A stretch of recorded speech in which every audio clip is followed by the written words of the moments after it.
And Mr. Ruben here. Newcomers. Argocious. Okay, you pronounce it like I guess you pronounce it Argocious. Okay, is there anyone else that I forget? Okay, it will take me a while to learn your names. Okay, let's get straight into the material where I'd like to take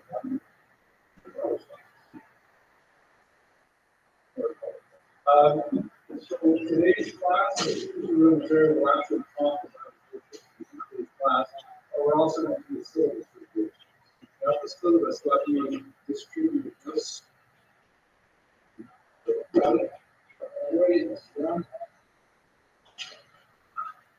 I'll introduce myself. We had the opportunity.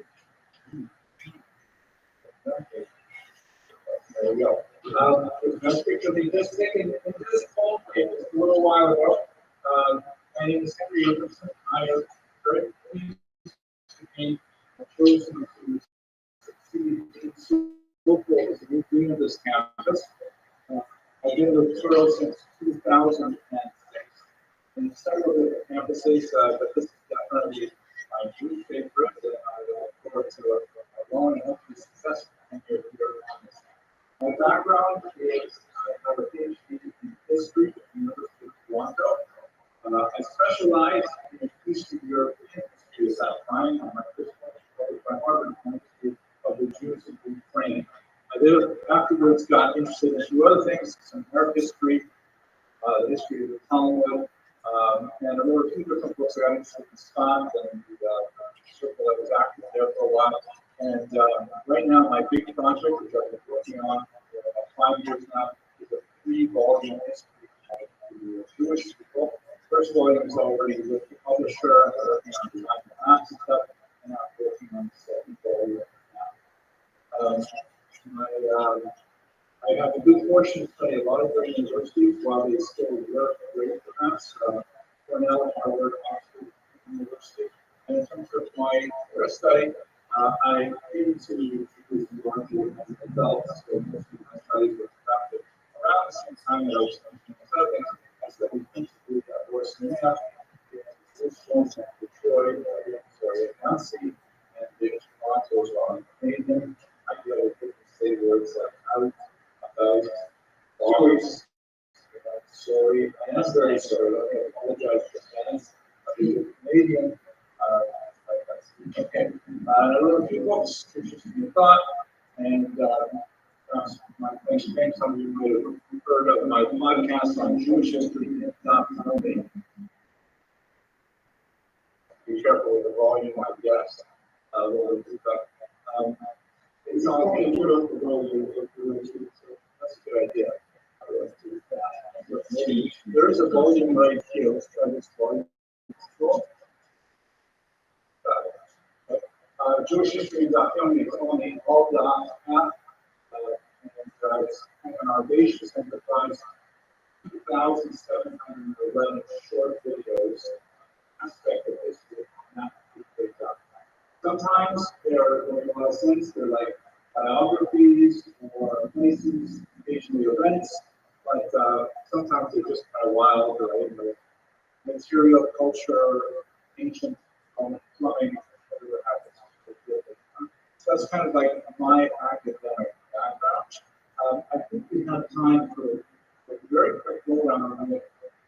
Tell us why you want to take this course, or at least why you're here for the first day and can take advantage of the background. Mr. Rose, why don't you start? It's funny being, I would like to say born, but I also want to say we're elsewhere it counts in a way that I get it. That's allowed. Yes. To be honest, I mean, I still don't say, but no words for me as we do it. People coming up at this week, so it's culturally more and more starting every single day. You know, this is not really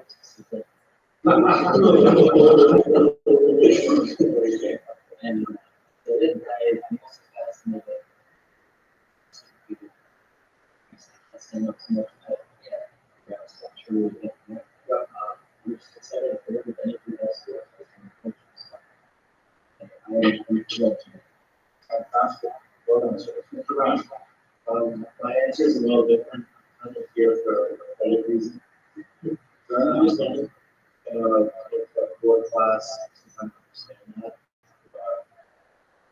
I guess we'll also just be able to show class. Yeah, I think I would call it a show class. Not a show, but not like we're stuff like that, like just like that's a little I like that better. I'll show you in the next slide how we're going to grade this course. So the workload, I think, I prefer to think of it as stimulating, fun, and interesting. Not too onerous, though. You have to break yourself over this. Most of you are here to study other disciplines. I don't know anyone who wants to become a professional historian. So your efforts would maybe, so you may go in that direction. Work with harder graduates. Okay.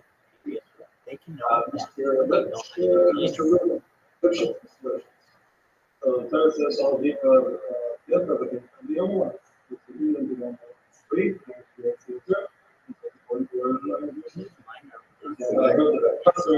advises.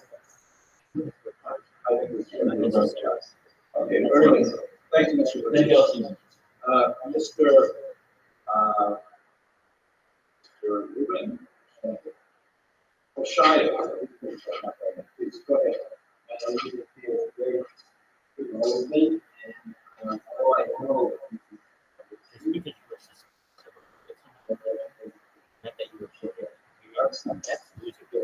Mr. Arosh. Arosh, yes. well, I am fairly certain that history and also history that is. Okay, very good, thank you. Mr. Naeem. Wait, Let me get the eye. Naeem. What's okay. Simple. Okay. That's your point of view. It's going to be nice. And all we're going to do some of the nasty stuff here. It will expose the heroism that nominal is getting but there are some problematic aspects that people are not following. Oh, absolutely. I'm looking forward to. I'm looking for also for you to run one that says poetry and history is useless.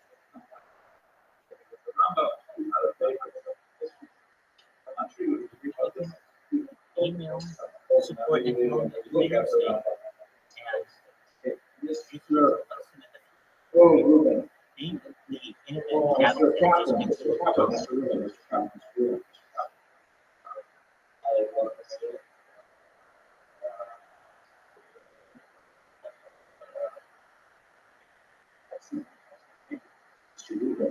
So first of all, I already got out of the way, and I corrected you in saying that it is a consideration to go further with history. And with that said, I've done some minor things for my history. For example, I've been citizenship in also countries where and Holocaust. And the reason I mentioned it because my family was from Austria before that they were from Spain, and some family, and therefore I'm getting Portuguese citizenship.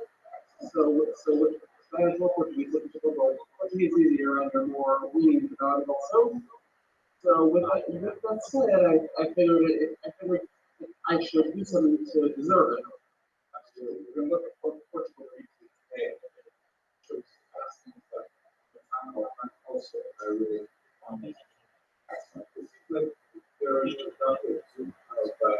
that means election is not okay, let's back up is really one. So I was thinking that it's close enough on sometimes that's good. We're going to do it to 7:10. Dinner is served upstairs at 7. So if you're really starting in January, We'll go to 7. Yeah, that's just the fair. Apparently that's the regular giant service. I will. You can follow on paper or on the screen here. As we mentioned, it's free credits, an experimental course, no prerequisite. The big deal in the experimental part is I am going to be trying some live streaming, which will record and put them onto Canvas, so you'll be able to watch the recordings later. The live stream audience is just passive. They're not going to be able to participate while they're watching, but they might and it might have other benefits or something like that. The really cool thing though is when you use AI for the experimental grading.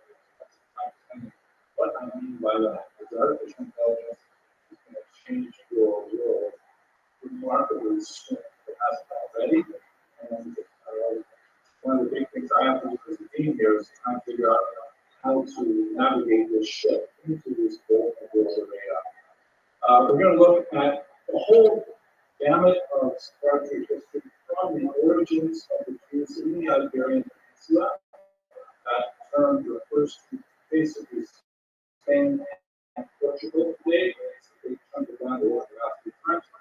And also at the Sephardic diaspora. We're probably going to split this class more or less half and half. The first half is going to be going from the beginnings of the Jewish population there, which date from around the 1st century, up until the expulsion in 1492. And then we're going to look at both the Jews who remained behind, sometimes called Alanos. I'll talk about that term later on as well. But we're also looking at the spread of Sephardic Jewry throughout the Mediterranean basin, to Turkey, Persia, Poland, we're also looking at the spread into Western Europe and, of course, into the Americas as well. Mr. O'Shiner. The way I understood the split between now is that obviously mostly just and started doing the other side of it, more is those It has some value, but it's probably better if we start from the beginning, which I'll give you a very quick look at it today, and especially on Thursday, we're going to do that question specifically. How does Sephardi differ from Ashkenazi? Where do they come from? Why do they come from different places? So Thursday, sorry? We can, and they're not really part of it. They're actually, when we talk about Ashkenazi and Sephardi, but it's not binary. There's so many Jewish groups that do not fit either of those two big classes. They might be, they're identified as Sephardi, but they actually have roots. We'll see. Let's hold on to that question for Thursday. Don't drop the class until after Thursday. We'll get to those questions. Okay, so let's look at the grading. The text, there is a required textbook. This is basically a good one-volume survey, The Truth of Spain by James Berger. It's graded because the entirety of this course, and it's been around since '94, so you get used copies, not too expensive, and you can have one volume that you can always refer to. This is going to, a lot of these classes are going to be flipped, but I'm going to send you a video of a lecture. I'll probably get a while before, and then when you come to class, you'll be prepared to discuss it. A lot of my students watch me on 1.5 or 2x speed. I had one student come to my office and say, "That is so weird. My kids are like this, speaking so slowly." So you can watch it fast, and they're basically anything. And we're going to base the grading on some written material, as you'll see. And you can probably have before because of AI, and also one live presentation for the class where we will choose some figure in Sephardic history that you want to speak about as Sephardic genius, and then you will make a presentation between 50 minutes on that person.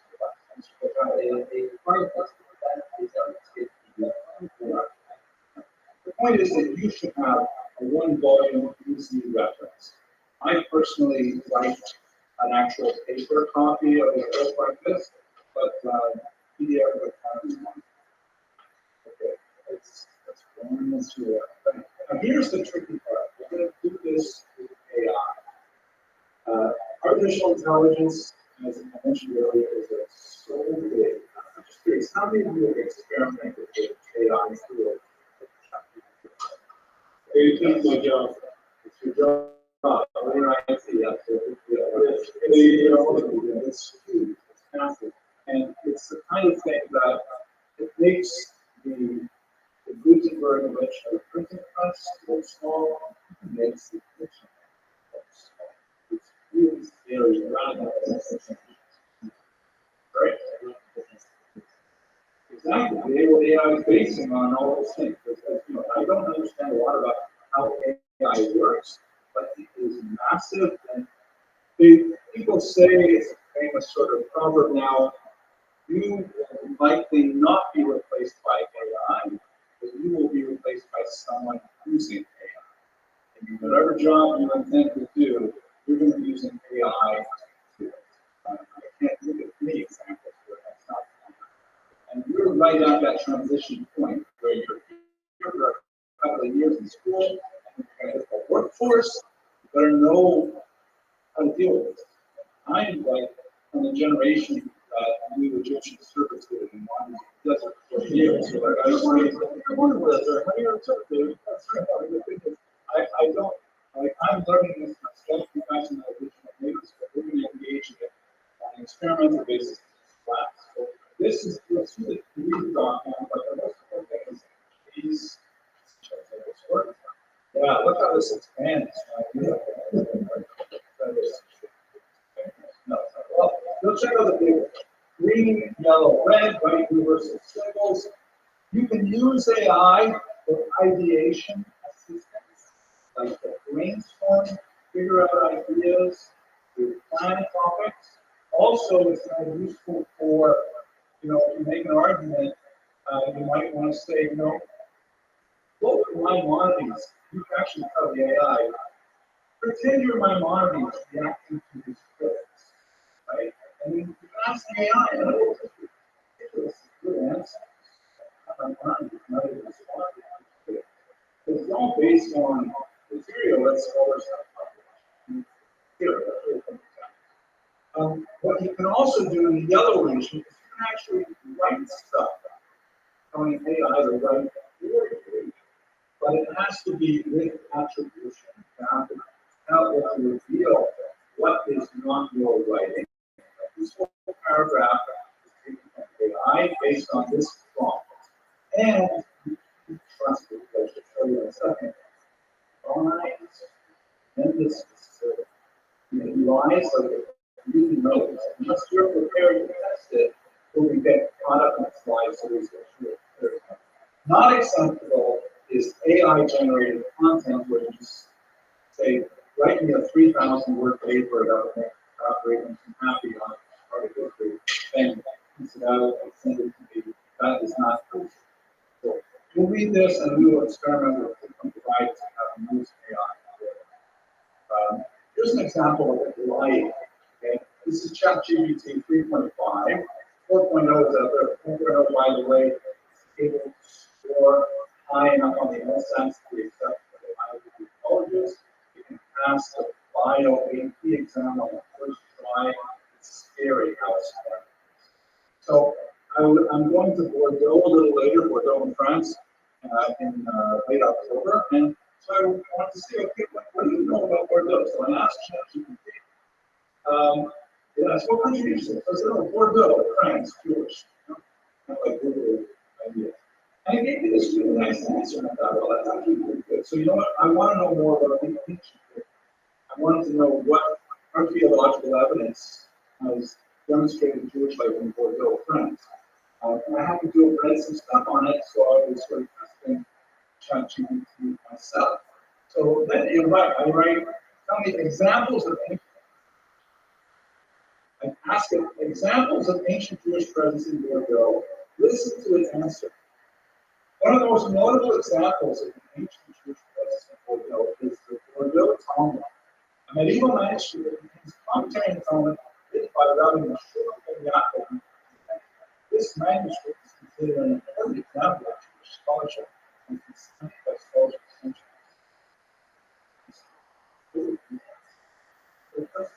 There's I've read all these books. I know there are no more books written on this particular topic.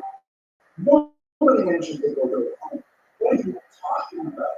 Right? So I asked ChatGPT. I said, tell me more about the Bordeaux tunnel. It says, I apologize for the mistake in my previous response. There is no historical evidence about the Bordeaux tunnel or a specific manuscript by Rabbi and then something with the tunnel, and it says here, thank you for pointing out the error, and I appreciate it. Now, what really impressed me is just the confidence in how to apply it. It was like, I guess, I mean, and if I hadn't read these books about Bordeaux and ancient presence there, and I knew there was like whatever, half a dozen archaeological finds related to it. And all of a sudden, the people was yes, they all the Bordeaux. If I didn't know, I would like, so it's a dangerous tool because it's so powerful. Most of what it writes is really great, but it has enough of these so-called hallucinations that we have to do with tremendous caution. We'll spend lots of time looking at it. Okay, so here's actually how we're going to calculate a grade for this course. I think it should be fun and easy and interesting for all of us. First of all, September 11th. The reason why I give you such an early date on this is you have an opportunity to drop the class by grading. This is where 10% of your grade. Choose an AI tool, and by the way, you have one that comes with your account. It's called Copilot. It is a Microsoft one, but you can use any AI you like. There's so many of them about ChatGPT nowadays.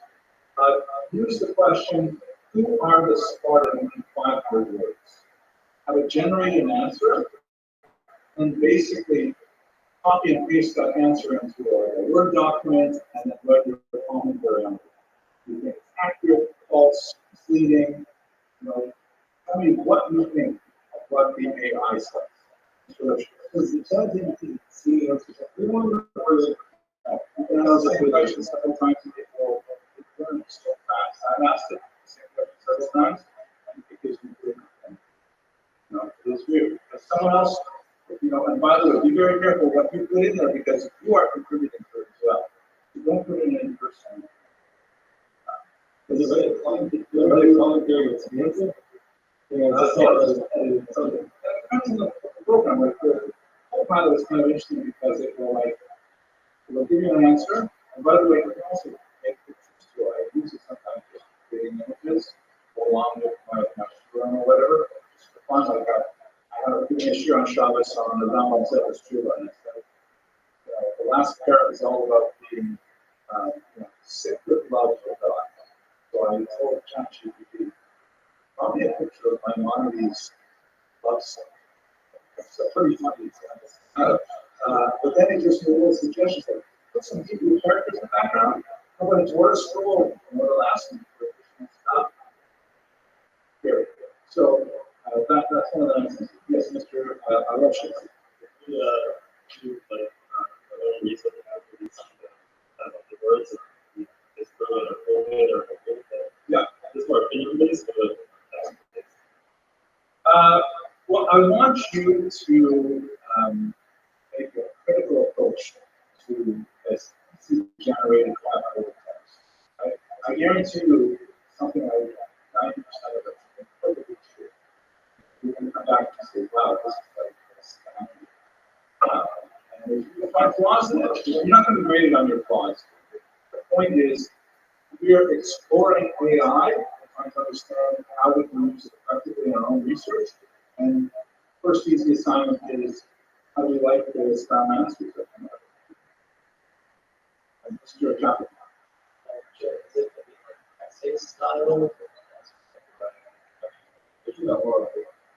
Do it anyway. I can write a line by line, write a response afterwards. The main thing is the objective of this assignment is to get you to encounter AI, see its power, maybe see its motivations, and you can upload it to Canvas with the spotting assignments. Then we're going to do the same thing. This is for September 20th. Choose Unlike this one where I gave you one specific prompt, I want you to choose a Wikipedia article that deals with any aspect of smart culture. Like, something about, because Wikipedia is different, right? Wikipedia is not written by AI. Wikipedia is crowdsourced. Everybody, including crazy people, can add to Wikipedia. So Wikipedia occasionally has totally misrepresented things, and sometimes there's actually pretty good research. It varies heavily. So pull up a Wikipedia article on anything that's part of history that you want to talk about, and use AI tools like Ask AI. Is it true that it's used for spelling? Like that. See what the AI gives you to help you assess Wikipedia. 500 words assessing Wikipedia for its value. That's basically you're generating the number. You're going to write the 500 words. You can say I have to write 500 words. I can't use that the other red one, the green, yellow, red system. So yeah, you guys do a while with AI. Try to follow the instructions. Then we have a 10 to 15 minute presentation in class, which we talk about with Hero or whatever you want to. Then, November 26th, a research proposal of 500 words plus bibliography, proposing research on a specific topic or person in part of person. Yes, absolutely. I'm glad you pointed out, Mr. Gross. This is one of the time and energy saving devices here. You can do almost all of this on this single topic. In other words, your research proposal, your research paper, your supporting presentation, same topic. The idea is you come up in this class, you will really have a rich understanding of that topic. That's really pretty good. Final exam is going to be take home open book and open paper. Because hopefully by the time we get to the end of this, you'll have some experience using AI tools, the weaknesses of it, speed of it, and we'll be able to use it effectively. There's also a 10% bonus if you schedule and attend a library consultation session. And you can do a simple sit down with the librarian and just get the stuff with the librarian and upload it, or you can do it online. You have like tutorials and things like that. The idea behind this bonus, which is 10%, is designed to try and encourage you to make use of the conventional library for your research. So that's basically the grading system. Any questions? Just jumping down to it, it's a 2001 research paper. At least I have never read something. So, Well, it's going to flow from your research proposal, but I guarantee you, once you learn how to use AI, it will generate a 2,000 word. And now you have to decide, okay, am I going to spend, 20 hours doing this research to write it, and then maybe another 10 hours writing it, or am I going to go to AI and tell it to write a paper? Then I will learn to keep it. Right? That's the whole idea. You will not be replaced by AI, but you will be replaced by something. Because other people that have look, you see the hearing, it's scary, right? Yeah, but that's the world that we're going into. If you want to just understand, say, no, I can use it. You're going to be like, vicious. I don't want that. Mr. Fashaya. creating AI. I write it and I use that and I take out some parts of it. If mine is better, or do I want to use it as a skeleton for myself? So what you will find, and I urge you to read the third page of the syllabus from what you said, but what you will find is that you're not going to be satisfied with just turning out a page with AI. You're going to, that's something you're curious about right now. And when you look at the AI product, and it will spur other questions. Maybe you use another AI, or use that AI to ask a question about something in that. And you say, okay, now it's going in the direction I want to go about. I'm going to chuck this part of it.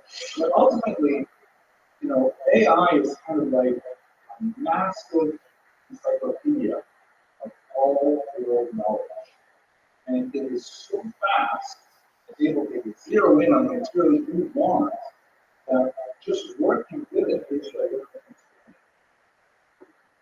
Very different from what you've ever done before. But it is to be invaluable. By the way, gentlemen, as I say, there's a learning factor. It's not generalized on our experiments here for all your other courses. We are all trying to figure out how to use this technology and how to train you to use it effectively and actively. So don't assume that the way we make it here is okay elsewhere. But you can talk to your instructors and say, okay, listen, I want to use AI like this.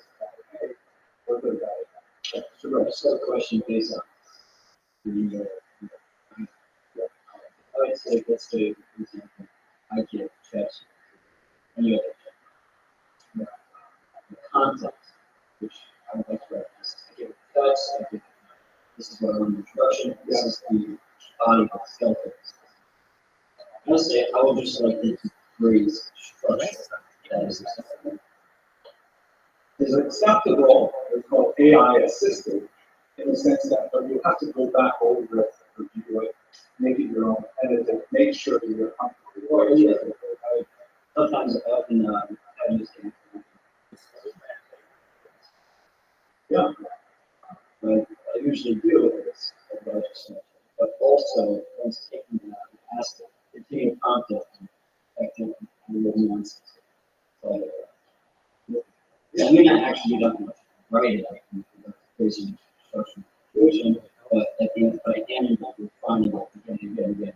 Yes, absolutely. In this class, no problem.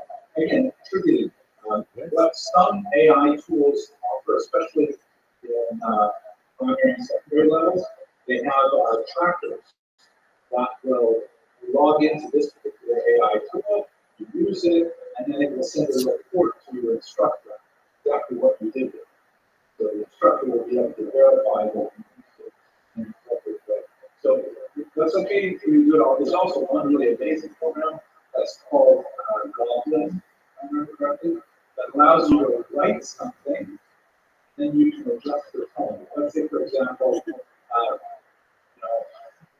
person wants to break up with his romantic partner and he says to her, I've had it up to here with you, I never want to see you again. Type, I've had it up here with you, I never want to see you again. And then we do a whole scale, we can say more polite, more gentle, harsher, and it will take that text and really we will adjust.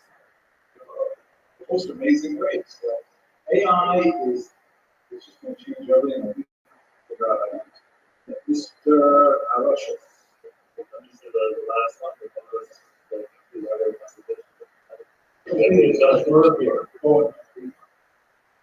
like go to the library and say, listen, I want you to train me AI tools. The library. Yeah, I should have put this up. I should have changed the way I phrased that. I should have put AI. I'm actually probably going to do it in the last that's ever to be written by a human intelligence. But yeah, this means go to the librarian and complete one of their tutorial programs, or one-on-one meetings to explain what the results of the library are. The goal of this bonus is actually the library, even onto the virtual library. Oh my God. Our library here is really I would accept any public library, but I'm not accepting Mr. Vance.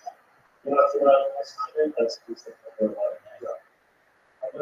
how much assessment you want each line? No, I leave it up to you. The goal of this assessment, what I want you to walk away with, is a sense of the power of AI. Also, if you can find its nuance, that would be great. But if there's no word count on this, you tell it to write 500 words, because you need a 500 word estimate. Because I don't know if it's Great, so that's supposed to be like the rest of this year. So you read a statement in that, or go tell them. So, okay, then or go tell them. So you have something that may be done, what's out, what's the text, things like that, that would be really good. Without them research. Yes, it's cool. Even so, the listen here, yeah, go to where it's business. That's what I'm doing something. You're going to be learning this together now. This is pretty new for me too. Okay, let's go forward on. Here's what we're going to cover. I'm not going specific pages because one of the challenges of teaching a course when I have administrative duties is that I'm going to be traveling a bit. Usually for Toro, I do have one personal travel, so we may not meet every single Thursday. I will give you advance notice that we won't have a class meeting. I'll probably send you a lecture, a recorded lecture you can watch, something like that. But so it may not be every Tuesday, Thursday. Is that going to your email or Canvas? Yeah. So check your Canvas. Everyone here has some questions that will be on Canvas. So there's a little inbox on the left, or you can use my regular email, which is better. It is on my Canvas.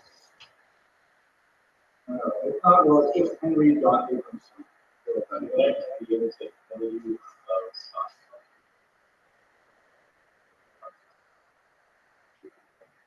No, I actually prefer, to Canvas, but I'll respond to both. The assignments you will upload to Canvas. All your assignments go to that. All right, so here's the topic, no dates, but we'll go into order. Today we'll talk a little bit about the society, and Thursday, we'll do a very broad overview of the topic. Next week we're going to go to the Muslim, but not the same. The rest of the orientation, very fascinating, very difficult to read. Then we'll go to the golden age, the coexistence period is much wanted, if you were exaggerated between Muslims and Christians. We're going to spend 1 year on Maimonides because he is a towering figure. We really got to spend a lot of time on him. And we're specifically going to look at the controversy surrounding his work. And after Maimonides,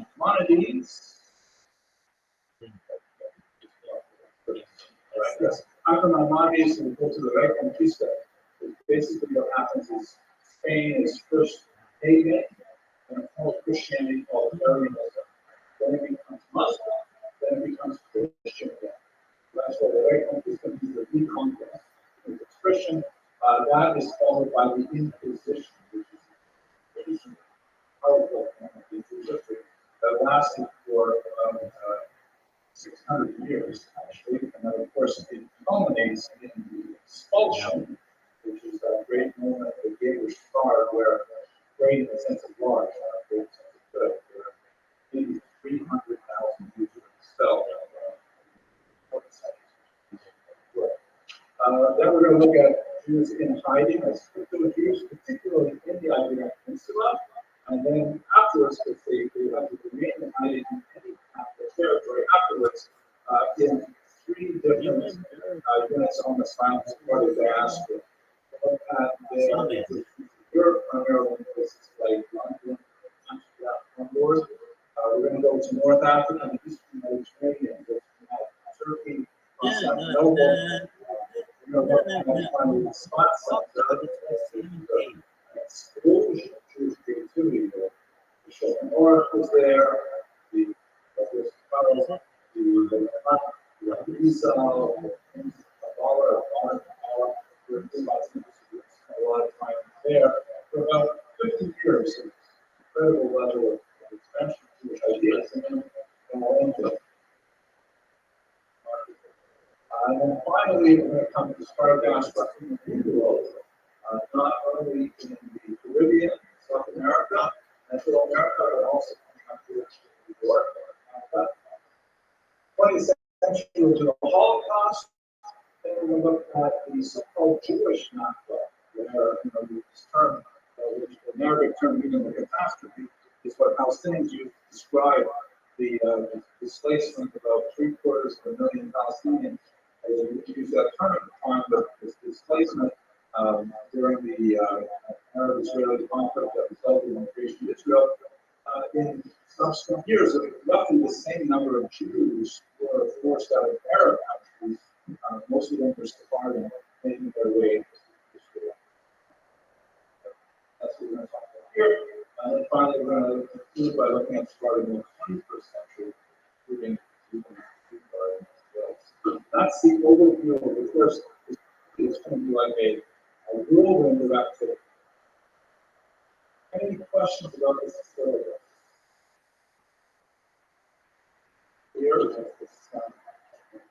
Is this also on like already staying We are going to do 80 on this month, but it will be probably more like, let's say, 15%. Of going to their roots, especially their intellectual and spiritual.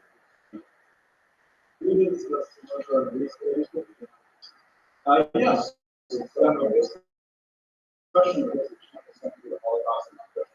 But again, this is a broad survey, so we'll probably just spend a few minutes here looking at more larger trends rather than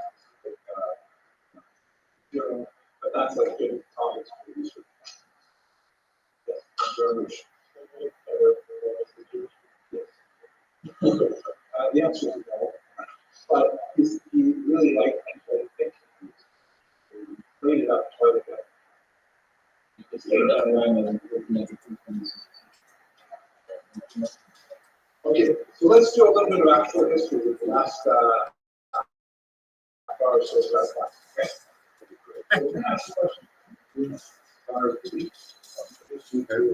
Some stuff that I find especially fascinating. This is, of course, a map that shows the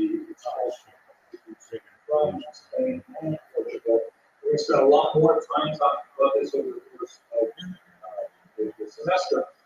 But these arrows, which are not comprehensive, there are a lot more arrows later. Migrations. There's an initial one. Well, actually, let me ask you a question. You've heard of the Spanish and Portuguese synagogue, New York City, perhaps? There's actually a few of those, Spanish and Portuguese. The very famous congregation. Why do we call it Spanish and Portuguese? Why do we prefer to together?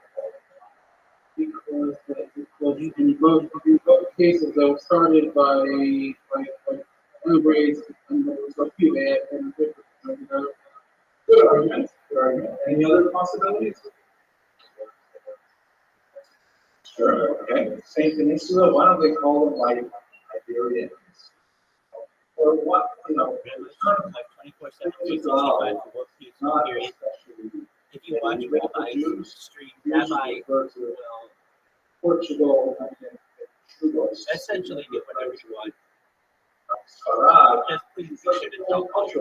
for example, All the content is free. 24 hours a day, 7 days a week, 365 days a year. So Lithuania, the concept of Lithuania has nothing to do with the actual borders of the country. We make our own borders.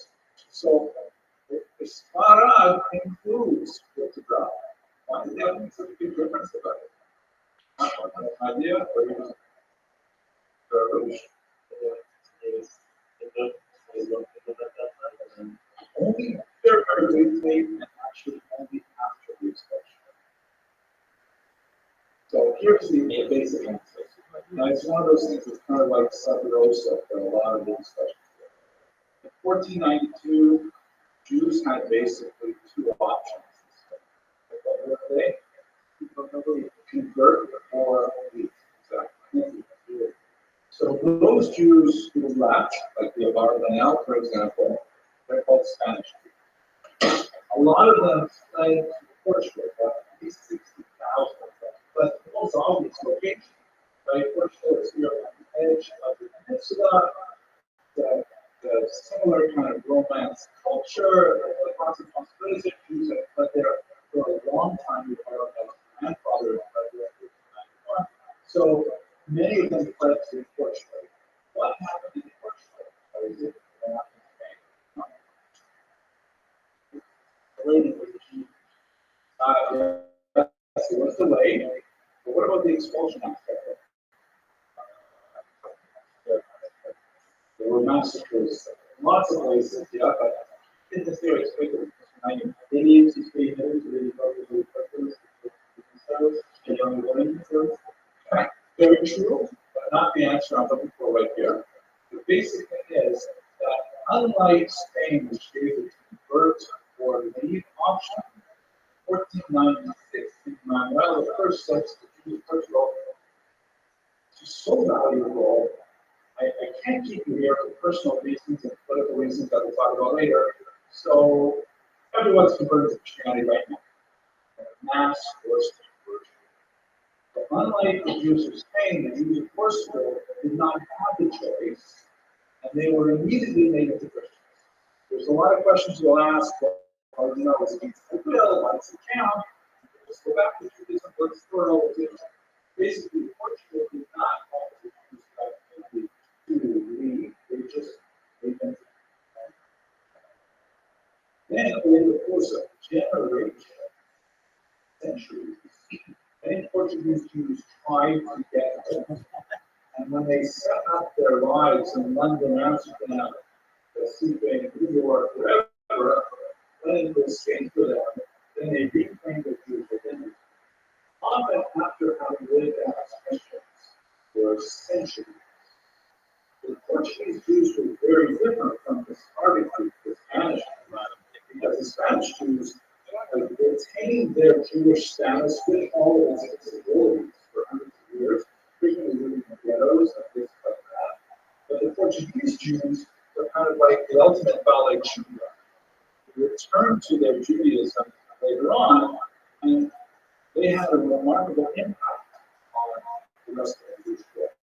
We spent a lot of time talking about them, but the reason why we say this Portuguese, the Spanish and Portuguese Jews, because these are two quite different populations that recognize their common roots, but often have very, very different attitudes about how to deal with the rest of the world. And it was not always,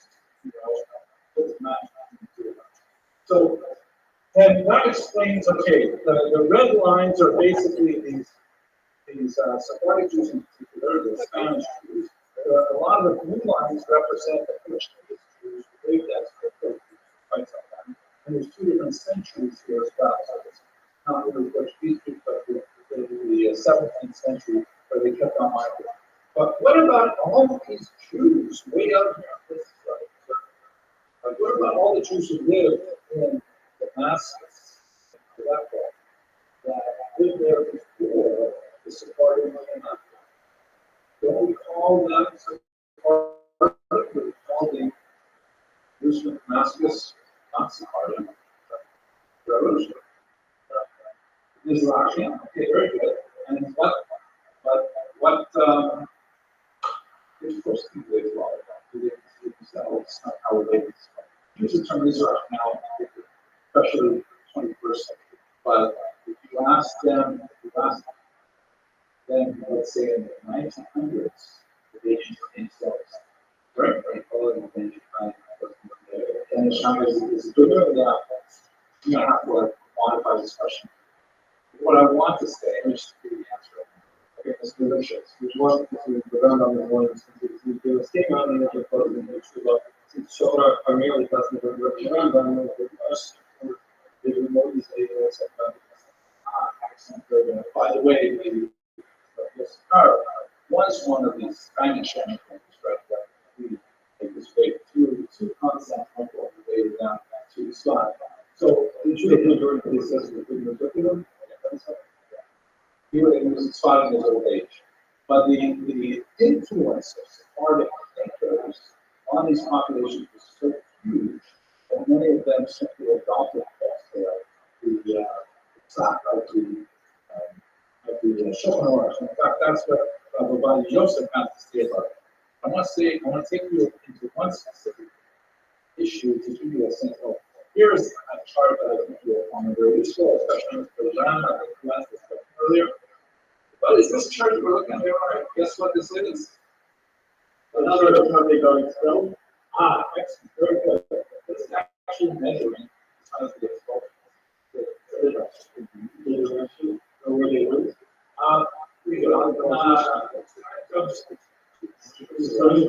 This is a DNA.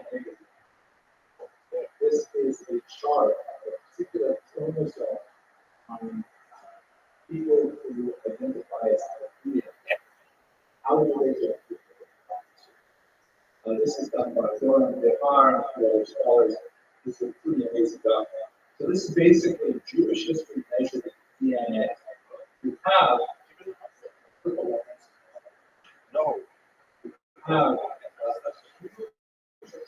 master Jews felt on Israel in the ancient period.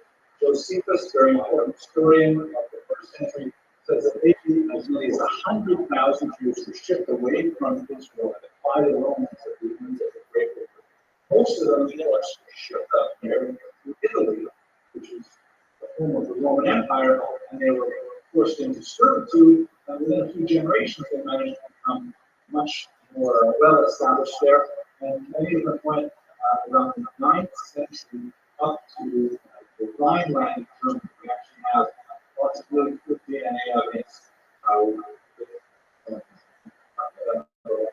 That's basically the roots of Ashkenazi Jew, is primarily ancient Israelites making their way through Italy, joining with Aryan from northern Italy in particular, and then establishing themselves around the 850 in the Rhineland. We do DNA studies of Ashkenazim from the 15th century on. How do we have DNA from Jews in the 15th century, by the way? So they're descendants, but how do you trust 15th century people? Right? There are a few major discoveries of homes, like for example in Norwich, they're digging up a shopping center, they're digging up the land for the shopping center, and they found about 20 bodies buried in ancient well, a medieval well, probably from the Second Crusade. And when they dug them up and started doing all the DNA analysis on the bones, they discovered that they were all identical to modern Jews, the Hebrew racial construction. So we have a pretty good idea from finds like that of what Jewish DNA was like. Then a lot of them moved in the 15th and 16th century, they began to get to Eastern Europe. So that's where the Americans came from, the Southeast Americans.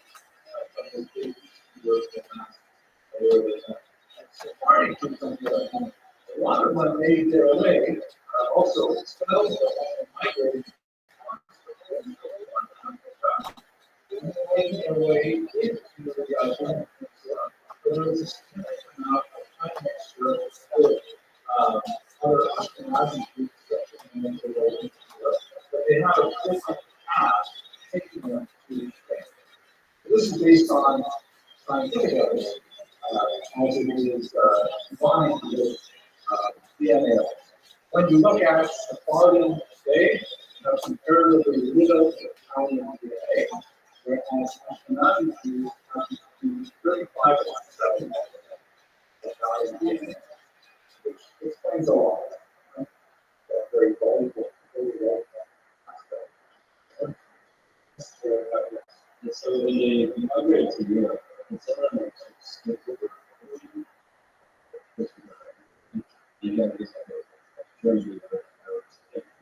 This is basically France.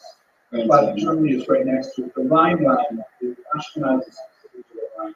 So a lot of them should have so many small person. I have so many. It's excellent. There's a lot more to say about it than we references, but it's basically a genetic model where we have, for various reasons, a very small number of people survive they are responsible for much larger extraction than we are.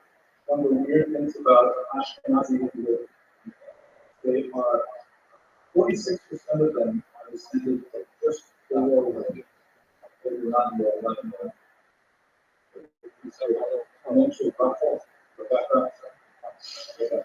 But no, full basically maternal mitochondrial DNA for Italian. That was the original view.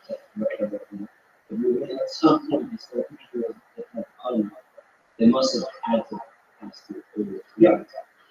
And we know about from literature as well. The Ashkenazi describes this anonymous family specifically by name that made their way out to places like the established so we actually have literary evidence that corresponds to the DNA evidence. I don't want to get too far away from the party, we only got 15 minutes. This is the assumed route of migration. This would have been from about the year. Yeah. Well, again, Israel is not completely emptied out, but there's this massive horrible destruction of population. Jews fought these unsuccessful wars against the Romans. Right? In 66 to 70, that's a Tishah, that's the destruction of the temple. And again, they fought in 160 to keep those four. And again, the Bar Kokhba rebellion in 135. So the massive dispersion of Jews in all three of those wars. And we're assuming that the Sephardi Jews probably made their way, based on DNA, on strong abilities, made their way from the from the first born was in the 1st century, and then Kitos and Bar Kokhba were in the 2nd century. Okay, I gotta move on. I think that's questions, so we gotta show that it's not cold. Okay? So the question I'm going to ask is who is Rabbi? Well, let's go to Tran Koso, which is one of my favorite places. On map, see where it's located. So you'll recall that I mentioned that you have something like 60,000, maybe more Jews, when they're forced with the choice of flight or conversion, they made their way across fairly permeable border into Portugal. There's a river that runs here from Salamanca down to Porto, it's called the Douro River, and the most easily navigable rivers, and a lot of Jews made their way that way to Portugal. And there's this little town here called Troncoso, which has this remarkable thing where there are, for example, in there several times, but there's you'll find like these so-called Jesus stars everywhere, where a regular homes, no more Jews goes up, but there are estimates that maybe 20% of actually it's not impossible. But you see like Mezuzah stars like this main one here, indoor doors, outdoor doors, radio, the walls are actually 14. This one is just that's just a mortar work. That's my fingers here. This one is actually a double book here. I'm pointing to you guys see this line here. This is going to use a star. I have other but this is what I think is especially fascinating about maybe right? So let's remember that Emmanuel I converts all the Jews of Portugal in 1496 December. So all of a sudden, overnight, all these Jews are now Christians. Emmanuel says, listen, don't worry, I'm not going to bring in the dreaded Inquisition right away. Relax. I'm not going to really force you to stop keeping shot or stuff like that. But it comes in 3 decades later. And when it comes in, the Portuguese Inquisition is even fiercer, more onerous than the Spanish Inquisition. It's terrifying in scope. We'll talk a lot about what it meant to be part of the Inquisition at the time. The Jews have to go underground. And in little villages like Francosa, which have like population of 5,000.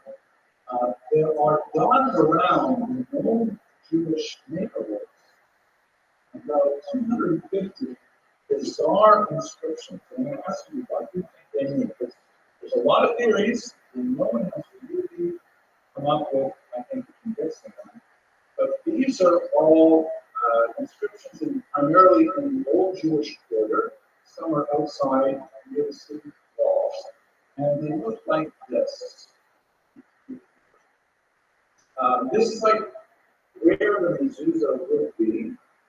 There's like a cross with sort of a box on the bottom of it. And here is another one that has a cross with the cross. See there? Or cross with kind of a triangle with anchor. What are these things? There's nowhere else. But this little town, which had a large Jewish population, also did work in Judaism, had to live there for 100 years. The transition is living there in San Francisco. Yeah, but when they just put costs on it, what's the southern business?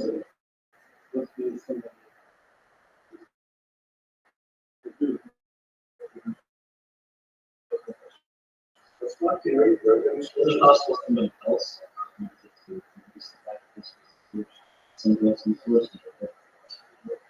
That's one theory that says that this actually you see on this monitor could be better here. Look at this. Look how clear it is here.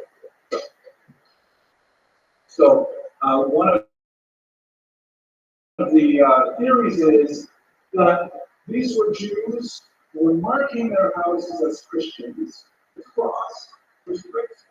But for other Jews, they got a little sin. They didn't know right away. That's not good. Possible. But it's hard to believe, I think, it's 5,000 people. It's called Concourse. C-R-A-N-C-O-S-O. By the way, I'm going to start with presentations on every kind of another theory, Mr. Rose suggests, is that, and you see this in other crypto-Jewish towns like Belmonte, that Christians have just gone to face the doors of Jewish homes and put a really crude, ugly cross on them. Several examples of this. It looks like, like planting a cross and setting on fire outside someone's door, right? And these are, it's fairly soft stone. You can't make these inscriptions without too much difficulty, but it's hard to repair. Yeah, exactly. So the one theory is that the Christians who want to mark these Jews that you guys are now Christians, they may have added this themselves or shame. And the Jews later kind of hide it up. There are some of them that are really bizarre. Amen.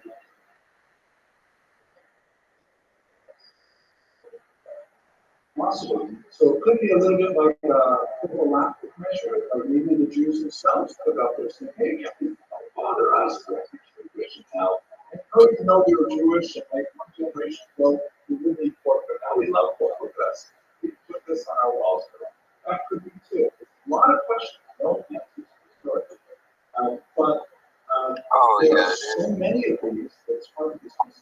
I like to think of them a little bit like, let's say you are living in a Naga neighborhood.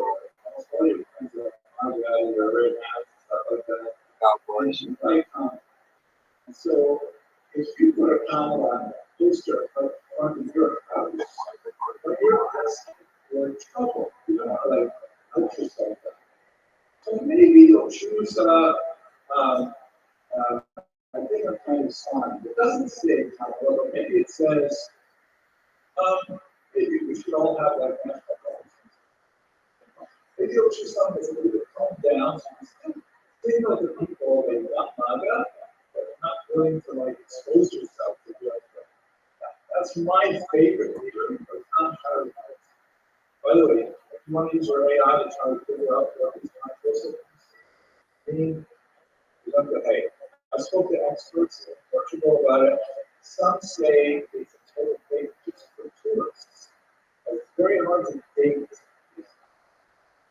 I don't believe that here myself, but especially because of the variety of matter. I will show you one last one, which I find really emotionally powerful. You have to look carefully here in order to see that. On one wall, someone is written very two letters. Sama, a dollar. Sama here like this. And I actually saw it in person. I didn't see it. We have a guy who showed me around that Sama, here's the pay, there's the dollar. And if these are recently dated, we will say the sun. We're talking about someone who has been big working on some who identifies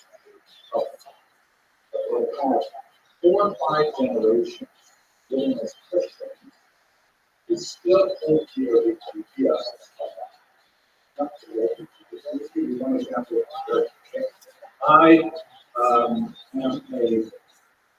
I'm a third generation. My lady and I both graduated from Pennsylvania, both sides of the family, in the 20th century, and they spoke Jewish. That was their native language, that was spoken each other. My parents and understand Yiddish very well. They just mentioned their like kitchen Yiddish. They're not, they're not like right street kitchen Yiddish. They're not like if I try to speak Yiddish, I study German, I found it. I sort of read it, but I that's only 3 generations living in no persecution. My parents were I forgot like that. 3 generations are all done. This is like at least 5 generations of tremendous persecution where writing in Hebrew could get you and your family and your friends. It worked out like an Arby's. Remember when Arby's fucking had very fucking white? Want a Jamaica shake? Hey, David Rockefeller, you want a Jamaica shake, baby? Hey, David Rockefeller, you want a Jamaica shake? David Rockefeller, you want a Jamaica shake? We all know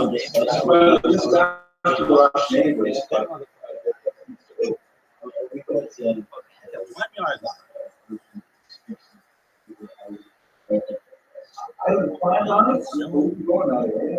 I have other communication.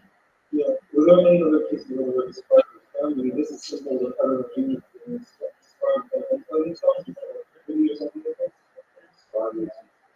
This is the only inscription that's found in time post like this. There are other inscriptions.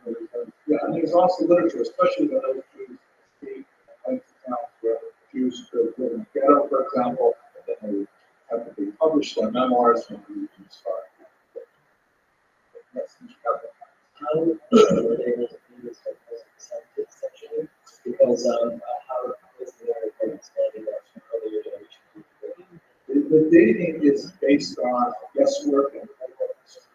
So it's not really, these are not that well advanced. I'm showing you kind of like edge stuff. The only thing weird about that also is maybe 4 or 5 articles in Portuguese, a couple articles in English, which I read, so it's not that much like popular articles. But it's still a mystery. This is like the last exam drawings, or like a group, a lot of questions.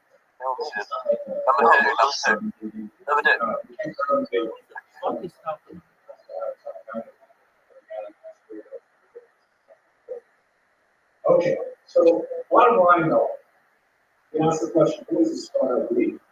And Rabbi Yosef was asked this question. He, of course, is back that. But clearly, they appear to have this tradition. Is the 20th century also of the star.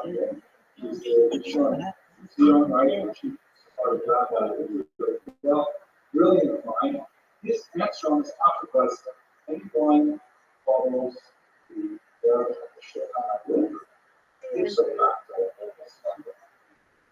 You may have further breakdowns. You may have and so on. Ultimately, these kind of manage to us in. That's probably what we're going to do today. My daughter is married recently, so maybe my children will be spotted. But that's basically what I wanted to bring us to tonight. We have 4 minutes left. Additional questions, of course, or like this material. Brooks. So we touched on the things that have some, and they all be errors. I'm sure this wasn't all really world globally, but obviously the right number. So usually all in higher percentage of users are big price Yeah, Ashkenazi Jews also have Middle Eastern DNA. less something. Yes. But I mean, it's a proportion.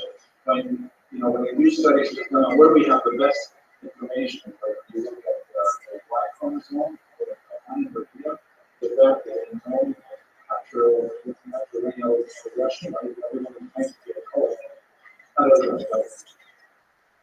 The theory is that people who are behind have claimed paternal descent from a single ancestor with a 3,000 years ago. Now, it has been proved scientifically. The vast majority of people who say they're calling it can point to DNA that says they're related to someone who lived 3,000 years ago. Makes sense to the doesn't necessarily mean that there are Kohanim, right? There are lots of ways to call yourself, but they look at genetic. And here's the point to answer your question.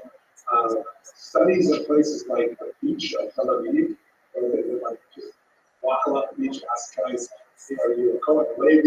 Yeah, Kohen. They tested it. It's worth it. But Sephardi and Ashkenazi are much more closely related to each other than they are to the minutes of now.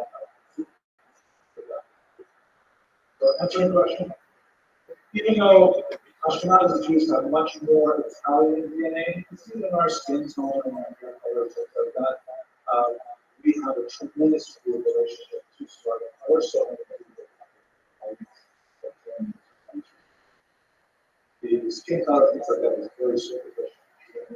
It's very much more. Okay, last question, Mr. Kaplan.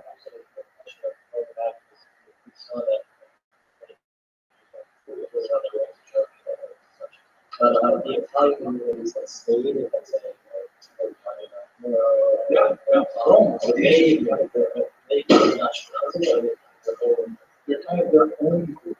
They have, unfortunately, when printing was invented and expanded in the 17th century, a lot of smaller subcults, like for example, the Manio, or the Sal, they just disappeared because they tended to crowd around the art school. Art school becomes the dominant sphere. So anything that might be in Korean or other, they tend to disappear. This was especially true in the early days of printing. And, if you're working a show where everyone's working with a few manuscripts and memory, so Zebra has a handwritten codex of prayers, and then Amsterdam publishes a sitter, everyone takes us. Look at this, it's not exactly what we've done here, but close enough, so much easier to read, everyone.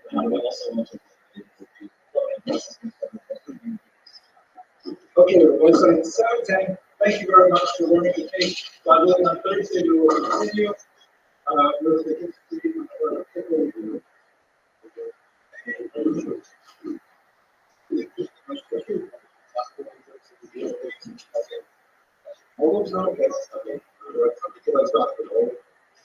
Okay, my streaming audience, now I hope it works. And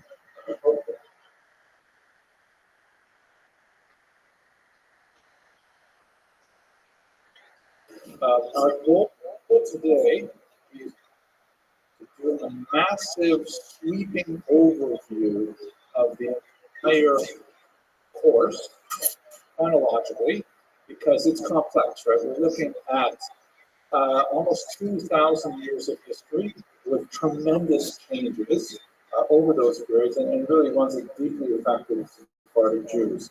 So today we're going to go fairly quickly, in the space of about an hour. I'll give you the broad sweep. And then starting on Tuesday, we're going to go right back to the beginning and really go in much deeper to the period as a whole. Any lingering questions left over from last class? Clear? Yes, Mr. Netherland.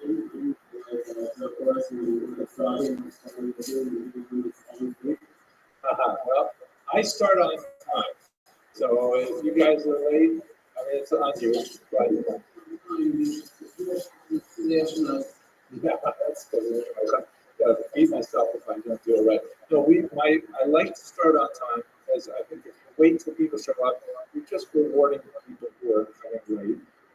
Start on time, and maybe we'll end early if we finish the material today. But what I want you to walk away with at the end of this hour is a good sense of 4 major periods. Okay, that's what I've got these 4 bubbles here.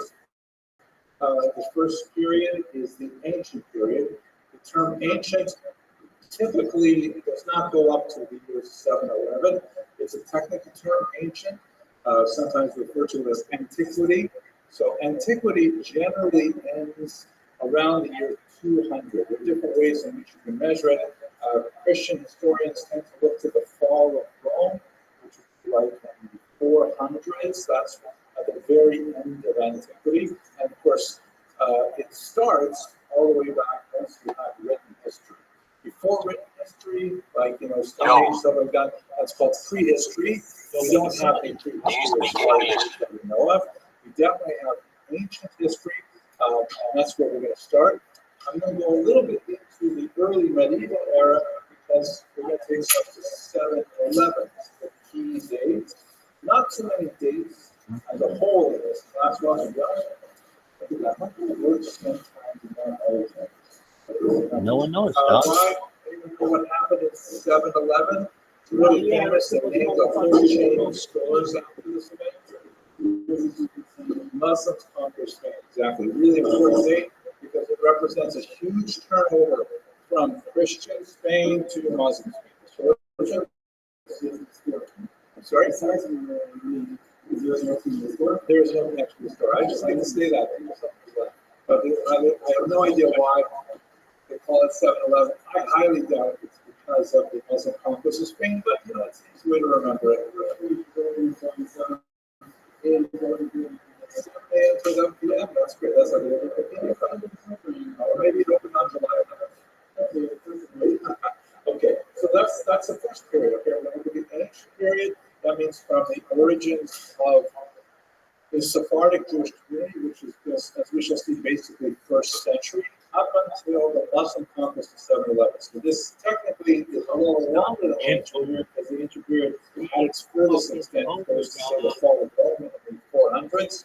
And by the way, it took a while to fall, so some people date 405, others 406, 476, depends on how you want to think about it. Then we're going to go to the Golden Era. And the Golden Era, I identified in particular 2 centuries, the 10th through the 12th century. Now, by the way, since many of you are, you haven't studied history formally, just to avoid any embarrassment in the future, the number of the century always refers to the previous digit. So, for example, right now is the year 2024, and we are in the 21st century. That might be a very obvious fact, but forgive me for stating the redundancy afterwards. Right, the 21st century we count from 0 up to the 2nd. Also, we will use the dating system CE and not AD. Mr. Rothschild? Also, looking at the 2nd century, No, you just count it out. Like when you're in the year 150, you are in your second century. Like second, third century, or yeah, right. Like for example, if you say Tehillim according to Bob, right? So I am right now 61 years old in the American system. But anyone know what typical Tehillim I would say? I would say 62. Exactly. I'm in my 62nd year, but Americans say I'm 61. But I'm really 61 and whatever, 3-4 months. No, it's just math. It's just math. It's like I'm 61. I finished 61 years in June, and now I'm in my 62nd year. So you can either say I am 60, it's like 2024, or I am in my 62nd year. That's because there's something that's we need to stop right. Are you in the sixth hour? Yeah, all kinds like that. Did I misunderstand your question? No, I was wondering why conventions of speech. But here's one other thing that is very important. You'll often see the designations BC and AD. But those are not the scholarly conventions. BC stands for before Christ, which is obviously not preferred by non-Christian scholars. They tend to use the term BCE, which stands for before Common Era. And then there's the term AD, which is actually even worse. AD stands for Anno Domini, the year of our Lord.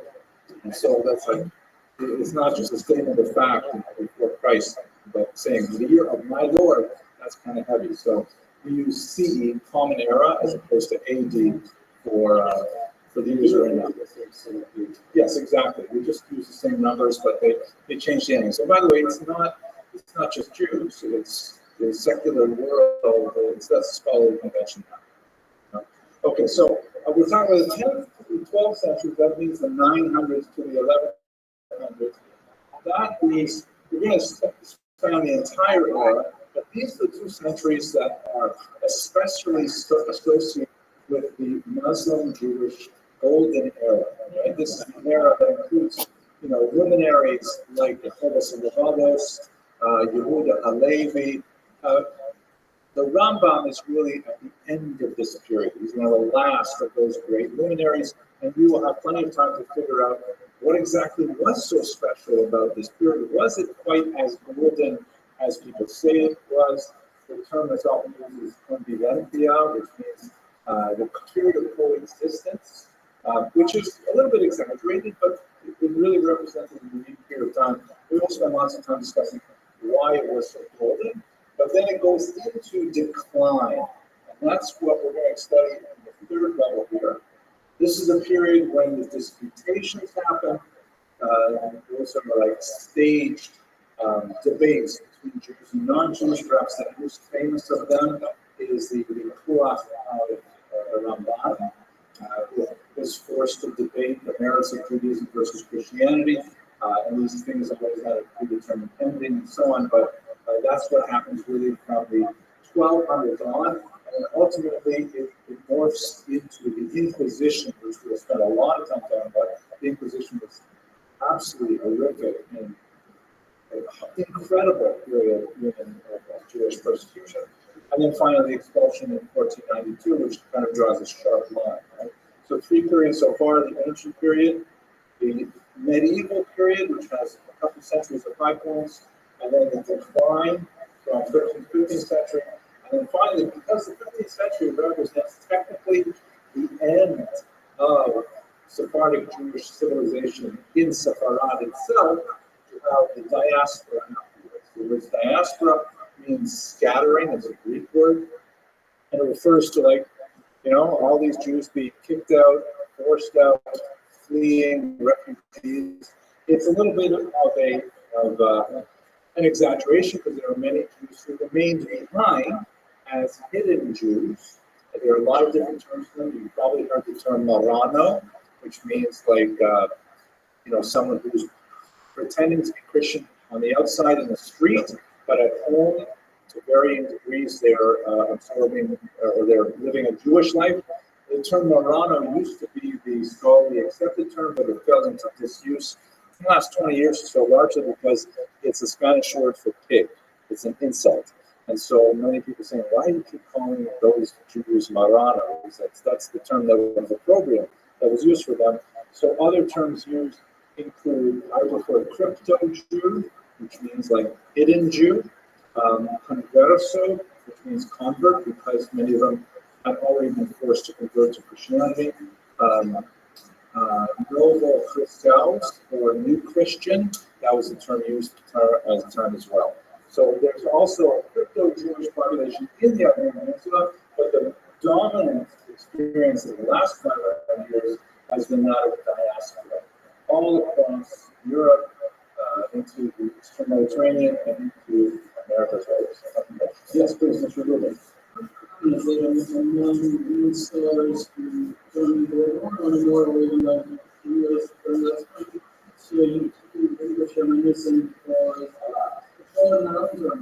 Question. Excellent. So another term for the Maranos, I wish this behaves a little better. I think I might just bring my clicker on. Another term, and we'll go through all of these terms in the various pluses and negatives of them later, but the Hebrew term for those who are forcibly converted is singular anus, which is the Hebrew term that means forced. It's also synonymous with the word raped, right? Because it's a complete violation of forcing someone. Or anusim in plural, sometimes b'nei anusim, the children of the forced. That term is very popular in Hebrew. It's not so popular in English. Because just spell it out in your mind. Right? Anus, A-N-U-S. Right, yeah, so it doesn't translate well to non-Hebrew speakers. Right? What are these Benny Anison? You know, right? It just doesn't come across well. Yeah, so you could do it like that. It also looks kind of weird with prose, but so it works in Hebrew, it does not work very well in English. That's why I prefer crypto Jew. Well, as we shall see, though, it's hard to encompass that phenomenon with a single term, because you will have whole spectrum. You have people who are like so angry about even having to pretend they're Christian, and on the other hand, you have people who are happy to be Christian, and which people would forget about the Jewish identity, and then there's a whole range of people in the middle between those two terms. Yes, Mr. Gross. So that's going to be after the expulsion of 1492. It just yet we're still in it, right? I mean, technically speaking, Spanish and Portuguese Jews, Sephardim can have some rights to claim citizenship. So you could say that the diaspora ended, but I think the diaspora is a much larger phenomenon than Spanish Portuguese Jews living in the Iberian Peninsula. Okay, those are our 4 periods. Let's do a little bit of work in each one of them now, and then that'll be our scope for today. But I don't know how to get started today. Okay, so let's go to the very beginning of the interview. Here's a great map. This is the extent of the Roman Empire in about the year 117. And as you can see, it is a massive thing. It encompasses the entire Mediterranean basin. All of the coast of North Africa, including the great civilization of Egypt. Of course, Israel is dominated, and they've had, as we mentioned, when this map is drawn, or when this map is reflecting it, after 2 failed revolts against the Romans, the Great Retreat of 66 to 74, and then another revolt in the 115 to 170 against Mr. Harosh. Thank you. I'm filming now, so I don't want to move it too much. How about that? Is that better? Yeah, we're close to recording later.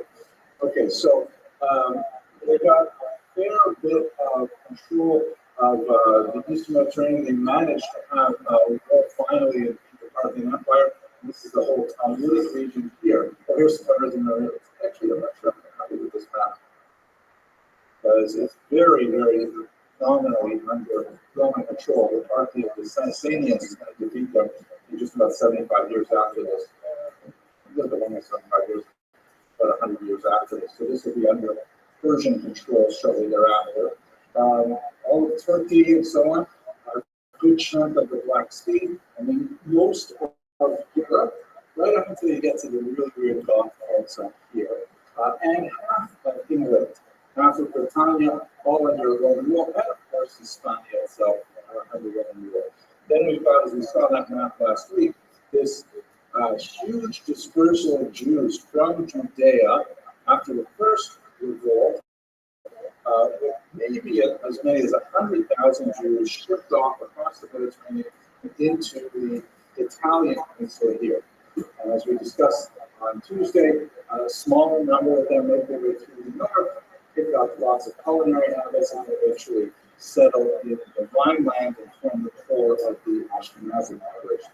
But another group is also making its way across the northern coast of Africa, and they start settling in the Iberian Peninsula. We have some really interesting artifacts from this period. I'll show you some of them on Tuesday, God willing. Primarily inscriptions, like gravestones, that date from the 1st century. That means we have Sephardic Jews, or we wouldn't really call them Sephardic then, they are living in Sepharad, but they're probably from that great expulsion of Jews in the 1st century. We have them living here already in the 100s. There's a few scattered bits of information about them at that point. We also have references to Hispania in the Gemara, Rabbi Akiva maybe made a place all the way out here, possibly in some of his travels.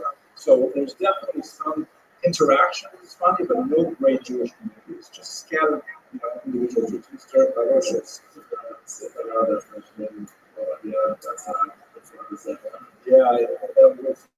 We'll talk about it on Tuesday as well, and we'll go into great detail. The word Sepharad, I don't want to take away too much of Tuesday's lecture, but basically, it says, the exiles of Israel who are in Sepharad, and you want to jump up and say, look at that. We see that the exiles from Judea are in Sepharad. But the thing is, the way the word Sepharad is used there is not the same way we use the word Sepharad today. It's like, for example, how many of you guys have been to Ithaca, where Cornell University is, or what's the place closer to home? Oh yeah, in Long Island is a place called Babylon, right? So that's where the title is written, right? No, so it's a place name that's applied later, but not necessarily the way it's used.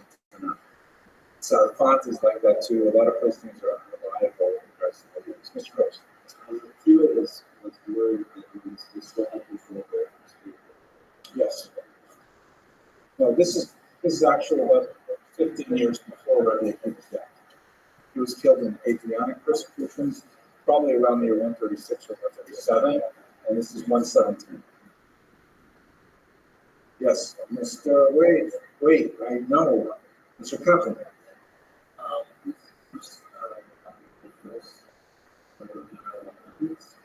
The first evidence we have of that is from the 100s.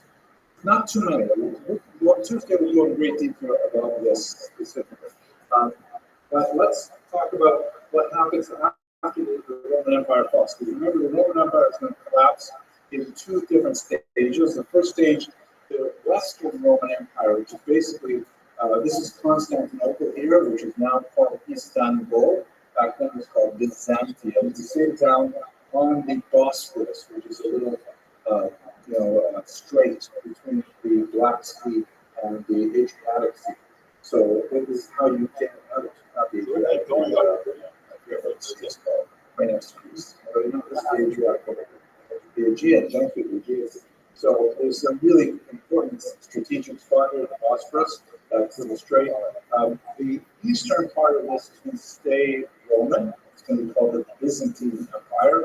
The western part is going to fall to a whole bunch of ravaging hordes like the Vandals, which is where we get the word vandalism, as they came and they attacked civilizations, spraying it all over everything and stuff like that. little bus stations and stuff, driving stuff. So they Rome will fall in the 400s, but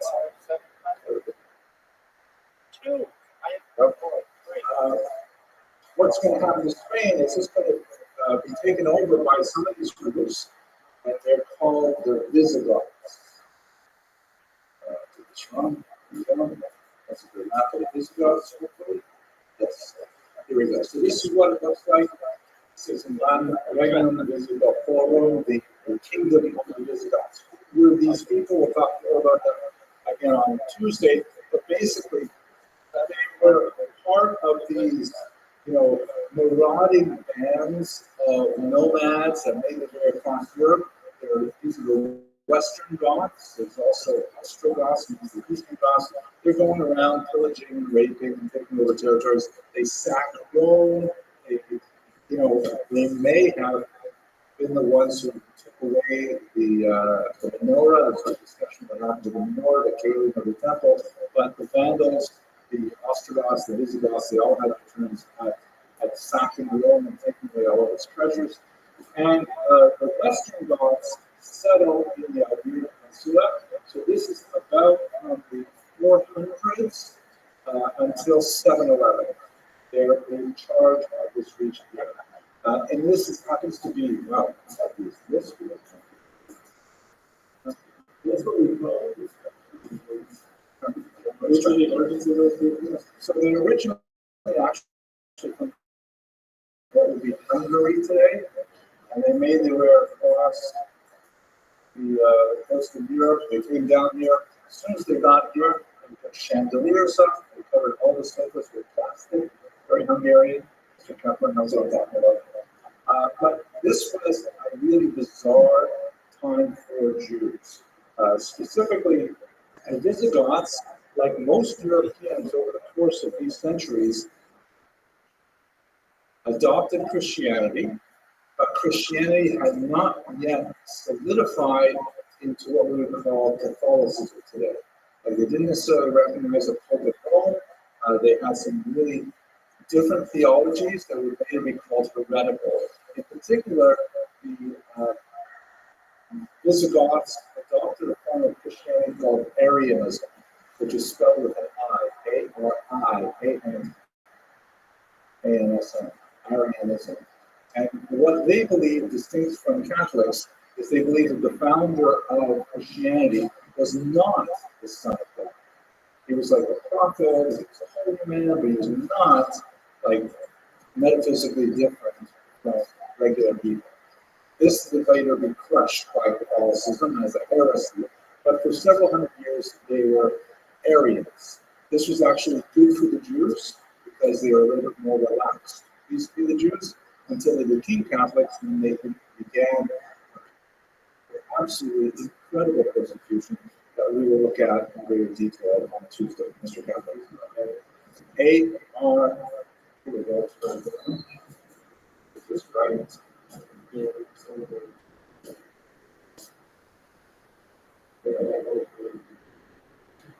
do I have to do? And if I touch this, we do anything. I don't think it's regular software of the screen itself. See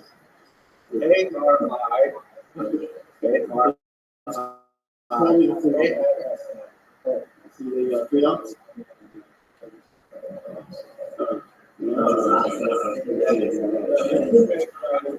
don't know, guys. It's like technologically way too much. Oh, how about the right above the three dots? Yeah, three dots. Yeah.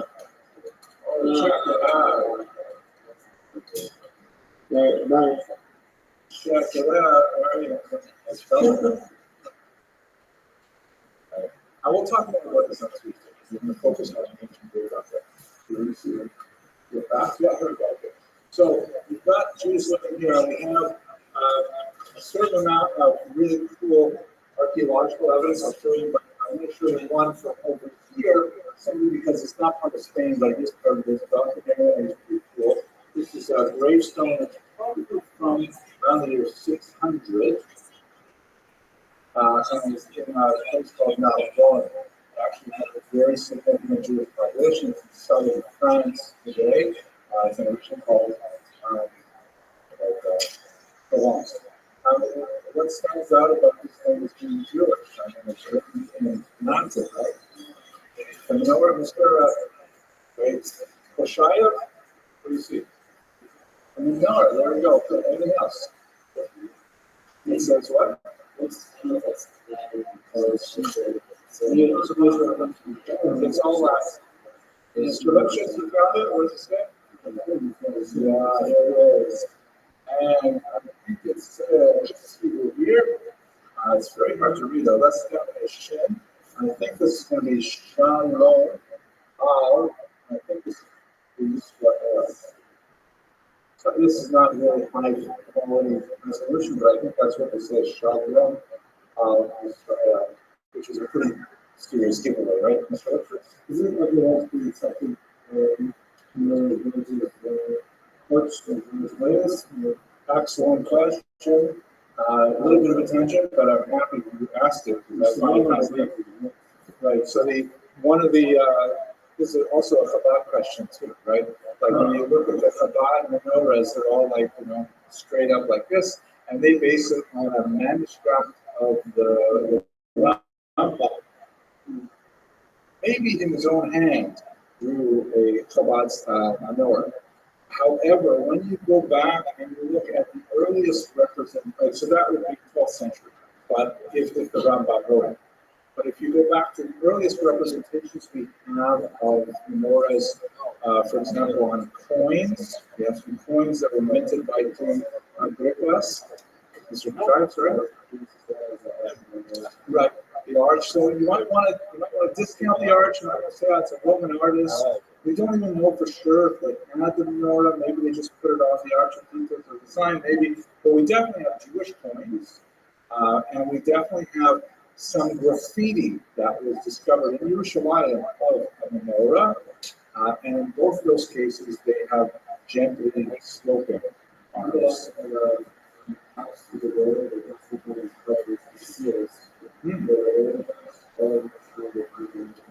So there's all kinds of like clay lamps things, but that's not necessarily for the menorah. A menorah, that's it. Yeah, we have some symbols, but they tend to, first century, which would have been when people would see it, it has gently curving arms for the most part. Mr. Rothschild. So this is Narbonne, this is southern France, and it says,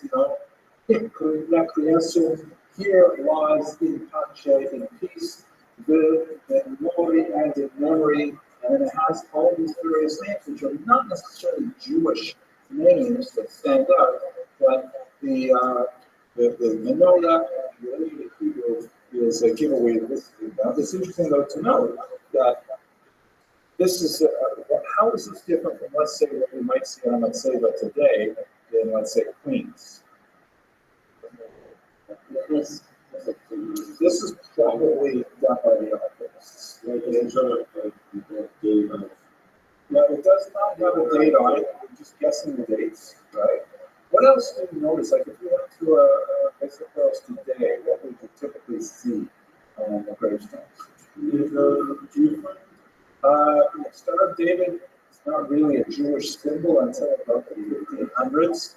Hebrew letters, right? What happened to Hebrews on this? It's almost all in Latin, right? And that's kind of weird. So we wonder about like how educated were these Jews? They put in something here on the bottom, and also this up here is kind of like a token, but it speaks to the level of education of the average Jew. Maybe in Narbonne. We don't know if this is representative or not. We don't know enough to compare, but you frequently see that Jews are not as educated as we would think they are. We have to live in extremely, that's a weird age. Most American Jews, for example, are hardly educated Jewishly, like 70% of them, but those 10-odd% that are on the right-wing spectrum are like massively educated, way more than most of the times in Jewish history. Mr. Aloysius.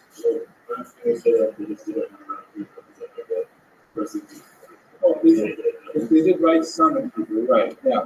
So you wonder, I have lots of these to show you. You can compare them. I'd love to talk about them. But let's go on because I want to give you 4 periods, right? So I gave you the first period, which is happens at 7-Eleven. Big thing that happens in 7-Eleven is the Muslims coming. So here, let's have a look at that. This is a map that shows you the spread of the Muslim empire. Let us recall that up until this point, right, thinking about the whole map here, we have the Roman Empire is in disarray. It's been taken over by the Vandals and the Goths and things like that. And we're living kind of Conan the Barbarian style living. They're only just beginning to pick up Christianity, especially in the northern parts of Europe, like 600s, 700s. They're still living with various forms of paganism, worshiping trees, worshiping things like that stuff. Over here in the eastern part, we have still very strong Christianity called Byzantine Christianity, and it has a hard stop with what was the Persian Empire, and then we have basically paganism still in North Africa. Then in the 600s, a figure named Muhammad emerges from Mecca and Medina, claims to have had a revelation from the Archangel Gabriel, right? He's living in an era, there are lots of Jews living in this region called the Hejaz, which would be in Saudi Arabia today. And he says, I've got a new religion. It's called Islam, which means submission. And it is a huge improvement over earlier religions, which are very active in the region. Judaism and Christianity is known, and most people living in this area are something like what we're doing today. They're nomadic, and they're worshiping traditional pagan gods and stuff like that. Muhammad is tremendously popular, except with one key population. He figures that the Jews are going to become Islamic right away. Like they're going to see how good this new religion is, and they're going to immediately convert to it. So initially, he has all kinds of very positive sort of overtures of Jews. He has the Qibla, which means like the direction of prayer towards Jerusalem. He has obviously lots of borrowings from Judaism. Then he switched to Mecca. After he discovered that the Jews were not banging down the doors to become Muslims, then he turned, and like Martin Luther later in Christian Europe, became intensely anti-Jewish. There was a series of wars against Jewish tribes living in Medina, and some pretty awful massacres. One in particular, a place called Khaybar.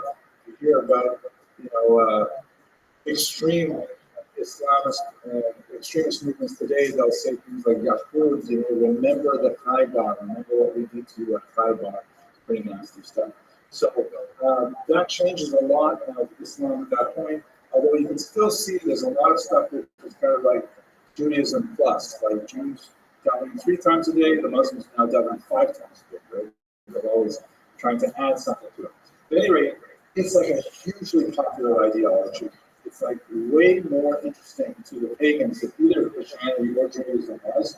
And he spreads with amazing rapidity. Within the course of just a little over a century, this tiny desert faith expands throughout the entire Arabian Peninsula, makes its way all the way up to Constantinople, although it would not eventually conquer Constantinople until the 15th century, moves all the way out east here to northern India, Afghanistan, Pakistan. Those regions all become Islamicized at this period. And of course, across the coast of North Africa is all Islamicized. And then crucially in the year 711, they cross the Straits of Gibraltar and they take over Spain, and they even make a few pretty successful forays into Europe, but they were eventually driven back, and their line is held at the Pyrenees Mountains, here separating France and Spain. And this is in the course of just a little over a century. It's an amazingly rapid expansion of this faith, and there are a lot of reasons why it spread so quickly, and will relate to what we're dealing with in Spain. Mr. Gross. The motivation behind these works and show this, the see, we're just doing the work and so it's sort of how to take over. Was it because they had the press Excellent question. And I would say it's not some sort of jihad, it is jihad. Right? Jihad means holy war. It's war for the sake of Islam. And so this was like, it was like mind-boggling how fast it went. Why did it go so fast? So up until, let's say, the middle of the 20th century, there was kind of a bias in Western historiography that said it's because the Islamic armies were so bloodthirsty that everyone was afraid of them and convert or die. But in the last 70-odd years, there's a lot more analysis of that to indicate that, the truth is, Islam did definitely have some pretty ferocious armies, but they also had a pretty convincing ideology that was very attractive to many populations, especially those with large slave populations. So for example, if you lived, let's say, way out here in Afghanistan, Balochistan, things like that, you may be under some experience of the caste system, where you may be very low down based on your birth order and you can never escape it. India in particular has a very, very complex caste system where the lowest of the low are so, defiling to other Indians that you can't even stand in their shadow. You certainly can't touch them. You certainly can't marry them and so on. So if Islam comes in and says, hey, listen, if you want, you can stay untouchable, or you can convert to Islam. It's really simple. All you have to do is raise your finger, pronounce the Shahada, which is basically like a one-sentence conversion ritual, and you're good to go. You're a Muslim. And so a lot of people, and then get equal social rights. And it's relatively colorblind. And you can have extremely dark skin and live in a society where there is a bias against that, but you see the Shahada, you can actually be part of the class. So it was like an appealing thing as well. And the whole movement was accelerated by the fact that a lot of people said, well, these guys are the winners, and I'm going to join with this movement. Yes, Mr. Rose.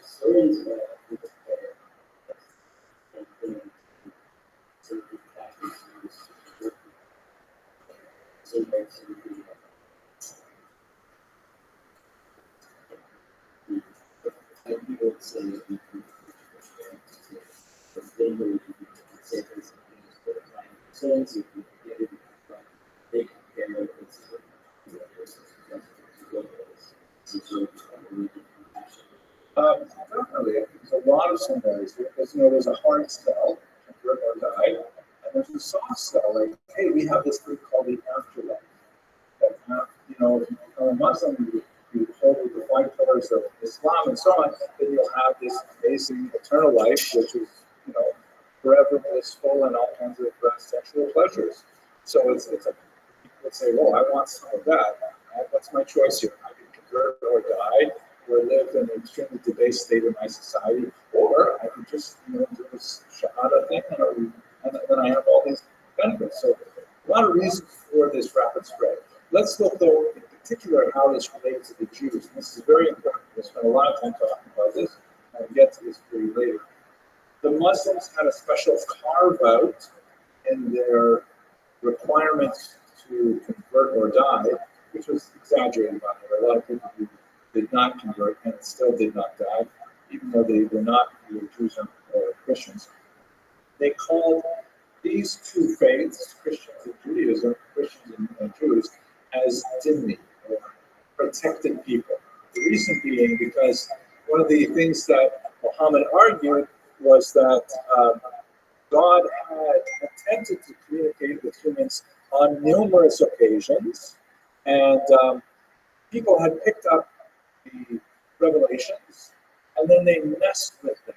And so it was always, disturbed and modeled. And only with Islam, Muhammad called the seal of the prophets, was it done and dusted.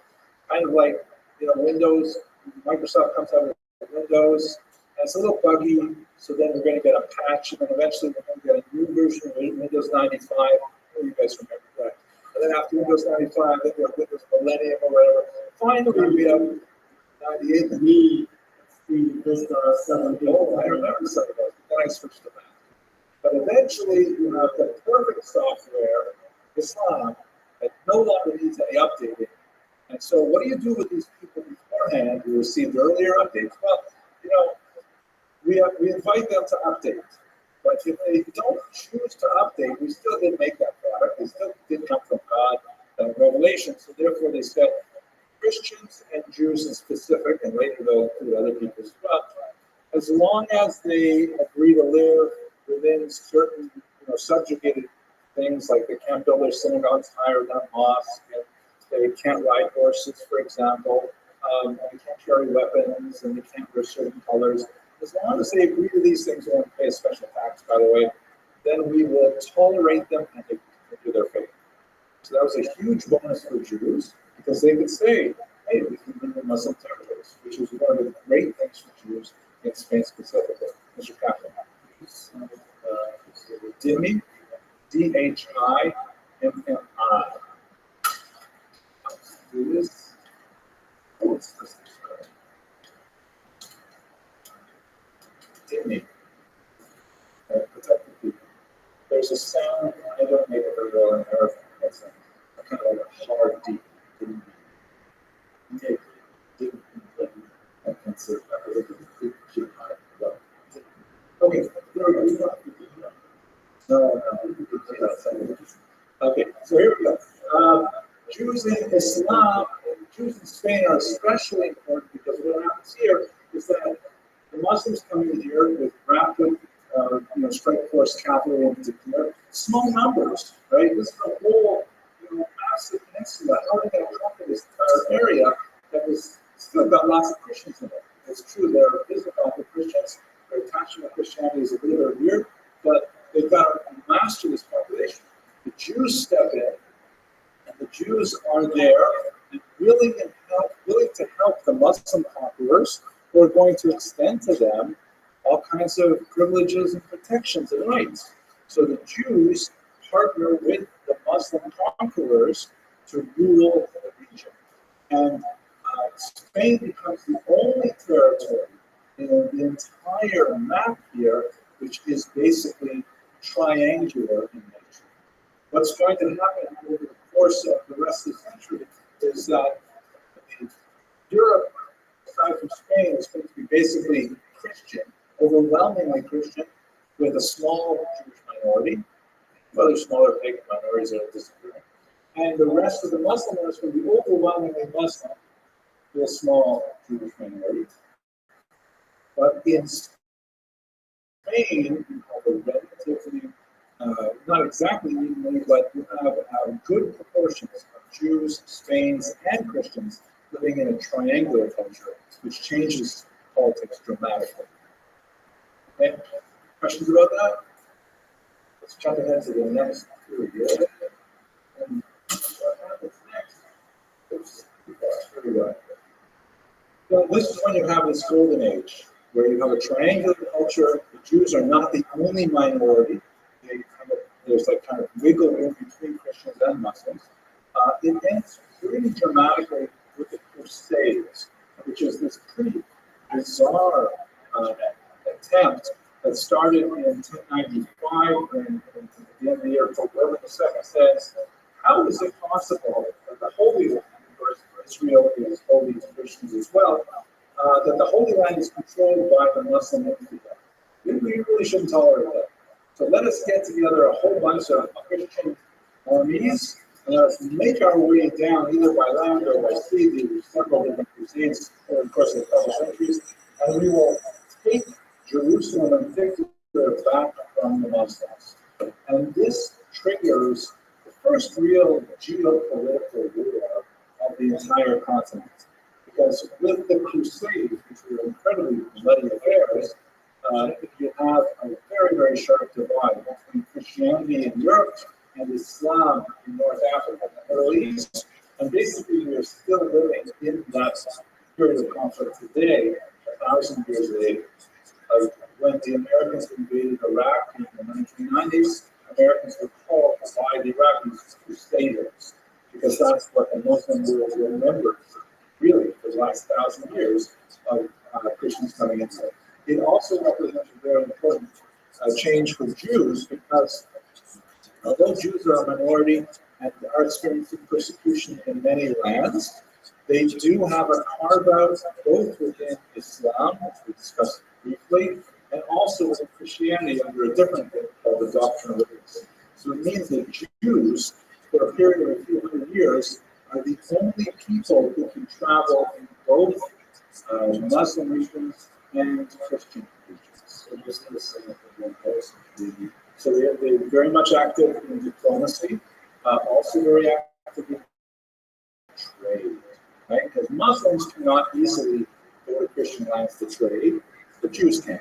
And also, there are Jewish communities all over. So you know, a Jew coming from, let's say, Tangiers who goes up, I don't know, Venice, and he shows up in shul and says, hey, listen, I'm here from Tangiers, I want to do some business, I would also have a place to sleep, things like that. And they have international connections built in. So this is a period of great Jewish trading in the context of Jewish.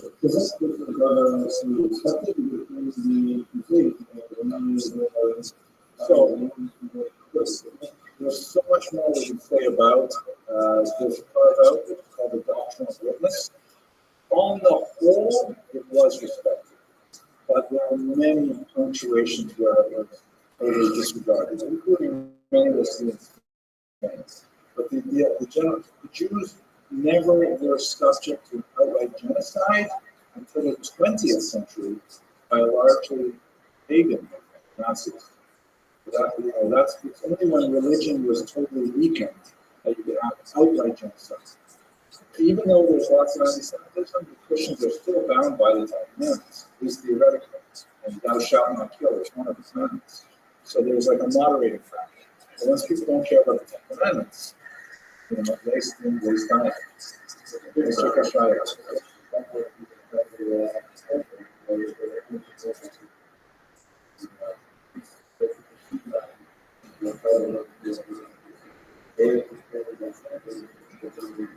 You guys don't do this.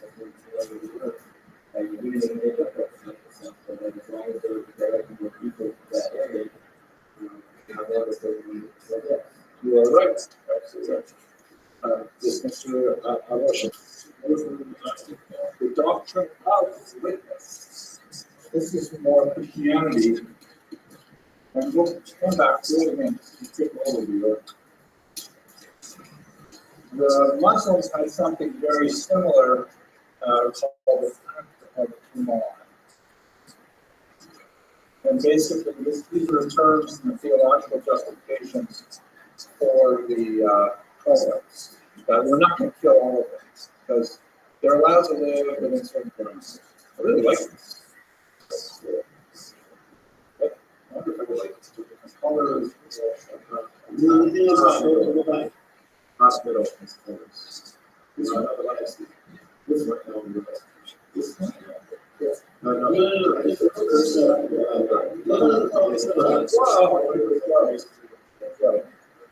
Ooh, oh, nice. Nice.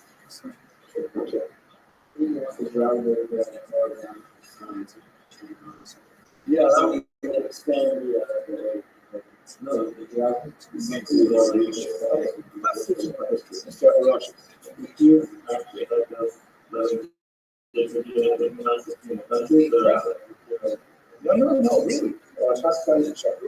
You have letters that you have from the Khazarian Empire over here.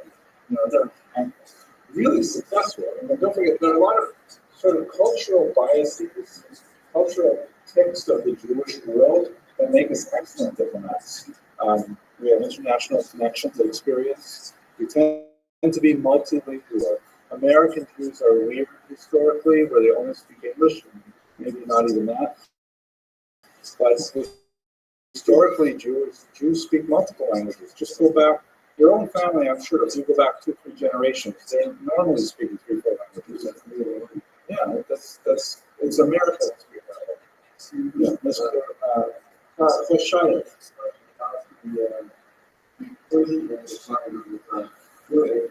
So at this time, it's a very different situation because they are not under the Eastern Roman Empire at that time. They're still under the Sasanians.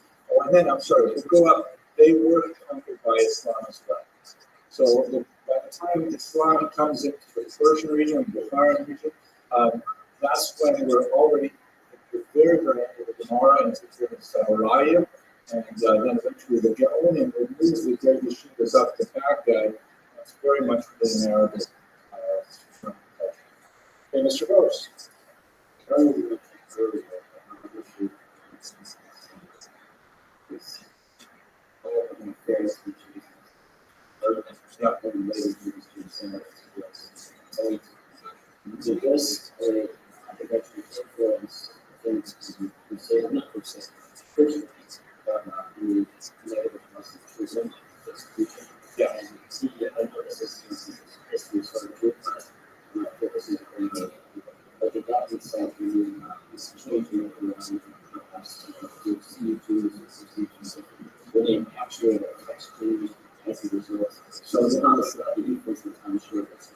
You're asking a really sophisticated question. And it really speaks to the issue of how the Quran was codified into, more importantly, something called the Hadith, which is kind of like the later traditions of the stories about Muhammad that actually took a few hundred years to be compiled.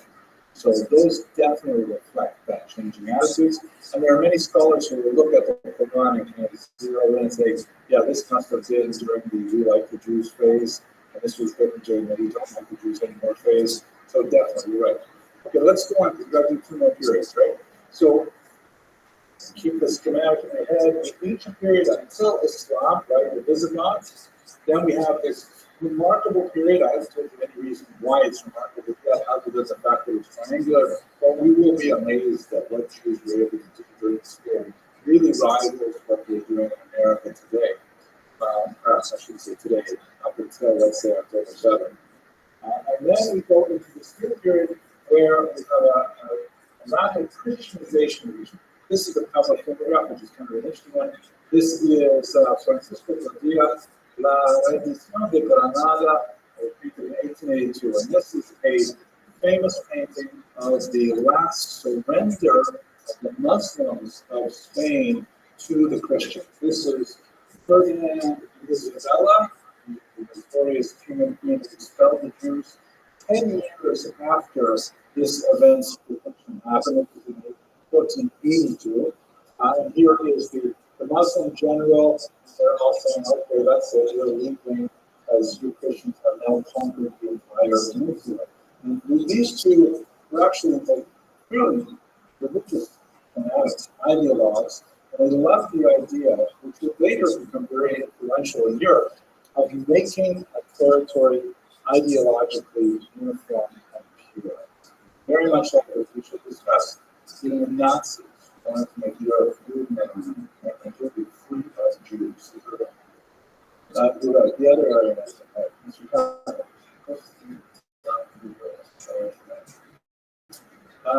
not so well.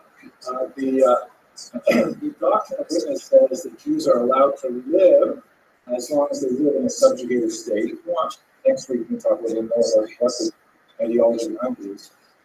But if you want to expel them, you're not killing them. You're just saying you can't live here, not in my backyard. So the idea of expelling the Jews did not contradict the doctrine of witness, but you couldn't actually live with the doctrine of witness. That makes sense to you how it works, how it is so. But there are lots of periods in time where the more humane aspects of Christianity are ignored by its practitioners, as we should see. Because of the rules in the community where first we did not expel the doctrine. Yeah, exactly. He actually ignored the Christian law and Catholic law. It's forbidden to forcibly convert someone. So once they are converted, to use the Latin term, vidieva, they are converted. They are converted. So that's what puts that more big trust, because they're not supposed to do it, but if they force them, then they're going to do it. All these Christians here. Mr. Rothschild from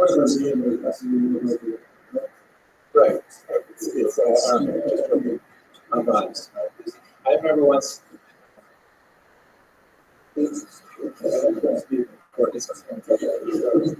I remember when I once, I guess I'll tell you a story, but I'll hide some of these in case anyone ever watches this. I remember I was in I was in yeshiva in Yerushalayim, and next year I came back to the States and I went to a conference, and conference of Jewish Studies. And there was a person there who was very excited to learn Gemara, and she came up to me and she said, I need a shabrusa in Talmud. I really need to learn with someone, and I'm kind of feeling a little weird about it because it's not the way we learn when I was in yeshiva.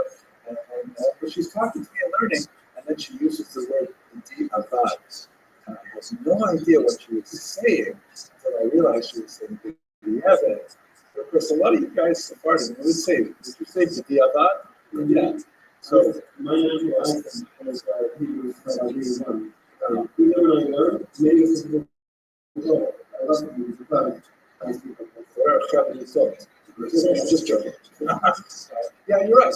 But I was so soaked in an Ashkenazi environment that I didn't have a strong, experience early. So, anyways, guys, I got to give you some questions. Okay, we got to finish it on the next one, and we're not doing it. Here's a map that shows that progression. Okay, this is the period which is called the Reconquista. Anyone want to translate Reconquista? Reconquest, right? Simple. That's the Christian term, the reconquest of Spain. Remember, it was under the Visigoths until 711, and then it became Muslim after 711, and then starting in the 10th century, the Christians start pushing their way down south, and so we finally get to Granada, and that picture that I showed you was from 1482, taking place in the very south of Spain, as the last Muslims were forced to surrender. So this is the re-Christianization of Spain. Here's a Reconquista. And in this kind of muscular Christian environment where they want to make it all Christian again, especially under Ferdinand Isabella, there's ramping up efforts to try and get the Jews to convert, willingly or otherwise. This is the period of this disputation with Nachmanides, disputation that covers lots of attempts to get Jews to convert, and then ultimately we're going to end up with the Inquisition and the expulsion. I'll explain that in 1 second, and we can spend a lot more time about it later. But Mr. Arosha, Mr. Gross, Arosha. It said that the later sessions considered heretics. Yes. Because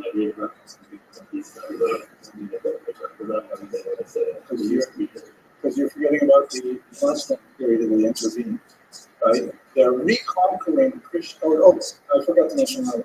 I will tell one more tomorrow, so on Tuesday. But in 589, the Visigoths abandoned Arianism to become Catholics. And when they became Catholics, they also became incredibly anti-Semitic. It was they wanted to show that they were so Catholic now that they were going to invent new ways to persecute. It's absolutely it's going to blow your mind on Tuesday when you hear about what the Visigoths did and when they became Catholics. So this is the reconquest, meaning it was Catholic, it was not heretical anymore from Catholic perspective. Then it became Muslim, and then it was reconquered through the course of 500 years until 1492, when you have the expulsion of Jews. And really, that represents sort of the cultural, what's the word, monolithic period. Okay, see another hand? Okay, I have to explain very briefly the Inquisition, why it happened, and the expulsion of the stop. We will come back to it. I have to have a long talk about it, but it's hugely important. But basically, what happened is during this period of the Reconquista, there was a lot of anti-Jewish sentiment. And a lot of feeling, like I mentioned, that what do we have to these Jews in our neighborhood anyways? They help the Muslims, they're heretics, they're not like us. And so in the year 1391, there's a massive wave of pogroms, attacks on Jewish communities, combined with forced conversions. Tens of thousands of conversions, maybe over 100,000 Jews are forcibly converted. It's not quite as simple as the Shahada in Islam. It involves a little bit of holy water and, again, a formula. But again, it's ridiculously easy to forcibly convert someone to Judaism. And now here the problem is that the church suddenly had this massive population of people who were legally Christian, but considered themselves Jewish. And that meant that they had no anti-Semitic restrictions placed on them. They could go to university, they could live anywhere they wanted, they didn't have a vote because they didn't have democracy in the world at that time, but they basically were like regular Christians, even though they were saying, well, okay, fine, I still buy my, you go to the grocery store, I still send my kids to Cheder, I still have lots of Jewish friends, and they live in a Jewish neighborhood. And this went on for about 100 years, right? In 1391 is the Great Rome's conversion, and the Inquisition is brought in 1478 because the church and the crown says, enough of this already. These new Christians, now in their third and fourth generation, they're not really Christians, they're actually Jews. So we have to force them to become really Christians. And if they're not going to, we will persecute them, we'll make them do humiliating things, and maybe we'll burn them at the stake. That's the meaning of the term Inquisition. It was directed not at Jews per se, it was directed at Jews who had been converted to Christianity and their descendants who may still have harbored Jewish attitudes. Is that relatively clear for our next show? So it became like, Mr. Cotton, it became like a crazy purge society where the Inquisition would arrest someone, say, tell us what kind of secret Jewish things you do, and they torture them, and then they say, okay, tell us all of your friends who do Jewish things, and they would, people on torture would give up a whole bunch of names, then they would go arrest those people, and then they would torture them, and they would give up a whole bunch of names, they would make names up, all kinds of people high up in society were dragged into the Inquisition, and finally, when we get to the 1490s, the crown is saying, this is not working. We're tearing our whole society apart, trying to find these secret Jews, we're finding them everywhere. There's so many of them, it doesn't make sense. And so Torquemada, the Grand Inquisitor, says to Ferdinand Isabella, you know why we're not getting all those false Jews? It's because we still have the unbaptized Jews who would have largely left the Roman Inquisition. We still have them living here. And so as long as these actual baptized Christians who are practicing Judaism secretly can go to meet a rabbi, do Shabbat services, get some kosher herring. As long as they have Jews living here, they'll never be able to get rid of these false Christians.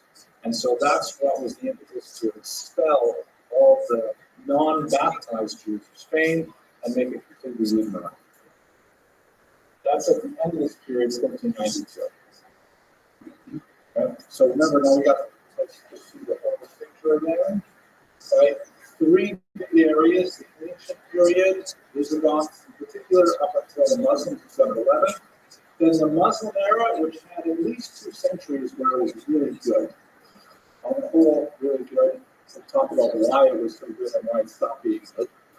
And then with the Reconquista, you have the series, the first of disputations, where they're trying to have at least debates over it. Then the Inquisition after the forced conversions, and then finally the expulsion, which ends with a sharp date, 1492, 1496, 7 in Portugal. Okay, we get up to this point. Mr. Gross.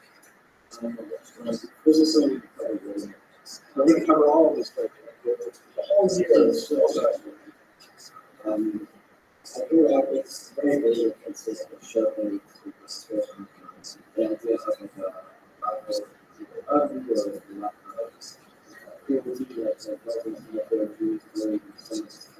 is that afterwards in YouTube? Is that somewhat exaggerated? Is that something we were talked about?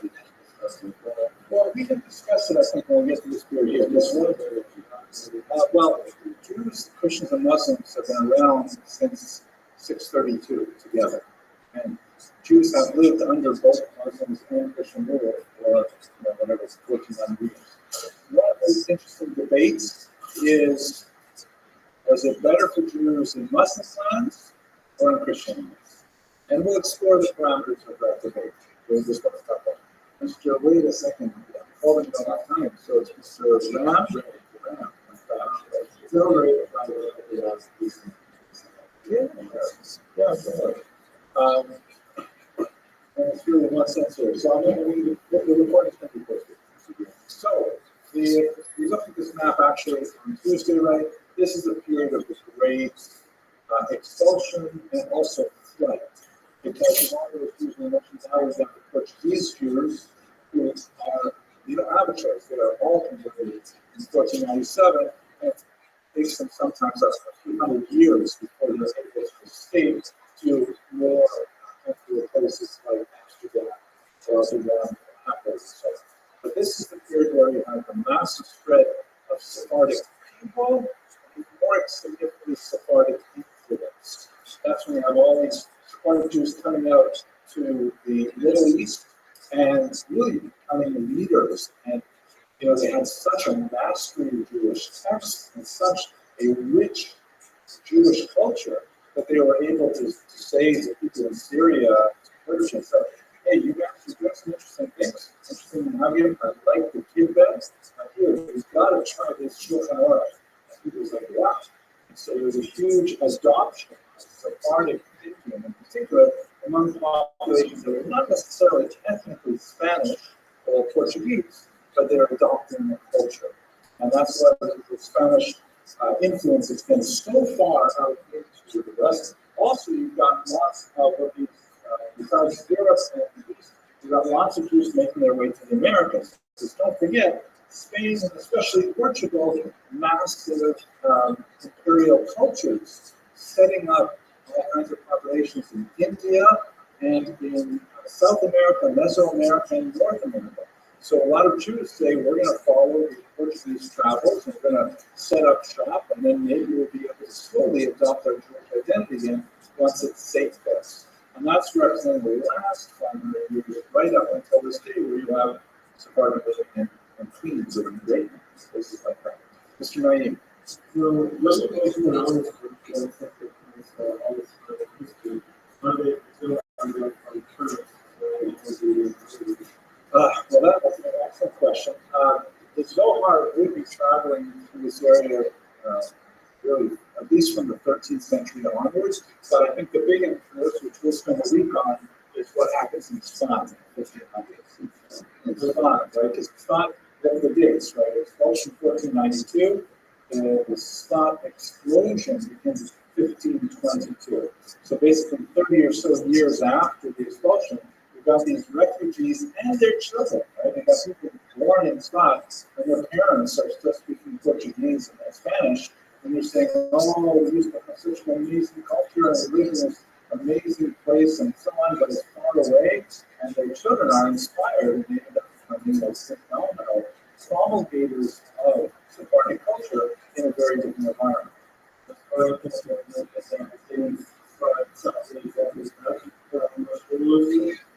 No, it's definitely sure. Yes. Yeah.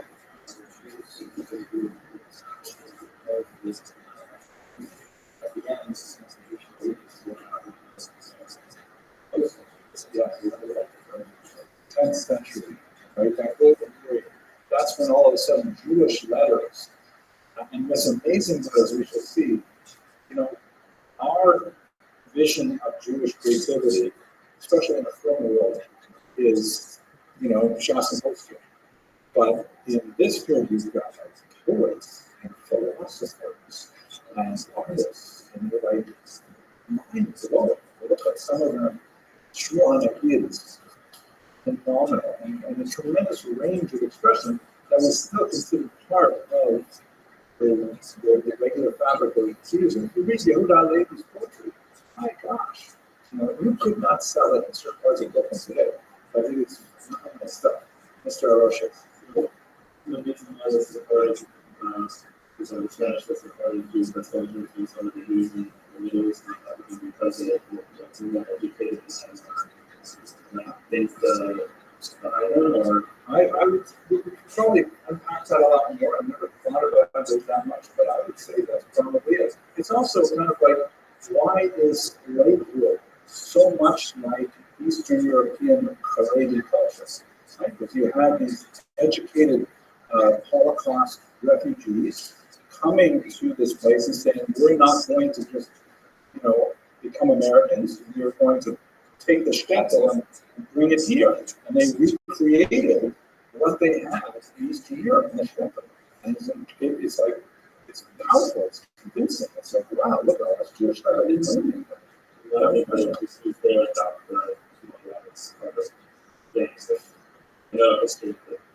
Each region is usually very proud of it.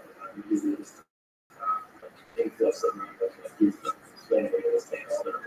So there's lots of reasons, particularly on pocket, but I think one simple one is text, printed text. If you've got a family minhag that people observe, but it's never been written down, never really been codified, and you have someone pull out a sefer, which is only now being printed, right? Printing was invented in the 1450s, right? So the Jews were expelled in 1492. So it's a brand new thing, and there it is, literally in black and white. It's oh my gosh, I have to use a release. This is how much a release is. It's a very different thing. When you have text, that kind of like gives a new one. Mr. Gross.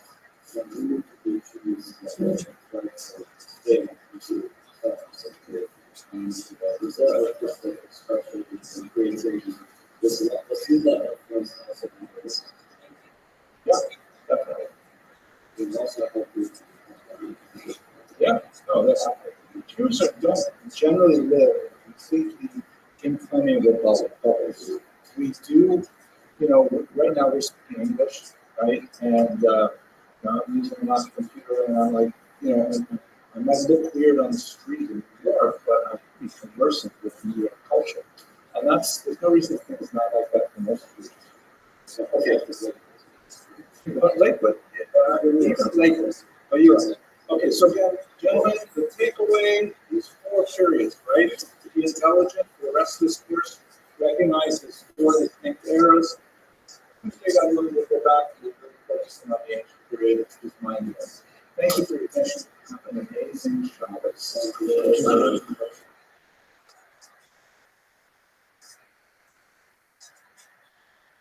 Okay, so today's topic is going to be why.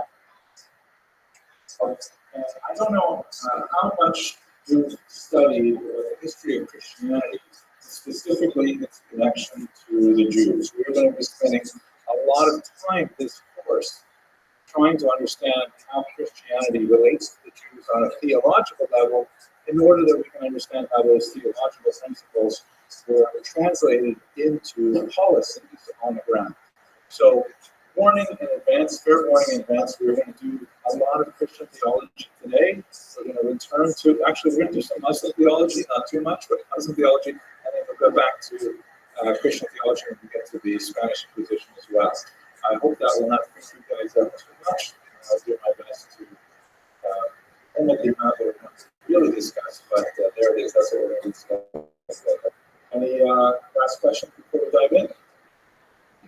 Okay, everyone is good. Let's start with the earliest settlement, which you recall when we talked about this last week. We did the broad overview of Spanish Jewish history, and we had the first bubble was the period of the Visigoths, right? So that's what we're focusing on today on Thursday. Visigoths means the Western Goths. The Goths are the name for the nomadic people that moved somewhere out of Central Europe, perhaps out somewhere near Hungary, and made their way into the western part of Europe and eventually ruled the Iberian Peninsula and a bit of France, what we'll France later, for several hundred years. And this is really our first good look at Jews in Spain. But what about the legendary origins, like the data that we have about the Jews of Spain that's not necessarily rooted in our conventional sources? Like, for example, we have one pasuk in Obadiah that refers to the exiles of Jerusalem who are in Farad. This is the classic passage, which I'll give you a citation. It's Obadiah only on one paragraph, and this is the second last, the penultimate pasuk. And it says in Hebrew,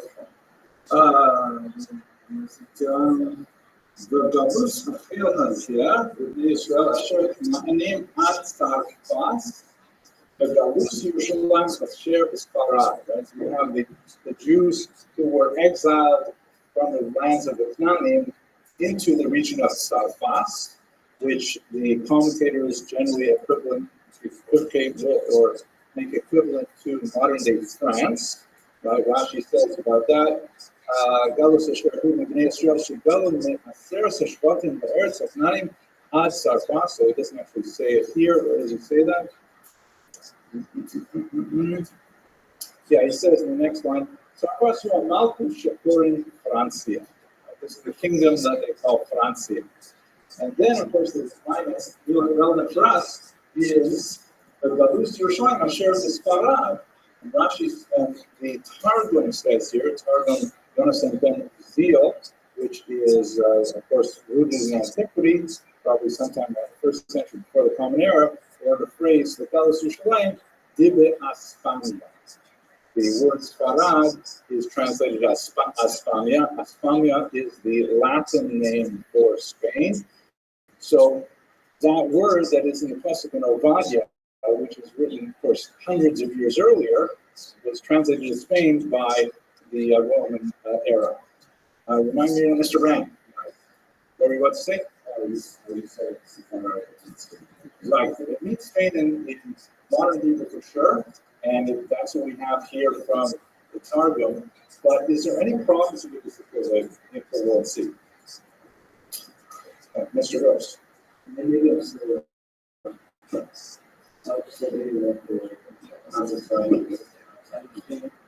Yeah, like that word Sfarad. Was there anyone else who called the Iberian Peninsula Sfarad at that time?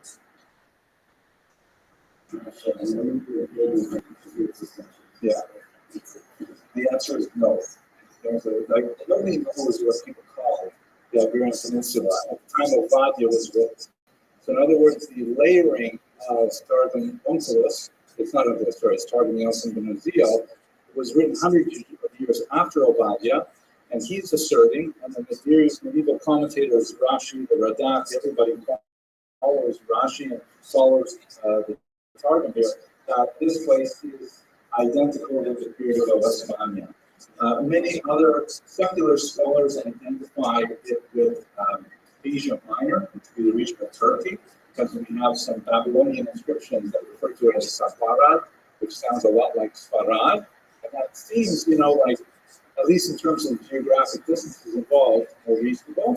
Some also argue that it refers to Sardis, which sounds a little bit like Sfarad, and also is in the same region, but we simply don't know. So anyway, that's our first citation of Spain, Sfarad, and the idea of Jews being there from Yerushalayim. We have no other evidence besides the Pasuk, but we have a passage in the Gemara and Ramos that refers to both the travel from Galia to Asfania. That's definitely a much more contemporary reference to the Gemara here in this context that we were speaking.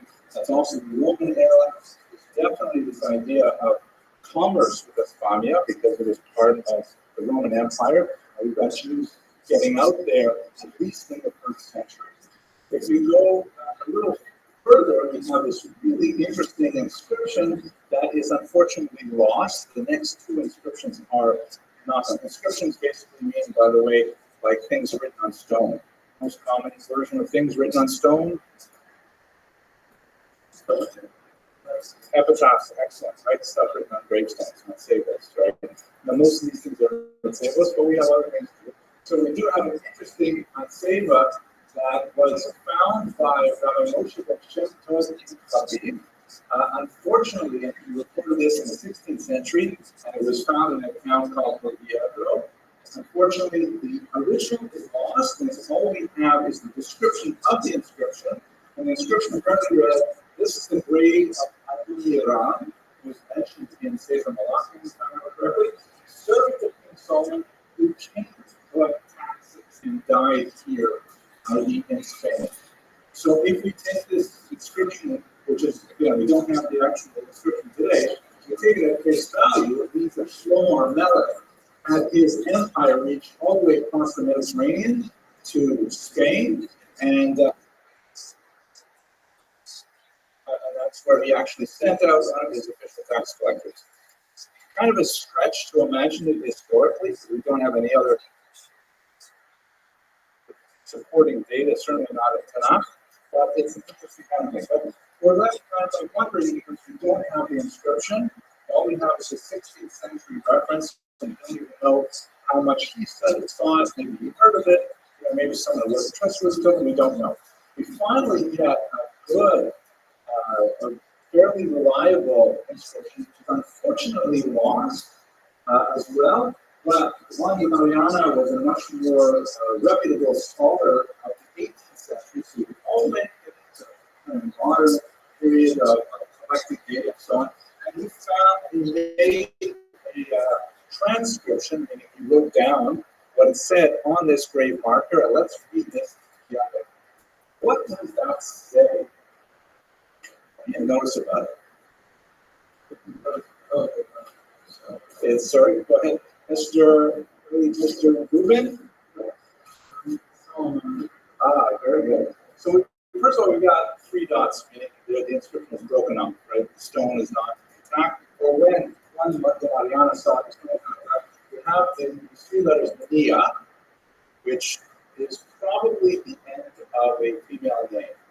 Like maybe Julia or something like that, but an A ending is very common in Indo-European languages for a feminine name. Then we have the Latin word Salomonula, that used B's for use in Old Latin, and that is I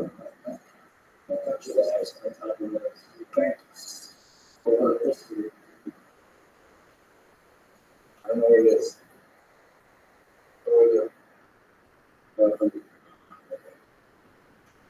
Yeah. So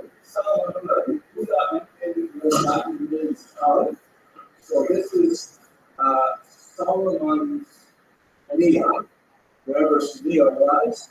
She is of Solomon. And then they have little asterisks to separate the words, which is really helpful because in a lot of ancient inscriptions, we did not imprint the space between the words for a long time. Right? That's a simple kind of thing. Do you remember when you were in school? I don't know. I do remember that when I was learning to print, I had to put down my finger before I wrote the next word. You guys remember that? So I remember that very well. And that was a great invention because it was so hard to read ancient texts because nobody, they wanted to save space and they put all the letters together. So, Mia Salamanula, there's a little asterisk to separate the word an. The word an means close. I'm sorry? That's the son.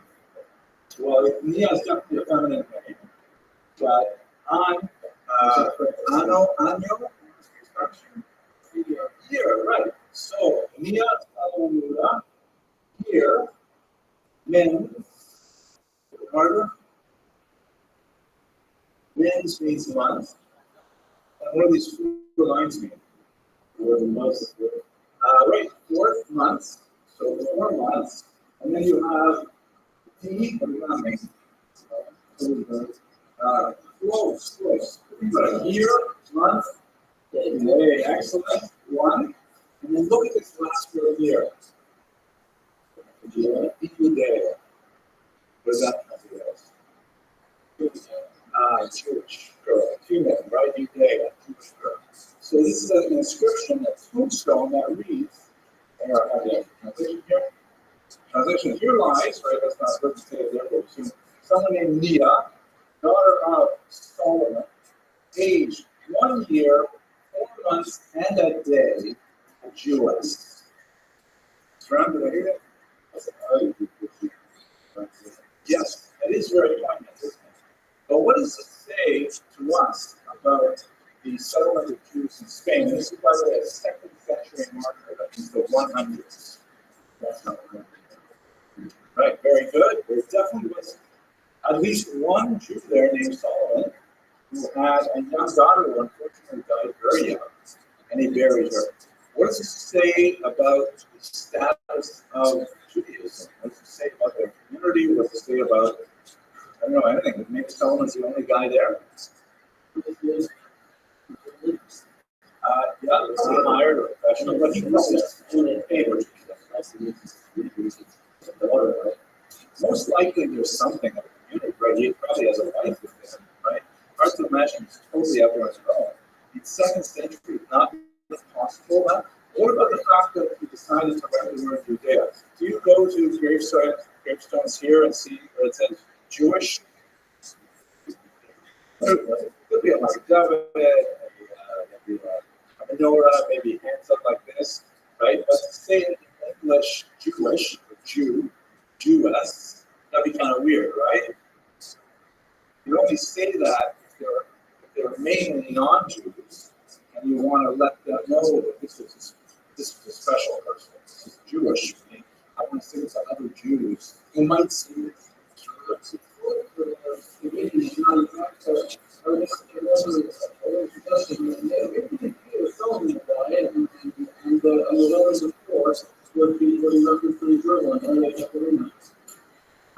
That's interesting, like the 4th year, but it's in the genitive. It would be Solomon who thus. Solomon who thus. It's nominative, it's in the genitive of Solomon. So the Solomon is good call, it's good call. Okay, so that's the Jewish Anathema. That's a pretty reasonable archaeological evidence of Jews existing there. Now, let's try to understand. We know a lot more about them, but in a weird way, it's actually sort of from the 4th century. So we've got to understand the reason why we know so much more about the Jews in the 4th century until really the 8th century is because the church is writing about them. We have lots and lots of church records telling us about Jews. Unfortunately, as we shall see, we don't know what Jews wrote about themselves. There are some shadows and Jews that come from Spain over these centuries. All we have to go on is what the church had to say about us. And to a certain degree later with the Visigoths, what the state had to say about us. We don't get a voice. We don't have any records about how we reacted to these policies and so on. So let us understand those policies. Let us understand that Christianity just takes off in the first 2 to 3 centuries after the founder of the religion died. And it's largely as a result of this man, Saul of Tarsus, who's also known as St. Paul. St. Paul is an interesting guy. He refers to himself as a rabbinic Jew from Tarshish, which would have been in Asia Minor. And he even says at one point, his writings, by the way, constitute most of the Christian Bible. They are letters of Paul and describing things that he did, the places he traveled, things like that. He was like a major promoter of Christianity, way more than the founder of Christianity. If he was only after the founder, it probably would not have gone very far. But Paul was like, he was the Nathan of Gaza to Shabbatai Peter. He was like the #1 publicist. He famously was on his way to persecute Christians. He has like a conversion moment that's beautifully recorded here in Zuccari's Conversione di San Paolo, where he's walking on, by the way, he never met the founder of Christianity, never. He had a vision of him on the road to Damascus, where he's like a soldier and he's going out there to persecute some Jews or something like that, and he's struck blind after he has this vision. That's what's depicted here. I think this is supposed to be some divine figure, lots of little angels and things like that. And here is Paul down at the bottom, struck blind. He's blind for a few days. But my favorite part is the horse that's right in the center of the picture, and the whole frame is really all around the expression of just the horse is upset and the rider has been knocked off. So Paul has this like dramatic moment where he suddenly realizes he has to become a Christian. And although he's never met, except for this vision, he's never met the founder, he spends the rest of his life selling Christianity to the masses. In terms of Spain, he mentions in one of his letters that he's hoping that whenever he's on the way to Spain, he will one day be able to speak to you. And therefore, when I have performed this and have sealed it to them this truth, I shall go by way of you to Spain. So we have his own testimony that at least he has intentions to go to Spain. We definitely know that he was all over the Eastern Mediterranean and well up into the Italian Peninsula. You can see he's got 4 separate journeys that are recorded in the New Testament. And why do we care about this? Why is it important that we're looking at Paul's journeys?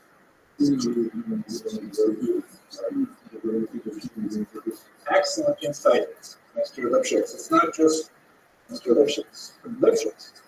It's not only is it going to be for Jews, but wherever Jews are, there's a lot of other likely candidates for conversion.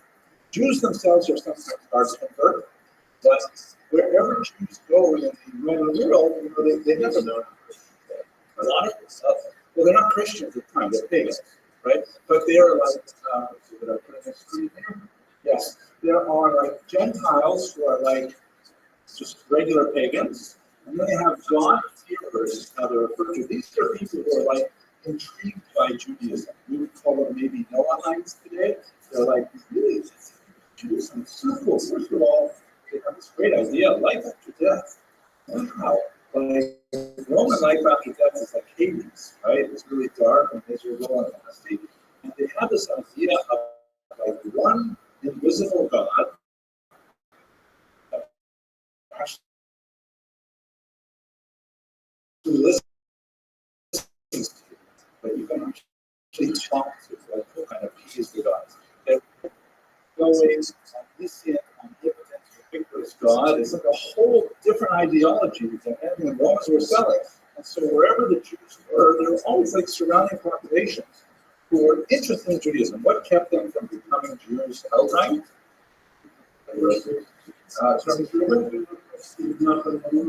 Well, especially after the wars, yes, but before the Great Wars of '66, they're not especially interested. In fact, they have special status in the Roman Empire.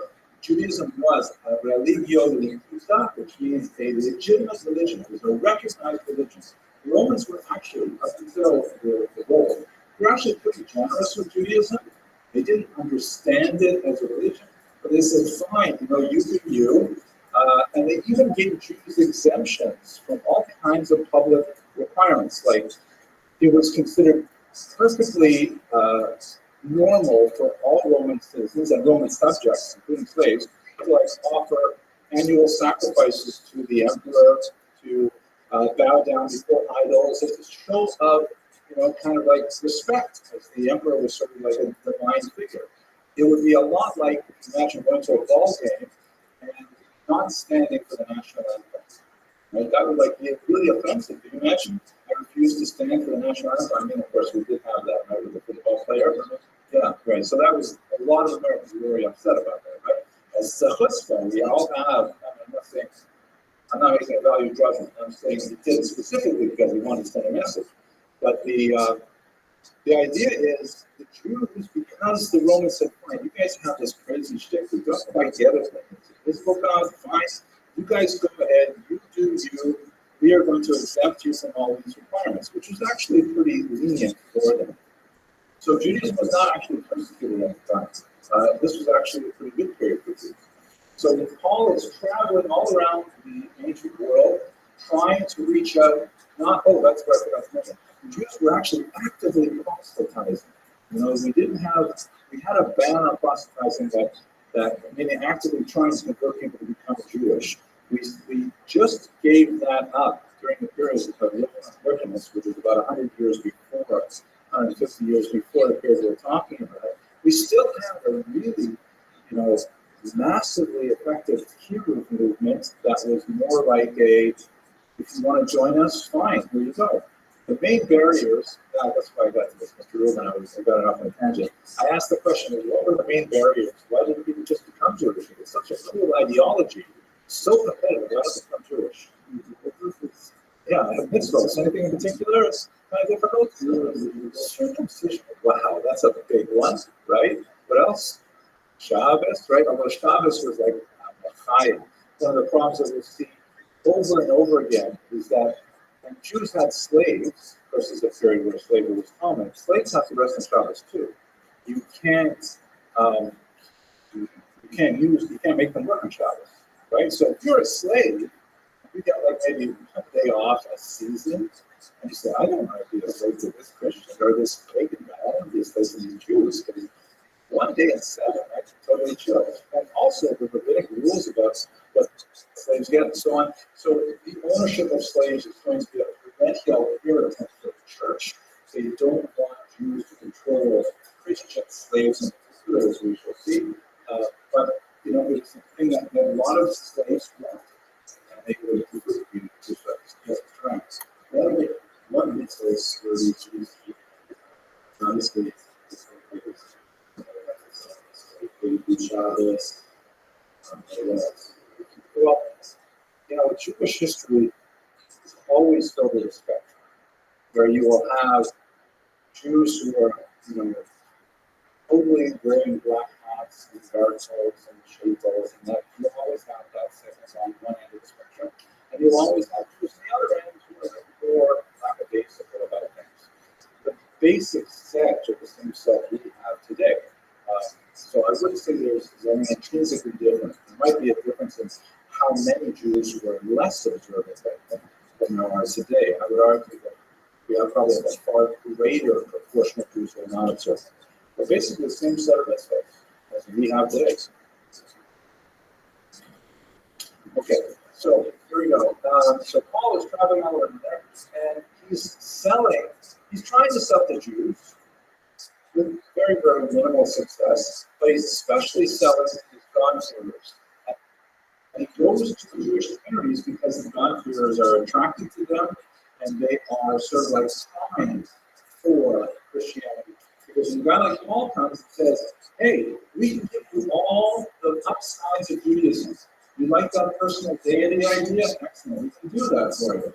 You like life after death? No problem, we have that down. But we have everything, and you know what? You join our faith, you don't have to worry about circumcision. You can still eat your pork chops. Everything is pretty easy. All you have to do is accept, that this is your personal Savior. And so it's actually a much lower threshold to entry. So he ends up making a tremendous success in terms of selling this new faith. However, he has to explain the difference of Christianity and Judaism. This is one of the things that really comes down to Paul and really developed over the centuries. And I'm going to give you a couple of medieval examples of this, because if you were like a God-fearer, there are no Jews, usually you're going to synagogues, you see that's happening a lot. There's always pagans going to synagogues, staying for Kiddush, enjoying things, and saying, wow, I really like Judaism. I just wish they didn't have that circumcision bit. I just wish they didn't have the report bit. And on Paul and says, hey, you don't need to do it, then you do the rest. And the first thing that they ask is how Judaism is an ancient religion. Antiquity was very much respected. How old are you guys? What, 40 years? Seriously? It's like a cult, right? It's like, you guys worship asteroids. So no, it's a real deal. What you have to understand, we say, is that God used to love the Jews. They were the chosen people. And then he changed his mind. And now the Christians are the chosen people. We have taken over the Jewish title. It's especially important because once they get down to codifying the Bible, they're going to use like 4/5 of it, maybe 5/6 of it is the Tanakh. And they're just going to add an appendix to it, which they call the New Testament.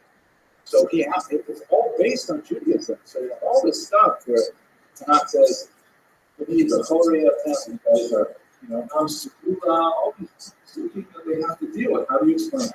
So this is an example that dates from the 12th century. It's a classic Gothic sculpture, and there are literally hundreds and hundreds of examples of this. It was a type of monumental architecture that was used to teach illiterate peasants about this basic relationship with Judaism and Christianity, because it would become a theological irritant that would last forever. Christianity would always have to deal with this question. And it portrayed typically two women.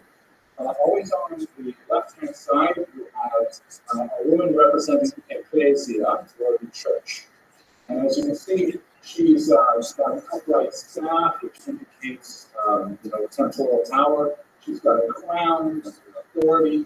Her beliefs is done on property. She's holding a child spirit, which has a theological position. And she's sort of looking daggers over at this woman who represents the synagogue or the Jews. And unlike the ecclesia, she has lost her crown. Her staff is broken. She has no more authority, no more power. Here she's holding the Schneider's Rabbi, right? And they're held in an inefficient way. They're slipping from her hands. Her bodice has not gone up, and she is literally in a posture of decline. She's literally falling away from her lungs. This, by the way, is from Notre Dame. It went down a while ago, but it was up for 800 years. It's really a big deal. And of course, she is blindfolded. You need the blindfold. Right? And what does that mean for Judaism? Right. It's just, you can't see the truth of Christianity. So this message is essentially what Paul developed and was selling to people, saying Judaism, that's old-fashioned, that's old technology. Their new technology is way better. The Jews, they have this problem. They just can't keep up with the times. They're obstinate, they're obdurate. We'll see these arguments developing over the next few centuries. I'll show you a couple more examples just to illustrate. We could spend the entire class, the entire course, looking at varieties of the place in synagogue. It is such a popular representation of this because the message has been taught over and over again. Here is another one. I like this. This is from but it's the usual things with the Fabia, the staff, the chalice, the crown. What I like about this version of synagogue, you can see the Ten Commandments here, and you can see the broken staff. She's also falling away from God. What about this thing around her eyes here? Behind her eyes. Exactly. What's covered by? A snake, right? A serpent is covered on her eyes, right? So in Christian mythology, derived from Genesis, the snake is Satan, right? Satan. And so the reason why the Jews are not paying attention to Christianity is because Satan is fooling them, right? Satan is blinding their eyes. Doesn't this text have to increase in the verses and you really need to only think it's going to hold on to this uses lots of little It became a true exactly. And you'll see over and over again. There are definitely borrowed concepts from many passages of the New Testament. But sometimes those concepts, those mashalim that are there, are much more like kind of, they're less powerful. The metaphor of the olive tree. The tree is one, you cut it down, but you plant a new shoot on it, and a new branch grows up. That's like old Judaism. The tree is dead, but if you plant the Christians onto it, then it'll grow. So it's hard to portray that in art. I'm going to show you one more just to show you how it gets weirder and weirder. When we study, it does take a few do Ashkenaz with me next semester. We'll go into this a lot more. It's really big Ashkenazi art. This is a church, stained window, stained glass window in Bergen, Germany, 14th century.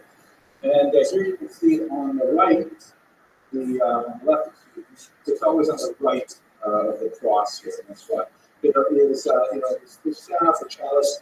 She's riding a tetramorph, a four-headed sort of animal, which is reminiscent of the Rothschild, and hand descends from heaven and crowns her. That's a pretty strong statement of divine authorization, right? Divine support. The synagogue, on the other hand, is riding a mule, a sterile animal. She is holding onto a ram's head, which is reminiscent of the Akedah, but also in Christian thought it represents carnality, their attachment to sacrifice, korbanos.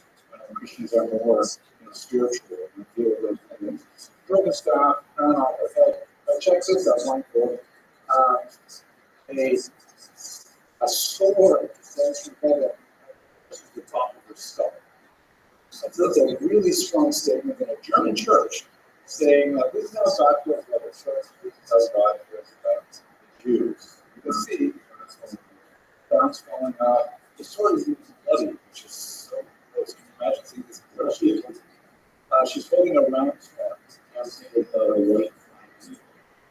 That's her staff. It's like banner, it's a symbol of authority. It's a right wing to the symbol of authority. I don't know. Not sure.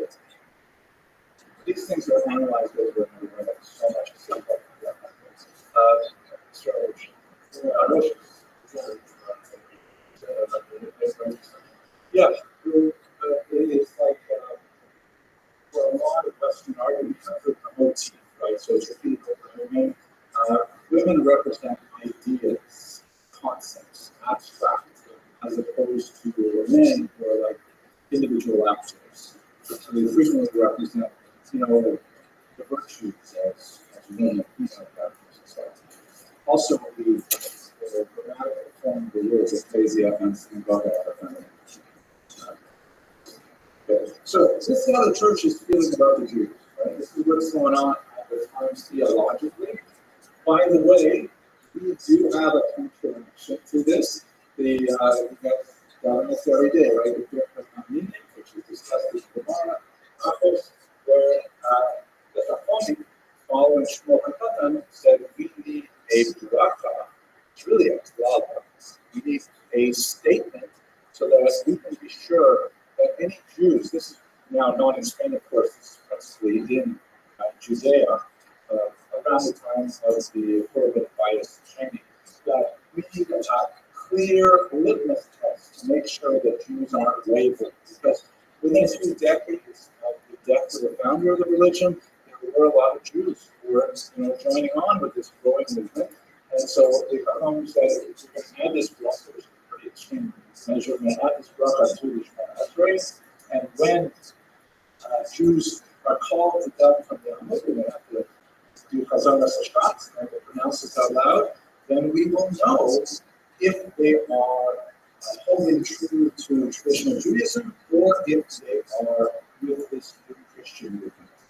And so a person who refused to read this particular bracha would be evicted from shul. It's believed that John, author of the Gospel of John, was possibly one of these Jews who was evicted because he refused to read this bracha. Tremendous amount of blasphemous, and that's what I was going to do. Okay, that's just a side point. Any questions about this guy? Is Rosie a little troubled? Okay, this is very troubling stuff. Now, all of this is like sort of theological discussions, but it becomes real in terms of policy because in the early 300s, the Roman Empire was Christian. This religion that was originally not like Judaism or Religio Quinta, that was actually persecuted because it didn't fit the parameters of the committed faith at the time. It grew and grew and grew and got so many more adherents, including the mother of the emperor himself, and ultimately the emperor, Constantine, says, okay, that's it. We're going to make Christianity the official religion of the Roman Empire. And that represents a big turning point for the Jewish population because now it's not like, the Romans who were pagans were actually fairly tolerant of diversity of religious opinion because that's somehow the nature of paganism. You have your God, I have my God, it doesn't bother me. Maybe when I come to your house, I'll worship your God for a while with you. It's like, you can be tolerant because there's no exclusivity to my God and no other God. But Christianity becomes an exclusivist faith, and they have this ongoing nagging theological problem called Judaism. How do we keep defining ourselves against the mother religion that we have emerged from? We have to always prove that we are, legitimate. And so a lot of the religious activity is slowly translated into public policy that discriminates against the Jews. This is a period of time when, we begin to see the Jews in Judea in particular deciding we had better do things like, for example, fix the calendar. So we have the establishment of the astronomical calendar of July 2nd that we use today, because we can't rely on being able to sight the moon in precarious circumstances like under the Christian Empire. The Talmud Yerushalmi is codified at this time because they're beginning to feel that the walls are closing in on Judaism and we have to get this down and organized. All kinds of interesting things are developing as a result of Constantine's conversion of the state to Christianity. It's about 325. Okay, so that's, now we got lots more to do. Any other questions or arguments? Yes, Mr. Rothschild. Everything where the African things that Christianity took over, was there a struggle to force the fact that basically So think about it like this. This is like a core theological problem for Christianity up until this present day. I mentioned something to you and nobody reacted. But when I said that God used to love the Jewish people and then he changed his mind, does that statement bother you, Mr. Rothschild?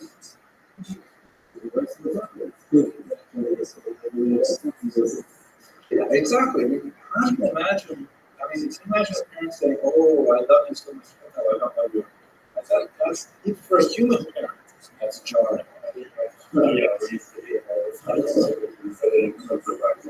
So if you're a Christian and you want to believe that you are God's chosen, but the Bible that you're reading over and over again says that Jews are the chosen people, we have to have this whole theology of like, yeah, that's true for back then, but now it's different.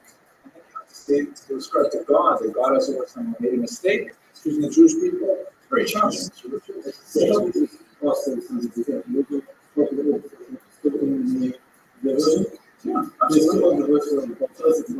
oh, absolutely.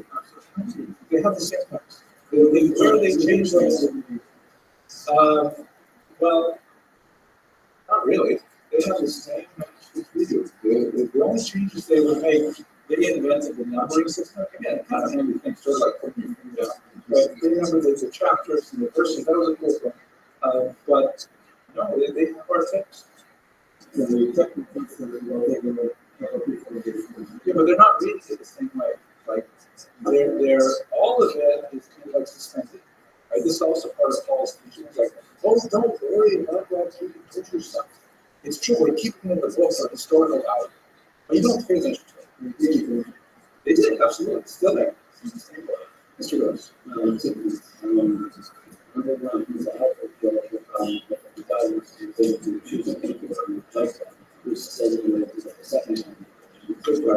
Yeah. God theories.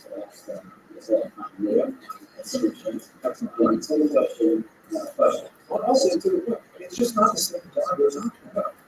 You know, if we're really talking about omniscient, ubiquitous, eternal God, the idea that he could transfer his allegiance like that just does not make sense. The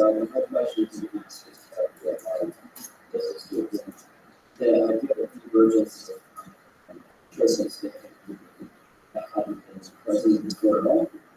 Well, again, I am unaware of any, other than in Israel, I'm unaware of, oh, and maybe there was like an interesting experiment in Egypt on the mountain, but it's a limited experiment, and it was really the worship of a single pagan god, the sun. The Babylonians also worship the moon for a bit, so it's definitely the first time, other than in the land of Israel, that a state worships the God of Israel. Or the state worships the God that we understand as a God as opposed to an idol. So it's a big deal, huge deal. Guinness is a concept correct. Again, when we say monotheism, we're understanding the Jewish conception of a single God, as opposed to the Egyptians who said the sun is the supreme power, and the others are not powers, only for a brief period of time. So it's hard to call that monotheism. But, yeah, very Mr. Aloysius. After talking about that, so they started putting that into law, so just creating mysteries in order to prove that they were designed. Yes, you're going to see that in the next 20 minutes and next Thursday as well. Let's look at some examples, okay?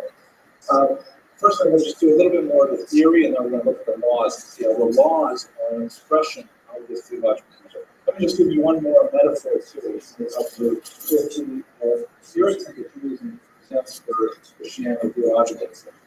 Let's say, for example, you have a family that has always made cholent the same way. Right? They have a particular cholent recipe. It's really good, delicious, lip smacking. And one day, the youngest daughter of the family goes off to college, and she goes to the Hillel house there, and she has a different cholent. The next day, she comes home and says, "Oh, Mom, you won't believe this cholent recipe that I tasted. They put peanut butter and it is gewaltig." So they say, "Okay, let's try it." So she makes the cholent with peanut butter that Shabbos. And then after Shabbos, the daughter asks the mother, "Okay, Mom, what did you think?" And Mom says, "Well, it was nice, but I like our old cholent better." And the daughter's really upset because she's quite invested in this particular new cholent. And she says, "What are you talking about? My cholent is so much better. It's like got this unusual flavor and the odor and the texture is so beautiful." And I says, "All those things are nice, but it's not better than the old cholent." And the daughter gets really angry and says, "You know what? You don't know anything. We're going to Bobby. Let's go see what Bobby thinks." So bring the new cholent to Bobby, and they say, "Bobby, please tell us what you think." And Bobby says, "Okay, very nice, but it's no question. Our old cholent is definitely better. We're not switching to the peanut butter cholent." And she's so frustrated. So we're going to the altar, Bobby. We go to the old folks' home, and they prop her up in the bed, and they give her two cholent. She says, "No, it's not anything like the cholent we made in our family for generations." So the daughter gets so angry that not only is she, with her right hand, so to speak, elevating her peanut butter cholent, she has to start downgrading the old cholent. She has to say, "You know what? I never want to tell you this, but your cholent is giving too much gas. Maybe really gassy. And you know what? The second day, I could not bear it for that day of your cholent. It was disgusting. You used to stick to the pan so much, it was so hard to wash out." And she said all these bad things about the old cholent. It's not enough to say the good things about the new cholent. She has to say the bad things about the old cholent. So this metaphor is like the Christian, as it were, is like the daughter, right, who's selling the new peanut butter cholent. And she won't be satisfied that her peanut butter cholent is better until someone from her maternal line will confirm it. Until the mother or the Rabbi or the altar will say, "Yes, it is better." Until then, she always has this nagging feeling that my cholent is not as good as the old cholent. And furthermore, she will raise her own cholent. She raises Christianity with her right hand, but with her left hand, she pushes down Judaism. This is what a very heroic theologian, Rosemary Rothschild, she wrote a book called Faith and Fratricide, that basically got her kicked out of the church. And when she said that that's basically what Christianity is doing. On the one hand, it's elevating Christianity, but at the same time, the left hand is pushing down Judaism. She wrote this in 1975. So that's the kind of situation we're in, where Christianity is always obsessed with what do the Jews think, because they are the bearers of the true cholent recipe. And as long as they don't agree with the new recipe, people are always going to be worried, maybe we don't have the right recipe. Maybe it's not quite as good. Let's see how that plays out theologically. First of all, the kind of arguments that are going on now, these are the period of what they call the church fathers. These are like, for the next 200 odd years, these are early church thinkers who developed church dogma that will have a huge impact on the Jews. One of them is this guy here, Justin, a philosopher, also known as Justin Martyr, because he was killed by Romans. I don't like his book. So the title of it is "The True Portrait of the Lives of These Greek, Latin, and Pagan People." Now, I wonder, how do you know how this is a true portrait by Justin Martyr? Please. This is published in 1700 or something, but 1584. So, how do you know this? But they say it anyway, but who cares about that? So, Justin Martyr wrote a book called Dialogue with Trifo. But for a long time, people thought maybe it was Rabbi Tarfon. But the years don't work out. It can't be Rabbi Tarfon. In which he basically lays out all these arguments about why my children is better than your children. He says, your children are like, your Judaism is very carnal. Like, you're always thinking about, oh, the split is really hot, and I'm going to go to hell for that. So, like, you're focused on all these details that are physical, and nothing like the theory of values and spirituality. That's why you guys are so bad. Christians are the true Israel. Like, you guys have lost it. This is the Palmont doctrine that we put earlier. And the reason you guys don't realize that you're doing this is because you are not doing it. You are stiff-necked, right? You are refusing to accept this obvious, like a blindfold on the eyes of ecclesia, excuse me. Here's another one who's extremely influential, especially in the Eastern. His name is Saint Jean Chrysostom, which means, ironically, golden mouth. If you heard him speak today, you'd call him potty mouth.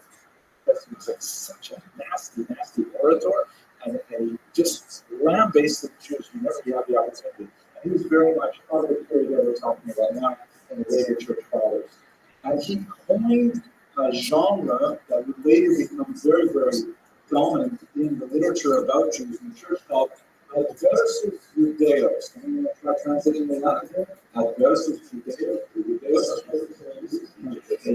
Against the Jews. Right? It's like a whole genre. It's like, you go to the bookstore, you've got horror, fiction, non-fiction, these Jews. The whole set. There's like lots and lots of these church fathers who are doing this. And it's really interesting to read Chrysostom's sermons because the thing that's bothered him so much, by the way, he's active in the area of Antioch, which would be an Asian island in Turkey.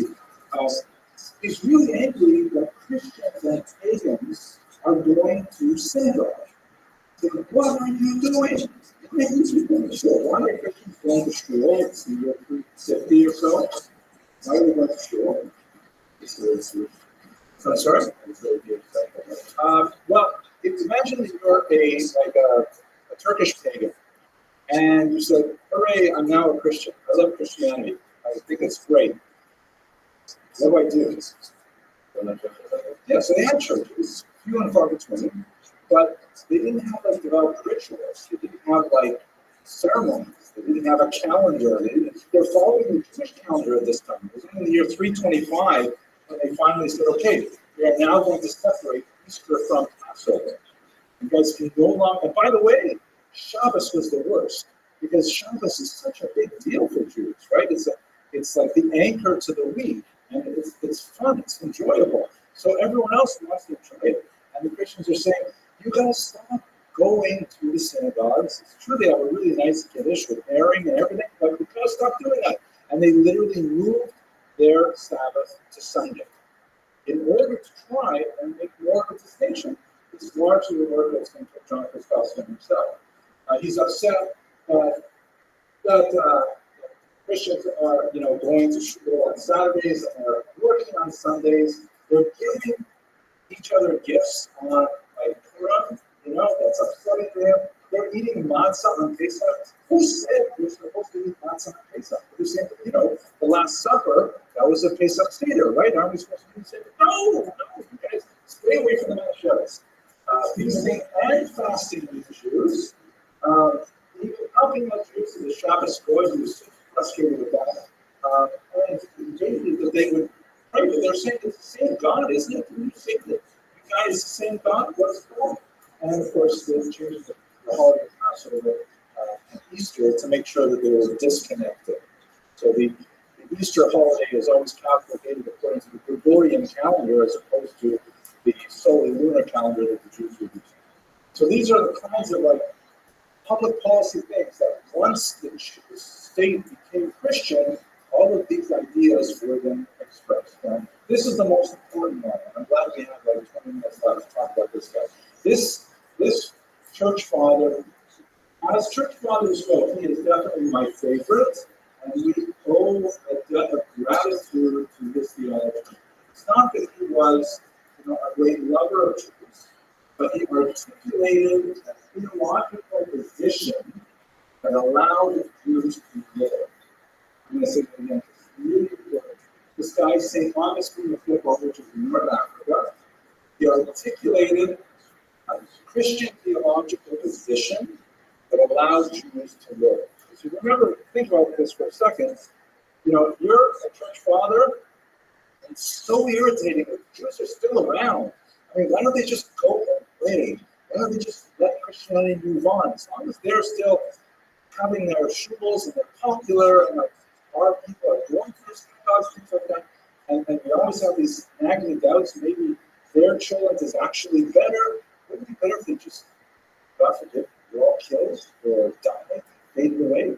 Right? That's a natural sort of intellectual response that we will see happening over and over again in Spain. Mr. Rothschild. John Chrysostom. Yeah, how did you respond to the Christian saying that it's the same God and all this? If you look at his sermons, you'll see he just pours invective on people for this, saying, like, you guys are like dogs hurrying to eat the vomit of others. And you're licking up their vomit. It's so disgusting what those Jews do, and you want to eat it up. He is like, he's a really nasty, foul guy. That's why the name Chrysostom is so well known. Okay, so what exactly did Augustine say and why is it important? This Augustine doctrine is huge in grace and judgment. So the first thing that he argued is that, okay, and he was a much more calm kind of thinker than a lot of the other guys. He says, first of all, I agree with you that the Jews have missed out on Christianity, but the fact is, God did communicate with them, God did give them the Ten Commandments and the Torah, and we have to respect that they're trying to do what they think God wants them to do. So we should let them. I mean, we don't agree with it. It's not necessary for the rest of us. So if they want to do it, it should not be a problem. Also, it said we have to recognize the historical and theological debt that Christianity has to Judaism. He referred to Judaism as the dust of Christianity, meaning Christianity as a book could only be written on a desk that was Judaism. It doesn't make sense, unless you have Judaism as its foundation. So he said some very positive things about Judaism as a whole. And the most important thing is that there's something called the doctrine of witness. The takeaway message for today's class. The doctrine of witness was basically going back to the Children's argument, saying that, look, we believe that the founder is going to come back, and we will institute a new messianic era. But how are we going to know that he's the guy? How are we going to know that he really is come back and not like some imposter? The only way we'll know is if the Jews recognize him. The only way we can confirm it is if the Rabbi were to say, oh, this peanut butter joint is Taco Bell. As long as we have one of the Jews saying that this guy is the returned Messiah, then we can know. That's the word witness in the sense of both seeing and in the sense of testimony, like swearing that this is in fact the case. So think about what this means. It means that Jews must be kept alive. If all the Jews were dead, God forbid, we would have no witnesses. We wouldn't work. So he said, we have to let the Jews live. He wrote famously, slay them not. Which is a consequence of it, that we should not kill them. No killing of the Jews. And Augustine's doctrine became canon law. It doesn't mean that it wasn't ignored from time to time, but it was basically the backbone of state support and legality for Jewish existence. Now, there is a double-edged sword to this, though. It's very important to understand that while it sounds really good, Augustine says we have to be kept alive in order that we can become witnesses. He also believes, and this is like the master part, that we were cursed because we rejected the founder of Christianity. And therefore, the only way this really works is if we were kept in a subordinate state. Meaning, don't kill them, but don't let them succeed in life either.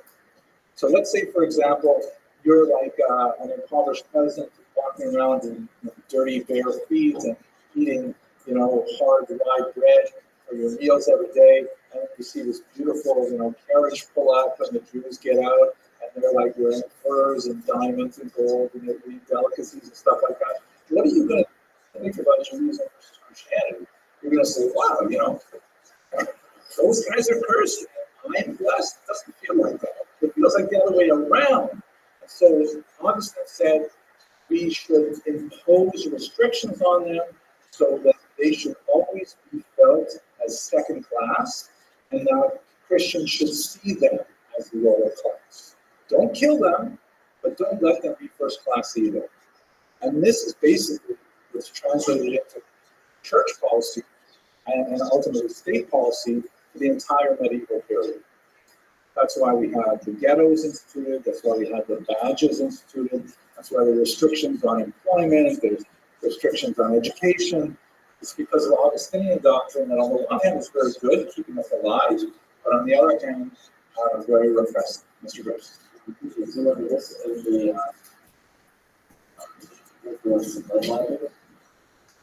Yes, definitely. And secondly, is he saying essentially that we need some something that has a connection from the views that Christians and not just the rest of the saying that we need something to It's the foundation of, everybody involved in the New Testament is pretty much Jewish, and they're speaking in Jewish language about Jewish things and so on. You can't understand it without the Jewish context. the other philosophy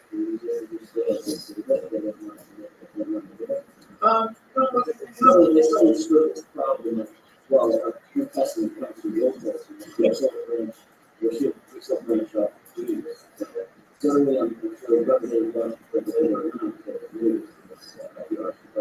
Yes, they certainly were cognizant of the problem. Very few have had any comprehensive solutions.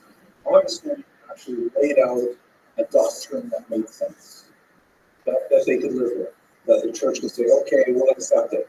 We'll not kill all the Jews today, but they have to stay in their place.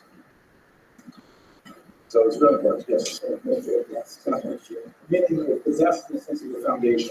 Christianity is like a book written on top of a desk. You have the desk. You can try to write a book on parchment, holding it in your hands. It's impossible. Mr. Rothschild. What's the motivation for making it? So why does he probably say Well, he cares because he's a believing Christian. why not go to this? So this is just when you can overcome politically. I think he's Mustama. He's genuine. He's a believing Christian. His autobiography, Confessions, is a mastery for spirituality, which he becomes the Hagios Al-Shuba, and he describes his process. He's genuine for this. I mean, what does religion mean? Different things to different people, especially different people. But these actually people, I like Augustine. As Church Fathers go, it's my favorite. That's one of the Church Fathers. What is that to do?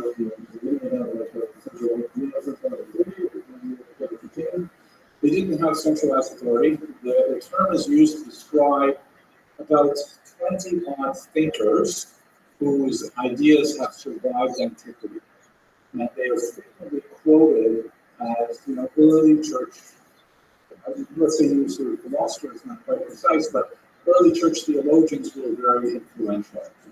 And it basically runs up from the 1st century to about the 4th century. That's the era that they call these people church fathers. Yeah, maybe a bishop. Not all of them. More than they had a church hierarchy and so on. But the level of authority was limited. He already was in a period where the church had state authority, but he's living in North Africa, which was kind of like Guinness, from where the main church activity was happening in Byzantium Constantinople. But still, it's hugely influential. Okay, shall we move on? 10 minutes? Okay. Questions? No. It's not very good. Please go on. It's still fascinating. Okay, so now let's get specifically to Spain. I'm going to appear the Visigoths. I don't know why. I don't know this arrow is going to stay by right. I'll show you where the Romans, the Roman Empire was as the Visigoths were, especially in the 5th century. That's the period we're talking about right now. Now, there are 3 periods of religious orientation of the Visigoths. First, you have the originally Catholic, right? There's only one church at the time, and we have a little bit of evidence from that I'll show you right now. That's the synod divided up. Then we have the Aryan period, which is I. This is a slightly different version of Christianity that was rendered heretical by Constantine. And then they convert the Catholicism to a fighting crucial. First one, they're still basically Catholic. The church is not very well organized. They are organized enough to have meetings and to say something. And of course, once the church fathers, or once the church gets together and has a synod, which is like a big meeting, they have a lot of things to say about Jesus. So we have a synod that takes place in the city of Elvira, in the medieval gate from that town. And as I mentioned earlier, I don't know a lot about the true story for this one. We don't have any sense of how big their population is. We don't have any writing. We don't have educated they are. We don't know anyone. They could be entirely imaginary in the minds of the Christians. But I'll let you tell me if you think they are and what you think. So, similar to why most of the 65 are decisions about how Christians are supposed to behave in Spain. And there's a three of them here. Here's one. This is Canon 16, like Law 16. And it says, heretics shall not be joined in marriage with Catholic girls unless they accept the Catholic faith. So no intermarriage between pagans and Catholics. Catholic girls may not marry Jews or heretics because they cannot find a unity when the faithful and the unfaithful are joined. Parents who allow this behavior shall not commune for 5 years. So let's break this down for a few minutes. This is the very first bit. This is the year of the synod is probably 305, although there's some argument a little bit later, but let's say 305. Okay, so let's analyze this for a second. Mr. Rubin, what do you think of the first sentence here? Heretics shall not be joined in marriage with Catholic girls unless they accept the Catholic faith. What is happening in Spain in 305? So for one thing, the heretics Right, exactly. But it's going to be very different. Why do they have to make this law? What would you think? They're joint groups. You have intermarriage between Catholics and pagans. Catholics are not necessarily up on this idea of, you can't marry one. I love you. He's so nice. Oh, okay, he worships, once. But I love one. He says, no, you cannot marry one. Because you're a good Catholic girl. Catholic girls may not marry Jews or heretics. They can't marry heretics. So what are Jews? What's going on with them? Why does the guy have to say that?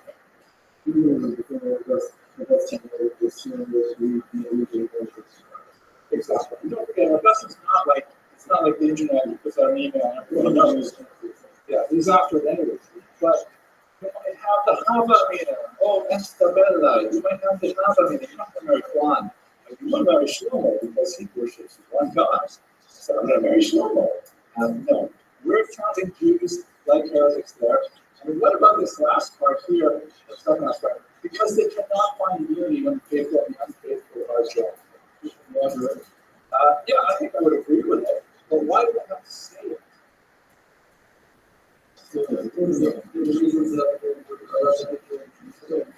I read because people want to say, why not? I love Shlomo. He's great. And he worships the same God. Isn't that right, Padre? And I said, no, that's not the case. And so we got to And the last part, you just think, the words from parents who allow this to happen shall not commune for 5 years. We're going to talk about commune. Get the way through, exactly. Very, very important part is Catholic doctrine, which would be very famous for the Bible, that Mr. Rose asked about earlier, that you have to go through this ritual called communion that involves taking the wafer and taking the religious wine. And it's huge in Catholicism, and if you allow your child to do this, then you're out for 5 years penalty, no communion. Are you serious? Let's look at this next one here. If any cleric or lay person eats with Jews, he or she shall be kept from communion as a way of correction. What do you think about this? why do we pass laws? Sorry, Shirley? Right. So why would we? Okay, we want to show what's important and also establish that you do not believe you make a law. Exactly. You're setting up a situation where though someone is like the pure philosopher thinking in advance. I just want my society to be how to create laws. It's very American. I want the laws to follow this in the future. But most of the laws that we actually have in the books are reactive in nature. What does that mean? Yeah, we have. Right, exactly. But for example, we're going to have a slew of laws about AI soon. We're going to have a slew of laws. It's already overdue for those scooters, those electric scooters, which are dangerous, right? But no one, the society has to create a reality that the legal system has to catch up to. It's not illegal. It's ipso facto okay until the state says, wait a second, there are too many complaints about people riding these things irresponsibly. When they make rules, you have to wear a helmet, you have to drive in the street, whatever it is. So what does this mean about a cleric or a layperson eating with Jews? It means that everybody's eating with Jews. Meaning that not only lay people who are like not officially religious leaders, but even like clerics, even like priests are eating with Jews. And we cannot put a stop to this. So to illustrate this, I'll show you one last one here, and then we'll wrap it up. This is my favorite. Landlords are not allowed to allow Jews to bless the crops. You can't let those Jews, you can't invite, Yaakov to come over and put a bracha on your crops. That's not okay.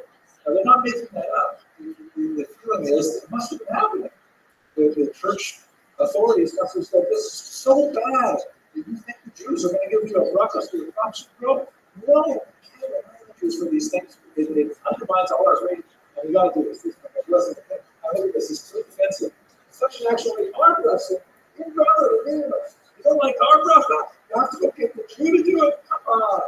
And if you do this, you're going to be expelled completely from the church with this shrill kind of punishment. You invite a Jew to do a bracha on your crops, that's your right. No more communion for it. So what kind of sense do you get of the nature of Jews living in Visigoth Spain at this point? Yeah, and also they seem to be fairly well integrated with society, so much so that clerics are eating with them, so much so that licensed are asking to bless their crops, that there's a certain amount of intermarriage happening, which we may not be happy about, but there it is. So now the problem is, I'll conclude this because we're out of time, we don't hear from the Jews, right? We're only hearing from the church here. We don't have any perspective on what the Jews think about what's happening. It could be just a fever dream of the church that we're very worried about these things. It's paranoid. We simply don't know. But as historians, you guys can work with these documents and think about it. Okay, let's wrap it up. Don't forget the AI assignment, and I'll see you guys on Thursday.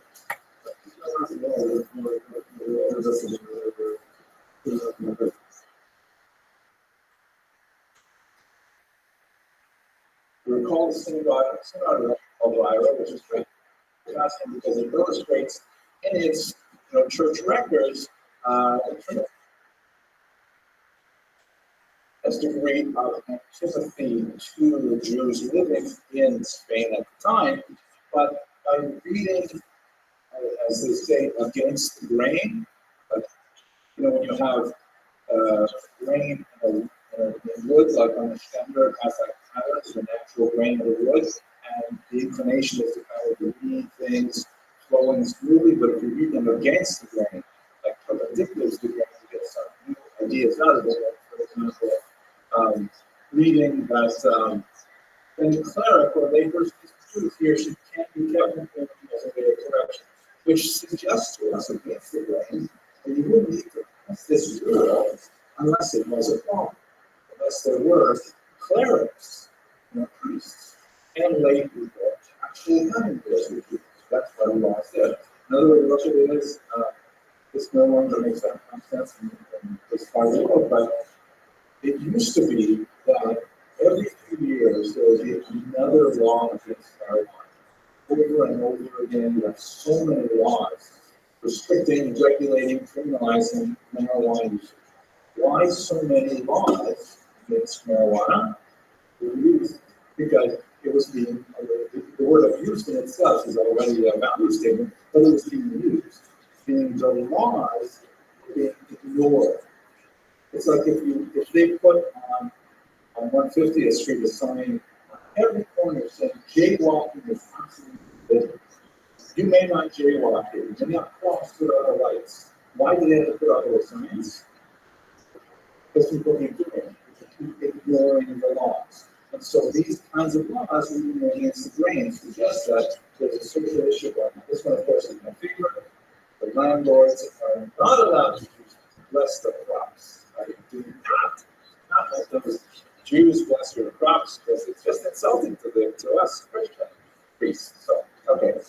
But what is one of the great lacunae, the great holes in this entire period? What are we missing? The Jewish perspective, precisely. We do not have any surviving documents from Jewish communities. We presume it stands to reason that they're not writing about imaginary Jews. Not impossible.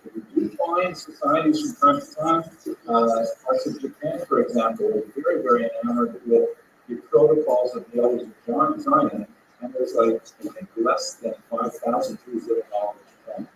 So you don't need to have Jews that have an obsession with Jews, but it's more likely that there are some Jews in the society in order to spur these results. Furthermore, we don't know if Jews would say, the church is so marginal and no one's really paying attention. They can make those synods and things like that, but no one reads the rules, no one punishes us. We don't know. Or was it a crucial incredibly awful persecution? So let's move now to the Visigoths in particular, and as we mentioned in the very first lecture, there is this major transition of the Visigoths from an earlier form of Christianity called Arianism, which spelled with an I, and into Catholics. Catholics, of course, based in Rome, where you have the Pope. Later, in the eastern part of the Roman Empire, when Rome falls, then you have Constantinople, which becomes the head of the Eastern Catholic Church, which we tend to call the Orthodox Church. Sometimes confusing because Jews on the right end of the religious spectrum tend to call themselves Orthodox too. But Orthodox in that context literally means one doctrine, one way. It's also not really a good way to describe Orthodox Jews because we have Daled Amos and Halakha. A lot of people can stand inside Daled Amos. But there is a kind of an agreement on certain levels of orthodoxy. So we're talking now about the Western Church. Obviously, the word for the term Arian comes from a particular bishop from Africa called Bishop Arius, who lived in the 3rd into the 4th century. And we don't have to occupy ourselves too much with it, but the main issue of Arianism was taking down the divinity of the founder of Christianity significantly. Placing him more like an elevated prophet, a holy man, a teacher, but not so closely associated with this theologically problematic idea of God made flesh. Jews and many pagans who were adopting a monotheistic faith did have a bit of a side sometimes with this idea of God somehow breaking this infinite barrier from a human being. A lot of this kind of conflict dispute over the mother, Mary, like what exactly was she? How can you have someone literally ask the mother of God? And they fought each other over it and had wars over it. And it took a long time to calm down. Some of they didn't calm down. Now, it's just happened.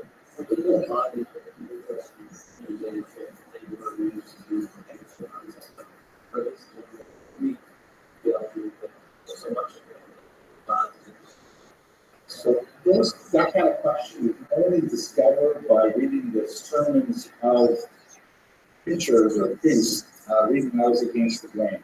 We don't have any statements from pagans about what they believe and what they're having trouble believing, but the fact that Christian priests, the church fathers, really have to emphasize how this is a possibility how you could have a God who, hey, a God who can die, right? Like the pagans, when they're coming to see, oh, we get this idea, we run around Jews, we get this idea of an infinite, universal, eternal God who is invisible and so on. And now you're going to explain to me how he also became a human being, also very difficult. So Arianism kind of like was an easier step because it portrayed the founder as some kind of quasi-human, but inspired and so on. And as far as we know, during the Arian period, the Visigoths were not especially anti-Jewish. We don't have any records of any special anti-Jewish legislation.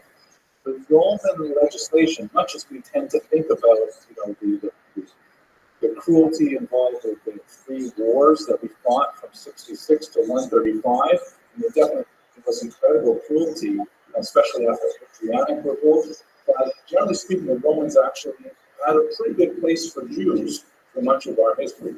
We were allowed to become citizens, we were allowed to become senators even, freeholding, land holding, all kinds of things like that. So Romans, until the church really got involved, were actually much easier on Jews.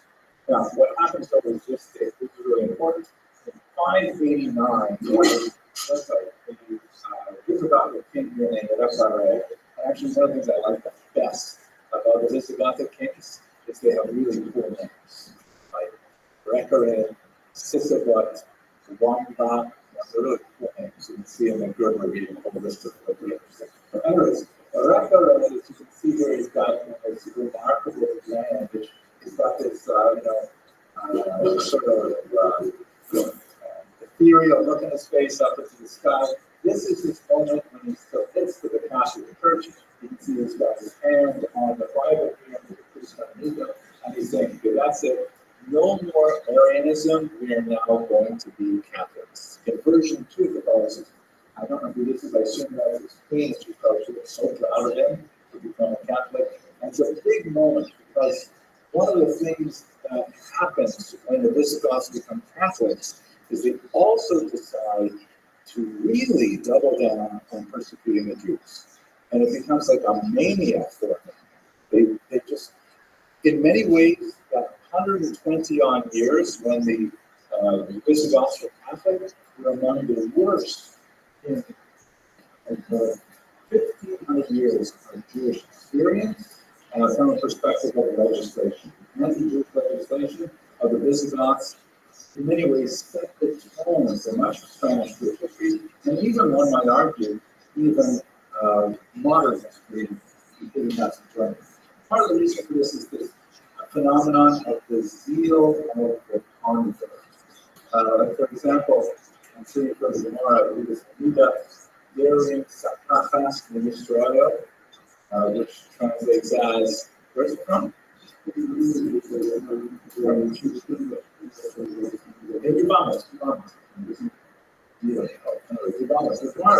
Here is the prophecy of Israel, which means, translation,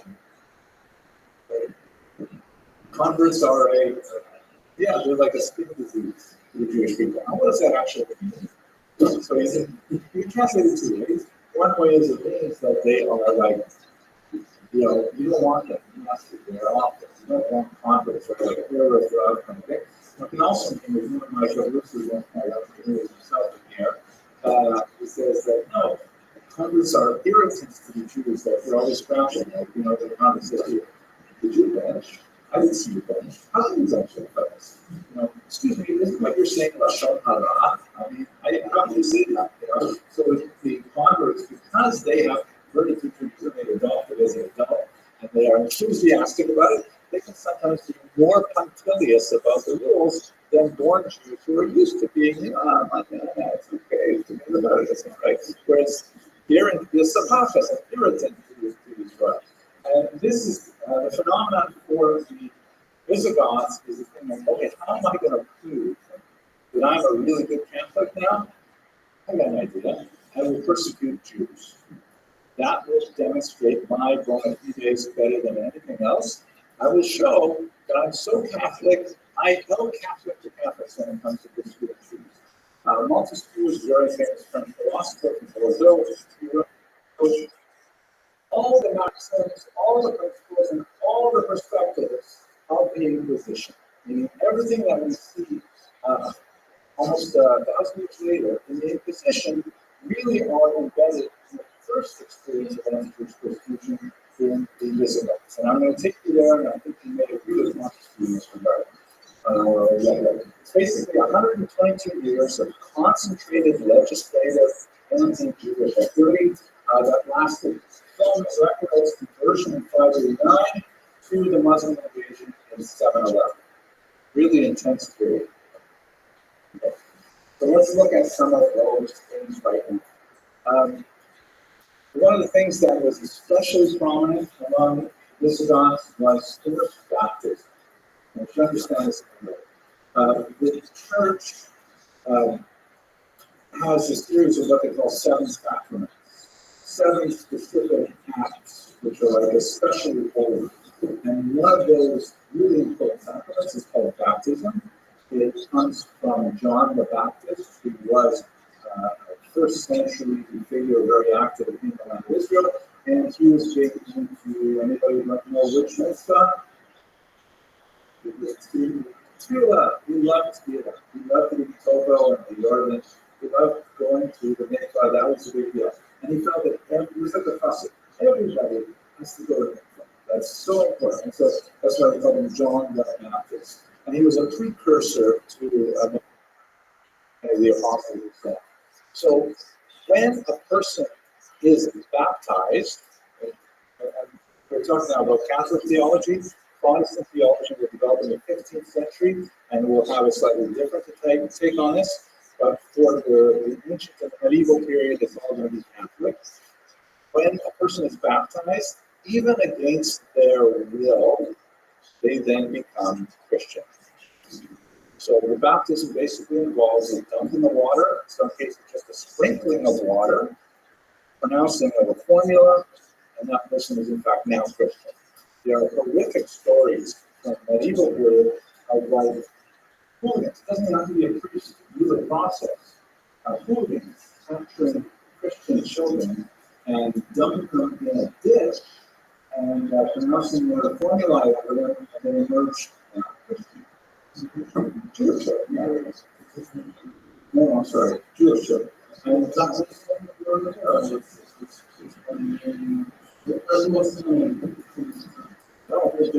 so many stories. An example in the 20th century, Mortara, right? Students were going to take care of Mortara. One of the reasons why that's such a terrifying is because it occurred in 1858, 19th century, right? Almost the modern era. And, well,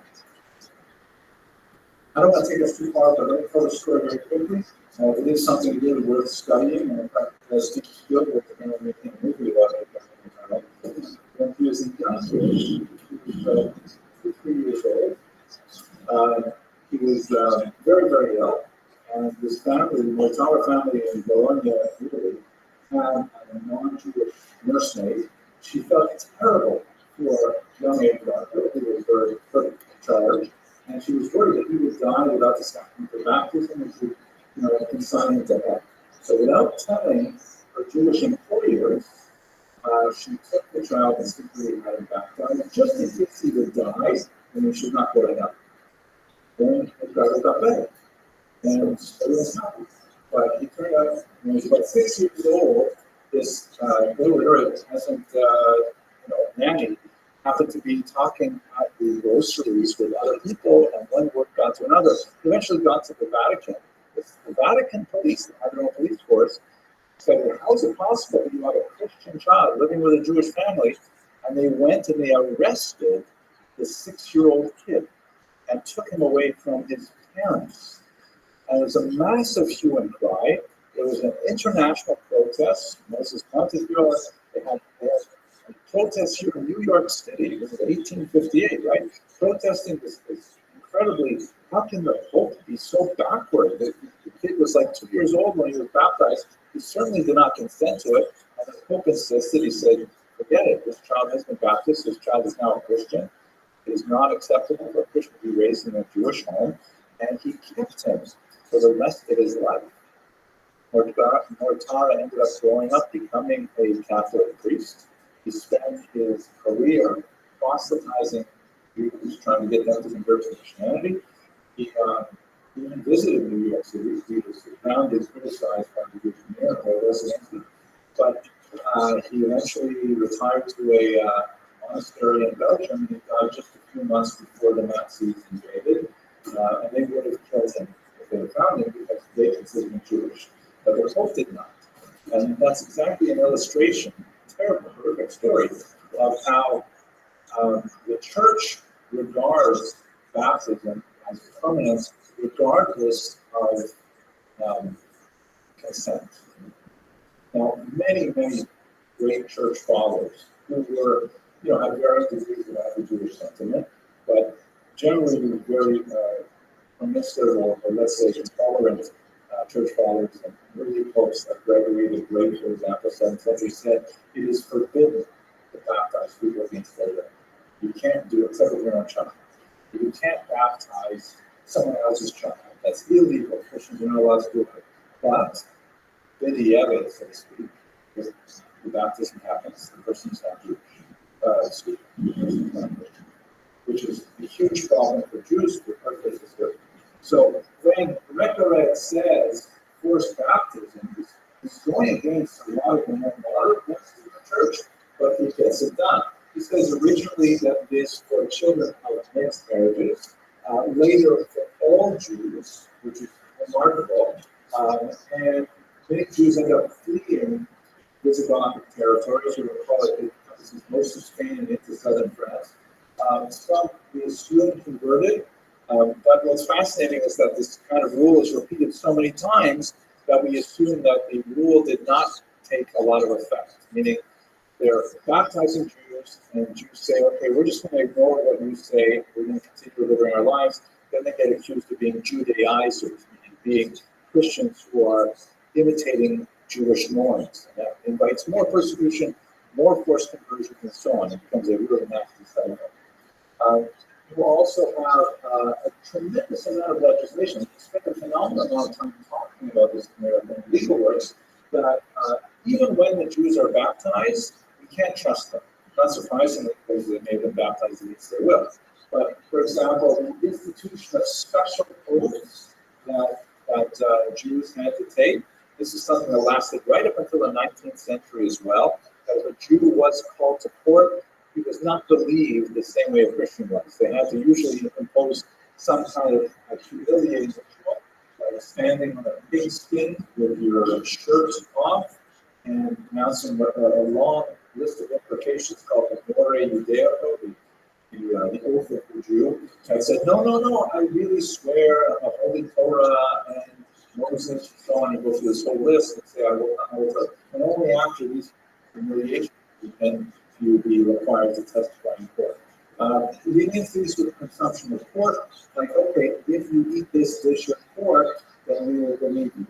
So the incredible of these ridiculous rules.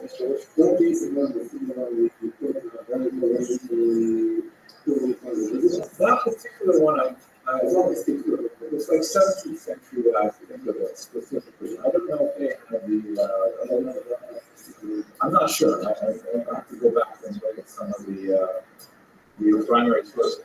But like ridiculously levels of like, what are they doing all day? They're thinking about ways to persecute Jews. And it gets much worse. The punishments for really tiny infractions include lashes, confiscation of property, exile, and this word that comes up over and over again in the Visigoth approach, decapitatio, which literally means scalping. So there's a certain amount of debate over what this means. This is a picture, obviously not from the Visigoth age. This is actually from the 19th century in one of the American and First Nations wars. This is someone named Robert McKee after he had been scalped. See, it's a pretty nasty experience to go through. Most people do not actually survive scalping. It's not, what's the process of it? It's stadium and go out for that. They pull off the top layer of skin and the hair. And then you've got your your skull or sometimes even your brain exposed. So that's what I stick these like treats with a knife. You can see in the stitches here where we have a flower stick reattached. Really nice. So the question is, if they're punishing people over and over again at different Rothschild, and it is equally a fatal operation, are they really doing that? Some have argued that perhaps it referred to shaving the head, which was humiliating, but not necessarily, or certainly not fatal. The term literally means to make bald, so we're not exactly sure what they meant by it. It could be the fatal scalping, unlikely. It could mean simply shaving, but a tremendous amount of amputations. They love chopping limbs off for infections, especially in the case of inter-religious sexual relations. Women, if a Christian woman was caught having a sexual relationship with a Jewish man, she would have her nose amputated, which is pretty amazing. If a Jewish man was having a relationship with a Christian woman, he would have his penis amputated. So really nasty, awful punishments. These are weird people, and it just gets weirder and weirder. They're so paranoid about Shabbat. In fact, maybe in this area here, you get a better sense of what the Jewish community would have been like. They're very, very paranoid about Jews observing Shabbos. And what does that say about the potential nature of Jewish life? Reading that against the grain, in fact. Observing Shabbos, that they were observant, good. And what else, more basic? What do we know about their presence? They were significant enough that they could observe it and they could say, this is what Jews do. We're going to say that you've got to stop doing this because you are now Christians. Also, an awareness of Jewish holidays and really talking about Jewish holidays, a really bizarre and almost totalitarian focus on requiring Jews to check in and check out whenever they travel. Like if they want to go to another village for a period of time, for whatever reason, they have to check in with the local Jews, say we're going to such and such a village for 3 days, have to go to that village, check in with the priests over there. So that's very period. It's so unusual that they have this police state kind of surveillance.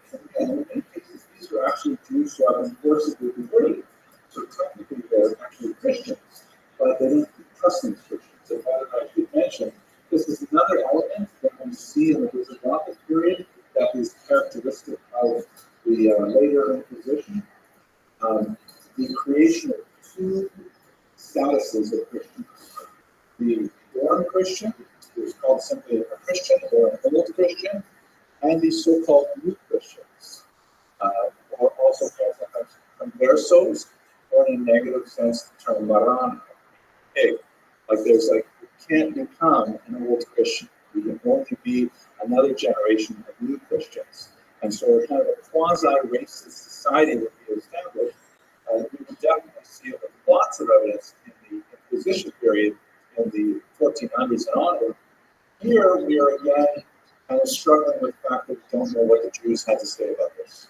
Is this all totally made up and by the Visigoths? That they're just publishing these things for show? What we would say in today's social media, virtue signaling. Like they're saying, look how Catholic we are. We have all of this nasty anti-Jewish legislation.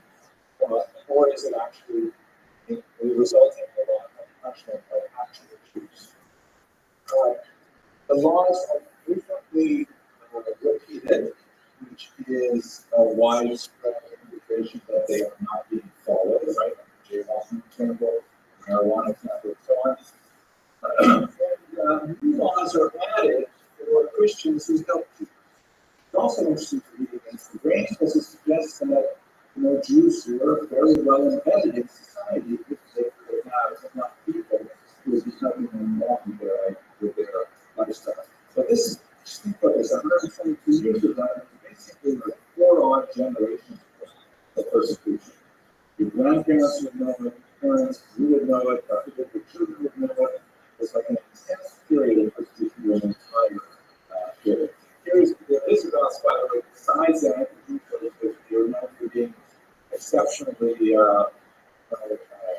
hedonistic, and you really see it in this particular town image from the 17th century. You probably didn't dress like this, it's more of a 17th century representation, but their facial expressions really give it away. So then the kind of patterns that we see are these forced conversions. They have to become Christian, and then they are punished for retaining any Jewish behaviors. It's a pattern that we'll see in the Inquisition as well. We see this secondary class, right, the new Christian status that is a big deal about the Orthodox. We'll see that also with the Visigoth Inquisition period.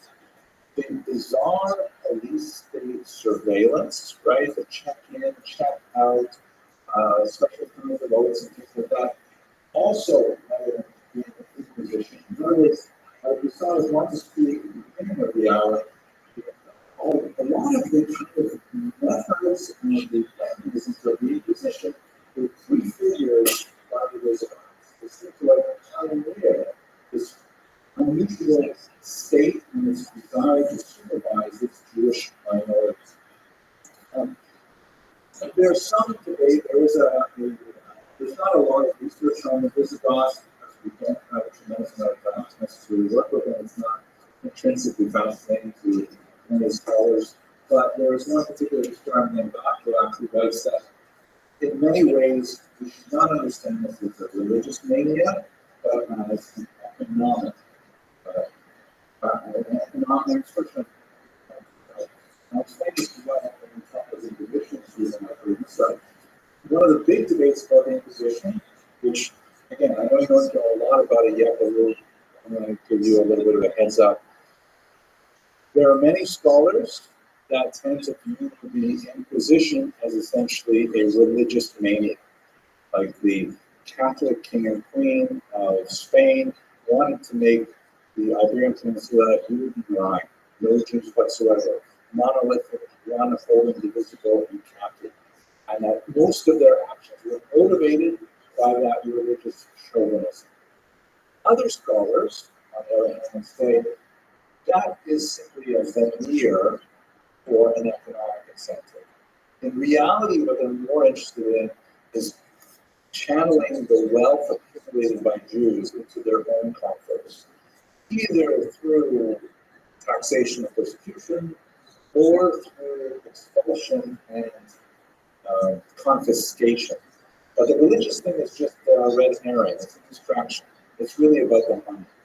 So some scholars, following Zachariah in particular, say that maybe this was all about the money.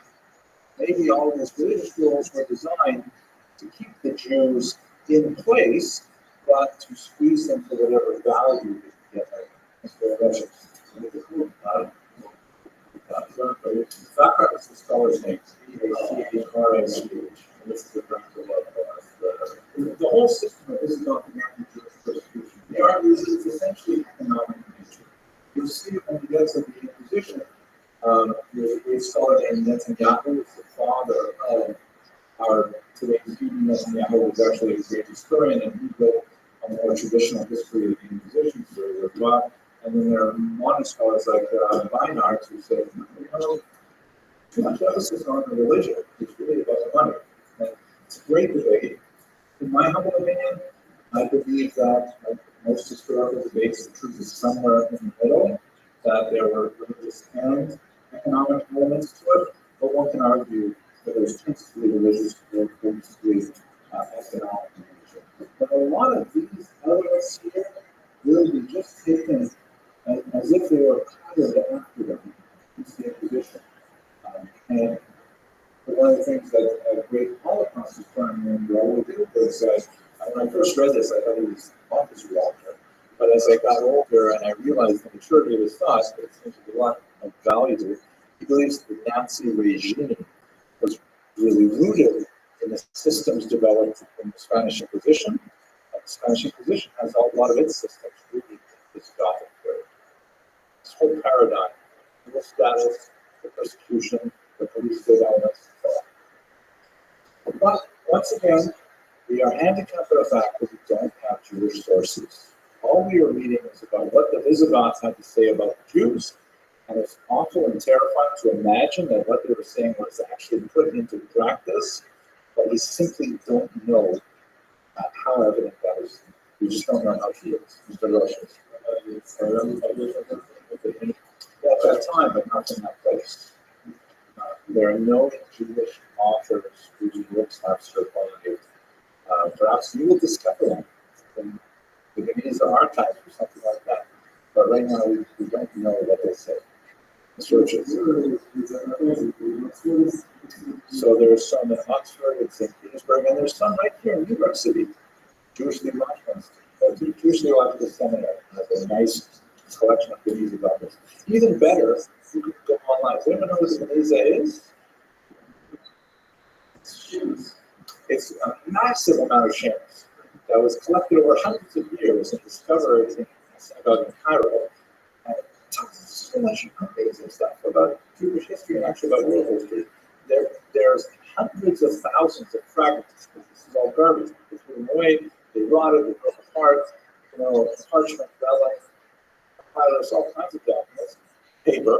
And if you want, you can go, there's a great website, I think it's called the Scribes Project, and just Google around to find it, where they're crowdsourcing and deciphering these documents now for over a century, where if you volunteer, they will show you a little scrap of paper that has been digitally scanned in the last year. Do you recognize this language? And you say, yes, it's you. And they say, is it right side up? Because they don't, they just scanned it about one more day. And you say, no, it's upside down. And they'll put it upside down for you. And it says, what does it say? And you're like, I don't know. Can't translate it. And so it's every time in order to go to the next level researcher who can read Hebrew and say, what do you think? Do you see what this is? And by crowdsourcing, they're actually making huge progress deciphering the scraps of what we'll talk about later. But maybe we'll find out what Jews in the Visigoth period thought and haven't got yet. Okay. Now, how does this period end? So we talked in the first class about a Muslim invasion, right? Islam starts in 622 in the Saudi Arabian Hijaz region by the Red Sea, and then it spreads ridiculously fast. Less than a century later, it's gone all the way across the coast of North Africa, and Muslim armies cross the Strait of Gibraltar to make their way into the Visigothic kingdom, and within ridiculously short order, they took over almost all of the peninsula. The Jewish response to the arrival of the Visigoths is the subject of heated historical debate, and we'll explore a lot more of that next time we meet. But the reality is, if you were a Jew living in Visigothic Spain, the chances are you would be so thrilled to have the Muslims come in, because the Visigoths were so awful. Amputations, the forced conversions, confiscations, the exiles, just over and over and over again, these incredibly anti-Semitic laws. The Muslims come in and say, listen, we will give you protected status, dhimmi status, and Jews were, pretty solid with that. We'll explore more about the Congress period next week. But I just want to look at one other thing here. Actually, don't say too much about this, because this is actually taking us a little further away from where we are. Let's just go to King Wamba here before we get into this period. Here's King Wamba. Once again, I really love these names of them. And he looks like a Wamba too. I think the costume is sort of Roman-esque, but so what happens is the governor of Nice, which is out in the French part of the Visigoths. Remember, rebels against King Wamba, who's one of the last of the Visigoths. And he says, Jews, we have a common enemy in the Visigoths. You come to our side. And again, reading from their documents, apparently Jews did say we're sick of these Visigoths. They are driving us crazy. And we know also that in 693, again, writing from the Visigothic perspective, we don't have a Jewish perspective on this, that Jews were like saying, please, Muslims, come into our country and get rid of these horrible Visigoths. This could be simply an ex post facto justification of persecution of Jews, saying they are intrinsically treasonous. So we don't know if any of this actually was true, but if it was true, it would not be surprising at all. And the Muslims that make their way in, a very, very small, extremely mobile army encounters a largely rejected population and conquers them quite quickly. Jews will play a significant role, not so much, as far as we can tell, in the actual military conquest, but certainly in the maintenance of the Muslim rule, because they were a loyal partner to the Muslims. You think for yourself, here you are, you've got this tiny little Jewish community inside, it is about the city. The Muslims come in and say, hey, we're getting rid of these ridiculously persecutory, this is us, but there's only a few of us who've done extra progress in the peninsula. We want you guys to be in charge of the city, you take care of the gates, take care of the defense, and take the taxes, and we'll come by and pick up our share. And Jews would say, yes, great idea. So a fairly small minority of Jews apparently helps engineer the Islamic consolidation. That's probably better than something like the conquest or consolidation.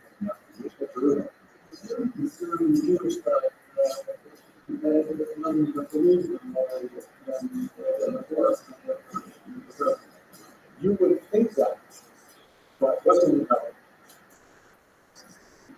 Next to nothing, we don't know. The Jewish voice nowadays is silent. But we don't really get good Jewish voices for another 200 years. And so we're just like reaching back to the history and trying to reconstruct what must have been like. We don't know. But that would be a very legitimate step. But the fact is, what do you have to do? This is not true. So, how's that going to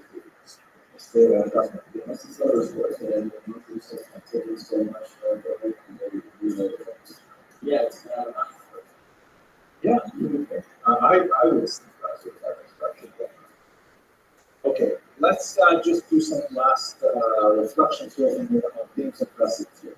This is a remarkable piece by Francisco Rizzi, and it's a depiction of an actual event, an Alto Cafe, which we'll spend a lot of time talking about later. This is a public burning of two Jews. You can see them here in the center, and they're wearing a special humiliating tunic called the San Benito, and the conical hats, which have become memorialized in the Western tradition as dunce caps. You hear those?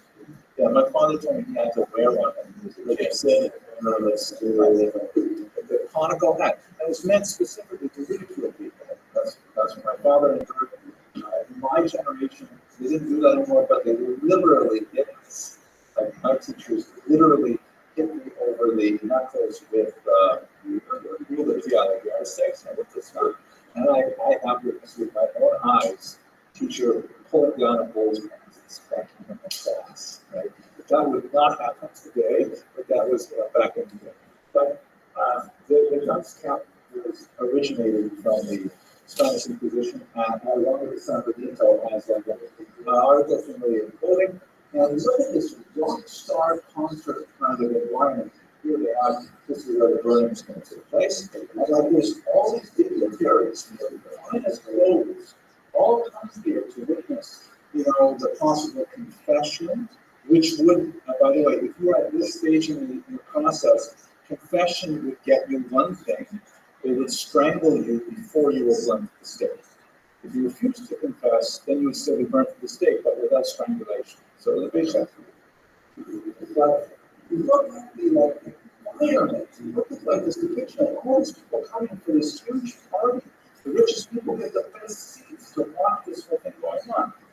And this kind of environment of all society just piling on this hatred directed at two tiny little figures in the center here is emblematic of this kind of mass social mania that seemed to grip the Visigothic state, and it also is clearly evident in the Inquisition period. And this is, by the way, in 1683.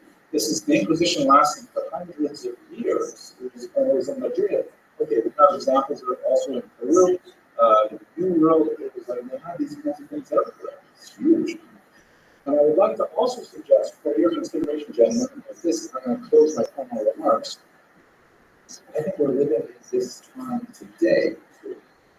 I think that if you look at the tremendous amount of energy and belief and sheer numbers of people, young people, who participate in the anti-Israel protests, it just seems to me like, we're being assaulted from all sides by people who do not know anything about the state of Israel or about its realities, about the Jewish people as a whole, and it's just like another excuse for engaging in mass acts of hatred.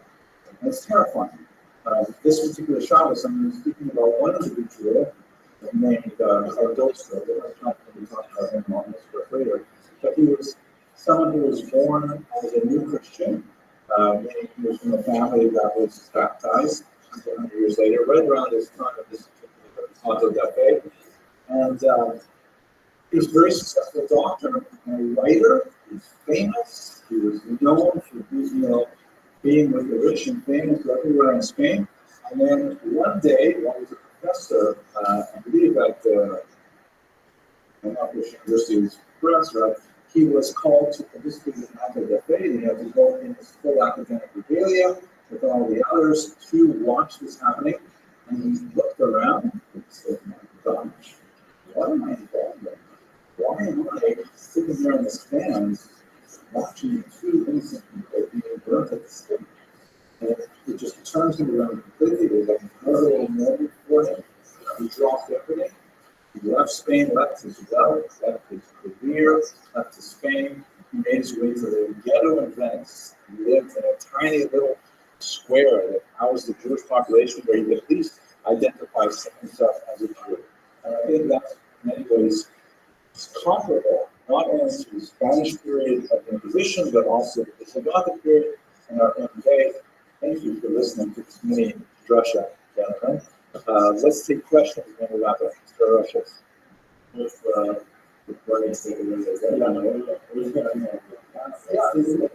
sort of, but I'm not sure what that is. It might be like just a little bit. Yeah, maybe it's the perspective is lying flat, possible. And maybe it looks like a cross there. So maybe this is where they're going to tie them. Yeah, it just looks like a flag, a banner of some type. I'm sure that's good. This is a high resolution image. Probably get on the website. So figure it out. I'll have to go to it. This is Johnny Allison. The only thing could be not cooking pork or resting on Saturday instead of Sunday. We'll get into it. It becomes just these are bad type foods. Absolutely. 1683, we have no more Jews in Spain for 200 years at this point. But it's not, I said it was painted. Yeah, no, we're thinking contemporary events. No more questions, arguments, discussions? Okay, we're going to have an excellent Shabbos. Remember, next Shabbos, next Tuesday, no meeting. Thursday, we will meet. Okay? I will go on with the Muslim period, which is absolutely fascinating too. Okay. Thank you. Thank you.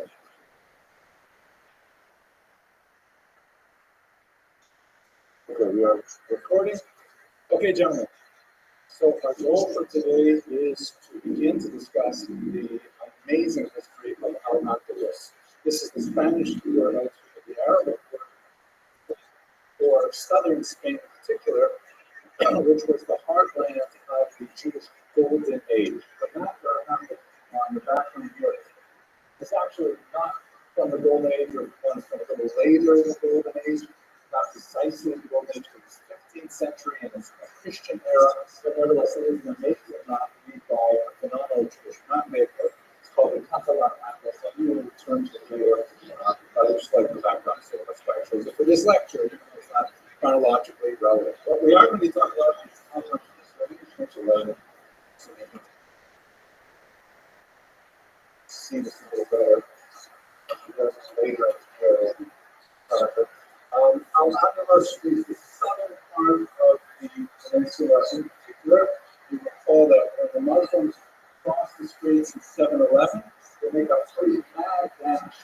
the way up to the all the way up to the Pyrenees Mountains, separating from France. They're not able to control the northern population, northern areas very well. So they lose that pretty soon. And then after a couple of years, Christians simply start pushing their way downward in the Reconquista, and then it goes back to Christian control by the end of the 15th century. But for the period that we're talking about today, it's definitely the southern part, in particular, places like Seville, Córdoba, and Islands. Now, this is really what makes Spain so different, and may actually contribute significantly to the idea of the unique Sephardic culture, because for the vast majority of the Jewish experience of the last 2,000 years, Jews have lived in largely monolithic religious culture.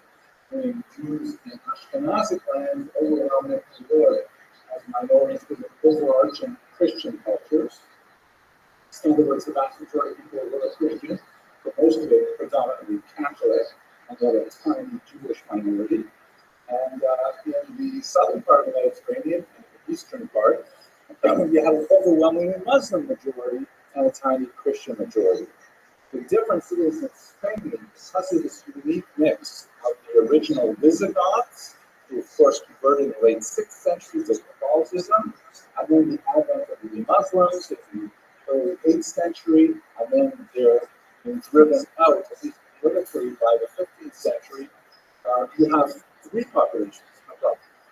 But you have to worry about what people say online. Right? Oh, this is a triangular list. It's not one where there's a clearly dominant majority and Jews. There is a dominant majority that still has to deal with a significant minority, and it's the Muslim control. They still have to deal with a large number of people living there as Christians, and the Jews as the third group. And when it becomes Christian, of course, the Christians are the dominant majority, but not with a capital D dominant. You still have a large number of Muslims living in the region, and so the Jews are the third party there as well. It's always triangular, and that difference in the power dynamic makes a huge change in the possibilities of Jewish expression, culture, and the exercise of state power, as we shall see. That's why this period, especially the earliest part of the period, is sometimes called La Convivencia. Spaniards say something like La Convivencia, as they pronounce that C as a TH sound. I don't do it very well, but that really means the coexistence, the living together. It is a little bit of a myth, but for a couple hundred years, it was actually not so bad. Muslims, Jews, and Christians got along better than they had for much of their share. Yes, please. Well, when you're thinking about from the perspective of Jews, violence basically means like wrongful expulsions and things like that. So you basically don't have any wrongful expulsions. It's one significant attack in 1066, and then you have another 100 years before there's anything nasty. That's pretty amazing from the perspective of Jews. That's not to say there's overall peace. There was a certain amount of internal political intrigue, and there was fighting amongst Jews, especially between one group where there were competing kingdoms. So it's not like everyone was living in a paradise. But in terms of the relationship specifically Jews, Christians, and Muslims, not too bad.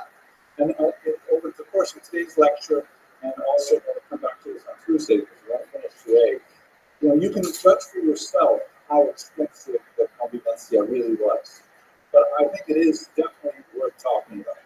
I would not, there are some people who think of it as some kind of paradise. I think that's an exaggeration, but it definitely was pretty good. Kind of like here in the United States of America, we had it pretty good from about, let's say, 1959 till October 7, 2023. Not too bad. It was unfashionable to be anti-Semitic in this country.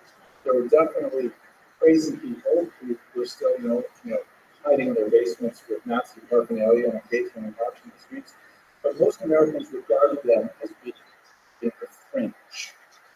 nowadays, I think we may even see the other side of that period. And that's, we talked about that God willing when we have a commemoration here on October 7th, and we'll assess that. So the period that we're talking about for the real convivencia is 950 to 1150. Basically, what that coincides with is the rise of the first figure we're going to talk about, which is Haftai ibn Shaklu, very important Jewish leader who exemplified many of the characteristics of this period until the invasions of the Almohads, which were a Muslim group that were unusually intolerant, quite distinct from their predecessors, who were inclined to be freedom, relaxed about how they treat. So that's a period, sometimes this is called the Golden Age of Spain, because it represents that kind of unique period where Jews had an unusual level of facility with secular culture. Maimonides is right at the tail end of it. He himself had to flee Spain as a teenager, so he experienced a few years of the last bit of this period, and then of course the rest of his life is lived in exile from Spain. Okay, questions, arguments? Okay, let's do a little bit of Muslim theology. We spend a lot of time about Christian theology. We'll do a little bit of Muslim theology to understand why the Jews might have fared better in Spain. This map, by the way, shows you the end period. These are the information of the Almohads in particular. They're a group of Berbers. Berbers are African Muslims who invaded Spain, and when they showed up in Spain in the middle of the 12th century and they saw how Jews were being treated, they flipped out and said, there's no way that Jews can get away with all of these things that they're doing. We call that Islam. But that was basically shutting the door on the door. A lot of the reason why Jews were able to find a place in Muslim society was because of this thing called the Pact of Umar. This is a really important thing, and as we shall see, we compare it to the doctrine of witness that we discussed in Christian theology. The Pact of Umar is a document that purports to be an answer of a caliph, that's like the leader of the Muslim world at the time, to a series of questions posed by religious minorities as to what is their place in Islam. It is attributed to the second caliph, which is in the middle of the 7th century. That's really early, right? Muhammad dies in 632, so this is like just a couple of years later, or maybe 12 years later after Muhammad's death. But it's more likely it's a later Umar, that was in the 8th century. The document itself is not cited until the 9th century, so it's hard to know how much of it is antedated to the early periods. The question, it's kind of like like a tshuva, in which the questioners say, oh, great Caliph Umar, thank you for spreading the Muslim rule over all of us. Please, define for us what are our rights and privileges and responsibilities in Muslim society. And then the pact goes on to give an answer which applies to all people called the people of the book, which includes Jews and Christians, to be sure. Again, in Muslim theology, any people that received Islam essentially picked up after Judaism and Christianity left off, and the sort of basic theological idea is that, from a Muslim perspective, God attempted to communicate with humanity through the Jews, and then the Jews messed up the document, the Torah that we have, they say, has been adulterated to change the message. And then you tried again through the Christians, and then the same thing happened. Now Muslims say that Muhammad is so-called the seal of the prophets. He is the last attempt that God is going to make, and he gave a perfect communication to Muhammad, which is the Quran and the Hadith, which is sort of like the oldest vision of Islam. So because of the fact that earlier people, Jews and Christians, had some communication with God, even though the communication has been adulterated, still been saying, according to Islam, they deserve some respect, and they deserve to be able to keep their ancestral traditions. Later, as Islam expanded to the east, they expanded it extensively to other peoples as well, but we're going to talk about the Jews, who are known as Christians, who are known as Dhimmi, which is like the protected people because of that earlier connection to Jews. This is not deeply new. It's not created a whole thought. There are some Islamic precedents behind this as well. What does the actually say? This, by the way, is the Kaaba, which is the central shrine of Islam, Saudi Arabia, Mecca, and there's apparently a meteorite or something inside this, and the Hajj, or the annual pilgrimage, represents masses of Muslims traveling there and walking in central circles around it. Sorry? Yeah, I guess it's probably going somewhere. It is their holiest shrine, holiest site, and their culture, and so on. It's pretty dramatic. Okay, what does the pact say? So first of all, the pact says, okay, you Jews, you can keep your religion, just like you guys have to remember this, but President Obama says, if you like your health insurance, you can keep your health insurance, right? So it's like, if you like your religion, you can keep your religion. But you can't do everything in your religion. For example, you can't make a public affair of it. No loud celebrations, for example. No proselytism. Oh my gosh, if you try to convince Islamic people to become Jewish, that would be terrible. You can keep your religious structures intact. You go to synagogue, you can keep your synagogue, and you can maintain it, but you can't build a new one. These rules, by the way, were often not observed, so they were, you could drive your way out of it to build another synagogue, and all of a sudden a synagogue would be created, and people would forget about the fact that it's against the fact. In some places, to avoid the problem, synagogues would be would have like multiple layers underground to be able to accommodate those in a community without necessarily creating a new footprint. But basically, you can keep your religion, but don't make it loud. Don't make it loud-faced, and that's not such a bad deal. Second, there's a whole bunch of symbolic donations and distinctions in place, which include, for example, Jews are not allowed to bear arms. Carrying the sword is a sign of power, a sign of authority and potential threat.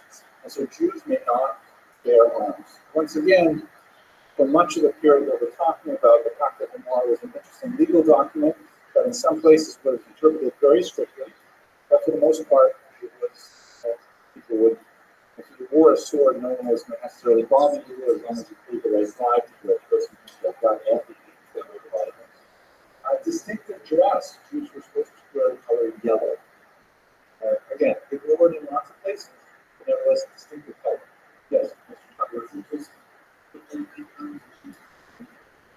In public, very much. I suppose if you had a sword at home, they weren't going to take away your sword. They're not going to take away your guns. If you like it, you have to keep them. They're not going to take away your guns. But the whole thing is that Jews shouldn't stand out there looking like powerful authoritative. You can keep your Judaism, you've got to keep it low. I'm sorry, I forgot your name. Once again, Guinness. Thank you, Mr. Guinness. What's your question?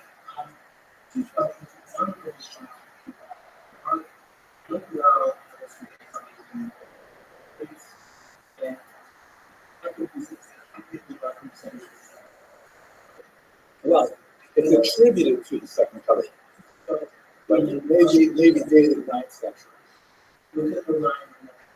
Yes. Yeah, he didn't have a son, and so then it's not a direct Ben, but it's definitely from the early years.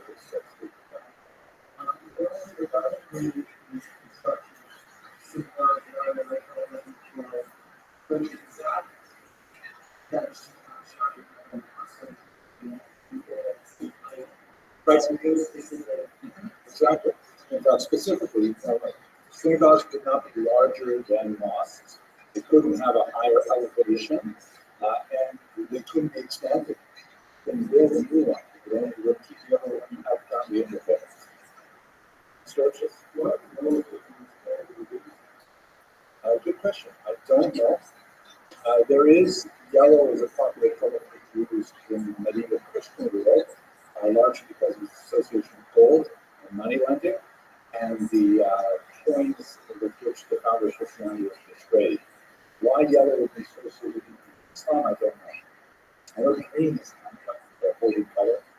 That was in the family, but it's probably. Yeah, he borrowed it straight from the year 1250, which we'll talk about a little bit more in this. Okay, no riding with saddles. I know, also, if I remember correctly, no riding horses, only riding donkeys. I'm not sure if I remember that correctly, but you get the idea, right? These are symbolic distinctions, which could sometimes be derived to the other, but nevertheless, it was meant to mark people as distinct. And there's a whole bunch of sort of preferential support for Muslims. Jews were required to support Muslim travelers if they went to the areas. Jews could not enter to any illicit Muslim taste for alcohol. Alcohol is forbidden in Islam. It's not in Judaism. And so while Jews might be making wine for themselves, they're not supposed to sell it to Muslims. By the way, this is probably the most egregiously ignored rule that is actually in Spain. Unless in significant way we're drinking with Jews and drinking Jewish wine, they're drinking Muslim wine. It's like they basically ignore it. Also in the Ottoman Empire, it's not a simple thing. Although even in Saudi Arabia today, Jews are not bringing alcohol to the entire country, which presented a challenge for U.S. forces when they have bases there, because I don't think they can actually bring alcohol into Saudi Arabia at all. No doubt about it. Jewish homes have to be smaller, less often. So this is basically the kinds of rules that are in the Pact of Imam. If we assess it, it's kind of, maybe from our 21st century perspective, it seems wildly discriminatory, which it is, obviously, in the true sense of the word, to discriminate, to make distinctions. But on the other hand, it's a lot like the doctrine of witness, in which Jews were restricted by Christian authorities, but nevertheless, they were also allowed a place to exist. And these aren't the rules. If you are going to follow the rules, you're golden. You can have your religion, you can worship in your synagogues quietly, you can have your families, everything's fine. Just don't ride a horse with a saddle, with a blade, and things like that. It allowed a space for Jews to legally exist.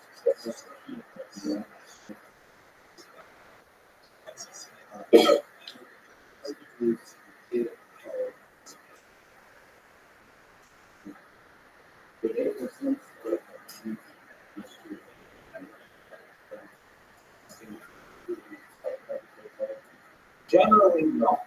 Generally not. There are some very egregious exceptions to that rule, but, and this is a very interesting debate in medieval Jewish history as a whole, did the Jews do better under Islam or under Christianity? And almost all scholars agree that if you look at the frequency and the intensity of anti-Semitic persecution, it's definitely much higher in Christianity. Yes, in Christian life, definitely. I mean, like, take, for example, forced conversion, right, which is huge in Christian history. We saw it in the Visigoths already. We talked about it. It's going to come up with the Inquisition in 1391. There's only one really massive incident of forced conversion in Islamic history. It's the conversion of Jews of Meshed. It's quite late, but basically the Pact of Imam was honored that Jews could maintain their religion and so on. When Jews who are persecuted is usually because, as we shall see probably on Tuesday, a new regime takes over, a new boss, not like the old boss, and the new boss says, I can't believe you're letting the Jews get away with this stuff, and they crack down hard on when it used to be more than maybe 100 years or so. Yeah, that's right. You're not Joseph. Okay, so that's the sort of general historical background with regards to Islamic theology. Now, one more really important difference is relevant to understanding why Spain is so unique and how that particular nation, that is the center versus periphery. And this is, by the way, why I said just also you understand what I'm talking about with this lecture. This is a larger picture of the Catalan Atlas. It's a massive piece of canvas of wood. That was a gift to the French king, made by a Catalan, made by a Mallorcan British maker. See here the sort of symbol, recognize this? You see it on your GPS all the time. This is the first thing the first time in history is that. This is the first thing in history is it's small. And so that symbol, which I think it's called, this is the so here's center versus periphery. Here's Spain and Catalan Atlas, right? These two are like fingers. There the rest of the region. Mr. Russian?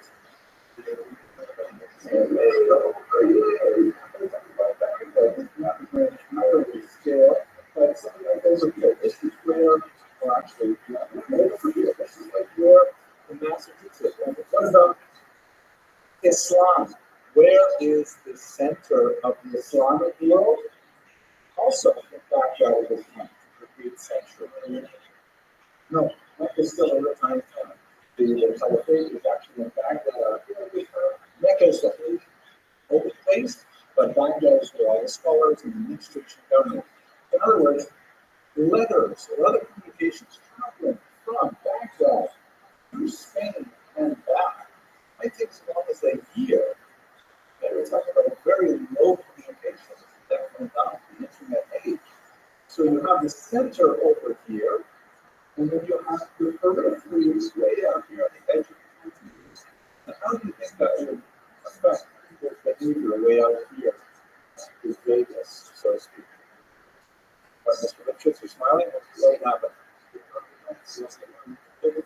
Yeah, exactly. You know, really, you say what happens in Vegas stays in Vegas, right? Like, it's so far away from where you live in New Jersey or something that's why it's notorious for anti-Muslim behavior, where people, you know, like, if they decide, if a Muslim says, that I think that the Quran only tells me not to get, completely hammered, but if I have a couple of glasses of wine, that's okay. And so he'll have a couple of glasses of wine, but by the time he has a chance to ask the Muslim authority in Baghdad, is 2 glasses of wine forbidden, he's already drank 400 glasses of wine. So far away. So there's all kinds of things that happen way out here, both for Jews and for Muslims, that happen primarily because they're basically on their own and they can make stuff up as they go along. And that relative freedom from supervision, from close supervision, means that they're going to experiment with their cultures and they're allowed certain things for expediency, which actually work very well in Jewish favor. Okay, so that's it for sort of introduction to the historical era and some of the conditions. I want to look at this period through the lens of several Jewish luminaries who are so amazing and so unusual that I think I'd like to take this particular approach. And from them and their life stories, you can get a better sense of how that whole thing was constructed. So the first one is going to be Constantine Shakir, who's a very famous politician and supporter of scholarship. Shmuel HaNagid, what we get to today, a poet and a warrior. Yitzhak Alfasi, of course, the great halachist, because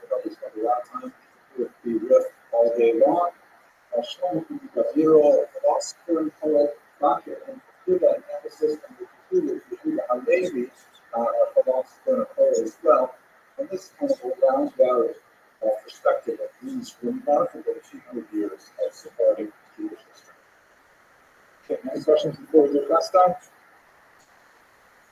Clear as the sun. Okay, so here we are. This is the Caliphate of Cordoba. One of the interesting things that happened in terms of Islamic history is that the local Muslim rulers essentially said, why are the holdings of the Caliphate in Baghdad? We're going to set up our own Caliphate here in Cordoba. And in fact, that was actually one of the first fractures of the Islamic world by creating a distinct Caliphate. But again, Central Christian received a lot of that. Yes. Yes, the Shiite are largely relegated to the elite number. Okay, so here we go. We're going to look at the past language of these years are roughly 910 to 970. He is sort of a paradigm of what the Muslims sometimes look at the Jews as the wise and loyal servant, in the sense that the Jews developed a reputation early on for having an unusual amount of intelligence, a reputation that I think has stuck with the Jewish people for millennia, but also being loyal. Right? The Jews were always going to be a minority, but they recognized that attaching themselves to the ruling power in an effective way is actually a great advantage to the ruling power, specifically in Spain, because they have to worry about an irredentist Christian movement as well.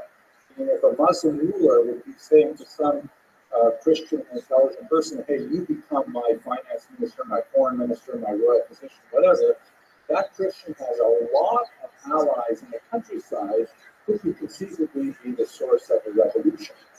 That's not the case with the Jews. The Jews are not sufficiently numerous to mount a revolution. They're more likely to be loyal to the authorities, and they're also deeply intelligent with a long history of literacy and numeracy that makes them especially useful. The kinds of skills that Kastai and many of you figures in the back today had were especially relevant for the Muslims and highly valued. First is going to be literary. The Muslims love poetry. They're deeply engaged in poetry, terms of phrases. If you've ever read any of the Hakamat to Sephardic books, especially from this period, they're very flowery, rhymed and complicated allusions, and it's really hard to read those Hakamat quite often because of how difficult they are. And Muslims ate that stuff up. They really were deeply in love with literature and use a literary focus. They're also very linguistic, because Jews tended to be, and this America is the exception, but historically Jews are multilingual, they're polyglots. If you go back and ask your grandparents, maybe even your parents, how many languages they're fluent in, the chances are they won't have enough fingers on one hand to let you know how many languages they can communicate with. That is the normal Jewish tradition. It is a strange quirk of history that American Jews tend to be locked in the English language. But Jews in Spain, especially, were very well versed in, of course, Hebrew, Arabic, which was rapidly becoming the dominant language of the local generation, Romance languages, local Spanish languages, and some of them even learn Latin as well. They proved to be very useful in international relations.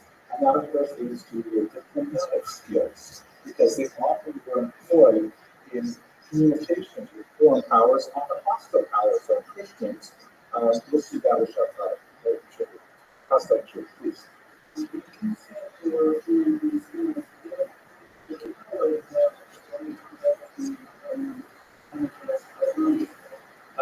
There's these various stereotypes, different types of Spanish at this time, Castilian and Romance and so on, and they would have been comfortable in the vernaculars. Spanish as a language doesn't really form for a few hundred years yet, but the local dialects, Portuguese is quite different from Spanish even today. They would have been comfortable with all of them. So these are just natural, these are kind of like skills cultivated in Jewish culture that made them very useful to the Muslims. So here's the thing that's special about the Golden Era that's so bizarre, especially when people look in novella, that one of the amazing things about the figures that we're going to look at, for the most part, they are incredibly distinguished, not only as Jews, writing like books of halakha, or writing Jewish poetry, and so on, they're also really famous as secular Jews. You don't have that phenomenon very often in all of Jewish history. Like we have in our time, we have like a really famous Jews, like let's say Albert Einstein. So probably one of the 10 most famous people of the 20th century. Right? Albert Einstein. Everybody knows Albert Einstein. And he's Jewish. Many people know him as a Jewish person. However, nobody knows, his Pirish on the Bible because he didn't write it. Nobody knows, the amazing, Jewish artwork he created because he never created Jewish art. Right? He's famous as a secular person who happens to be Jewish. He's not famous at all as for his Jewish stuff, although he was actually very pro-Jewish in a lot of areas, but that's not what I'm saying about. And on the other hand, we have very famous Jewish people who do, amazing Jewish things, like Moshe Feinstein, people like that, who are not known at all outside of the Jewish world. But that's not all the case in the Spanish era, in the Golden Era, where you have people who are literally at the top of their fields in both realms. I'll give you these examples and it will be amazing. Okay, so Hastag Ishbut as a traditional Jewish education, of course, lots of emphasis on Tanakh and Mishnah, Gemara, and so on, lots of halakha. He also has typically Sephardic secular education, which is basically a broad range of all the sciences that were known at the time. And this is a period in history where we didn't have any moderate specialization. No matter what you learned, if you went to a university, you didn't, as it happened, but if you went to a university, you became a doctor.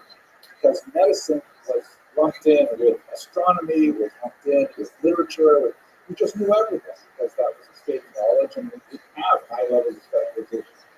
But Jews historically have gravitated towards medicine, mostly people by the way, but also for doctors. David, for example, thinks he was a doctor, but he thought he made more money as a poet.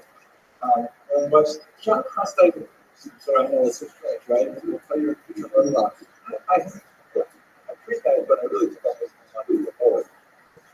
Probably not because he's a poet. So he distinguished himself, however, in medicine. In particular, he was known for creating something which was called teriyaka, which is an ancient sort of panacea that was supposed to treat all kinds of pills. Obviously, it doesn't have the same kind of responsiveness we expect today, but we were very happy with the sort of aspirin level medicine that he found was created. I have this teriyaka is unusually close to teriyaki. I had teriyaki salmon today. Did you guys have that? I love meal plans. It was good. Teriyaki. Thank you for that. Okay.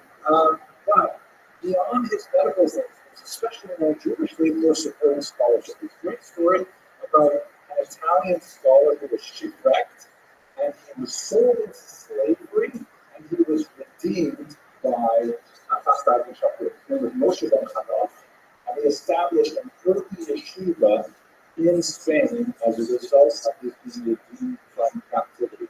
The story of Moshe ben Chanoch's shipwreck is really dramatic. It appears in even Dawood's history a few hundred years later, but it certainly could have happened because Jews were frequently being shipwrecked, sold into slavery, and redeemed by restitution. This is an ongoing pattern for much of medieval history.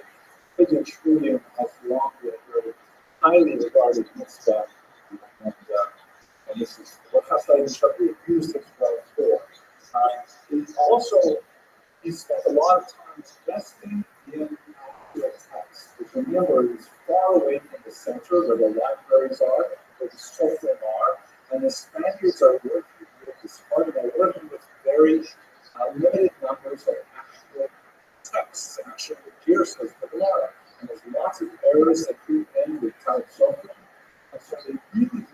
want to get the text right because they're so far away. And if you see something and you think it's a Tau Sofer, who are you going to ask? You're going to write a letter to Baghdad and wait 2 years for a response? Well, they did, but it'd be much better if you invested more money in getting a copy of Shas out to Spain earlier. So that's the kind of thing that Hastad and Shakti will get involved with. He also was deeply involved in shaping Hebrew poetry, and I don't want to talk about this too much because I get carried away with the art and some poetry in a second. But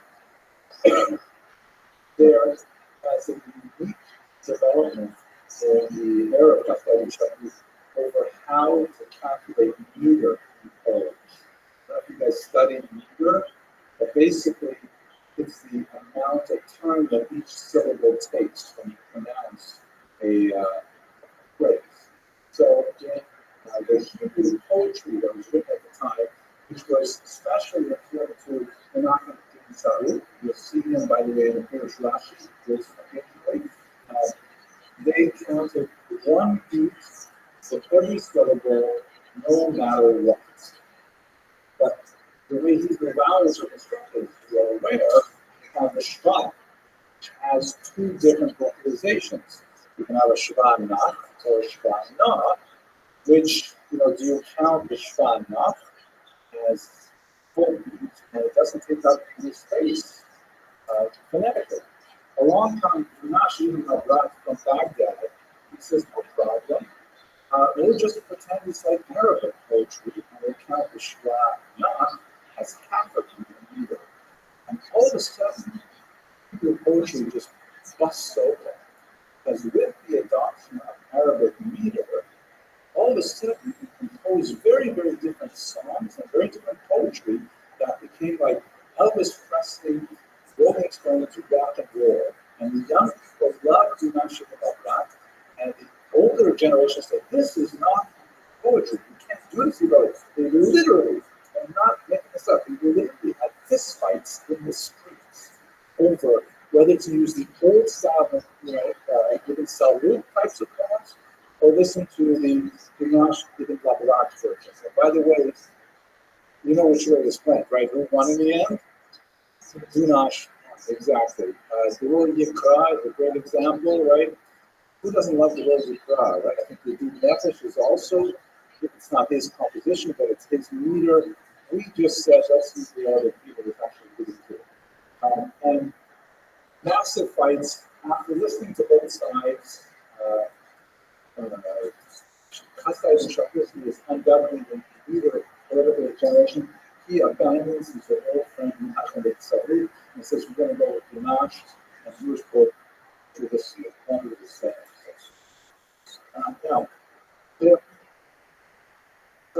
what happens? How does he get so famous? He started out as becoming a loyal physician. You'll see that kind of video over and over again of one of these figures. And then because of his literacy and his depth and intelligence, he's put in charge of customs and imports of the mutual import and world. And because we're dealing with all of these foreign merchants all the time, they say, hey, why don't you manage some of our communications with those countries? So that leads him to become a diplomat. And in fact, he ends up leading and directing diplomatic missions to hostile empires like the Byzantine Empire and the Frankish kingdom. So the Byzantine Empire, of course, all the way on the other side of the Mediterranean, the Frankish kingdom being in France, not in Germany. So he becomes like the chief physician, the chief financial officer, and the chief foreign officer of the Kingdom of Granada. Really amazing rise to heights. And he is also sort of the government of the era. He's not necessarily issuing stock and things like that, but he's a great lover of scholarship, and he is recognized as the leader of Iberian Jews question. One of the most dramatic moments in his rise to power is when the Byzantine Emperor, again, Moscow, right there, they're fighting each other, sends a gift to the king of Granada, and it's a gift of a very important Greek book called the Criteria Medica, the materials of medicine, things that are medical, which is essentially a multi that there's a singular volume of medicinal plants. I mean, these are plants, and these are what their proof is doing. The problem is, part of everyone knew how to read it, everyone knew how to translate it properly, but Hasta ibn Shabbos, working with a team, was able to identify all the plants there, give the appropriate Arabic names for them, and was able to like break open the world of medical research by providing this brand new massive encyclopedia of medical research. He was, I can appreciate this as well, and he was sought out by none less than the King of Navarre, this week in southern France, told out yesterday, who said, my grandson, may have been his nephew, Sancho, is just way too overweight. Do you have a doctor there who can help him? And sure enough, Hasta ibn Shabbos cuts the Sancho, loses a ton of weight, it's very successful, and that just puts him on the top of the Amazon charts. Everybody loves him because he's a diet doctor too. So, incredible skills as a medical doctor. But it gets even more bizarre with a Khazarian postcard. Oh my gosh, gentlemen, I really hope we can take that drug today because I want to finish with them. So I'm going to go fast through this, but this is also like mind-blowing stuff. I can't believe this stuff. Why would you want to study history all day long? The Khazars, such a bizarre story. We know they exist. We know that something happened involving a conversion to Judaism in roughly the year 740. We have multiple accounts from non-Khazarian sources, unfortunately no Khazarian sources per se, but apparently the king and conceivably his grandson, and according to some accounts, so that's hard to believe, the entire country converted to Judaism. Mind blowing. Why? Well, there's different theories. The story, which I'm sure you're familiar with, this is where Khazar is, by the way, in the northern part of the Caspian and the Black Sea. It's a fairly large country. According to Mamelian Fitzpatrick, raised previous to the 20th century, Khazarians founded the city of Kiev. Okay, it was there now. It's famous now, it's a bit, but Kiev is the Russian. And they had a really important civilization until about the 13th century, and apparently they were Jewish. There's a lot of conflict with Khazari. The story, as you shall see, you are probably familiar with this book, Khazari, which we'll talk about Tuesday, God willing, in much more detail, but it's not a history book. It's not an actual account. It is a fictional device that Rabbi Levi uses to advance his philosophical agenda. The basic tenor of which is there's a king, Ulan of Khazaria, who's looking at various monotheistic faiths in the region, and he says, my pagan religion is definitely my passion. I gotta switch to something, but should I become a Muslim or a Christian or a Jew? And Christian, by the way, has two flavors. It has the Catholic and the Orthodox. So he has a debate. And he asks this debate, each representative from the faith presents their opinion, and in the end he says, you know what, I think I'm going to go with Judaism, and according to the story, he becomes Jewish. Now, why Rabbi Yehuda Levi used this story 500 years after its recorded occurrence is because he wanted to provide a platform for showcasing the different theologies of Judaism, Christianity, and Islam. And so he borrowed the story and made up the dialogue in order to affect this philosophical agenda. It's not a historical. But nevertheless, that's basically the story of the Khazars. I don't know how much of it is true. And when you go to the for example, this archaeological evidence, the Star of David and some of their archaeological finds, but the problem is the Star of David has been found in all kinds of cultures. It's a basic geometric symbol, it's a star, two equilateral triangles overlapping. So it's hard to say it's specifically Jewish. It's really associated with Jews. Also, about 16th century on. It's not just that history.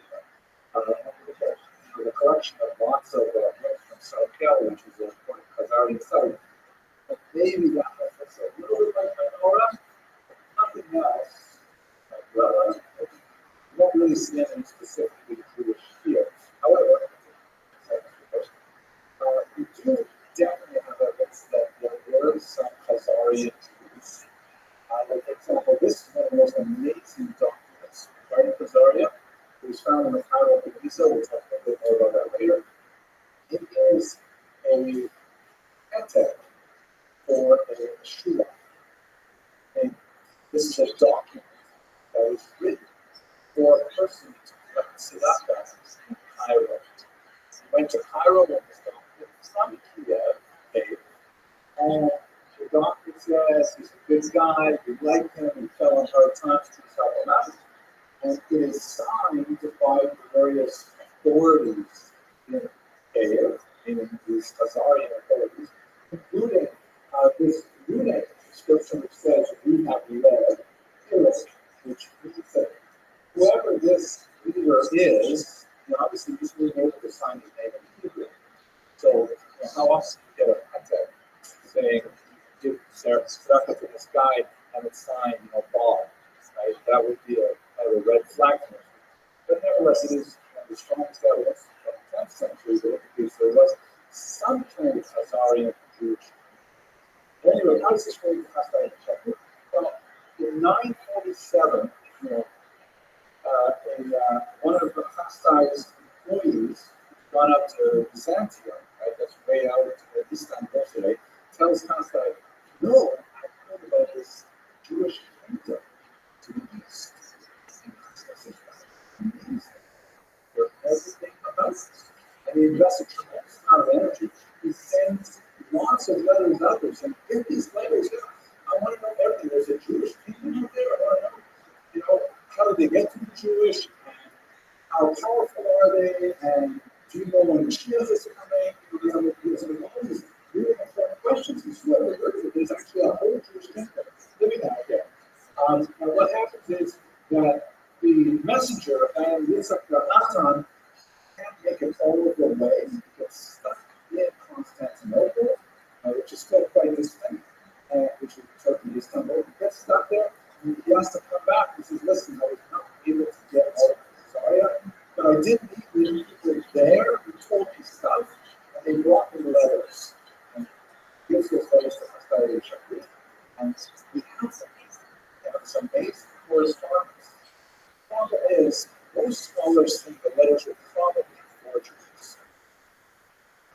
You can question the reliability of the estimates of Natan, but we can also question, how does he know these letters actually came from this King Joseph, who was the one that Caesarea? This would be like a good 20 years after they all converted. And maybe someone made that stuff up and paid him to give it to Natan to take it back to the But nevertheless, it was like one of those mind-blowing events of the period. Everyone looked at this correspondence and said, that's fantastic. 200 years later, the Khazarian Empire was crushed by the combination of the expansion of pagan Rus and also the Mongol invasion, so there's nothing left of it. They left in the literary records, and the archaeological records do not indicate any strong evidence of Jewish settlement. There are some people who are really strong believers in the big story of Khazaria, but most historians believe that whatever happened there was probably very small. Maybe just a king and his close circle converted. Maybe it was just a pro forma conversion in order to try to affect the political role and maintain some independence. And the few evidences we have from maybe the travelers and so on that went and ran into people who said they were Khazarian Jews, they realized incredibly ignorant, very poorly educated, and not even rabbinic oriented, and may have been Karaite, all questions like that. But nevertheless, this is an example of finish up. This is from now. Okay, we're ready to get on to the small idea. This is really what I want to go through tonight. Any questions, Mr. Wilson? A question?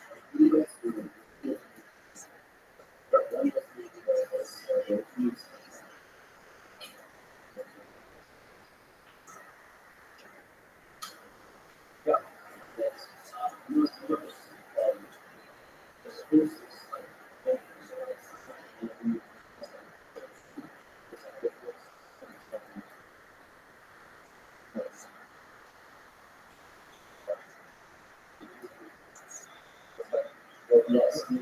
simple, several elements that you have to do. This one here, this piece, this is the symbol of Islam. You've got the Christian Empire here, the Islamic Empire, and the Jewish Empire.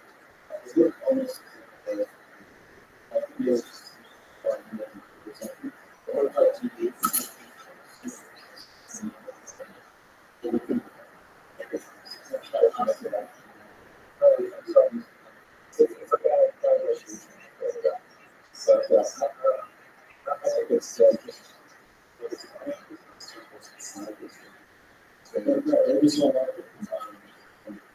It's reading too much of it.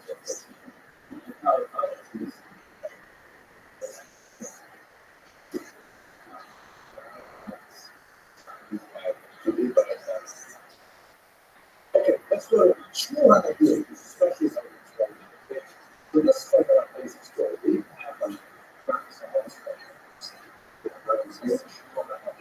It's also known as Sahara Israel. This is Arabic. Most of these people have Arabic names as well as Hebrew names, which we get also in Christian period where a lot of the rabbis that we know by their Hebrew names also have Christian names, but I Ibn Dawud is one of the greater historians of the medical period. He writes, in the days of hostility began to chirp, and the days of Shmuel idea, which is like a generation later, they sang out loud. And when the Jews were just beginning to make a little noise, they just said, well, after Shmuel, oh my gosh, the best is over. Here's another example of the Sephardic paradigm of someone who's absolutely top of his field as a Jew and top of his field with someone else. In this case, he is a general of a Muslim army for 16 years. And that's why he can name a single Jewish general of any Muslim army for one day. He shouldn't have the 16 years, but besides that, who was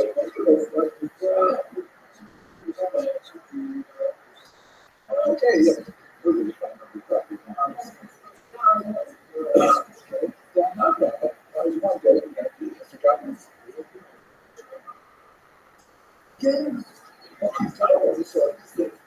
Again, because it's such a good witness, right? You know, he was a brilliant military strategist, a ferocious warrior, and he said, well, he would be our general. 16 years, he died as a general. He didn't get old, died old age. He ran the army right up until the period, and it was like insane. He fought wars. And there's more like that's good. I mean, it's sort of advances of how many transitions. It's the same kind of story where, you know, he was brought to the attention of the media before his literary abilities, right? You know, those are the English composition classes. His literary abilities were noticed and brought to the attention of the king, and he drew him close, and he said, oh, Nick, and by the way, like, people of power would typically hire professional letter writers to manage their official correspondence.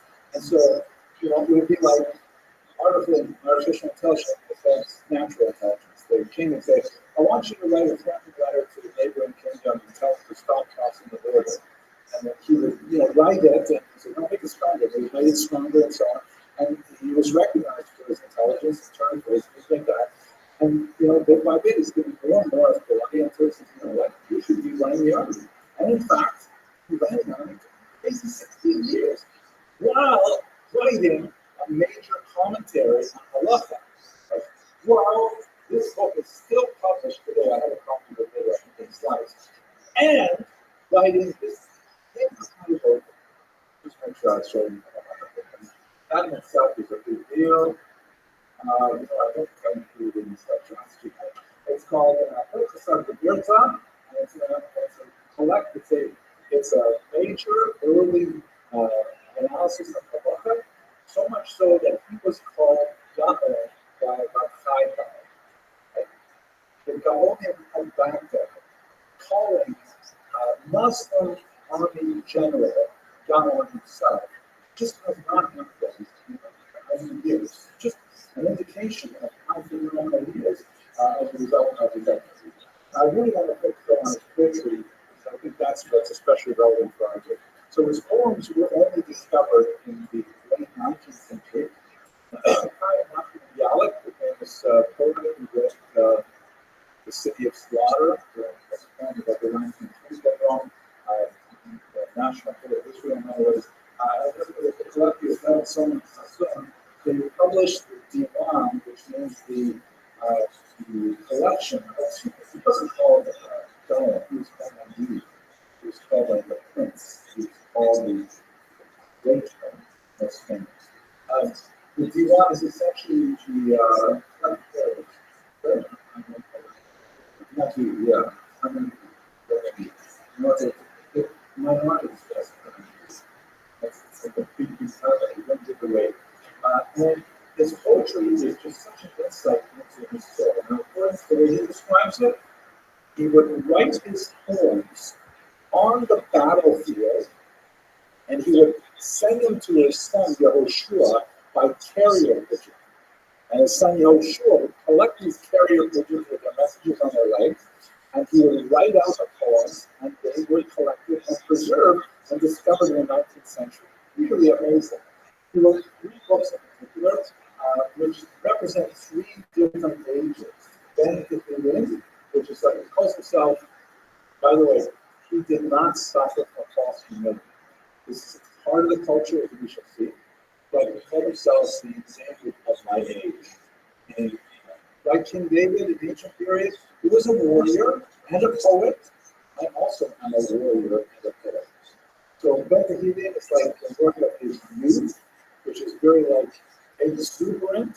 And this is weird, but there's a lot of love poetry in it, a lot of sensual poetry, especially when there's the idea of appreciating beautiful sunrises and wines and hanging out with friends and declaring poetry. Poetry is really central to Arabic society. But initially, I'm going to show you some examples in a second. Is the writings of his middle age, and they're meant to sound like Mishlei. And finally, Ben Kohelet, which is like the writings of his old age, which is much more cynical, much more dark, and so on. And he wrote primarily in Hebrew, but with Arabic themes. And the kinds of things that Arabs wrote, so what he wrote about. And Jews were fully bilingual in Arabic and Hebrew. This is a good thing to for us. What's really amazing is that he wrote what's called verse poetry. It's so unusual in Jewish times. Verse poetry is a little bit like, think, rap music era 2010, right? Where you have gangstas, I'm not sure which is very called it, but you have gangsters who's like, I'm gonna shoot you upside the head, and like, all kinds of like, this is what I'm gonna do to you, and this is what I'm gonna do to your mother, and it's like, I'm so tough, and you're gonna be sorry, and you're gonna be bleeding in the street. That's the kind of poetry that they wrote. I'm so much stronger than you, I'm so much more intelligent than you are a loser. Yeah, I guess it's something like that. He was also drilled out. But that was like, this is what they were doing. And Shmuel HaNavi, it's weird, but I mean, it's so discordant to our sensibilities. But Shmuel HaNavi is writing these kinds of poems. Writes love and war poetry. Writes poems about the thrill of battle. Writes about going in to fight and kill. It's really unusual. It's like you don't see these things. If you read Tehillim, and you read it carefully, there is war poetry there as well. There is, Tehillim where the authors of Tehillim, when they dug it, or others represent, the desire for wreaking vengeance on enemies, and when it's not like so foreign to the ancient world, but you basically see it in another. Shmuel HaNavi, and then you're going to see it 21st century. Yes, please. No, he was a leader. He wrote this great halakha sefer. He was this phenomenal leader. I think they called him Anagi. That means the person in charge. Not controversial in our times, not in his time. Let's look at a few examples. And you'll forgive me if I try to say this in a Sephardic diction. Many years, I'll say this better than I can.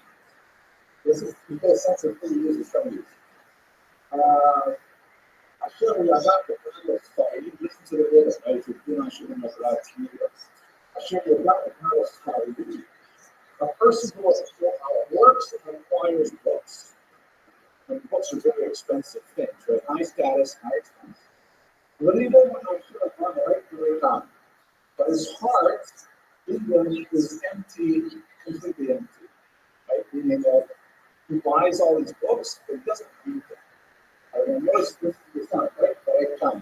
Right? It has that kind of tripping center. It's like a lame person who draws upon the wall, 100 legs. And when he tries to get up, he can't get up. Meaning, look at all the books that I got. I am so smart. Right? If you don't read the books, you're not going anywhere. You're like a lame person who draws lots of legs, but they're not going to help you. So you're a little bit of a cynicism there, but the beauty of his poetry, it's encapsulated and tight, little meter like that. It's very powerful.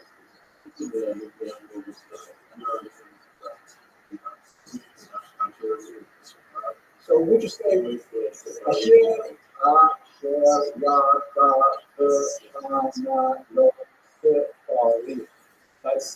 second. The national God shows another, and not Rothschild, right? The Shivas in particular. I think it's versus story. You make it a half stop or a full stop. And it makes sense for it. Anashia and Ashia. The men will give take tests to wealth. They cover the lot of great honor and with salvation. Oh wow, rich person, so important. You gotta give a lot of order. They use a rush with shut you off in the Tesha. Took you to shut you off in the Tesha. That's right. But they are derogatory towards the poor, and they place upon him sins when he did not sin. Shut you off in the Tesha. They give it, oh, you're poor, you must have done these crimes. And more, this is our most to explore.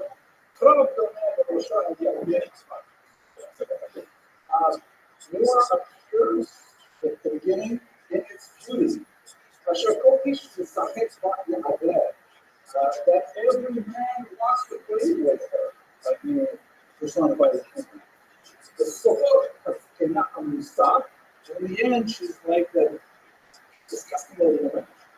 Asher quotes Shakara, who's that everyone who deals with her tries and wants to push her away. And at first, I was excited about more. Like, oh, look at that beautiful girl. Oh, yeah, I want to go talk to her. Stuff like that. You guys know reputations. I want to go talk to her, but then it's like an old lady. And she smells. Now, wait. This is the part I was trying to get to. I have no more questions. Last 4 minutes of the class, no questions. This is like the goal. I started to see this after study. Israel today, like it or not, we have 4 countries. We have Persian culture. It's like, when I first saw this, people started saying the names.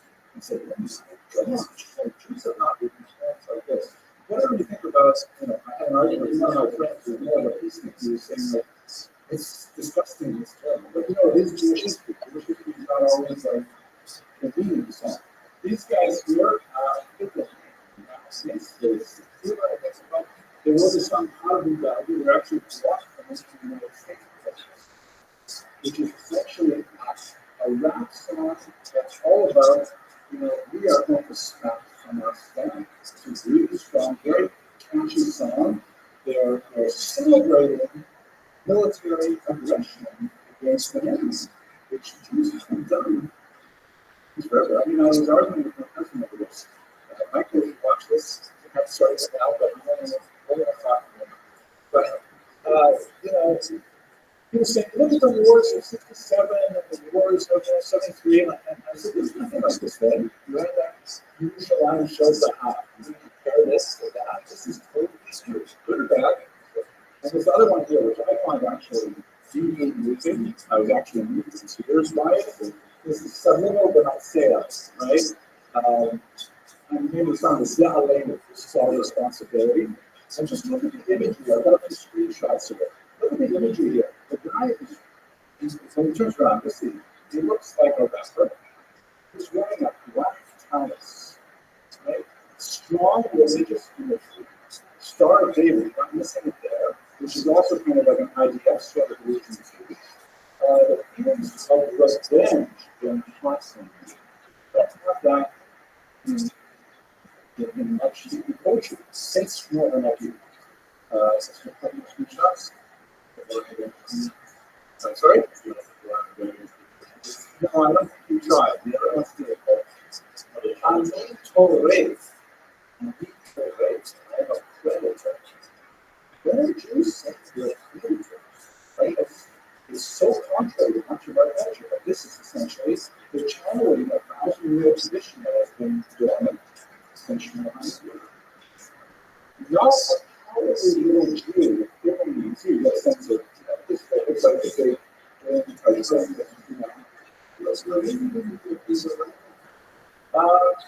don't know where the politically is in America, but I'll show you something that is really powerful in a second. A Jew with firepower, smoke, and sword, and this is the emotion about the actual hero. He likes to talk about how kind of abstract and dominant. He feels like he's attacking you as you're listening to him. But at the same time, by the way, if you actually watch the video, they break away to a kind of minor key walking through fields, making the background, lamenting the loss of October 7th. So it's an interesting kind of contrast and check this out. Goose, which is kind of like a martial arts thing. Suddenly, my brother with the Shriner enters the recruiting office. And he's saying this is a moment for Jewish unity, that the Haredim are entering the army. And on the other side of it, he says, wearing tefillin, by the way, says Shema in the middle of this song, wearing tefillin. And our brother who was demonstrating on Congress Street, meaning Smonuchi, a leftist, comes to the synagogue again. And he's saying this is a moment of all coming back together. It's a really amazing historical artifact. You debate the artistic narrative, you can debate the ethical, religious meaning of it, but nevertheless, it is a tremendously unique moment in contemporary history where we're seeing that kind of spiritual humanity come to the Okay, gentlemen, I'm glad we made it to the end of this hour of Shmuel. Have an excellent Shabbos. Next week, we're going to pick it up, and we're going to talk about the amazing Yitzhak al-Classic, the incredible risk, and many other amazing things. Thank you.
Just get bored, gang.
Ladies and gentlemen, I'm so thrilled to see you all again this semester. It is such a rare privilege to be able to speak to you about things that I find so fascinating, and it is amazing to me that so many other people enjoy these things too. You know, I can't talk about it at home because my wife and kids just know more history, please. But it's really great that you know, we have a learning community here, and I'm looking forward to an absolutely fantastic semester this year. As you can see from all the men who are coming in, tonight's a men's night. Thank God the college is really booming. We're having a tremendous semester. Our enrollment is really growing in a very significant way. And I hope that we can grow this program as well. It's great to see so many of you here on the first night. And Halabai, we should run out of seats. The topic that we're going to look at this semester is one that I've avoided for a long time, primarily because I don't have a strong sort of like personal, cultural, historical affinity. As you can tell from my, superior sense of fashion and my sense of humor, I'm a Litvak, I'm an Ashkenaz, so I don't know a lot about the Sephardi, but I have, had so many requests from people to speak about Sephardic history that I really can't put it off any longer. I'm also a little bit intimidated because I have not studied the languages involved in great depth. My Spanish is pretty weak. And my Arabic is almost non-existent, but I'm going to challenge myself and push myself to be able to say something with some intelligence, I hope, this semester. Luckily, today is not so bad because we're going to be in the Roman period, so Greek and Latin are languages that I had the merit to study in my undergraduate days, so it's a little bit easier. But with that said, let's go straight into the material, and I'll give you an overview of what we've planned. So, The topic is the Jews of Sfarad. Sfarad is a term we'll explore its etymology shortly, but basically refers to the Iberian Peninsula, which is, for our purposes, basically Spain and Portugal. The Jews of Sfarad have a very distinct identity that is perhaps stronger than any other Jewish subgroup in our entire history. Maybe perhaps the Baghdadi Jews have a stronger sense of identity, but really the Sephardim have maintained their identity despite 500 years of exile from their homeland. So an exile within an exile, a Sephardic exile within a Jewish exile, it's really kind of an amazing thing.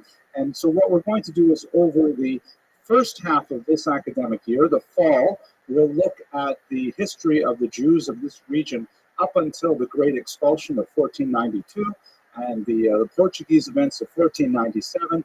And then in the spring, we'll continue with the Sephardic diaspora, which then gets more confusing because they intermingled with many of the populations of the East, the Mizrahi communities, and we'll tease that apart over the next few semesters.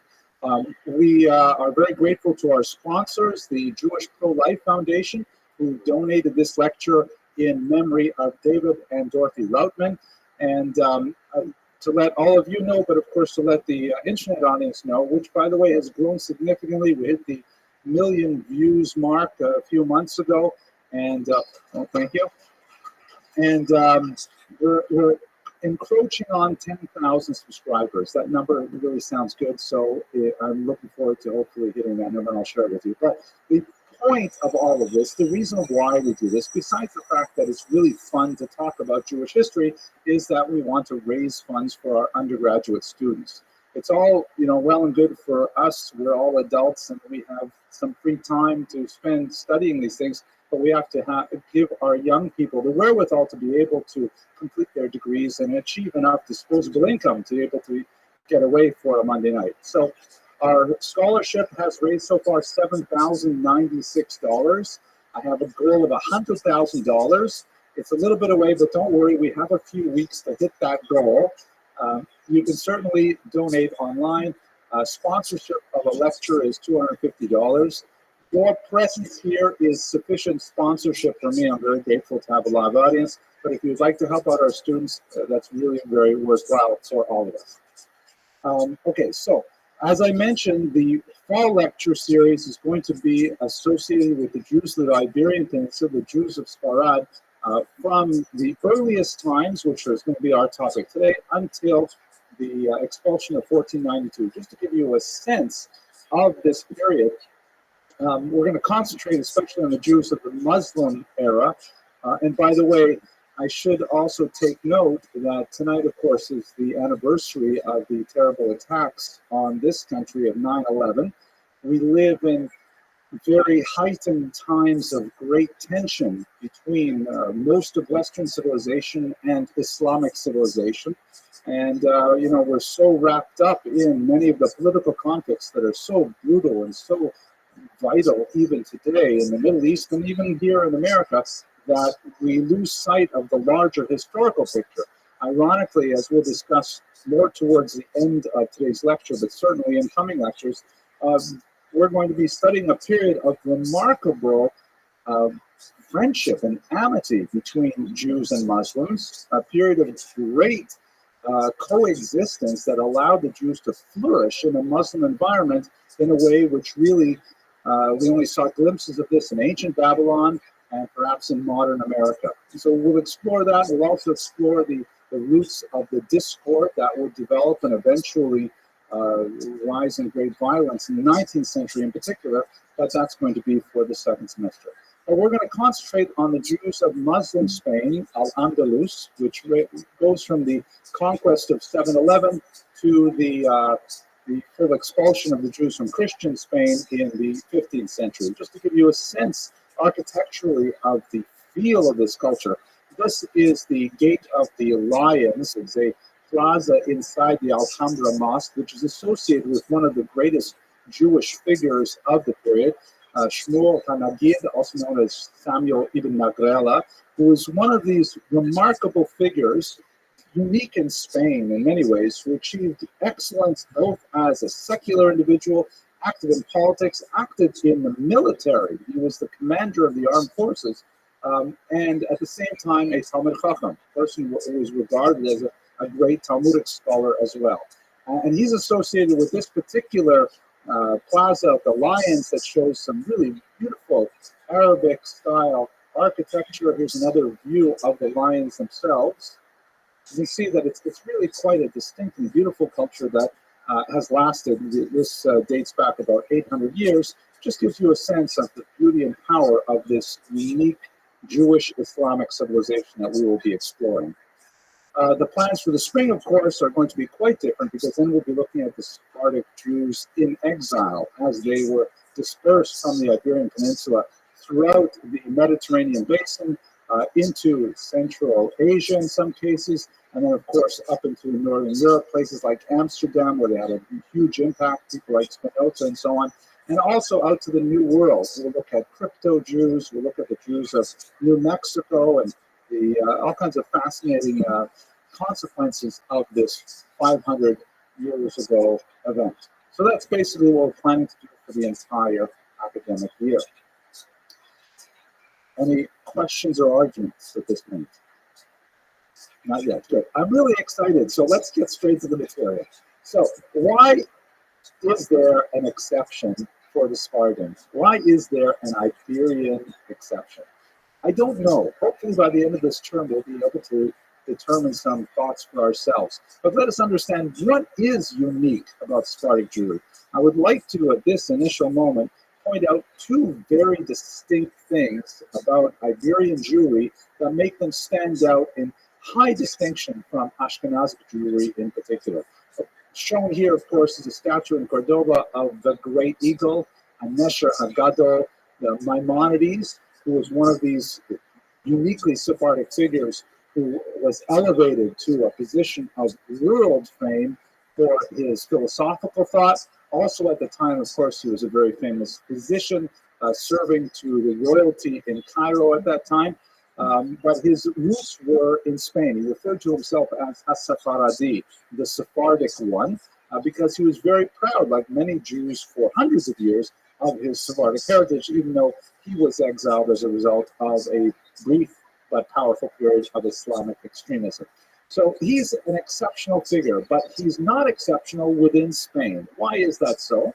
There are really a number of figures that are associated with this unique confluence of secular and religious authority and capacity that we find in Spain. We definitely find, I think, do I zoom in? Yes. Here, this is, for example, the Spanish government. Even though they had expelled the Jews, they're still proud of the Rambam. They still put him on their stamps like this to indicate that, you know, there's this unusual aspect of Sephardic Jewry that they're able to excel in both of these areas. They're able to find a unique balance between the secular and the religious that is a very hard balance to strike anywhere else.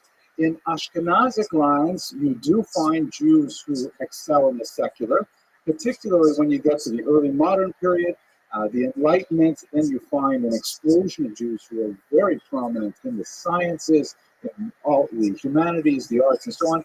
But you don't find those people, those Einsteins, as it were, also being Rosh Yeshiva. You don't see them leading major congregations, writing works of religious significance, and so on. But you do find that in Spain. That's a very special thing, and we'll look at many of these figures, such as the Rambam, Shmuel ibn Agrela, Yehuda Halevi. We can go on and on, looking at these figures who excelled in both.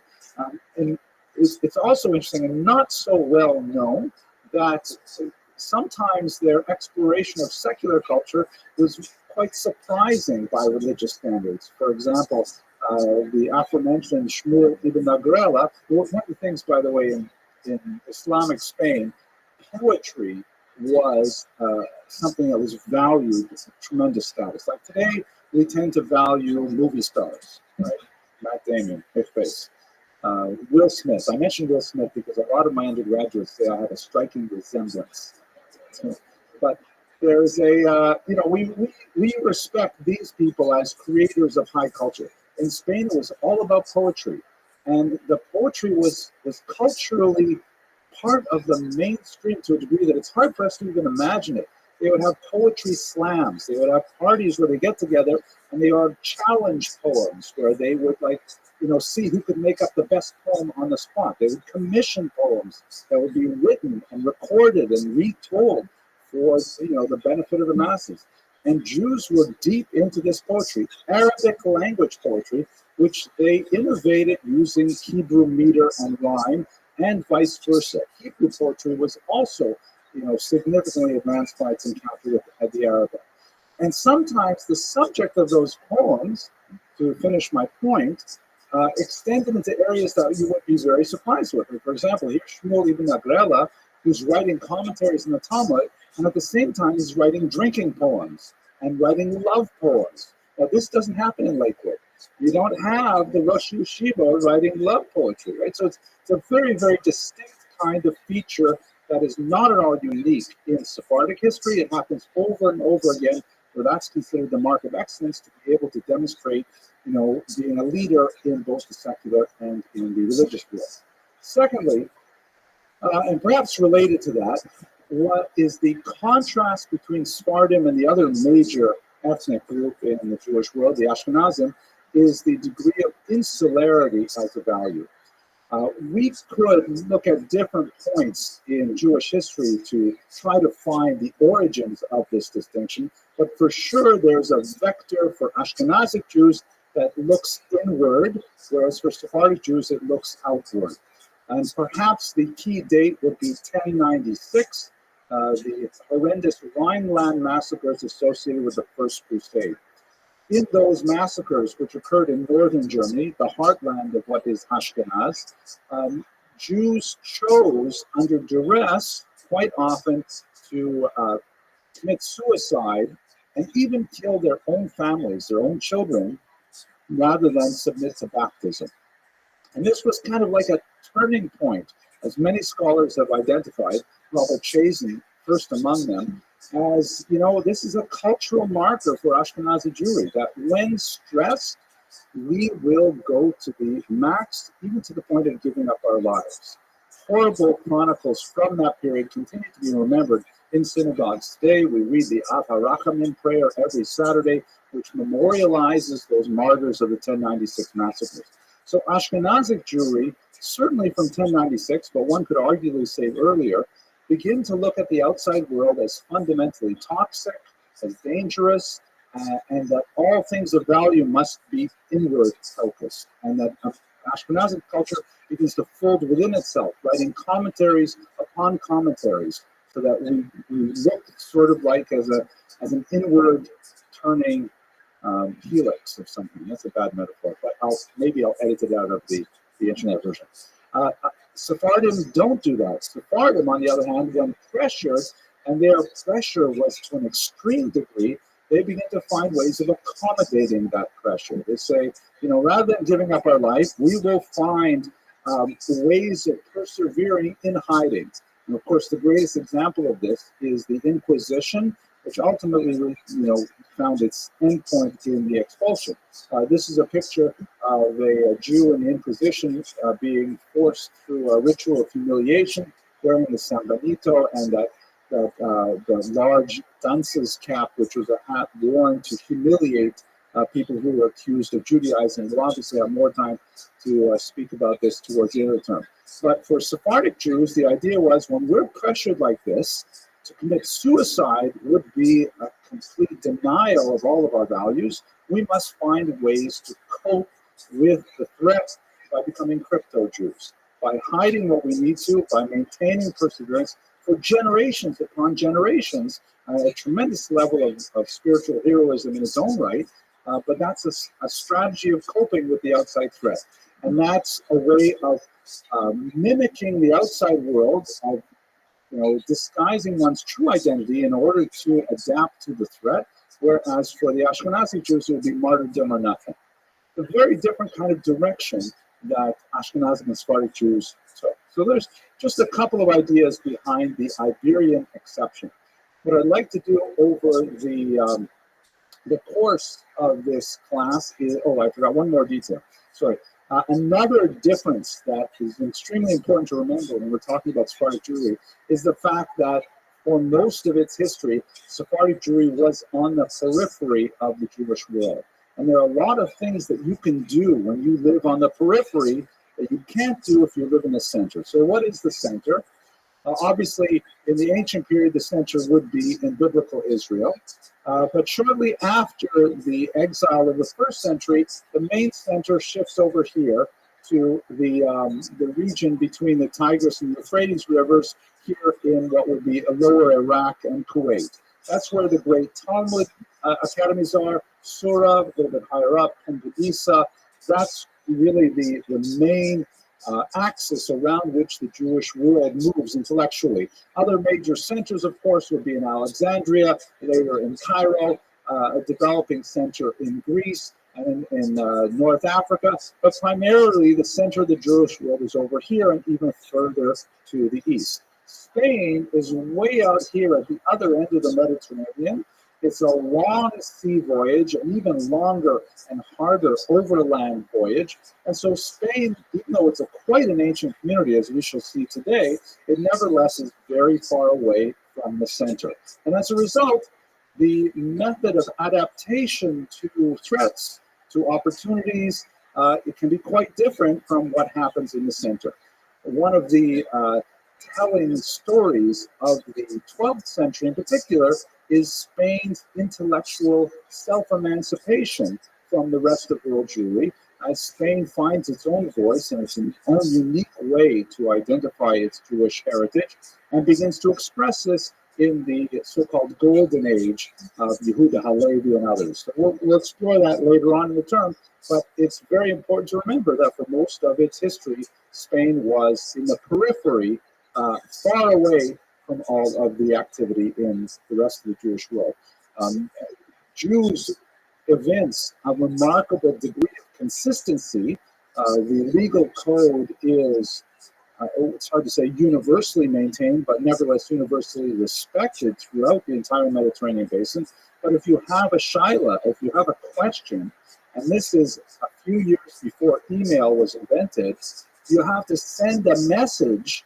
When there's no official postal service, you have to essentially leapfrog it from one Jewish village to another, and you have to wait years till the message gets to the academies in Babylon and then gets back to you in Spain. So it made sense that Spain would slowly develop its own intellectual tradition. Okay, so one of the major periods that we're going to explore, here's our historiography. We're going to look at the ancient period. That's the earliest settlement, which is your question exactly, up until the Muslim conquest of 711, which is a date which has been enshrined in American culture. You probably didn't know this, but all of those fast food places, one across the corner, named after the Muslim conquest of Spain. And who knew? So that's going to be today's lecture, and next week's lecture will be focused on those two periods. Then we're going to look at the Muslim period, which goes from the early 8th century to a period called the Reconquista, which is broadly defined as several centuries worth of Christian reconquest, hence Reconquista, of the Iberian Peninsula from the Muslims. And it takes place over a series of centuries as they're slowly driven to the south.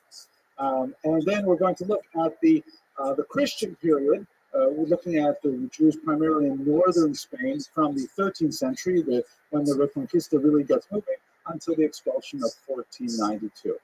That's our periodization for the semester. Okay. Oh my gosh, now we'll get to the real history here, the earliest settlement. When did these Jews get there? So, this entire class is almost completely based on the work of this scholar, Solomon Katz, a native of Buffalo, born in 1909, a war hero. He won the Bronze Star for his service in World War II. And he was, for most of his life, a scholar at the University of Washington. I read for this class, we read actually, a book he wrote in his early 20s, which was all about the Jews of Visigoth and Gaul. And I have to say, I nearly cried at some passages. That shows you how strange I am, that I would nearly cry. It was so good. so amazing. It was written, 80 years ago, and it was so brilliant. And it showed me what we call in Hebrew Yerida Hadoros, the decline of the generations. Because he wrote this thing in his 20s, back in the 1930s, and it was no problem to write a scholarly monograph and just, quote passages in French, German, Greek, Latin, whatever, and not translate them. Because you figured everybody who's reading these knows these languages. You can't get away with that anymore. Scholars must translate into a major language like English or something like that. So it was really a pleasure to read a work of great scholarship from an era when this kind of polyglot scholarship, and he's American-born too, but this polyglot scholarship was valued. Anyway, it was a brilliant book, and almost all the research that I'm going to talk about today comes from that book. First of all, when did the Jews come to Spain? So we have a series of fascinating legendary origins, meaning that Spanish Jews like to say these things, but we have no real good historical basis to validate them. Here's one. It comes from the book of Obadiah, the biblical book of Obadiah, where there is this passage here that refers to Ad Sarfat, which normally we translate as until France, the Galut Yerushalayim, and the exiles of Jerusalem, meaning those Jews who were exiled from Jerusalem, Asher B'Sfarad, who are in Sfarad. Wow, that's it. It's all over, right? There's a reference right there in the Bible about the Jews being exiled from Jerusalem. You can place this because it is, the author of the book of Obadiah. We're talking about the first temple. We're talking about 6th century BCE, being exiled from Jerusalem to Spain. My gosh, that is an amazingly early source. What's the problem with this source? Very good. Who says that Sfarad refers to Spain, right? That's the word we use now for Spain, but who says that's what the biblical book of Obadiah refers to? There are lots of words that can change meaning over time, and as Jews began to explore Europe, they applied words, place names from the Bible to various places for who knows what reason. There's no reason to say specifically that the Sfarad referred to here refers to the land we call Spain. So we know that the Jews, from Obadiah, we do know that the Jews who were exiled in Jerusalem went to a place called Sfarad, but that could be, the island of Cyprus. It could be Boca Raton. We don't know. It just says Sfarad. So the problem is etymological. Who says that Sfarad refers to Spain? Hang on a second. Let me show you one more example. Here's an example from the Talmud, the same kind of problem. This is Tractate Yevamot. It's a little better. It says here, Afilu Sfinot, even boats, about Megalia, that come from a place called Galia, Le Aspamia, to a place called Aspamia. So Aspamia sounds even better because there is a place name that sounds much better called Hispania, which would be Spain. And we'd like to say that Aspamia is Spain. But as Dr. Katz demonstrates with absolute clarity in his book, he can find about 8 different place names that are very similar and actually are more logical, more closely related geographically. So there's no real way to tie either of these kinds of places to Spain. They may be etymologically related, but not necessarily historically. Please. So we don't have good connections. But here's one fun one, by the way. The Spanish term don, which means like Lord, sounds a lot like the Hebrew term Adon, which also means like Lord or Sir. So you have these kind of fanciful things, which is interesting, but no real proof. Let's go to something a little more serious. In the 16th century, an early Jewish historian named Moshe Ibn Shem Tov Ibn Habib claimed to have seen an inscription, meaning like a gravestone, written in Hebrew that had the text that read in English, "This is the grave of Adoniram, servant of King Solomon, who came to collect taxes and died here." Now, that would be an amazing inscription that would really help us date a Jewish community in Spain to the reign of King Solomon, because if he is collecting taxes in Spain, and so much so that we have this rather unusual name, Adoniram, who is actually acting as an envoy, it sounds like is a really good proof. And in fact, Moshe Ben Shem Tov believed this inscription and he wrote about it. The problem is we've lost the inscription, and there are a lot of doubts about the veracity of this account. So it's hard to rely on this sort of statement. Without the inscription existing and without modern standards of evaluating evidence, we just don't know if we can rely on it. It is a suggestion, though, of an origin of Spanish Jewry that goes back perhaps 3,000 years, rather dramatic. Finally, this is our scientifically best and earliest example of the Jewish settlement of Spain, and it goes back to a little baby girl in the village of Adra, where an inscription was found in Latin that read, that was discovered in the 18th century, and that's already in the Age of Enlightenment. We have a lot more confidence in the scholarship that happened then, and a transcription from the Latin text was made by a scholar named Juan de Mariana, and the text read as follows. And here you can see it's somewhat, it's broken up, and we don't have all of the letters intact. We have a blank couple of lines, then we have the phrase Nia, and then there's a little sort of an asterisk, actually a circle. Salomonula, the MO is wiped out, but it makes sense from context. It would be of Solomon. An una mens quattro di una Judea, which translates from Latin, here lies, we assume is what it's written, as a gravestone, some little girl named something ending in Nia, daughter of Solomon, aged 1 year, 4 months and a day, a Jewess. And this particular inscription, although the inscription itself is lost, the source is fairly reliable. It dates back to the 2nd century of the Common Era. So the 100s. We know for sure that there was at least one Jewish girl, daughter of Solomon, who died at a terribly young age and was buried in Spain. Her name might have been Junia, maybe Anya, Virginia, something like that. But this is our earliest example, a reliable scholarly example of Jewish settlement, and it dates back to the 2nd century. Quite old. Okay, but there's more. It gets so cool. Now here's the problem. As I mentioned earlier, we have a tremendous paucity of Jewish records, and our source base is quite biased. This is partially due to the fact that Spain is, once again, the periphery, right? There was like no Chinese restaurants anywhere in the entire peninsula. So who moved out there? You only have these scattered settlements. Almost everything we know about Spanish Jewry comes from church records. And we'll look at some of them. So here's a fascinating passage from the book of Romans in the New Testament.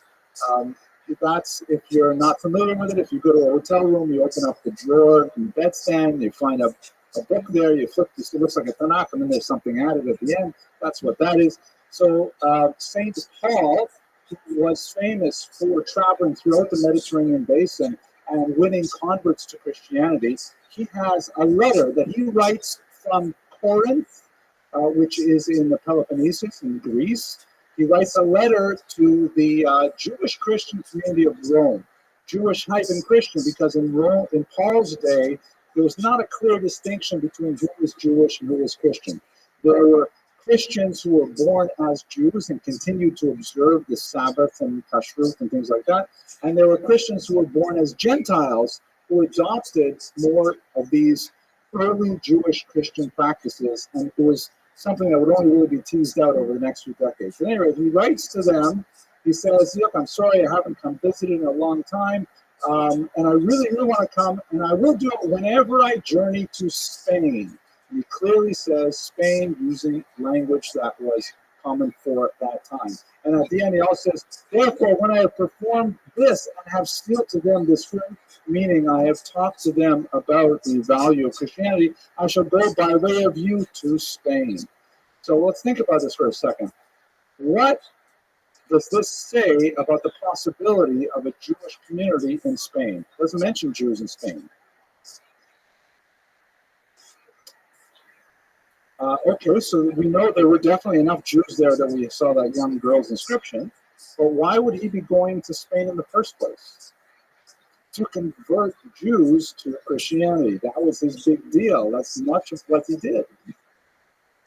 He also converted pagans, but he definitely is more likely for him to find an audience in places where there is a Jewish community. So it's an indication, perhaps, of him Jews living there. Here's a map that shows where he was in the Peloponnesus. Rome, of course, up here, and Spain all the way up here. So he's clearly making like this grand tour of the Mediterranean, going around from place to place, hopping from Jewish community one to the other, often arguing with the Jews, trying to convince them to convert to Christianity. And Spain, of course, was on his list because Spain had that community. It's kind of like a sideways argument, but it is rather convincing, I think. When we look at the Synod of Elvira, this is an early church gathering in Spain about the year 305. It actually happened very close to this ancient structure, so we actually have a picture of imagining what it must have looked like. We have 3 church rules that were imposed that clearly refer to Jews, and they say something about the community. But when we look at these 3 sources, you'll see that it's kind of hard to imagine what the community was like when looked through the hostile lens of the church. But let's have a look at those 3 rules. So here's the first one. Canon 16 reads, Catholic girls may not marry Jews or heretics, incidentally, etc. So there must have been some kind of problem of Catholics marrying Jews. We can understand that. By the way, the distinction between Jews and heretics goes back and forth through much of this period. Sometimes they're considered one category, sometimes 2 categories. But okay, we can understand this, and this can be kind of like a statement of faith, right? Even if there are no Jews there, you could still say, like in Japan, they sometimes have anti-Semitism. There are hardly any Jews in Japan, but you can still be anti-Semitic, wasn't it? As they say in Japanese. Here's another one, though. Look at this. If any cleric or layperson, meaning like not an official functionary of the church, eats with Jews, he or she shall be kept from communion as a way of correction. So what do you make of this? What would this say about the Jewish community of Spain? That's a very good point. I think what it basically means is that, yeah, Christians are eating with Jews, and clerics, priests, are eating with Jews, that they're getting along well enough that they can have brunch together. And the church is saying, look, we've got to stop this, because who knows, one thing leads to another. Eventually there's mixed dancing, who knows? So this indicates that the Jewish community was at least significant enough that they are eating with clerics. Now here's my favorite. Check out this next one. This is great. Okay, landlords are not to allow Jews to bless the crops they receive from God and for which they have offered thanks. Such an action would make our blessing invalid and meaningless, right? This is the church writing this canon. Anyone who continues this practice is to be expelled completely from the church. So it's a kind of a harsh punishment, yeah, no allowing Jews to bless your crops. But what does it say about the Jewish community? What does it mean? What does it imply? That they were strong in what sense? I mean, if you have like Christian peasants, and you know it's the beginning of the planting season, they say, "Oh, look at that! We're planting now. We better do everything right." What and whatever. What's a typical Spanish name? Maria says to Juan, "Juan, you better get out there and find a Jew to bless our crops because we want to make sure everything grows right." It speaks to a great integration of the Jews and the Christians, to the degree that the Christians will rely on the spiritual activities of the Jews. And they don't see it as a contradiction. They don't see it as a problem. The church has to spell this out and say, listen, if you're getting one religion at a time, you can't get blessings from the Jews and get blessings from us. I'm sorry. It's not like we double up the blessings. You choose one or the other. That's it. So this is a remarkable kind of document that, even though it's written from the perspective of the church, and it doesn't say directly how large the community is, how widespread it is, how powerful it is, it does give indications that there must have been something significant if they find it necessary to rule this way. Now, that's up until the 3rd century, our earliest time. Now we get to the terrible Visigothic period.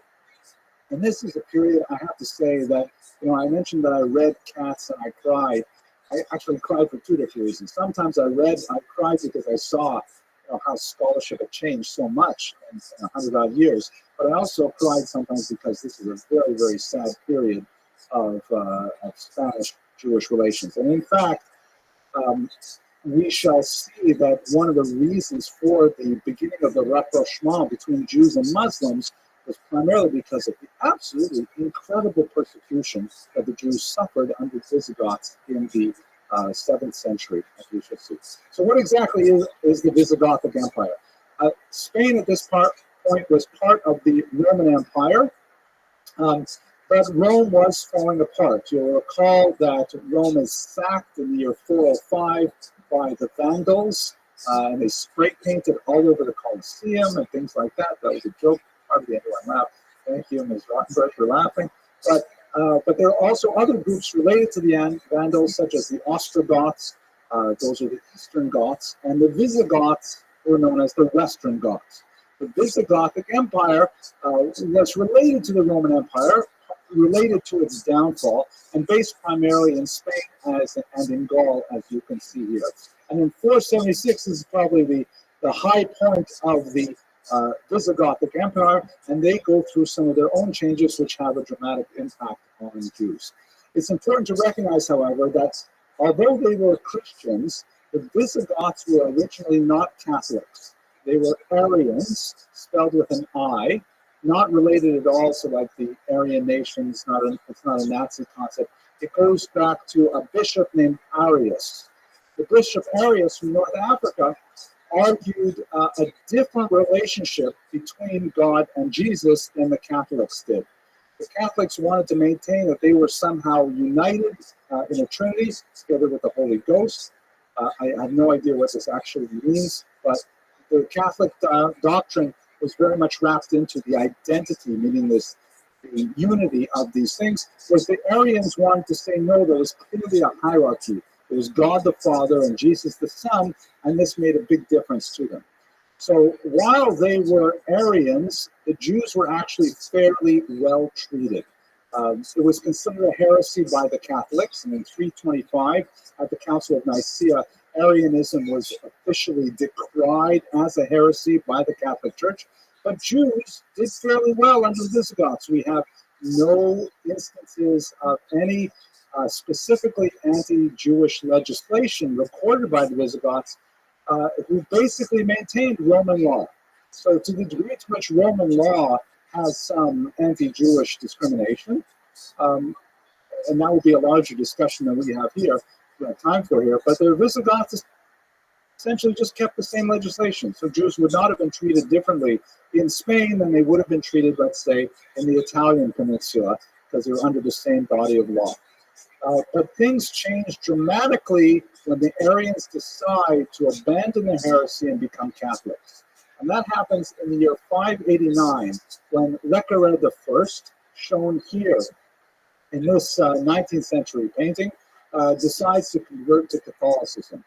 And at this point, the Jews of Spain go through 122 years of incredible, increasing persecution to a mind-boggling extent that makes it much more understandable why the Jews would look to the Muslims as their deliverers from the newly Catholic regime. To be sure, the phenomenon known as the zeal of the convert is at play here. That because the Visigothic kings had for several hundred years flouted the Catholic Church and maintained a heretical movement, when they decided to return to the fold, they wanted to demonstrate literally their bona fides, their good faith, by showing just how Catholic they were. And in their interpretation, the way to do that would be to really persecute the Jews badly. And this is, in fact, what they did. Through a period of increasing legislation against the Jews, it's hard to even imagine how it was actually implemented, but implemented it was. Montesquieu, the French philosopher, wrote, and his insight is brilliant here. He says, tous les maximes, tous les principes, tous les vues de l'Inquisition, that all of the maxims, all of the perspectives, everything was similar to the Inquisition itself. I said that in French because I really liked how Samuel Katz did everything in different languages, stuff like that. But basically, you can read that because it's almost totally English, right? But essentially, it's true, you know. And in fact, if we go jump much further in history, the great Holocaust historian Raoul Hilberg traced the development of Nazi ideology to the Spanish Inquisition, which can really be brought back to the Visigothic period after the conversion of Rothschild I. The period that we're going to look at now extends from 589 with Rothschild's conversion to 711, and it is just incredibly hard to imagine how this actually happened. Again, we do not have any Jewish sources to describe how Jews managed these draconian laws. We only have the laws themselves, and there are certain standards that we can use to evaluate law statutes for historical information. For example, if you see, like, I think if we were to go back over 500 years in time and look back at this period and say, wow, look how often America had to pass drug-related legislation.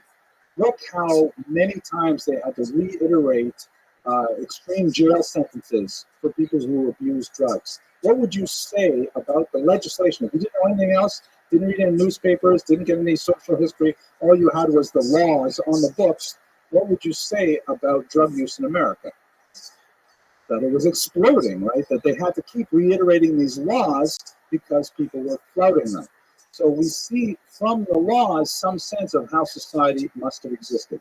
In the case of the, well, we'll see. So let's look at some of these. First of all, Rothschild, against the wishes of many churchmen, forcibly baptized the Jews to Christianity.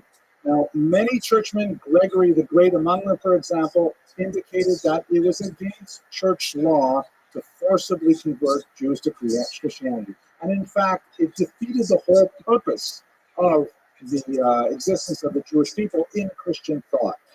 Under a bull known as Secretus Deus, which means given that the Jews live, the idea in medieval Christianity was that the Jews were to be preserved in a subordinate state in order that when Jesus came in a second coming, then Jews could recognize Mashiach, recognize him as Messiah, and that would validate what Christians had believed all along.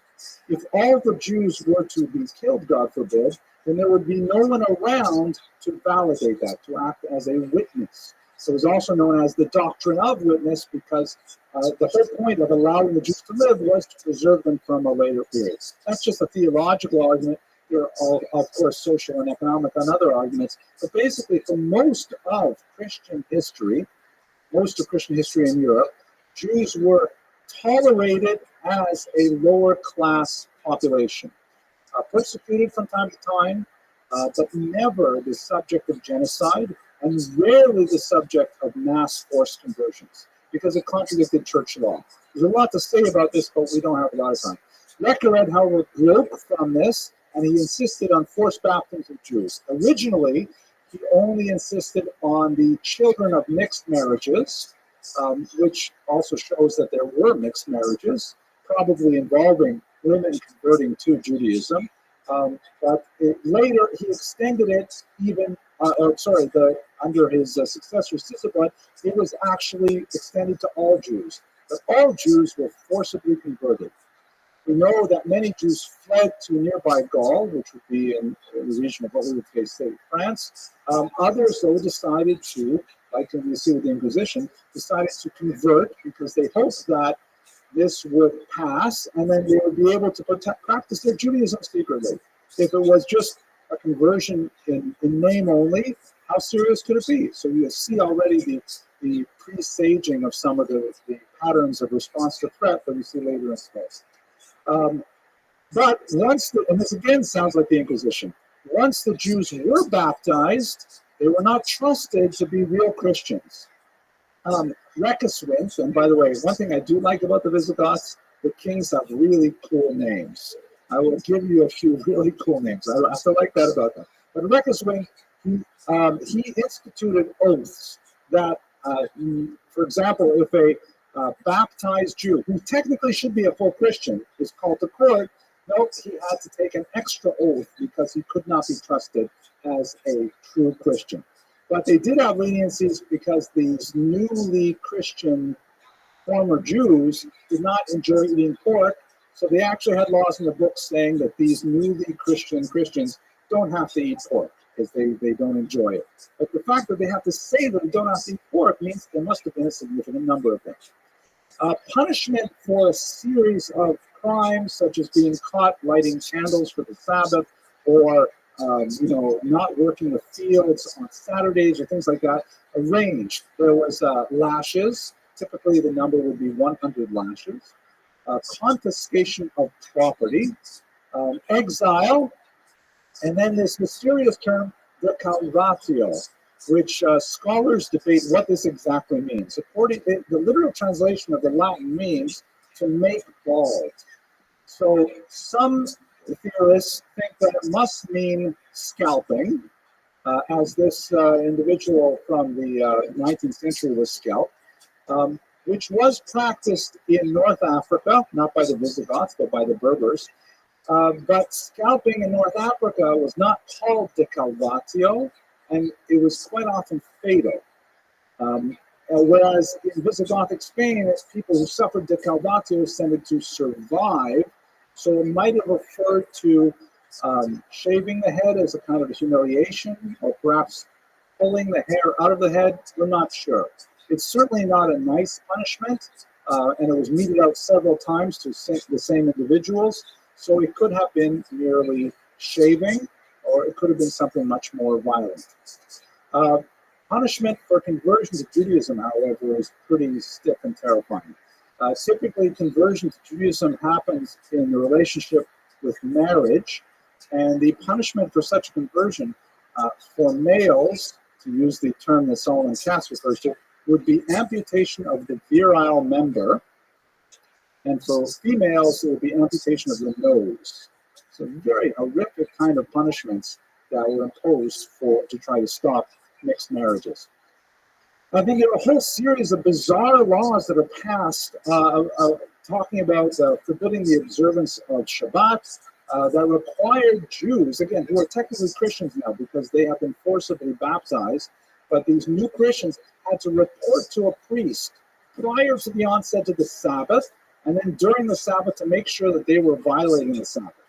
And when there were holidays like Pesach or Sukkot, if you wanted to leave town, the laws actually stated you had to report to priests along the path to your destination, like you're on parole, and make sure that you were in fact not observing the holiday. Now you try to think about this, it's mind-boggling.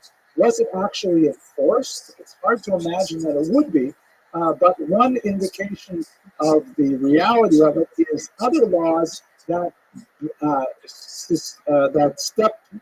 specify punishments for Christian accomplices, meaning priests who are lenient with Jews, who do not want to work the fields on Sabbath, and others who accept bribes in order for the Jews to be, removed from these various punishments. These kinds of laws, like the drug laws we talked about earlier, indicate that there was a significant sized Jewish community, that they were technically Christian, but secretly flouting a lot of these laws through the payment of bribes. And it's hard to read Jewish history through these kinds of documents, but you get a sense of how horrible it must have been to try to live a Jewish lifestyle under this kind of legislative environment, where there was so much corruption, and that just to do the simplest Jewish thing, you had to pay a bribe or suffer potentially horrific punishments. So that's this awful period from 589 to 782. 589 to 711. And that's the point when Jews call out to Muslims south of the Iberian Peninsula in North Africa and actively assist in their conquest of Spain. That'll be the topic for us next week, but before we go there, let's just look at the few little bits of information we can get about their culture and their economy from the tiny amount of scattered sources we have from this period. I mentioned already the weakness of the sources, that almost everything we have comes from non-Jewish sources talking about the Jews. But we do have a few inscriptions and a few other pieces of data that give us a sense of what the internal Jewish life is like. We know that their language was originally Hebrew, indicating also quite an ancient civilization. We know because, for example, the Christians report that there was I'll have to show you in a second, that when certain churchmen died, the Jews liked them so much that they attended their funerals and honored the churchmen by chanting psalms, Tehillim, in Hebrew. So at least they had literacy enough to read Hebrew. There are a few examples of this nature. We also see in the earliest inscriptions trilingualism. So this is the Tortosa gravestone. As badly damaged, it was used for a long time as a paving stone, as many of these early stones were. And you can see at the very top, there is a Hebrew inscription, which doesn't say a lot of tremendous information for us, but it fits with a lot of traditional Hebraic forms that are associated with funerals. Then it continues in Latin and finally in Greek. A few interesting things like the 5-pointed candelabrum you can see over here, which is actually a very traditional Jewish symbol in a lot of ancient inscriptions, not the 9-pointed candelabrum of Hanukkah and not the 6-pointed candelabra of the temple, but a 5-pointed one, perhaps to distinguish that it's not trying to reproduce the temple, but the idea of menorah is a very ancient Jewish symbol. I mentioned already at the funeral of Hilary of Arles that the Jews sang psalms there. Under Ehrwig, again, these cool Visigothia names, he demands 100 lashes for any child over the age of 10 who studies Torah. So the punishment, of course, is draconian, but it also tells us that there must have been children who were studying Torah. And you think, this is actually, I'm going to use this on my kids when they don't want to get out of bed in the morning. So do you know what the Jews of Visigoth Spain had to go through? It gets to a fever pitch where it's hard to even imagine that this legislation was actually implemented. That under Egika, one of the last of the Visigothic kings, Jews are first forbidden to engage in trade locally, and then with any Christian, and then finally even internationally. That the Jews are not, how are they supposed to make a living if they can't do business with anyone, literally? So it was completely intolerable. We will say next week, I'll talk about what few sources we do have about the trade that they engaged in at that time. Laws banned agricultural work on Sundays, which culminated in the confiscation of lands, also indicate, by the way, that Jews were agrarian, that Jews must have been farming at this time, which is not typical for much of the period. Okay. The Jews were finally, not surprisingly, accused of treason at this time. This is a statue of King Wamba.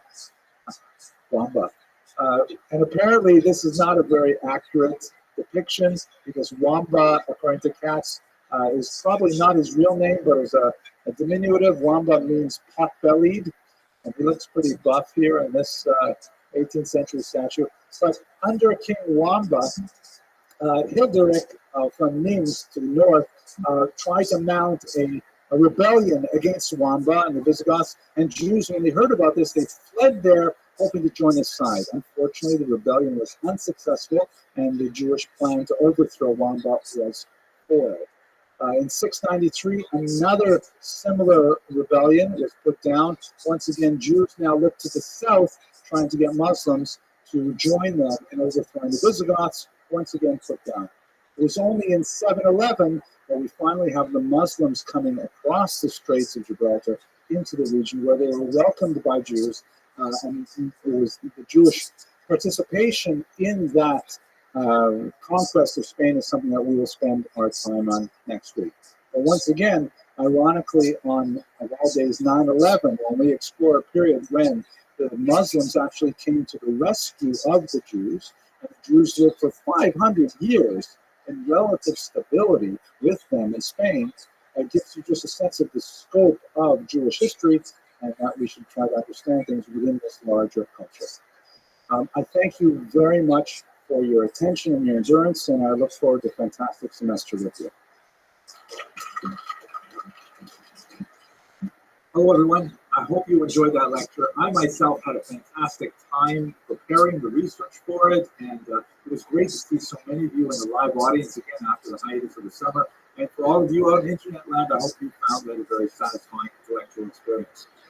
It's an important time of year right now. I'm recording this in September of 2017, just before Rosh Hashanah, the new year, and it occurred to me that I should probably stick some kind of call to action on the end of this video, because we're living in very difficult times, and my small contribution, which I'd like you to share in, is to try to spread a little bit more knowledge, a little bit more awareness of the fascinating aspects of Jewish history that made such a huge contribution to world culture.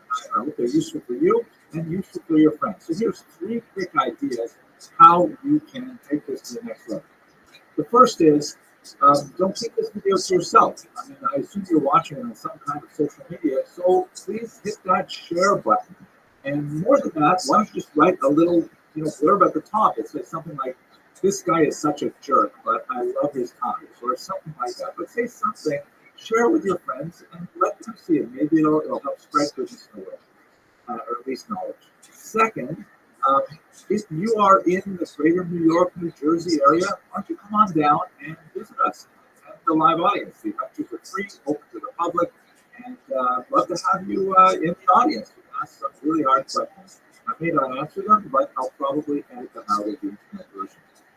And third, this is perhaps most important, why don't you consider supporting our undergraduate students?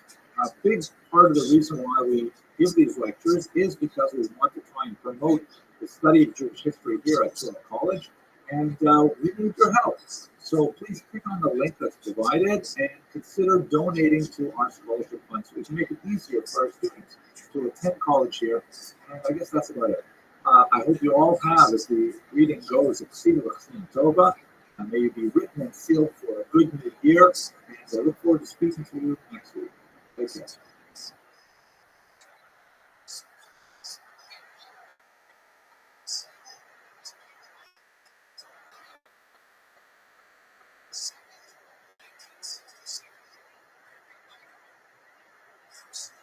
Okay, ladies and gentlemen, it's so great to see you again. I'm so pleased to be continuing this series on the Jews of Sfarad. Tonight we're going to look at another period of Sephardic history that's not very well studied. I was pleased with the response to the Jews of the Visigothic era. We're going to look at a foundational couple of centuries when the Iberian Peninsula population of Jews began to move from being a peripheral and minority and highly dependent culture to becoming eventually an independent and distinctive and ultimately one of the high points, one of the golden ages of all of Jewish history. So these 200 years, which are going to extend from the year 711, which is the date of the Muslim conquest of the peninsula, to about 910, which is the birth of Hastai ibn Shaput, a truly remarkable character that we will speak about next Monday night, next week, God willing. That's what we're going to focus on today. And I'll also draw to your attention that the format of the class is a little bit different today as it was last week. For the past several years, I've tried to focus my presentations around the life and works of a particular individual. Not so much because of my training or inclination. In fact, I would rather not do that. I was trained as a social historian that tends to look at like movements and masses of people and things like that. But people like to learn about individuals. They like to attach the grand arc of history to a particular life. And so that's what we've been doing, and thank God for many years with some success. So this is another week where we're just going to speak in episodic points about several individuals, but primarily we're going to concern ourselves with the development of an entire population over 2 centuries. Next week, we'll go back to our regularly scheduled programming. We'll ask the question of who was Hastai ibn Shaput, and I'm confident you'll find that the answer is completely fascinating. Okay, so let's go straight to our material today. First of all, the good and welfare. Tonight's lecture is sponsored by my good friends Vic and Catherine Crespin. Vic and Kathy were my students when I lived in Florida for quite some time, and they're personal friends as well as lifelong students. Vic in particular is very attached to Sephardic history, and so he was especially motivated by this series. They, like actually the Brays, who also made a donation to our Student Scholarship Fund, did so in connection with Hurricane Irma that affected Florida so badly, and everyone there should recover from the storm as much as possible, as quickly as possible. And so in gratitude to Hashem for protecting them from the dangers of Hurricane Irma, they've dedicated this class. Just for fun, Vic and Kathy run a construction company, KBC, and I'm putting a little plug for them because I think their work is absolutely fantastic. This is a car dealership. For those of you who are native to New York City, this is what a car dealership is supposed to look like. Right? This is in Miami. It's got a Miami sort of vibe to it. That's the way it's supposed to be. And here is another municipal building, if I remember correctly. They do really amazing work. The lecture last week, I am really surprised with how well it did. I mean, again, once again, it's the Jews of Visigothic Spain. Who knew that that would be as popular as, like, you know, videos about kittens who fall off chairs and things like that. But over the span of 1 week, I thought I'd share with you the statistics.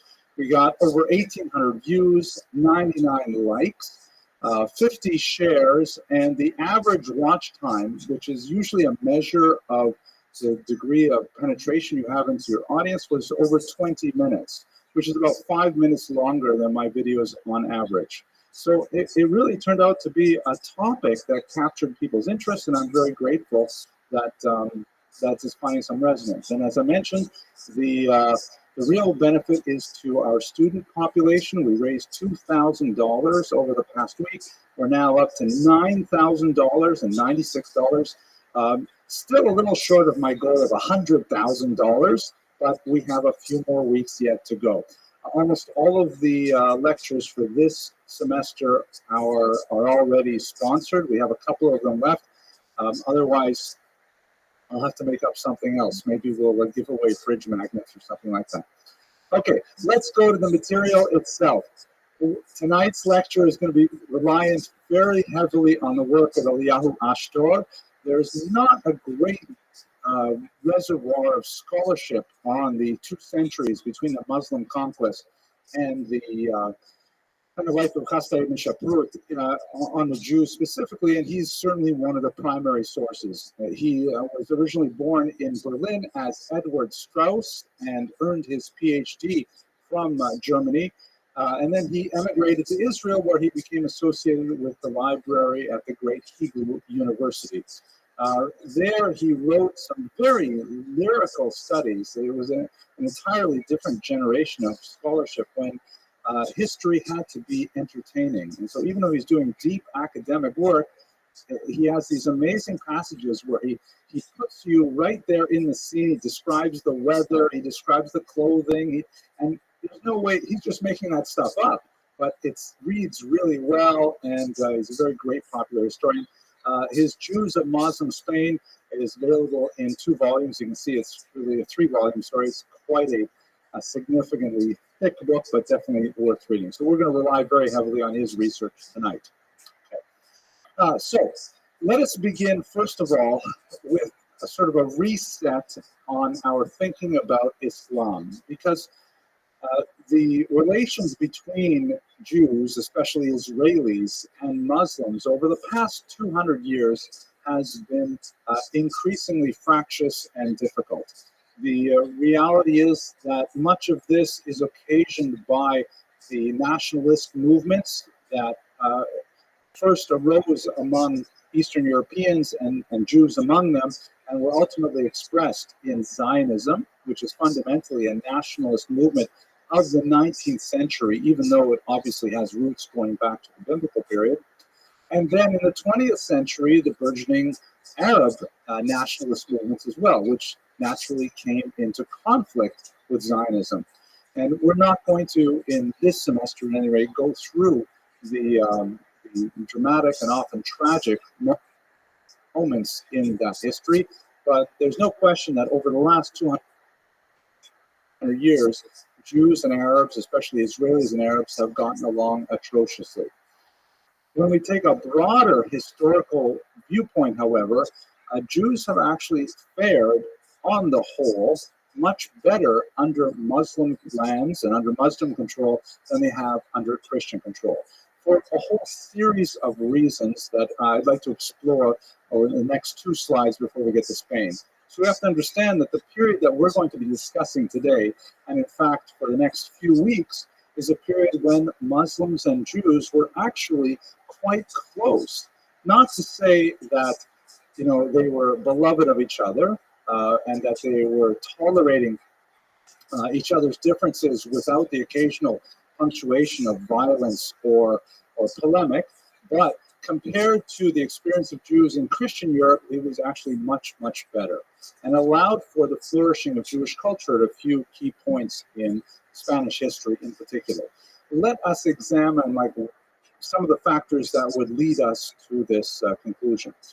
First of all, you should bear in mind, and this is especially true in Spain, that we have 3 cultures in a triangular conflict in the Iberian Peninsula: the Jewish, the Christian, and the Muslim. And when you look at the 3 points of the triangle, it's not like, what do you call it? Is it isosceles when they're all identical? Equilateral. It's not an equilateral triangle. Islam and Judaism are structurally much more similar than Christianity and Judaism, for one thing. Islam and Judaism both place emphasis on orthopraxy rather than orthodoxy, meaning both of these faiths are very much behavior-oriented. They have codes of law. The Jews have Shulchan Aruch, Halakha. The Muslims have Sharia, also codified in 4 distinct traditions. There are ritualized, actually there's very little distinction between ritual law and civic law and criminal law in both faiths. They're all part of one whole. There is much less emphasis in general on specific articles of faith, of creed, whereas in Christianity, creed is incredibly important. And fine distinctions of, you know, as we saw last week, the Arian Christianity versus Catholic Christianity, and later versus various denominations of Protestant Christianity. These become very significant seams between populations. Islam does not have that same distinction, nor do Jews. Both the Abrahamic faiths that existed in the Arabian Peninsula are much more focused on how one behaves, how one dresses, how one eats, how one does business. So structurally, they have a great deal of similarity. Furthermore, to a large degree, many of these similarities are actually imitations. I mean, Islam, which began in the 7th century, borrowed openly from Jewish practices in a lot of different ways. The idea of orienting oneself towards a particular direction while praying, the number of times one prays is ritually codified. The idea of tzniut, of modesty in dress, particularly female dress, the idea of a dietary code, kashrut or halal, all of these things are mirror images of each other. So in other words, Muslims and Christians in many ways have a shared cultural vocabulary. It makes it much easier for them to communicate with each other. Christianity, on the other hand, developed in an entirely different direction, focusing much more on ideas of belief of a very fine historical and theological point. The status of the Virgin Mary, for example, the status of the Immaculate Conception, all kinds of theological debates that often are dizzying for the average person, not easy to pin down, but very easy to associate with heresy and apostasy and things like that. So in other words, structurally speaking, Muslims and Jews have a lot more in common with each other than Christians and Jews. Second very important point, the familial relationship is much closer chronologically and philosophically between Jews and Christians than it is between Jews and Muslims. What do I mean by that? Christianity emerged out of Judaism. Christianity was originally a Jewish movement. All of the early founders of the Christian church were Jewish, And it slowly, over the space of about 10 or 12 decades, became a Gentile movement in which most Christians were actually of non-Jewish stock. But in the first 100 years of Christianity's existence as a movement, it was very difficult to determine exactly what was Jewish and what was Christian. And so as it emerged, this very closeness caused a degree of antipathy, where in order to define themselves, Christians had to contrast their behavior, attitudes, ideas with the mother faith. I think I've given you all in previous classes the cholent metaphor, right? I don't want to redo the cholent metaphor. I see some people shaking their heads. You'll have to review older videos on that one. But basically, in their desire, think of the mother-daughter relationship, in the daughter's desire to establish independence, she has to assert why she is different, why she does things differently than her mother does. And that sometimes creates a certain kind of negative tension. As the very perceptive and heroic theologian Rosemary Radford Ruether once put it, anti-Semitism is the left hand of Christology. And what she meant by that was, in an attempt to elevate Christianity as a faith, with the right hand, it was necessary with the left hand to denigrate Judaism. So that's by nature of the very closeness of Judaism and Christianity, they have a much more negative relationship with each other. Islam, on the other hand, which was born 6 centuries later, is like a grandchild, and the grandchild does not necessarily have. Oh, look, put it like this. Put it like this. Let's say the Zaidi comes over from Daheim. He comes over from Europe, the grandfather, and he's very observant and keeps the Sabbath and keeps the dietary laws and things like that. And the son, who was born here in America, has already tossed a lot of those things overboard, like he tossed his tefillin overboard, and so. He's constantly irritated by his father's piety, and his father, of course, is nonplussed by his son's irreligiosity. But the grandson has no inbred hostility to religious behavior, and he looks at his Zaidi and he says, "Oh, isn't that cool? Look what Zaidi does on Shabbos, and look what Zaidi eats, and look how Zaidi prays." So the grandson doesn't have the same degree of hostility to the Zaidi the way the son does. So Islam in this relationship is like the grandson, who looks to Judaism and doesn't see it as a threat to his own identity. He says, possibly, hey, maybe we could get something from them. And so the possibility of a synergy between Islam and Christianity and Judaism is actually much more possible, both for the structural reasons and for the chronological reasons. And in fact, later on in this course, when we look at some of the interesting blends of Sufi thought with Jewish thought in surprising places, like, for example, the influence of Sufism on the Rambam's own illustrious son, Abraham, be fascinating. So with these two factors in particular, Jews actually had a much more of a possibility of achieving some kind of modus vivendi, if not even a rapprochement with the Muslims. Made it much more possible. Not to say that there were not moments of violence, not to say that there were not moments of discrimination and persecution, but on the whole, it was definitely much better in Muslim lands. I recall a few years ago, I was looking at a bibliography of anti-Jewish polemics, and it was for much of the medieval period. I wish I could remember the title. And I was amazed because about 4/5 of the book were listings of various anti-Jewish polemics published in Christian lands.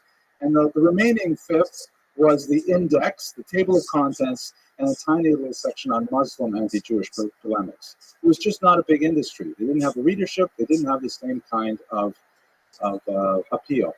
Mashenkin, which is not the case, let's say, with the contemporary period, the 20th century, we live in a very different time, 21st century. Okay, to give you a sense of this is not to say that this is like Gan Eden, the Garden of Eden, and America and everybody loves each other. Definitely Jews were not first-class citizens. They were second-class citizens, without doubt.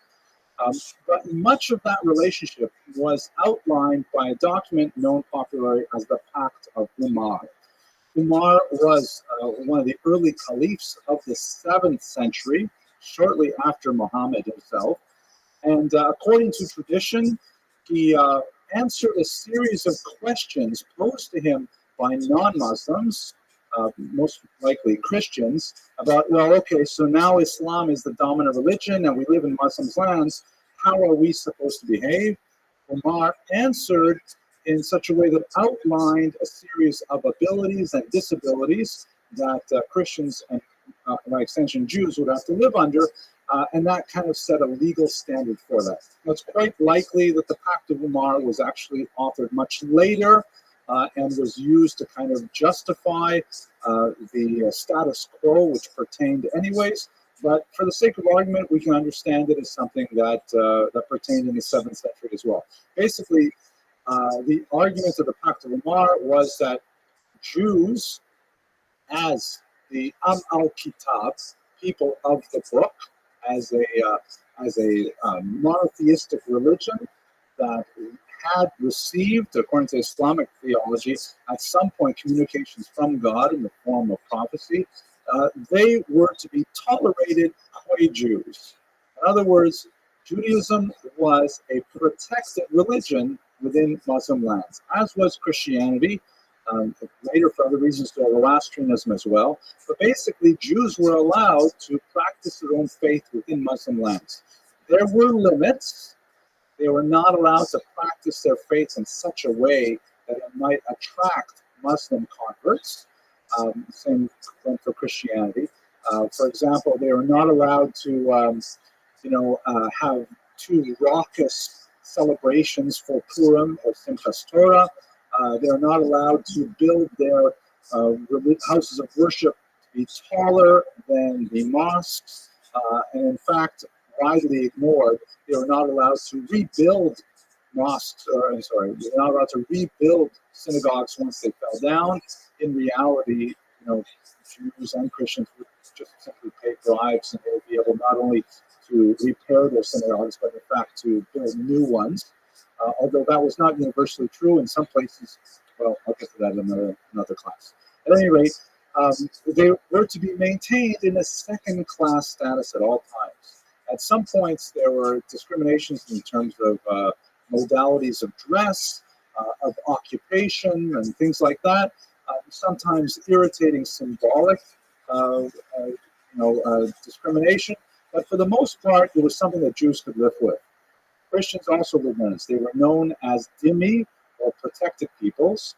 They had a financial disability. They had to pay a special poll tax called jizya, which was for their non-Muslim status, which was higher than the zakat, the charitable tax that Muslims had to pay. But on the whole, it had something that Jews really admired, a concept that we'll come back to a little later. It imposed across the entire Mediterranean basin, the southern part of the basin, a Rechtsstaat, a society governed by law. Jews were not equal citizens, but they knew their place and they knew their rights. Within their position, they knew how to operate. So the Pact of Umar actually guaranteed Jews a tremendous degree of stability and the possibility of expanding their activity both internally in their own culture and also economically by extension with other Jewish communities. Contrast this, by the way, to what we talked about last week with the incredibly chaotic and absurd decrees of the Visigothic kings ordering that everyone convert to Christianity, and then even though they converted, saying that we don't trust that you're actually converted, so we're going to persecute you some more, and you can't do business with each other, you can't marry each other, incredible degrees of persecution if we suspect you're keeping the Sabbath, all kinds of things like that. The Pact of Umar was, to use the Arabic term, gewaldic. It was like wonderful. Jews were really happy with it, by and large. Okay. So that's just to frame our remarks really for the next few weeks about the Raphael Shema that was going to happen in the Iberian Peninsula. So the first thing we should understand is, what was the role of the Jews in the Islamic invasion, which happens at the Strait of Gibraltar, which is actually an English sort of mispronunciation of the name of the first conqueror. But basically, Spain fell like a house of cards early in the 8th century. The Muslims, you can see from this map, actually you can't see most of it, but they're moving across the coast of North Africa with tremendous rapidity. Actually, let me go back to the big screen. Look at this. This is the expansion of Islam.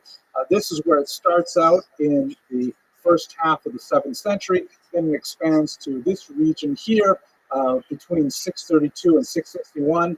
And just a little over 100 years later, it's already into Spain. Just imagine the scope of this conquest.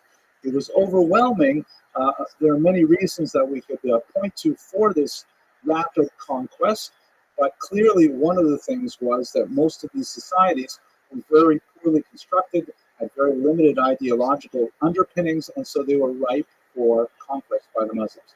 Spain in particular, nobody was really a big fan of the Visigoths. Christians included were not big fans of the Visigoths, and so they were not able to mount a serious defense against even a very small contingent of Muslims who made their way across the border. Now, in Christian historiography of the Middle Ages, in seeking to explain the debacle of such a rapid collapse of this Christian kingdom, they pointed quite often to the Jews and argued that the Jews had secretly conspired with the Muslims to invade, and they assisted them actively, and it was really the Jews who were the traitors who made this possible. Modern scholarship has, without a doubt, demolished that argument. The Jews did not extend an invitation. On the other hand, when the Muslims came, they were certainly not displeased to have the Visigothic rulers evicted from the peninsula.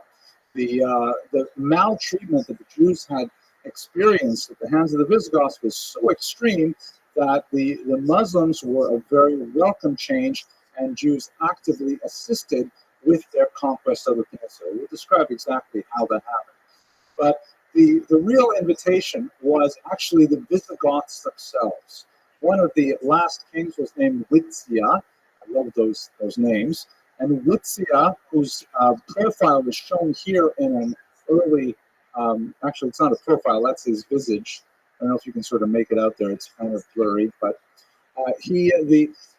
when Witzia died, there was a dynastic struggle, and a certain number of his sons were shut out of the annals of power. And so they conspired with each other to invite the Muslims to take over the peninsula and to support them in the reestablishment of the Visigothic rule. Of course, they were quite surprised that when the Muslims came and they saw that it was actually Taka, very nice land and very fertile, and the climate was great and so on, that they were loath to relinquish control to the Visigoths. But it actually came from Visigoths themselves who were displaced from power. They were the ones who invited the Muslims in. The Christian chronicles that describe this, describe them as traitors, that they were coming in, bringing in Muslims in to try to establish their own hold to the throne. Once again, the Jews had very little inclination to repel the invaders, but they were not necessarily the initiative. So what exactly would happen? And we see this in the Muslim chronicles time and time again. The Muslim chronicles, by the way, have little interest in fabricating this. They do have to deal with the reality that we're talking about a very small military contingent taking over a large amount of territory in a very small amount of time, and they have to explain this. And basic military strategy indicates that one of the most fundamental aspects of winning a war is not necessarily the bravery of the soldiers, not necessarily the high technology of the weaponry and things like that. It's almost always all about, and I say this, by the way, as someone who has never fired a gun in the military ever, but it's almost always about logistics. It's almost always about supply. It's almost always about making sure that the soldiers are well provisioned so they can go on and keep fighting. If there's no food, the war is going to end very rapidly. So you have to have a tremendous amount of organization to make sure that the food supply, is constant, and that there are reinforcements always available.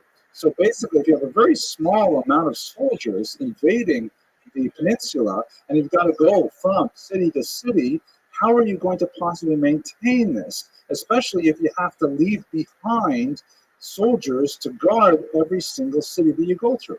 So basically, this is where the Jews were instrumental in the Muslim victory.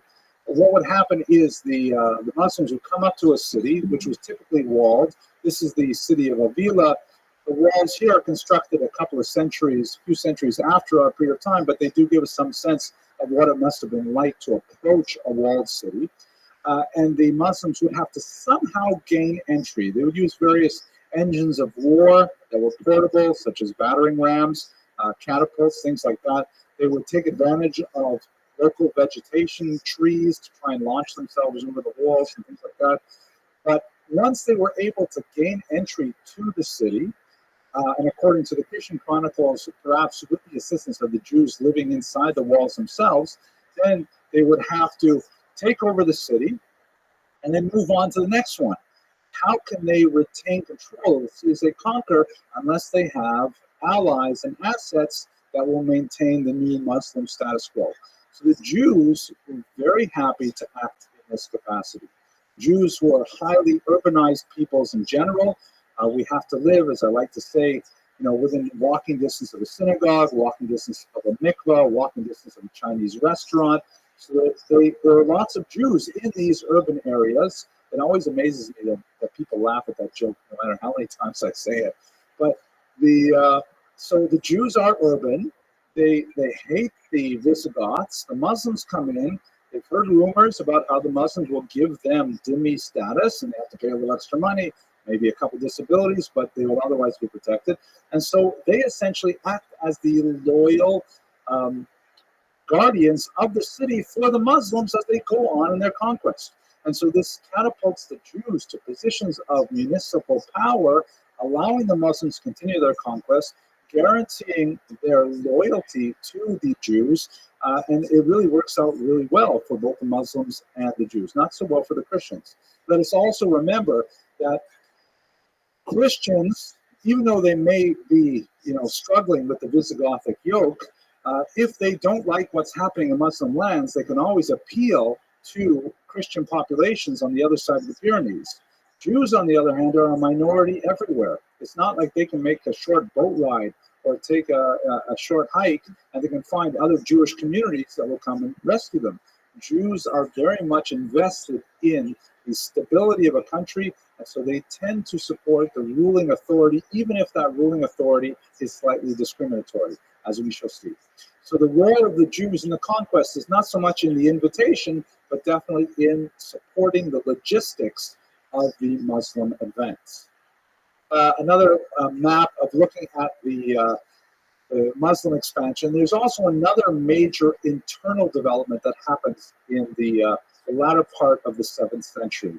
The Muslims themselves go through an interregnum, and they have a major shift in the balance of power between the Abbasid dynasty and the Umayyad dynasty. We will not go into the details about these things, but basically there is a power struggle, and the Abbasids lose to the Umayyads. The Umayyads are eventually going to be the controllers of the entire Mediterranean basin, but it's not at all clear in the 3rd quarter of the 7th century that this is going to happen.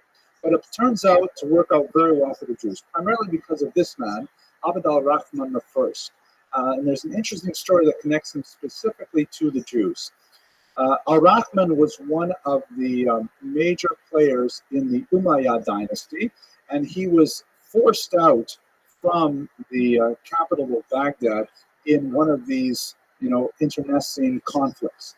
He ended up wandering in secret and in hiding with just a few of his loyal servants, making his way across the coast of North Africa, seeking some kind of refuge and dreaming of something larger in terms of a political future. He came to the city of Kairouan, which is distinct from the city of Cairo. Kairouan is basically in the region of what we would call today Tunis.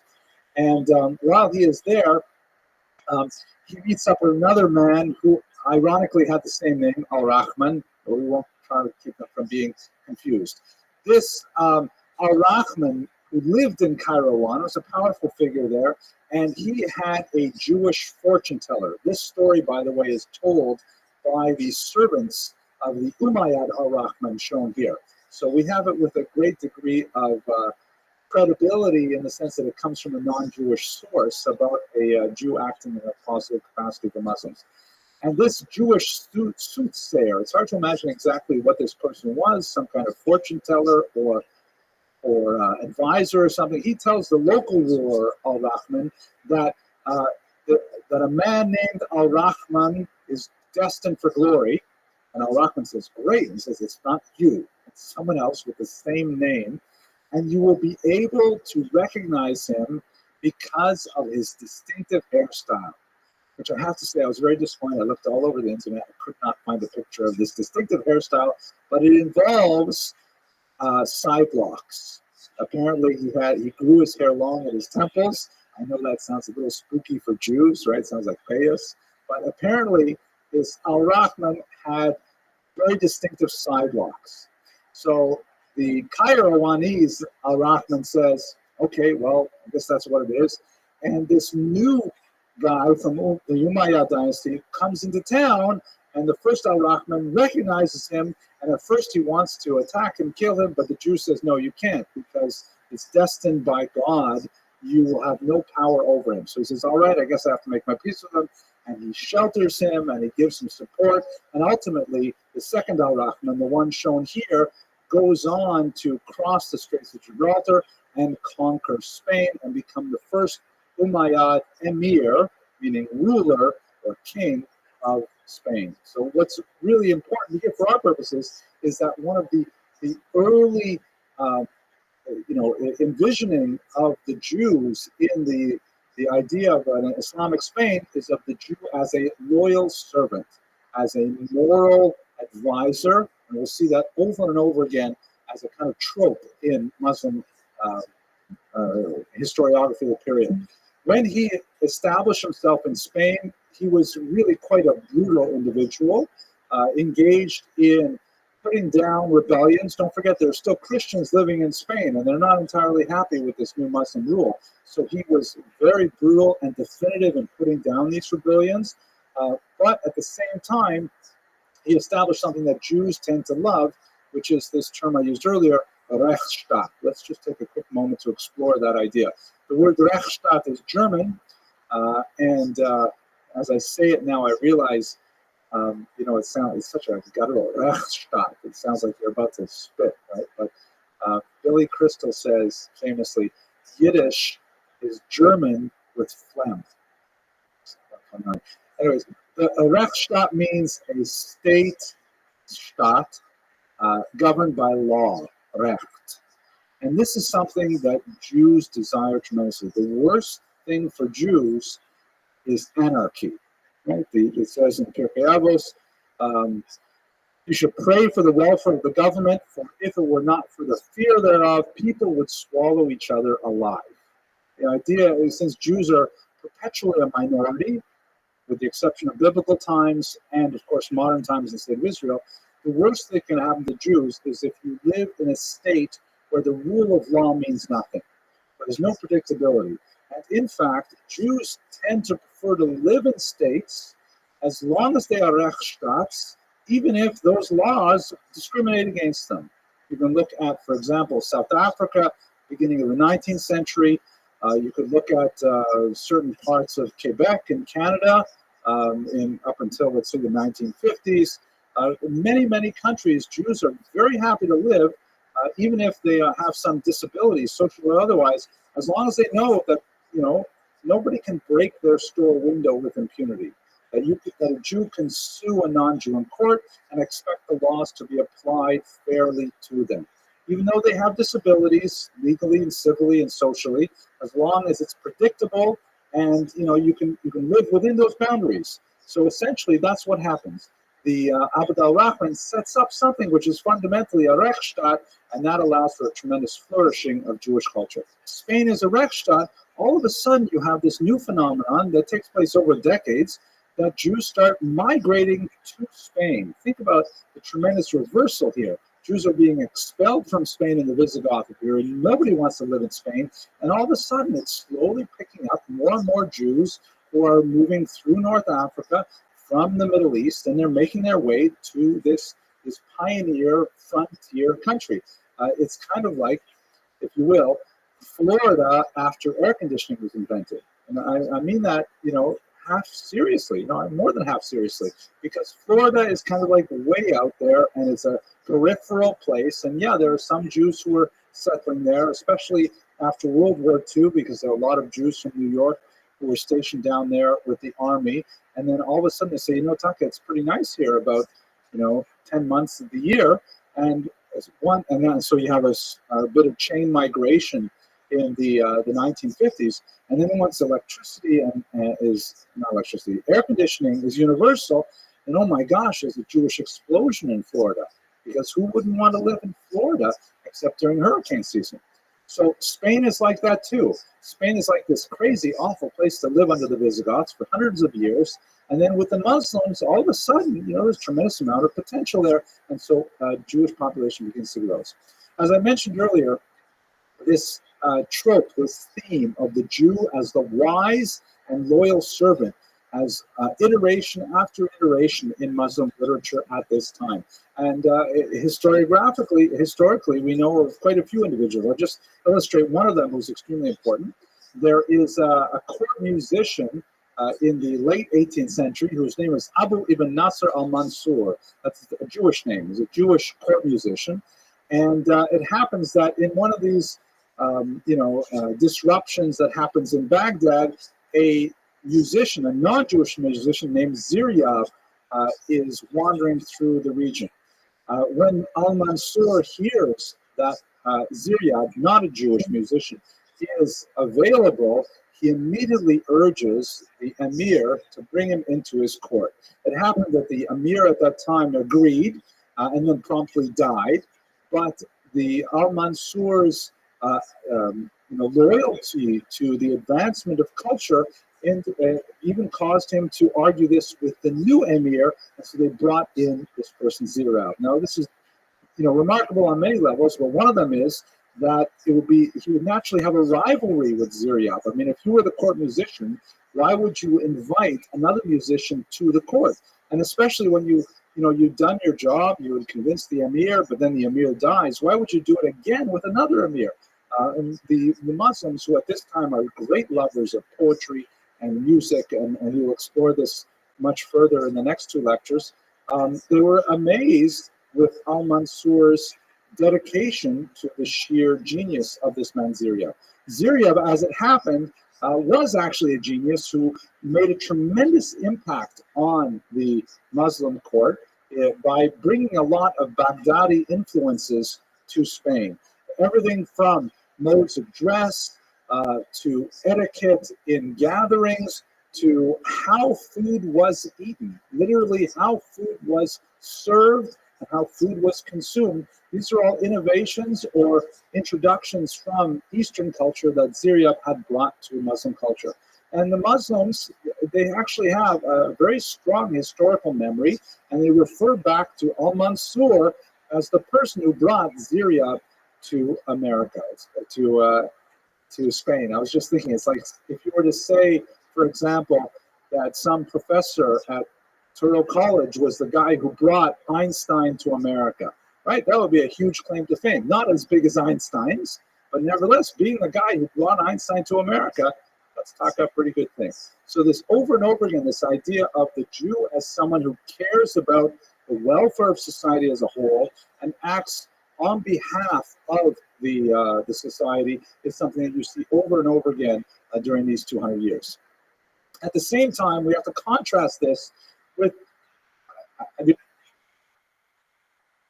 only word I can use is mishigas, that Christians were engaging at this time. The 9th century in particular, when you read these things, it's hard to believe that people actually did this. But apparently, there was this whole wave in the 850s of suicide by martyrdom that Christians engaged in. The only thing I can say that's positive about it is that they didn't take anyone else with them. This was not like, God forbid, a suicide bombing where other people were hurt. This is a case of suicide through martyrdom. Basically, what would they do? Christian zealots, typically monks, often eunuchs, would go to, they would dress up in Muslim clothing, They would go to mosques for the Friday prayers, and just when the Muslims were at the high point of the prayers, they would stand up in the middle of the crowd and they would start reviling Muhammad. And Muslims have a tremendous allergy to this kind of speech. And they, the crowds would be enraged, and sometimes they would be murdered on the spot. Sometimes they would be dragged away. In one particular case that happened in the Grand Mosque of Granada, if I remember correctly, the two monks who had committed this act had their feet and their hands, and then ultimately their heads removed, and their bodies displayed outside the city gates for some period of time thereafter. But can you imagine what this would be, where you would go to the mosque on a typical Friday, and you expect to just go home and have children and so on. And not children won't be Saturday morning, but you'd go home and you'd expect to have a regular. But then all of a sudden, there's some crazy guy who gets up and starts saying terrible things about Muhammad and Allah and things like that. This was a really bizarre phenomenon. So contrast the idea of these suicide, I don't know what to say about them, with the loyal and trusted Jewish servants. I mean, the Jews really were leveraging the contrast in a very positive way. You can see how ultimately they would rise to levels of authority. There was, in the 850s, also a fascinating debate, of which we have only one side, a debate between Bodo Elazar and a man named Alvaro. Bodo was a man who was actually very high up in the Gaulish court in what would be today France, and a Christian, and he ultimately forsook his faith, joined the Jewish faith, and migrated to Spain, where he ended up living in a Jewish community, marrying a Jewish wife, and so on. He took the name Elazar. And not only that, he developed the zeal of a convert, and he used his prior experience as a Christian to proselytize other Christians to become Jewish.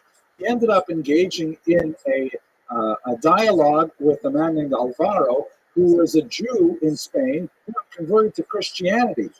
And they engaged in this back and forth literary critique of each other's letters, which were published and were circulating.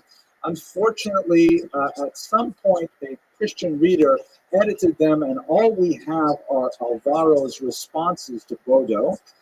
But in those responses, we can read what Bodo must have argued. So we have this very hot exchange between a former Christian convert to Judaism and a former Jewish convert to Christianity. This is a dramatic thing that was happening also in the 850s. So at the same time, you have Christians getting up in the middle of the mosques and saying these things about Muhammad, you also have this extensive literary debate between two converts that actually was the talk of much of the times. Okay, so you can get a sense of how Jews are beginning slowly to kind of find their place and find their confidence in this new culture. What about internal Jewish culture on its own, separate from the Muslim development? So one of the most important things to remember about Spain at this time, these 2 centuries between 711 and say 910, is that Spain is still ultimately a periphery, right? Spain's way out over here, a tremendous amount of distance between it and what is ultimately the heartland of Jewish culture over here in the lower Euphrates and Tigris River region. This is where the academies of the Talmud are located, primarily the great academies of Sura, Pumbedita, Naharadah. These are the great places where the Talmud was written, the Talmud was studied, and so on. And so Spain is way out on the outside. If you want to think of a metaphor, I would say something like, let's say, California in the 1850s. There are a few Jews there, but it's a long way between Chinese restaurants, kosher Chinese restaurants. There's probably a lot of Chinese restaurants, or kosher Chinese. So it's like California in the 1850s. There are a few Jews there, but it's certainly not a happening place. New York would be a happening place at the time. So how do Jews move from being this bizarre, once persecuted periphery to becoming actually the leading light of the entire Jewish world only a few centuries later? It's primarily through the Talmud. Yeah, the Spaniards the Sephardim have a rather special relationship with this document. It's quite a large document, as you can see here. It's printed typically in 20 volumes in the standard Vilna printing that's shown here. And it's a complex, difficult document recorded primarily in Aramaic with a heavy amount of Hebrew in the core document called the Mishnah. It requires a tremendous amount of training to be able to read it and so on. The Spaniards did not have a natural affinity for Aramaic because they originally did not speak that as their vernacular. Jews, by the way, overwhelmingly tend to adopt the non-Jewish language as their vernacular, be it English or French or what have you. So the Jews of Spain, before the Muslims, their vernacular was Latin. It was not the Arabic or the Aramaic that was used in places east. So their attachment to the Talmud was primary, but they had very little knowledge of that. Let us also remember that the way they would have the book would look more like this, would look like a manuscript, incredibly valuable, expensive documents, take forever to copy them, and if they ever hit a word that they didn't understand, they were really stuck. There was no one who could explain to them what these Aramaic words meant. And so they tended to view the Talmud with a tremendous degree of sanctity, perhaps even more than you would have in the East because of its unfamiliarity, its exotic nature. So the relationship with the Talmud was especially important because the primary sources of explanation was in Surah and Pumbedita, these two major sites in the Mesopotamian region.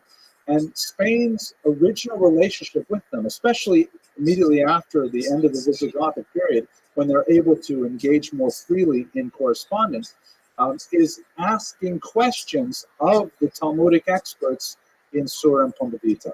This was something that's known as the responsa literature, or Shelot and Trudot in Hebrew, in which the congregations of Spain would ask questions, written questions, which would be sent first to Kairouan, again in North Africa. I don't want to show you a map right now, but basically in the kind of hump in the middle of the Mediterranean, that would be where they would send the letters, and they would sit there until there was someone traveling from Kairouan to Baghdad, and then down from Baghdad into the Talmudic regions. And then they would wait a year or 2 or 3 years for a response. When the response came, it was an occasion of tremendous celebration.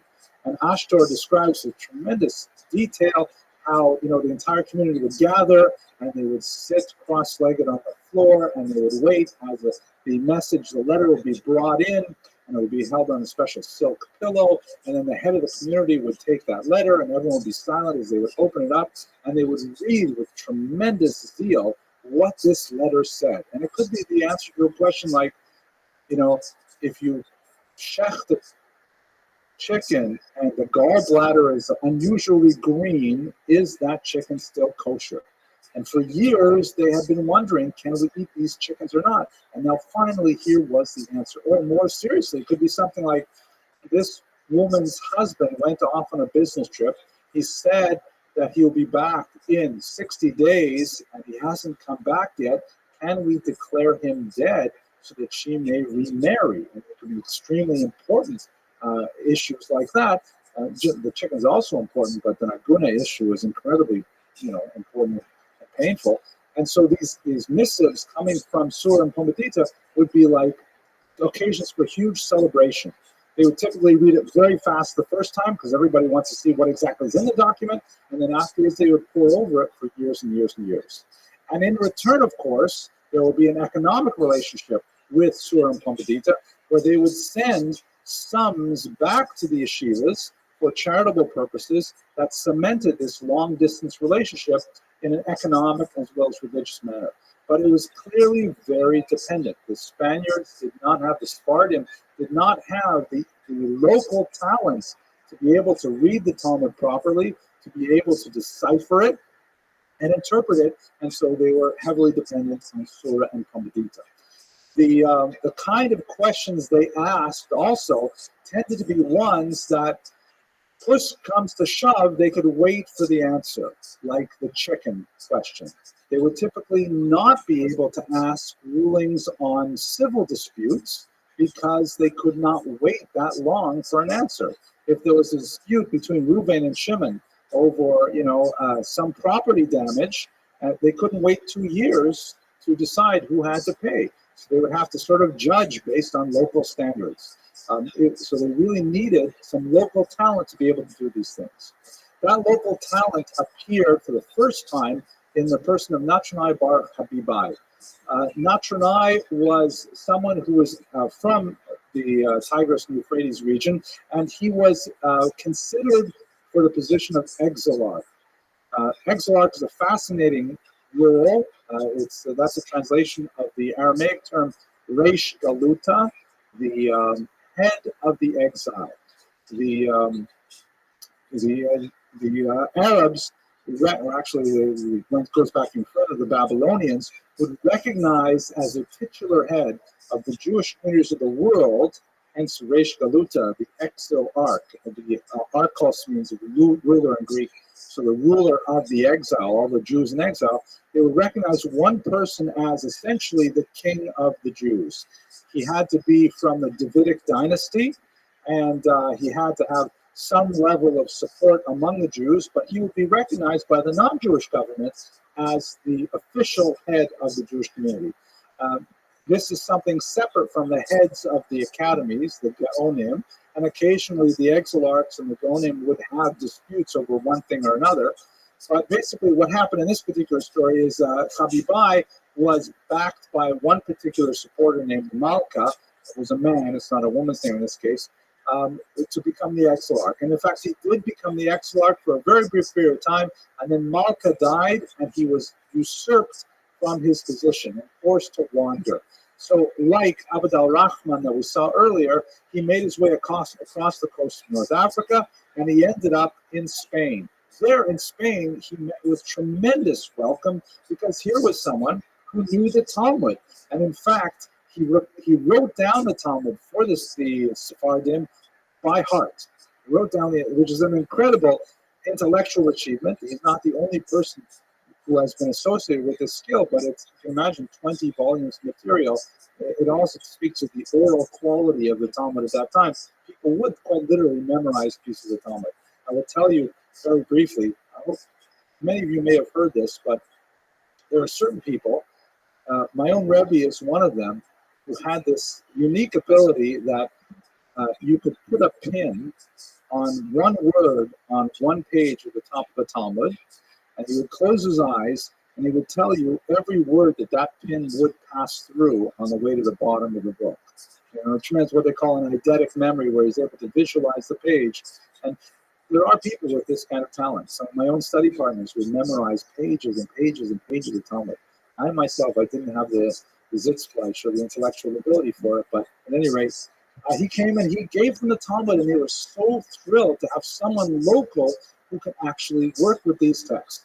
And his particular involvement was so significant that over the course of a few centuries, ultimately they were able to develop their own students. And one of them, a man named Elazar ben Shmuel of Lucena, made his way back to Sura, to the Babylonian academies from Spain, to be able to study at the masters there. And he was extremely useful to them because he knew much of Latin culture and was able to explain a lot of references in the Talmud, ironically, that the Babylonians did not understand.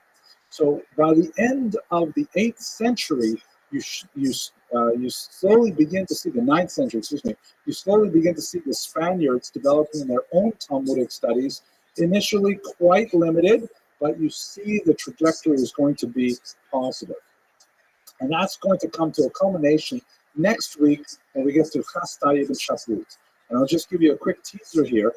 This is an individual who really cemented the advancement of Jewish studies in the Sephardic lands by himself being one of these great scholars, and also by attaining tremendous wealth and power in the government. He supports scholarship to a tremendous degree, brings over many precious Talmudic manuscripts, and he ends up becoming a very important figure in the government, such that he engages in widespread correspondence The most fascinating of which is his correspondence with King Joseph of the Khazars, this amazing community that we'll spend more time talking about next week. But at this point, I want to thank you for your endurance and your patience, and I look forward to speaking next week. I hope you have a Shana Tova U'Metuka.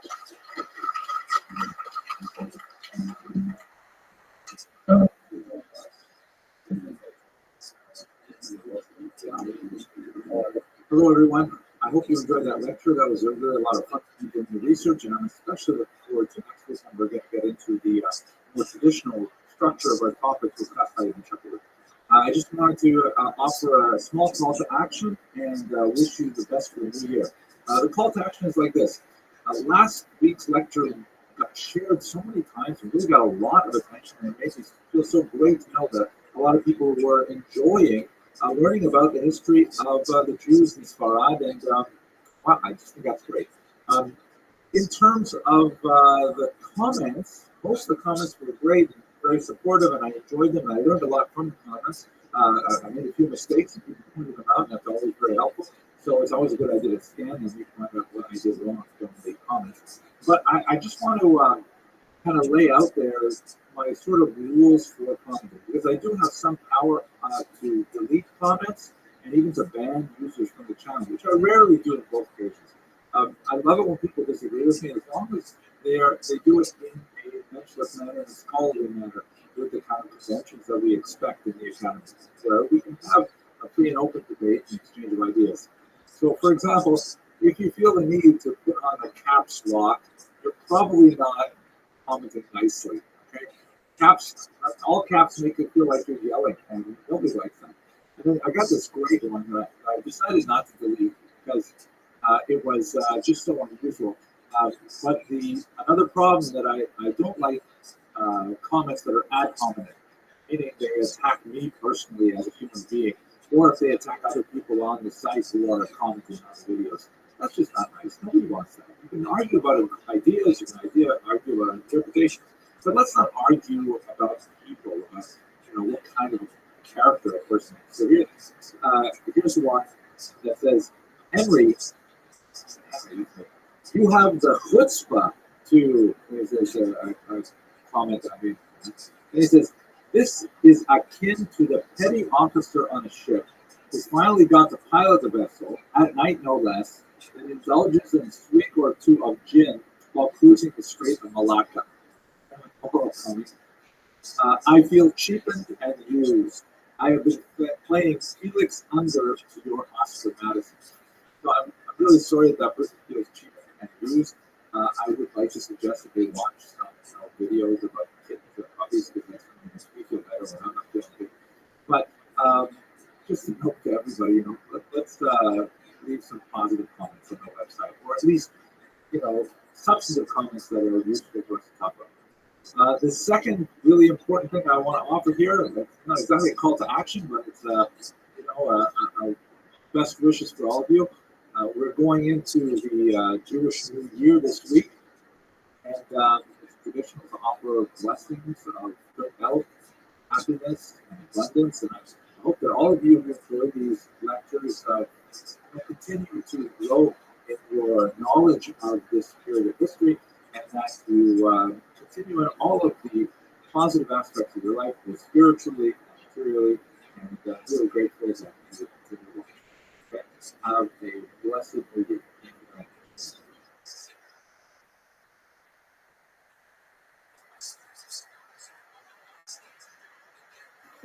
Ladies and gentlemen, tonight we've got a fantastic lecture. I have to tell you, I spent way too much time reading about Hebreo-Hispanic poetry, and I'm so over the top in love with this stuff. Today we'll speak a little bit about it in the context of this amazing individual named Chasdai ibn Shaprut. Next week we're going to speak even more when we get to Shmuel ibn Agrela, Shmuel HaNagid. But it is an absolutely fantastic topic, and the more I learn about it, the more I feel that we absolutely are totally charged and authorized and demanded to offer a high-quality liberal arts education to our young people. Because how could you go through life without encountering poetry of this nature? I made it so far into my 50s, and I'm amazed. now I see that life is going to be totally different, as we shall see shortly. Anyways, tonight's lecture is on Chastai ibn Shaprut, who in many ways is the foundational figure in the famed Spanish Golden Age.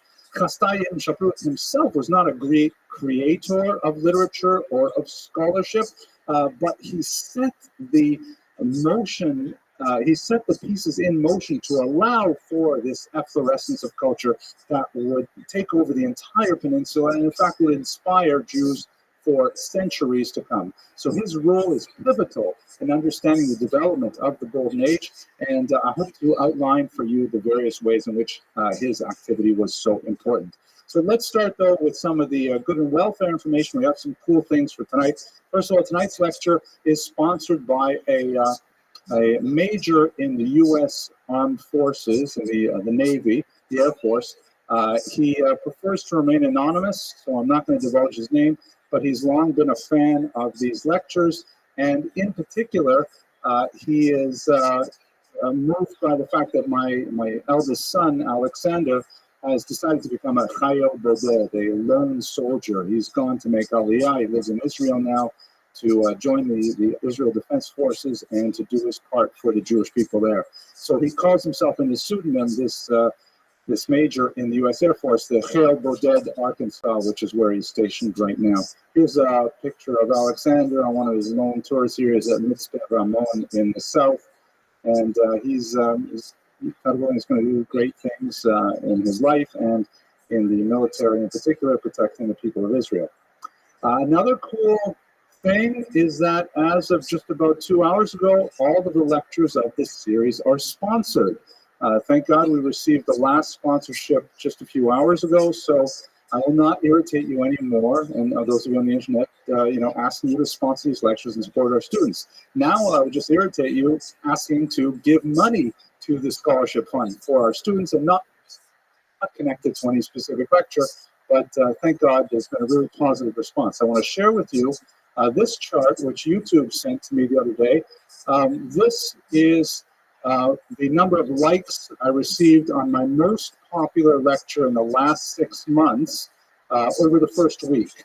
And this blue line here is the number of likes for the first lecture in the series, Origins of Sephardic Jewry, which is pretty amazing. The first lecture of the series, I don't really know what I'm talking about. I'm making it up as I go along. But thank God there are obviously a lot of people who are enjoying learning about Sephardic Jewish history, and I'm very grateful to be the vehicle for that. One last good and welfare information. This is really important to me personally. On Monday, October 30th, that's in our regular schedule, we're going to interrupt our lectures for a book launch. I'm really happy to announce that my next book is going to be coming out, God willing. It's a really special book. I'm going to present a lecture on the subject, and copies of the book will be available for sale if you want. Proceeds will go, of course, to the scholarship fund. It's about the writings of a rabbi named Colonimus Thomas Shapira, who lived in the Warsaw Ghetto. In 1943, when he realized that the war was going to mean his death, along with the vast majority of the Jews of Warsaw, he buried his writings in this milk container where they were discovered in the rubble of the ghetto in 1950 and published eventually in Hebrew under the title Eish Kodesh. And that's what he's known as, the Eish Kodesh, for this remarkable series of 86 sermons delivered in the Warsaw Ghetto from September 1939 with annotations right up until January of 1943. My small contribution to the scholarship, which is considerable on Eish Kodesh, my small contribution is I have looked at the micro history of the ghetto, and I've compared what happened in the ghetto that specific week, street by street, to understand what the Rebbe's otherwise veiled and opaque sermons actually meant. And I've found that a very positive response to these, and I hope to share more with you about that later. But that's it for the good and welfare. Monday, October 30th, I hope that you all come. There will be free food, so I hope you'll join us. All right, let's go to our subject proper, the Chastai ibn Shaprut. In many ways, he conforms to the paradigm that we've seen before of the wise and loyal Jewish servant to the Muslim emir. We've seen that now for 2 weeks that this is sort of a trope that repeats itself. But Chasdai ibn Shaprut is one of the greatest of all of them. He came from a traditional Jewish family living in this region here. I'm not sure how to pronounce that. I think it's Jaén, perhaps. Anyone know Spanish well? I'm guessing. It's not called Pinsk, but I thought that was funny. I'll probably cut that out of the internet maybe. But he comes from a wealthy Jewish family here, and he made his way to Cordoba. His education was fairly traditional. The curriculum was basically a regular yeshiva education, primarily focused on the Bible. And as we shall see later on in today's lecture, Bible is of crucial importance to Spanish Jews, perhaps even more than anyone except the Karaites further east.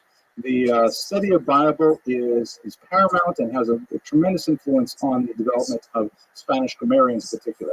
His father also took care, father a wealthy merchant, to give him a well-rounded secular education, and that meant a lot of languages. He spoke Arabic, Latin, and Romance, which was essentially a popular form of Latin that was used in popular commerce and would later, have an influence on the development of colloquial Spanish. And the ultimate type of profession that Jews went into historically and in many ways today was, of course, medicine. He eventually hung up his shingle as a doctor. We should understand that back then, medicine was really quite different. Anyone could hang up a shingle and just say, I'm a doctor. It was based quite heavily on studying the Greek classics, often in one or another translation. And it was very dietary in nature, very homeopathic in nature. Surgery was a totally different type of function that, in fact, physicians and surgeons often did not get along with each other, and they considered really two different branches of medicine. So he went into medicine, and he essentially practiced a lot of diet recommendations, lifestyle recommendations, things of that nature. And he enjoyed quite a bit of success at the time. In particular, and by the way, there was like an interesting synergy between his classical training in languages and medicine because it allowed him more access to the Latin greats like Galen and so on. In particular, he is associated with the discovery of the secret ingredients in something called teriyaka, which is this medieval potion, actually goes back really to the ancient time, the 1st century, which was this complicated potion that was supposed to be a panacea that would take care of everything from hemorrhoids to acid reflux to you name it. Everything you can imagine, you would take care of it with this teriyaka. Unfortunately, many of the ingredients, which include things like boiled snake skin and bizarre types of herbs and things like that, they were very difficult to find and even sometimes more difficult to identify.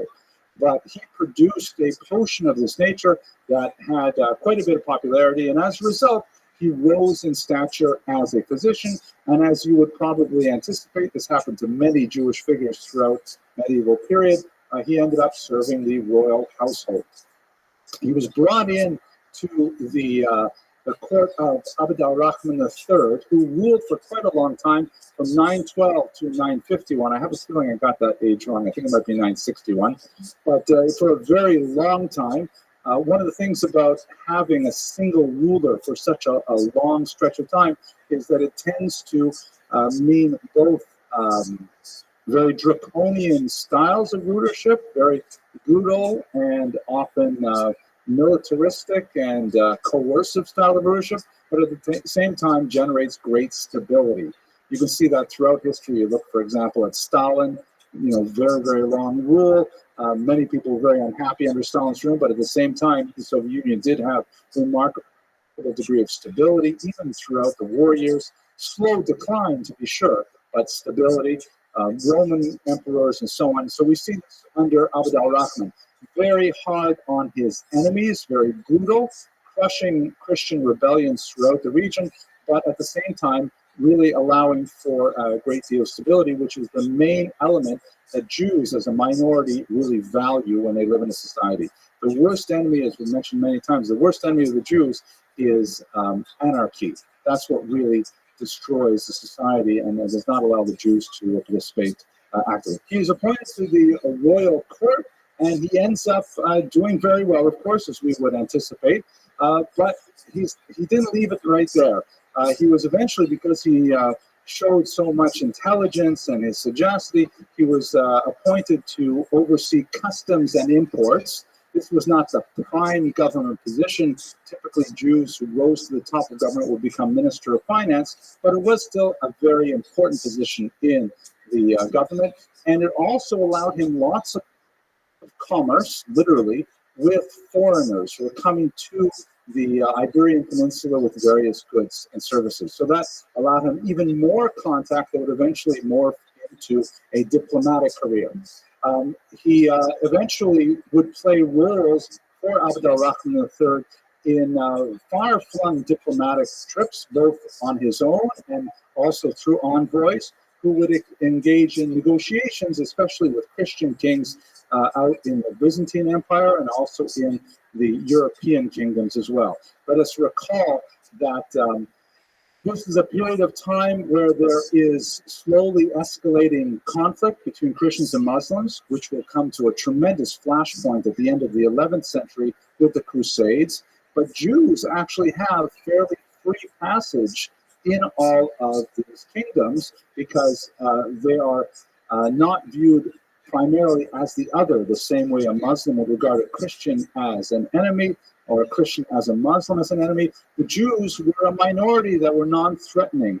And furthermore, Jews had international contacts because there was a scattering of them throughout the entire Mediterranean basin. They could always show up in a town as strangers, go to shul, and expect to make contacts. They had a common language. They had a common cultural system. They were able to get Shabbos invitations, and it was something that was very useful for Jews. Christians and Muslims could not rely on the same kind of international social network, so it meant that Jews could engage very heavily in diplomatic activity and also in commercial activity. There was an interesting synergy between his medical and his diplomatic work in a couple of cases. In one case, the Byzantine emperor sent as a gift to Abd al-Rahman a first century text called the Materia Medica, a medical text, which was in Greek. And the Spaniards could not read Greek. They had some Latin, and of course they were speaking Arabic. So they needed to pull in a team of translators to work through this textbook. Chasta ibn Shaprut was put on those team of translators, improving his personal knowledge of Greek, which would serve him in good stead for his diplomatic work, but also really expanding his medical knowledge, because a major part of this book was the identification of various herbs and spices and natural vegetation that would be used in various cures. Here you can see a copy of it with blackberry, and if you didn't know the vernacular name for a particular plant in a particular society, you wouldn't be able to read this document very well at all. So he was able to put together with the Greek translators from the Byzantine Empire a version of this that would be very useful in Abd al-Rahman's kingdom. The same thing would happen, by the way, with Maimonides, who composed a similar type of document in Egypt. Another interesting sort of synergy, and it's kind of a bizarre and funny story, but I'll tell you the short version of it. There was a queen of Leon who was known as Queen Toda or Queen Tota. The D's and the T's are sometimes switched in the documents.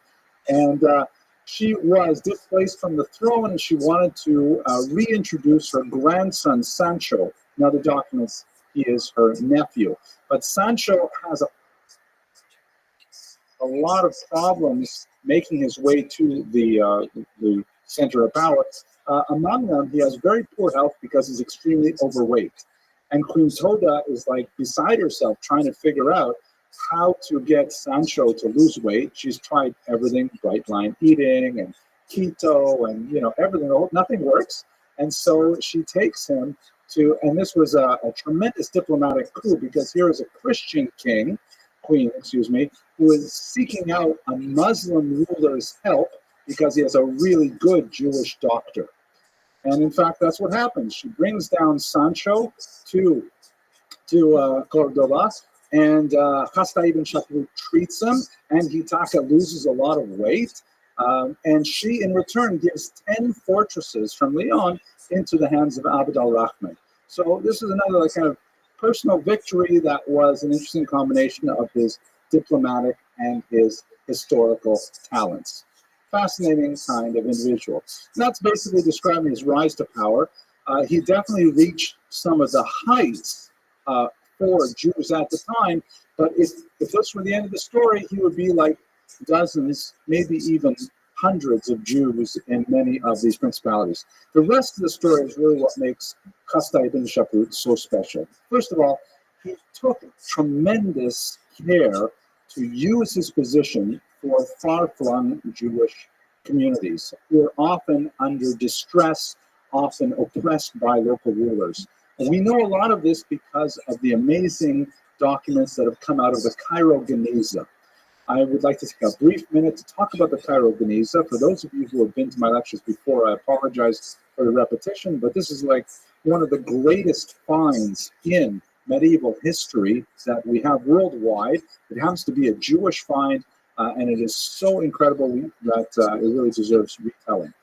So first of all, the basic story, and I won't take too long with this, there's this synagogue called the Ben Ezra Synagogue that is outside of Fostat in old Egypt. And the Jews who lived in this region had an unusual habit.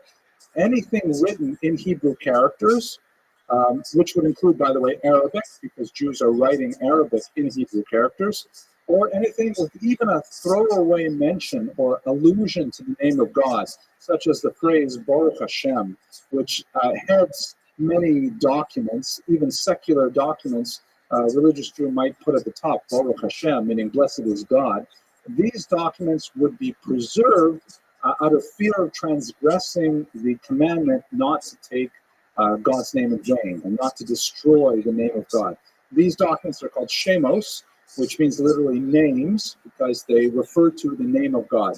And anything that discusses Torah would be included within this concept of Shemos. So the way that these documents are halakhically handled by Jewish law is they have to be buried. They have to be placed in a Jewish cemetery, and from time to time they're all collected up and put away like that, just as Torah scrolls are and things like that. So in this community, they were very, very strict about this for about 500 years. They did not throw away a scrap of paper that had any reference whatsoever to God on it, even if it was just Baruch Hashem, or if it had Hebrew letters on it. They stowed it away in an attic. You can see the ladder up to the attic here in the Ben Ezra Synagogue. Here's a little reconstruction from the Beit HaTfusot Museum in Israel of what it must have looked like, where they're handing up, all kinds of little scraps of paper, which could be anything. They could be, we have actually autographed copies of Maimonides. I'll show you one example of it in a second. We have in the Geniza shopping list. Honey, please pick up a few pita and some baba ganoush on the way home.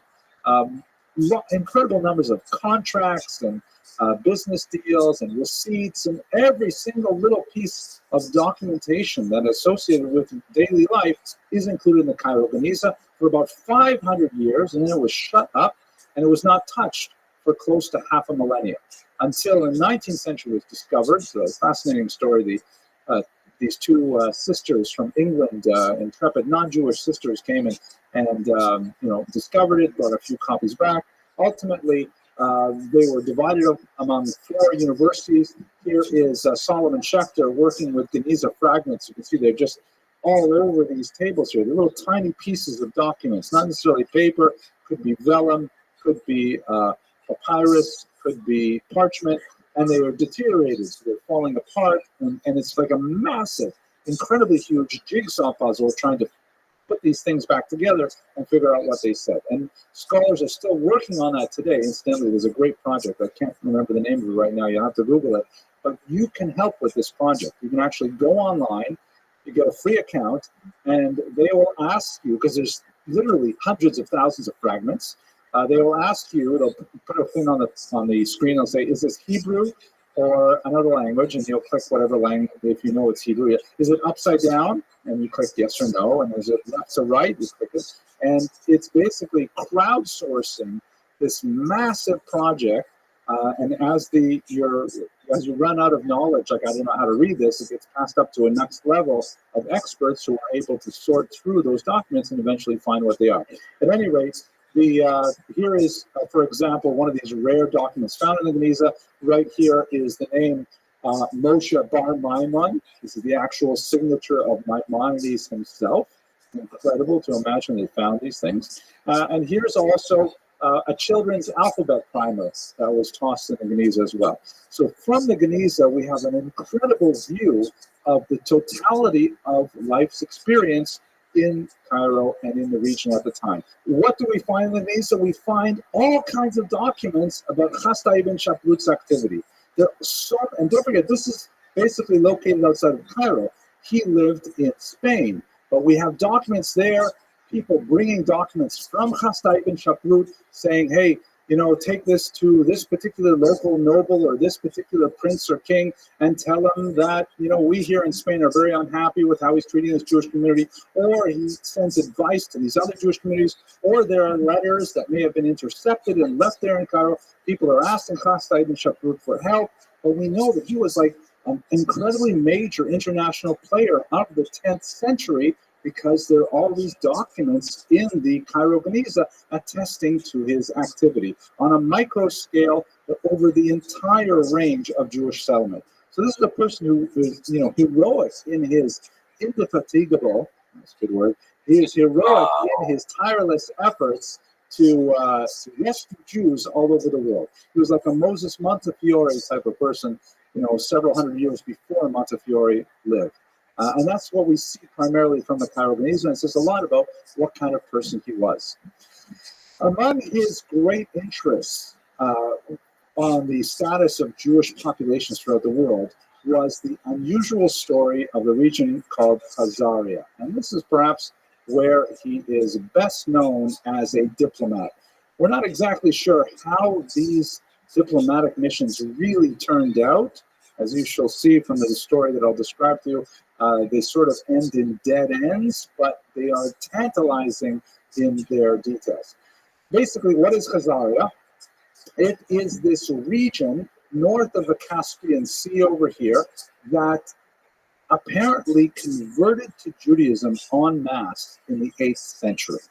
A phenomenal story, hard to believe, but in fact, we have so many documents from many different societies attesting, without remarking on it in any particular way, that there's this Jewish kingdom called Khazaria. Jewish Khazars come to Kiev, for example, and negotiate with local leaders there. There are Khazars that are passing back and forth throughout the region. Visitors go to Khazaria and describe their experiences there and so on. And it's kind of bizarre because, are you telling me there's a whole Jewish kingdom in the Central Asian region? And, what happened to them? And how did they get to be Jewish? And how come they just sort of vanished? So there's many, many questions associated with it. I will tell you at the outset that if you're interested, I have a couple of hour-long lectures on Khazaria that you can watch in greater detail. Some scholars, including the very noted historian Shaul Stampfer, believes that it didn't happen at all, that all of these various attestations that we have to the Jewish nature of Khazaria are simply legends that were believed by credulous Jews at one time or another. And he argues for a very minimalist approach to the Jewish character of Khazaria. I personally think he's stretching that argument a little too much. He is a much greater historian than I, though, so it's incumbent upon me to at least invoke his name before I disagree with him. On the other hand, there are many scholars who feel that, yes, Khazaria did convert, but it was a very thin conversion that was primarily at the highest levels of society, and was done primarily for geopolitical reasons. The Khazars were a Turkic tribe who were polytheistic, and in the 8th century they were hard-pressed by the advance of the monotheistic Muslim movement from the south and the already existing Christian movement to their west. And according to this line of thinking, which you'll find many older scholars like Dunlop would purport to believe in, the reason the Khazars converted is because they felt that by adopting Judaism, they could attain some level of independence and would not be swallowed up in the Muslim or in the Christian worlds. The idea was that by maintaining their own faith, they would be able to, establish themselves as distinct.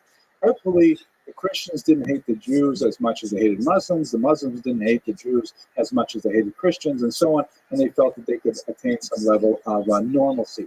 And we also don't know, by the way, what kind of Jewish were they. It may have been only at the top strata of society, but were they Rabbinites or were they Karaites? We'll come back to this idea of the Karaites a little later, but were they like traditional Talmudic Jews, or were they some kind of sectarian movement that rejected the Talmud?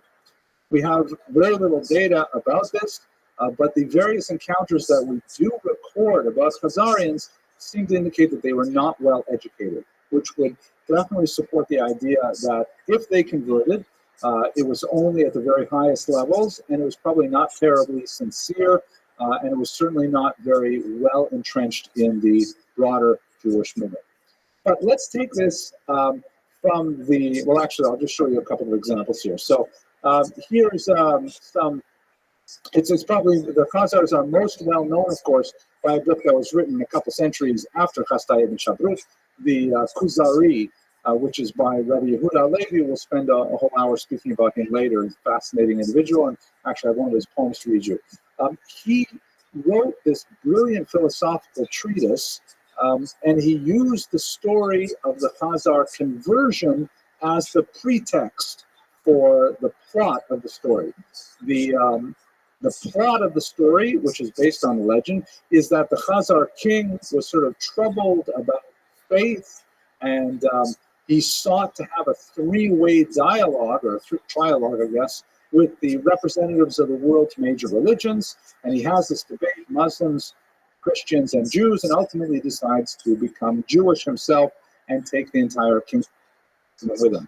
For Yehuda Halevi, he used this as an opportunity to discuss the relative merits of Islam, Judaism, and Christianity, and we'll explore why he did that and how he did that in a couple of weeks. But for the time being, that's probably the way that Khazari is most well known. It is interesting to point out, however, that the people of Rus, Kiev and Rus, who were later the Russian Empire, considered that their foundational empire. Also, the Belarusians and the Ukrainians claim Kiev and Rus as their mother culture. They have a very similar story in their primary chronicle called the Povest Rameniev Krest, in which the King Vladimir, he also has, representatives from all the world's great faiths come speak with him. And it includes, by the way, two versions of Christians, both the Roman Catholics and the Eastern Orthodox, and Muslims, and Khazarian Jews. And they have this big kind of four-way debate, and Vladimir ends up choosing Orthodox Christianity. Ironically, he comes very close to becoming Jewish. Can you imagine what history would have been like had he done this? But when he found out that Israel was destroyed and the Jews were exiled, he says, no, that's not for me. He also came not quite as close to Islam, but when he found out that Muslims forbid alcohol, he said, no, not going to happen here.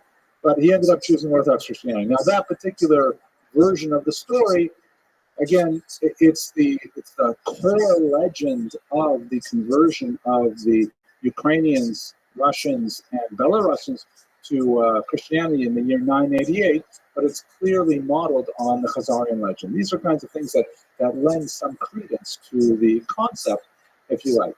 But when we look for any more evidence, it's very hard to find. Like, for example, there's this pendant found there which has a very clear Star of David on it, but the problem is the Star of David was not a well-known Jewish symbol at all until several hundred years later.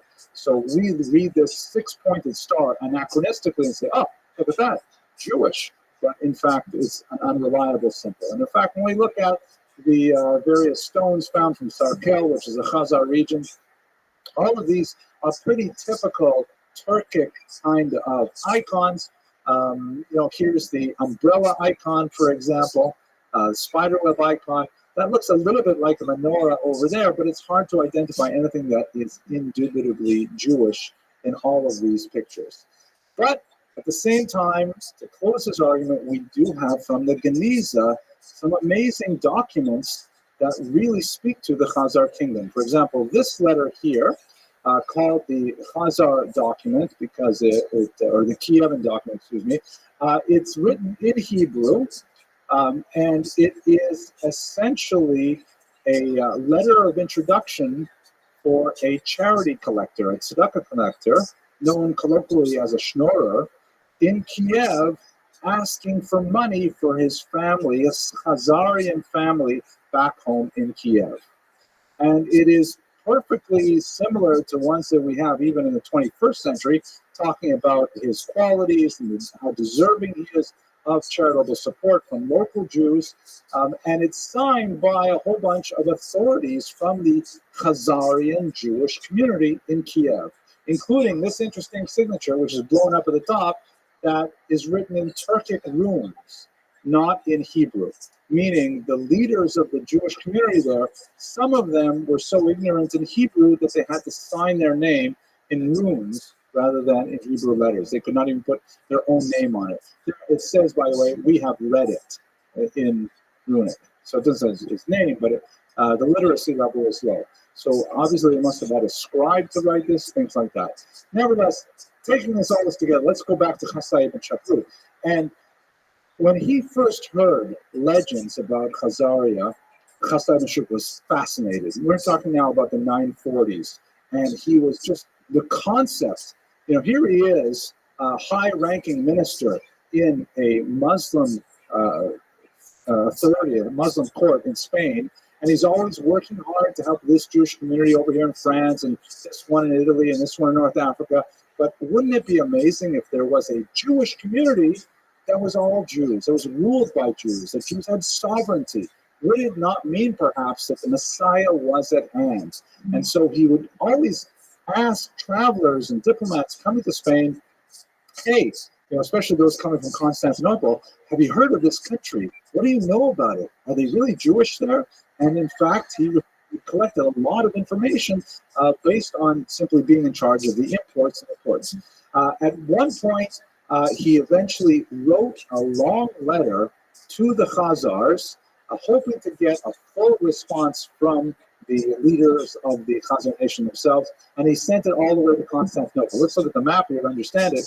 So here he is in the Iberian Peninsula here in the southern part, in Cordoba, and Constantinople is right over here at a strait called the Bosporus, which separates the Black Sea from the Mediterranean here. So what he did was he sent this long letter that went throughout North Africa, and this is very primitive kind of postal system where you have to know people there, and you have to hope that a letter gets to where you're sending it. It might take years to travel along these sea routes, and eventually it got to Constantinople with his messenger Isaac Bar Nathan. He had enough money that he could actually send a messenger all the way out to Constantinople. However, Constantinople at that time under the Byzantine Empire they had very testy relations with the Khazars, and they were very concerned that perhaps this letter might have led to a political alliance between Spain and Khazaria. And so Constantinople would not allow, the Byzantine emperor would not allow Isaac Bar Nathan to make his way to Khazaria, to their capital, which is supposed to be on Itil, at the northern part of the Caspian Sea. They sent him back. And so he carried the letter all the way over there and then had to bring it back. Luckily, while he was there, Isaac Bar Nathan did interview many Jews who were travelers and got the whole story in Khazaria from people who had been there. And although he never got the word itself from Khazaria, he was able to at least bring back much more detailed responses to Chasdai ibn Shapur, who was delighted to hear what he could and fascinated more. So Chasdai decides he's going to try again, and this time he's going to avoid the maritime route. He's going to go overland, and he sent another set of documents, this time with messengers going throughout Europe, and we don't exactly know what happened with that second mission. A couple hundred years later, an account circulates in Europe of a response from a King Joseph of Khazaria. The only problem is because there's a gap of a couple hundred years, we don't know if that response was a later forgery or whether it was an honest copy of what King Joseph replied. His reply is absolutely fantastic. His reply says so much about the detailed life of how the people of Khazaria became Jewish, a story of secret Torah scrolls in a cave, and incredible amounts of detailed information, but could be, complete medieval fabrications. We simply don't know. Nevertheless, it tells you a lot about Chasdai ibn Shaprut's personal nationalistic leanings and his desire to be associated with this kingdom in the Far East. I will also mention at this point that we have very authentic documents of Chasdai's questions to Khazaria, recorded by his personal secretary, that clearly indicate that he has been collecting these legends and bases his questions on what he's heard about the legends, and he's very interested in their national status, in their political power, and their economic reach. A lot of things that could lead ultimately to a much larger involvement of Spain and Spanish Jews in Khazaria, would those documents to have been responded to appropriately. But that's a story of his association with Khazaria. I'd like now to turn to the part of this lecture that just took way too much time to prepare because I was having so much fun, and that was his specific association with scholarship. There are a couple areas where he made central contributions. First of all, as a very wealthy man with many contacts throughout the region, he paid a special care to purchase as many manuscripts of Hebrew documents that he could find. And we have a lot of documentation in the Guinness that are receipts for things that Chasdai ibn Shaprut wanted to buy, manuscripts he hoped to collect, and things like that. They eventually made their way to Spain. Recall that Spain is emerging from its peripheral status at the far west of the known world, and so he's trying to seed it with the essential texts of scholarship.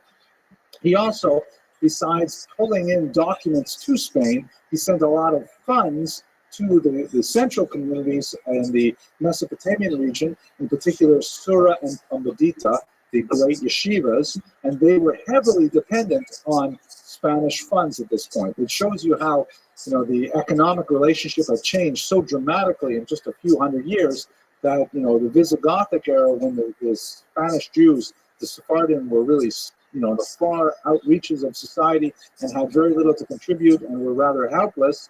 And now it is 400 or 500 years later, and the Chasdai ibn Shaprut is one of the main contributors to these central institutions. In fact, they're staying alive primarily because of Chasdai ibn Shaprut's contributions. But he also sponsored scholarship close to home, the most important scholar of which was a man named Rabbi Moshe ben Chanoch, who was a rabbi from southern Italy whose ship was captured by pirates. He's often referred to in the legend of the 4 shipwrecked rabbis, because there were 3 other rabbis on the boat with him, and they ended up being dispersed throughout the Mediterranean. What ended up happening, they were captured by pirates, and the pirates demanded ransom from them. This was, by the way, a very common thing throughout the medieval periods, in some places really up until the 17th and 18th century, where Jews would be taken captive, and the surrounding Jewish communities, wherever they would surface, would be duty-bound by Jewish law to redeem them. It's a very big mitzvah called Pidyon Shvuyim, a very, very large commandment called the redemption of captives.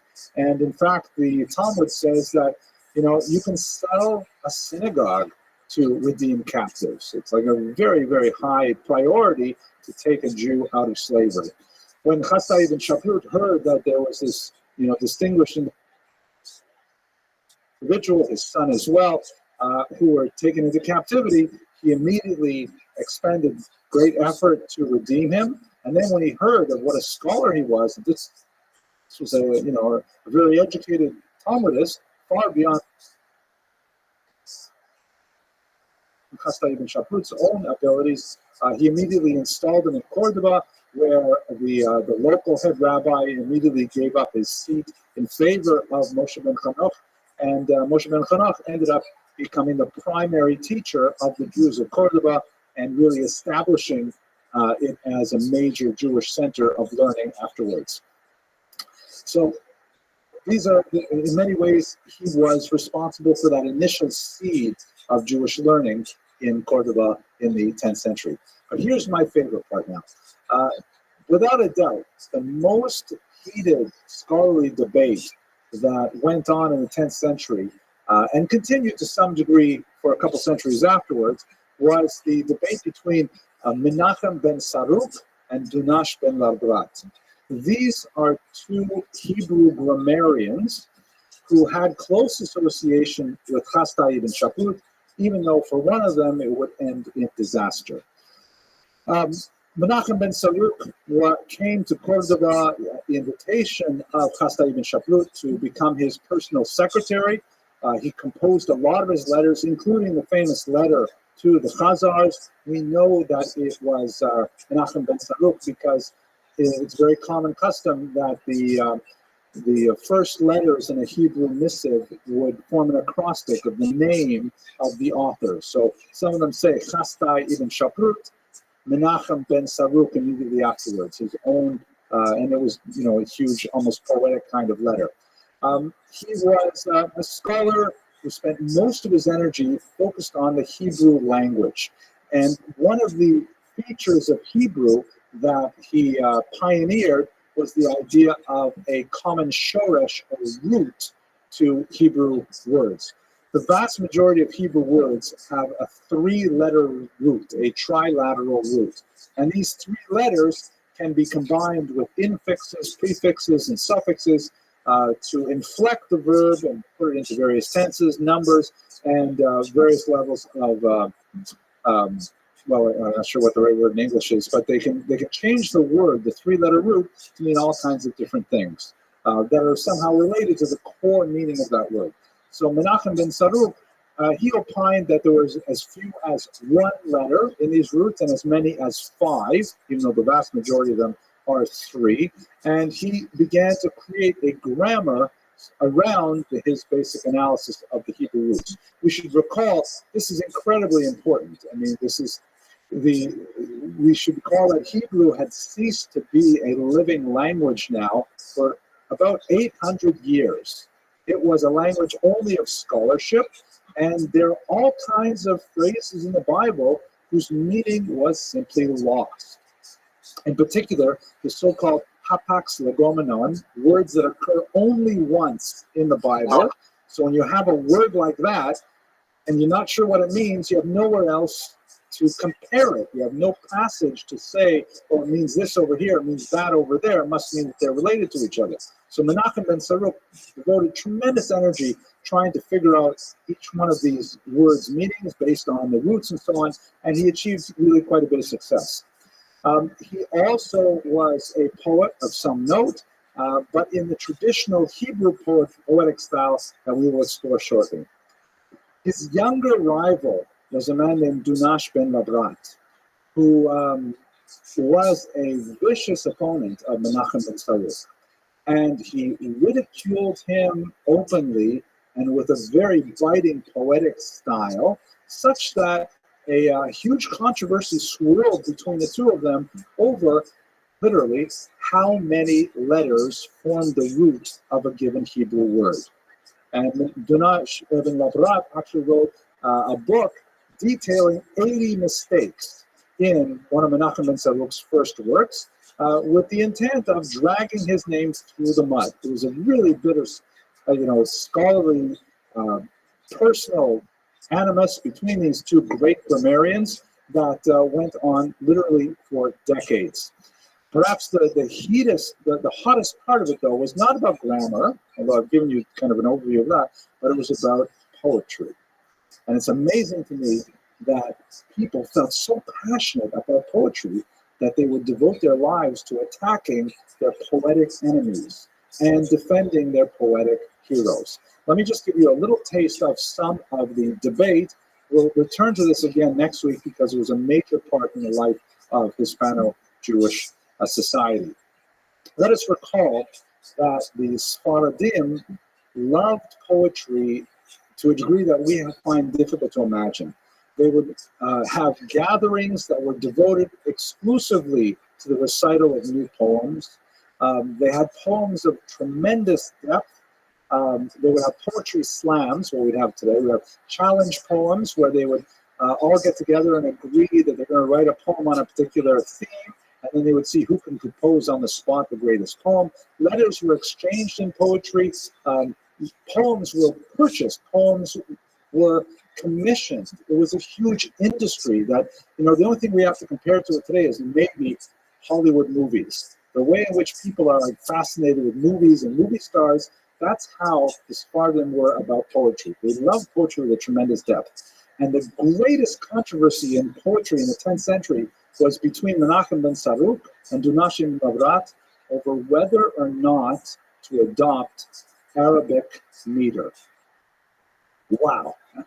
Now, let me try and just back this up a little bit. I'll give you a couple of examples to it. Hebrew poetry, classical Hebrew poetry, as ultimately expressed in Menachem ben Saruk's writings, was fairly primitive when compared to Arabic poetry. In Hebrew poetry, only stressed syllables are counted for the meter. So they're fairly stable. And the rhyming system tends to be very simplistic. It's called a monorhyme. If there is a rhyme at all, quite often it's just prose poetry, but a monorhyme is pretty much the only traditional form of rhyme. Let me give you an example of that. And I'm going to take you a little bit out into secular culture, if you don't mind. Here's a song by Bruno Mars, who's a contemporary Sephardic poetry. No, not Sephardic. He is Spanish, but not Sephardic. And the lyrics go, I'd catch a grenade for ya is like for you. Throw my head on a blade for ya. I jump in front of a train for ya. I'd do anything for ya. Right? Like all of these lines have this same ending for ya. If it was only for ya, it would not be a rhyme because, anyone can stick the same word to the end of a sentence. But the syllable immediately preceding it all rhyme. So you have to stretch a little bit, sang, train, laid, nade, right? But that's the idea of it. Now, this is a part this is a bonus for you. We're going to actually listen to Bruno Mars sing it so you can hear the meter. In the internet version, because of copyright rules, I can't just put his video on my video. Like, I often take Stephen King books, put my name on it and my address on it. I can't do that, so I'll put the link in the YouTube though. So here's Bruno Mars singing Grenade. You get the sense? It's a fairly common rhyme. Now, it can be extremely beautiful. I'm going to read you another example. This is from Yehuda Halevi, one of the greatest poets of all time, certainly of the Jewish world. And this is an extremely powerful poem called On the Death of a Daughter. They didn't actually have titles of the poetry in the Andalusian period. They used the first line as the title. And so this is kind of the translation, by the way, brilliant translation by Hillel Halkin, who also wrote a great biography on Yehuda Halevi. And here you can see at the end of each line, by the way, I should also tell you that this poem, typically poems like dirges like this were commissioned. In fact, one of the reasons why Chasdai ibn Shaput was so attached at first to Menachem ben Saruk was because when Chasdai's mother died, that night around midnight, 1 a.m., he made his way to Menachem ben Saruk's home to hire him to write an elegy for his mother, and he found Menachem ben Saruk hard at work at his desk, writing exactly that poem for Chasdai's mother. And he said to him, your kindness will not be forgotten, until it was forgotten, as we shall see. So this could easily be one of those funereal poems that was commissioned, but it's quite likely, argues Hillel Halkin very convincingly, that this is probably something he wrote for his own daughter who passed away. So I'm just going to read the first stanza here. Listen to the rhyme at the end. Listen to the meter, which is fairly even. Ha, biti, ashachat, mishkanech. כי לשאול נשוא נושא ארונך, ואין חלקי ממך רק זיכרונך, ואחונן אספות ציונך. עת אסור לשאול לשלומך ועינך, כי המוות Yafrid Bene Ubenech. And it takes advantage of the way that Hebrew is inflected. At the end of every word, it's in the second person singular possessive. Eich, Yishkanech, Aronech, Zichronech, Tzionech. And it allows the inflected nature of Hebrew to really express its full beauty. But the meter is perfect. It's every stressed syllable and so on. The main innovation of Dunash Ibn Labrat was to include, let me just before I go to this, to include Arabic meter, which included also the unstressed or the half-stressed vowels. And that was a total innovation because in Hebrew, we have basically only one unstressed piece of grammar, nikudot, and that's the shvana. It's the two vertically organized dots that appear under a letter, and that's like kind of a partial pronunciation, like the word shema, right? Shema. You don't say shema, you don't say shma, it's shema. It's a little bit of a gap in there.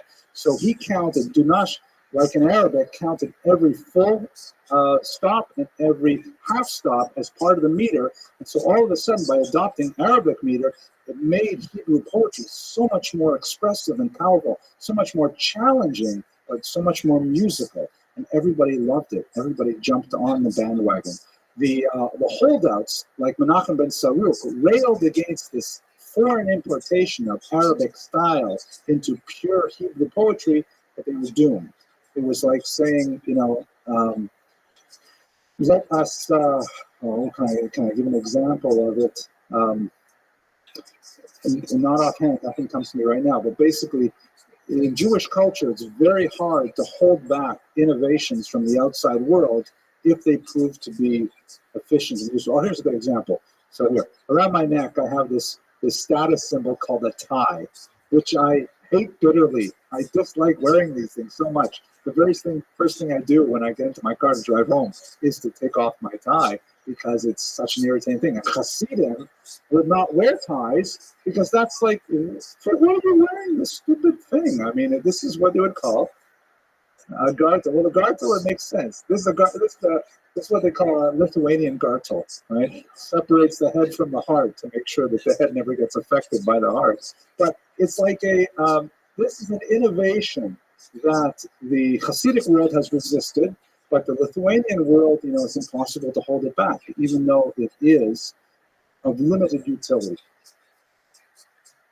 But since it's so widespread, maybe that's not the best example. But at any rate, what happened is Dunash Ibn Labrat's theories just completely swept the poetic stage, and everyone went along with this new idea, transformed Hebrew poetry tremendously. We'll see much more about it next week.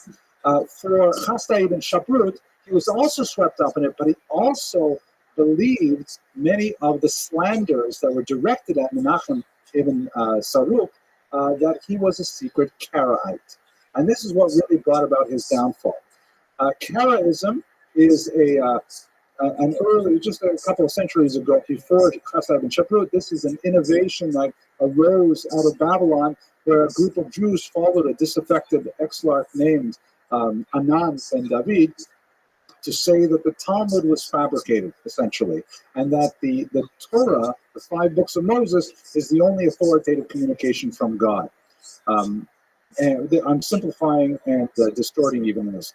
But the Karaites and the Rabbinites, the traditionalist Jews, for several hundred years had a pitched ideological battle that was expressed very deeply in the Cairo Geniza documents. It was a battle that was heavily fought at the leadership level, maybe not so much at the local level, where Jews still regard each other as Jews. And the Cairo Geniza does point to significant numbers of intermarriages between Karaites and Rabbinites. But a lot of the story we get from the rabbinical figures is a tremendous amount of vituperation spent on the Karaites. So a rumor circulated that Menachem ben Saruk was secretly a Karaite, and in fact he did read heavily Karaite sources, because the Karaites happen to be very, very, very excellent grammarians. Because they believe that the Torah is the only true communication with God, they placed a tremendous amount of emphasis on understanding the finer points of the grammar of the Bible. And as a result, when they published some book or circulated a manuscript on biblical grammar, Menachem ben Saluk, as a traditionalist, he jumped all over it because he wanted to know what they had to say. So there was some, validity to Dunash's claim. But what happened is Chastai ibn Shaplut, as an indication of his belief that he was a secret Karaite, he actually had his soldiers, his police, break into Menachem ben Saluk's home, take him out of the house on Shabbat itself, and exile him from Cordoba, and kick him out to northern Spain, where he begged Chastai ibn Shaplut to accept him back into his employ, to let him have his manuscripts. The whole story, unfortunately, ended very badly. The end of the story is that Dunash ibn Labrat's innovations in poetry held the day, and Jewish poetry, as a result, expanded tremendously, as we shall see next week. So, to evaluate his legacy, perhaps the most important passage is this passage from the medieval historian Abraham ibn Daud, who said, in the days of Chastai the Nasi, they began to chirp. Nasi means like prince. In the days of Shmuel HaNagid, they sang out loud. And this is definitely a truism. Chastai ibn Shaplut laid the foundations of Sephardic culture. He was the one who established the scholarly, the material, the diplomatic, the political basis upon which Sephardic Jewry could grow. And later you would see it come to its full political and poetic efflorescence in the figure of Shmuel HaNagid, who will be our topic for next week. I apologize for keeping you a couple minutes late. Thank you very much for your attention. I wish you all a Gemara v'chasima tova. Okay.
Hi, everyone. It's great to have you here again for another week. We're going to take a short break next week for the holiday, but I have a fantastic topic for you all tonight that, there's some material here that it's too hard to even believe it, but nevertheless, we'll try and go through it. I think you'll find the life of Shmuel HaNagid absolutely fascinating. I mean, just to imagine, for example, this is a medieval individual who led a Muslim army for 16 years. That fact alone is just mind-blowing. But there's still so much more to his life. Let's quickly do the good and welfare, and then we're going to concentrate on the life of Shmuel HaNagid. So, first of all, thank you to our sponsors tonight. We have an anonymous donor in memory of Abraham N. Bressler on the occasion of his 39th yahrzeit. We also have donations from H. Mark Marcus in memory of H. Maldonado and Mrs. Rose Lowenson. So thank you very much for keeping this going and for supporting our students with the sponsorship. I'm also very grateful, as I mentioned to you last week, we've actually sponsored all of the lectures for this semester, which is really gratifying. But you know, the whole point of these lectures is to raise funds for our students. So it was great to see that a couple of people actually donated scholarships afterwards anonymously to the website. So I'm very grateful to our anonymous donors. You know who you are. Also, the important dates to remember. So first of all, next week, because of the holiday, we will be taking off. No lecture October 9th. Please don't show up because we won't have anything going. And on October 30th, we have the book launch. It's going to be in the same slot, in the same 7 p.m. Monday night time slot, but hopefully it'll be much more of what my grandmother Rothschild used to call a hoo-ha. We will have some food and maybe some more music, and we'll have a lecture specifically dedicated to my forthcoming book. This is the penultimate proof. It's an absolutely fascinating topic, in my humble opinion. I spent a lot of time working on this. The final version is at the printers, but basically it's a history of the Piaseczna Rebbe's work in the Holocaust. This is also known as the Kodesh, but it's a historical treatment. I'll tell you more about it, God willing, on the 30th. I don't want to take too much time away from today's absolutely fascinating topics. By the way, the image here, before he was killed, the Rebbe put his writings in these tin milk urns together with the Oneg Shabbat underground archive led by Emanuel Ringelblum, and they were discovered in 1950 by accident when a Polish construction worker was clearing the rubble. So it's absolutely fascinating material. Okay, so let's go to the story of Shmuel HaNagid. And much of the story of Shmuel HaNagid begins really in the 20th century. We knew quite a bit about this medieval court Jew. The term court Jew applies for actually most of medieval history. These are Jews who, for one reason or other, by dint of their unusual talent, charisma, economic power, they rise to positions of authority underneath medieval rulers. Sometimes they achieve great things for the Jewish community as a whole, and sometimes, unfortunately, they come to evil ends. So Shmuel HaNagid would have been one of those great court Jews in the period of Al-Andalus, except for the fact that Chaim Nachman Bialik, one of the great national poets of the Jewish people, discovered a cache of manuscripts, much like the Piaseczna Rebbe's manuscripts, that were in the hands of an international collector known as David Solomon Sassoon. Sassoon had a 16th century copy of an 11th century manuscript that had hitherto been unknown. That is, since the 16th century, and who knows what happened to it in the 400 years prior to that, no one had been reading the works of this individual, Shmuel HaNagid.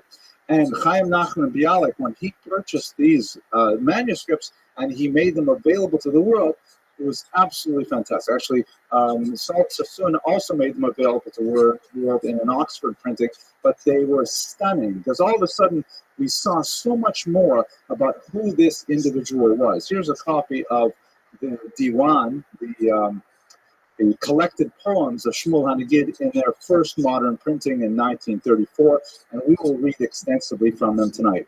But for the first time, we got a glimpse into the internal workings of the mind and personality and passion of this highly influential individual who we only knew about from third-hand accounts from the 12th century onward.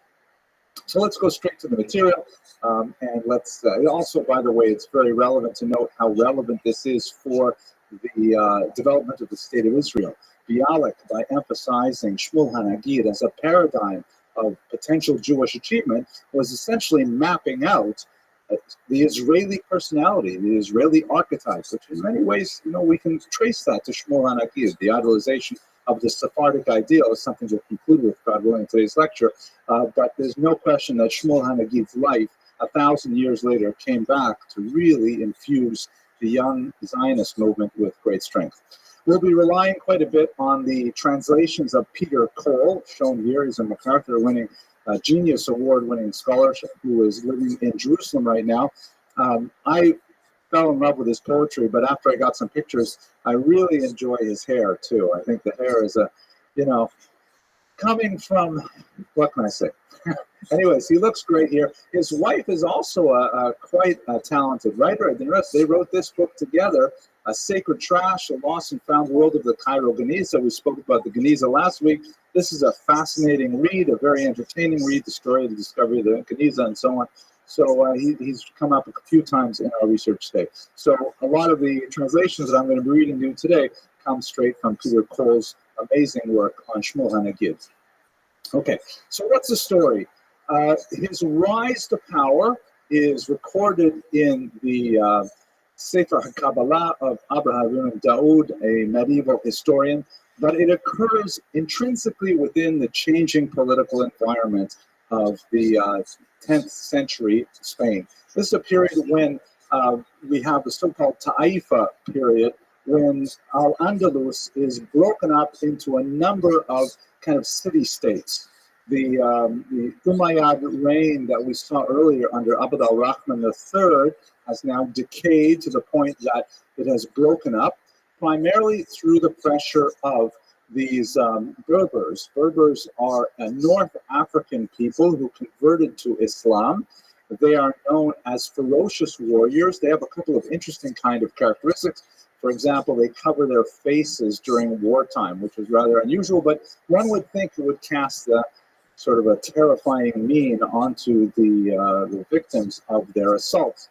So the Berbers that had assisted with the original invasion of Spain in the 8th century, they now come and they take over from the Umayyads and they establish this new rule. The new rule is chaotic, it's very warlike, and the Berbers have a distinct disadvantage vis-a-vis their Arab counterparts. Remember, the term Arab is an ethnic designation as well as, well, not really as well as, an ethnic designation. Arabs basically mean people coming from the Middle East. They are associated with Islam overwhelmingly. It's not, you could speak of Jewish Arabs, but that would be kind of stretching the point.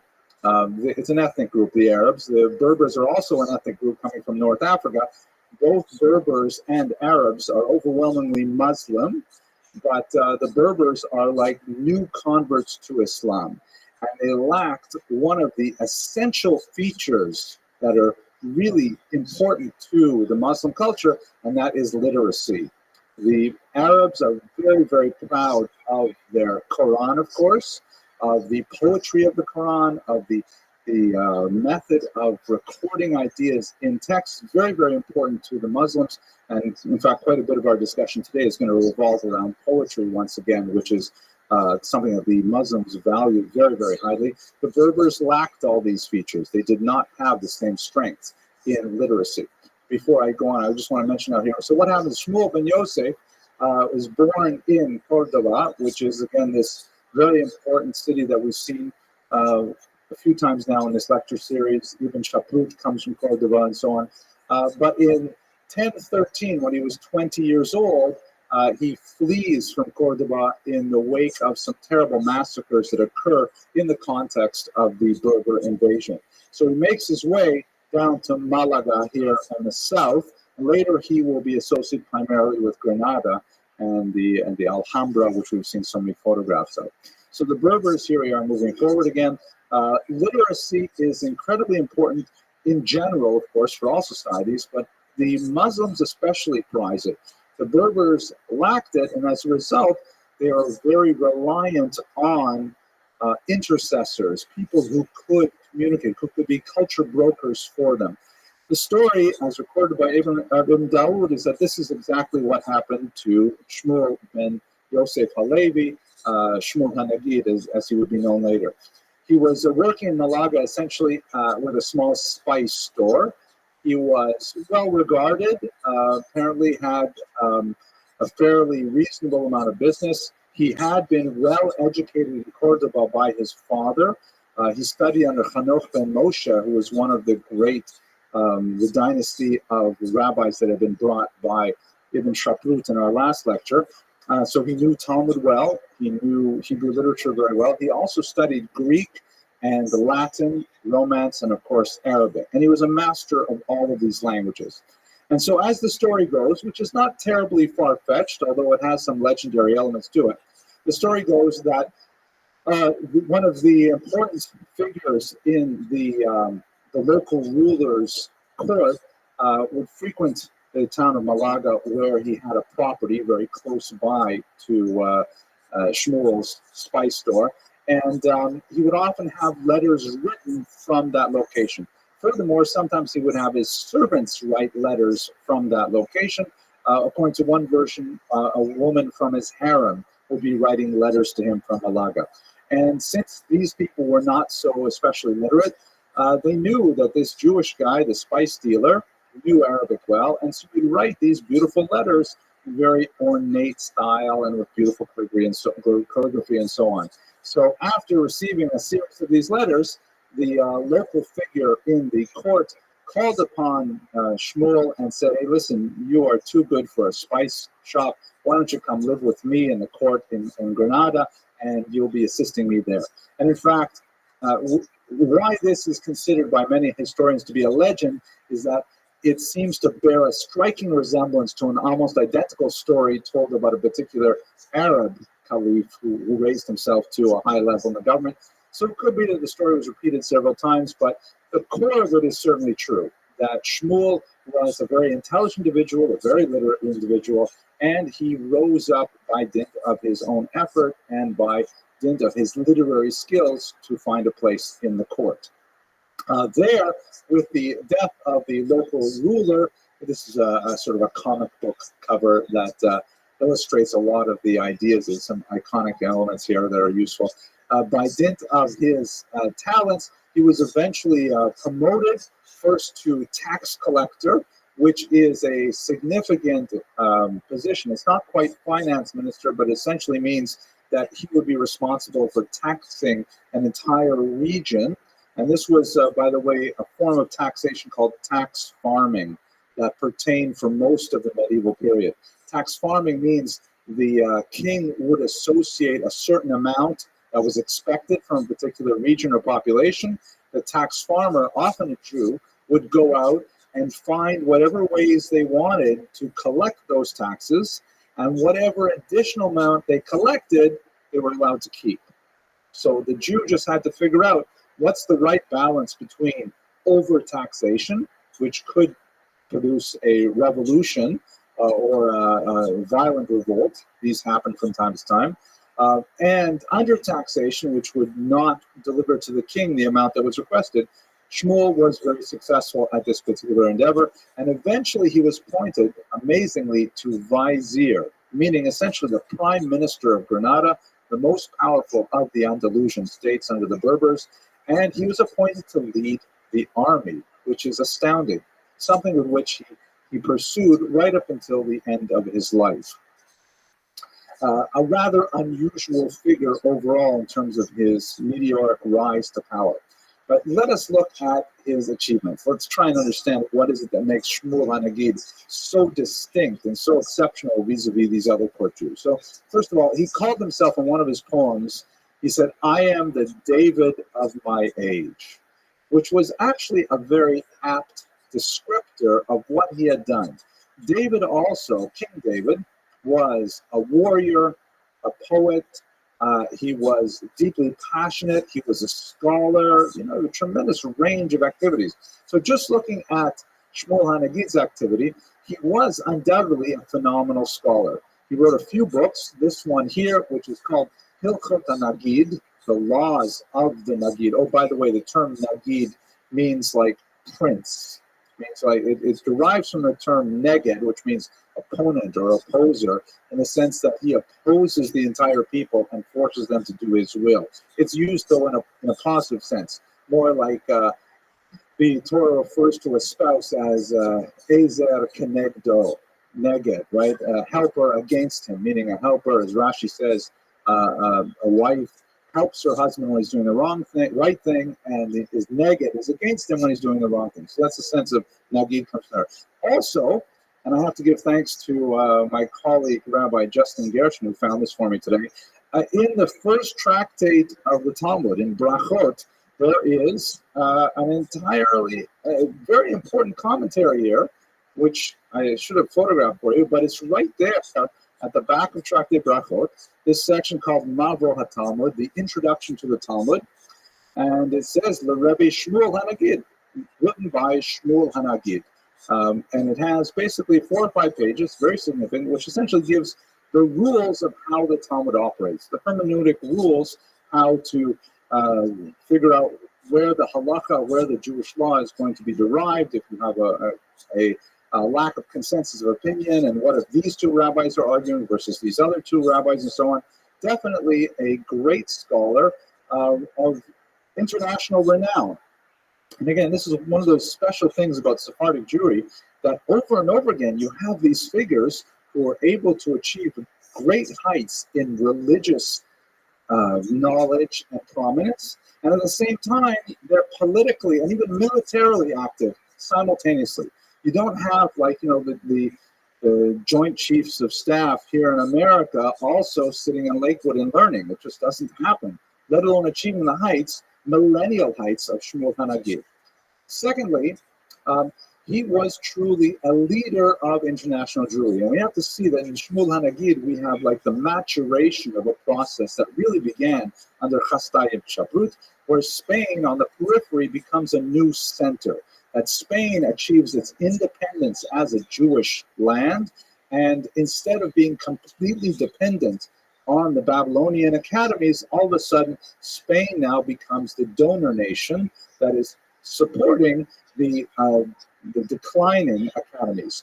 According to some opinions, he was given the title Hanagid by Hai Gaon, who is one of the latest of the leaders of the great Talmudic academies in Babylon. Sura and Pompedita are the most famous of them.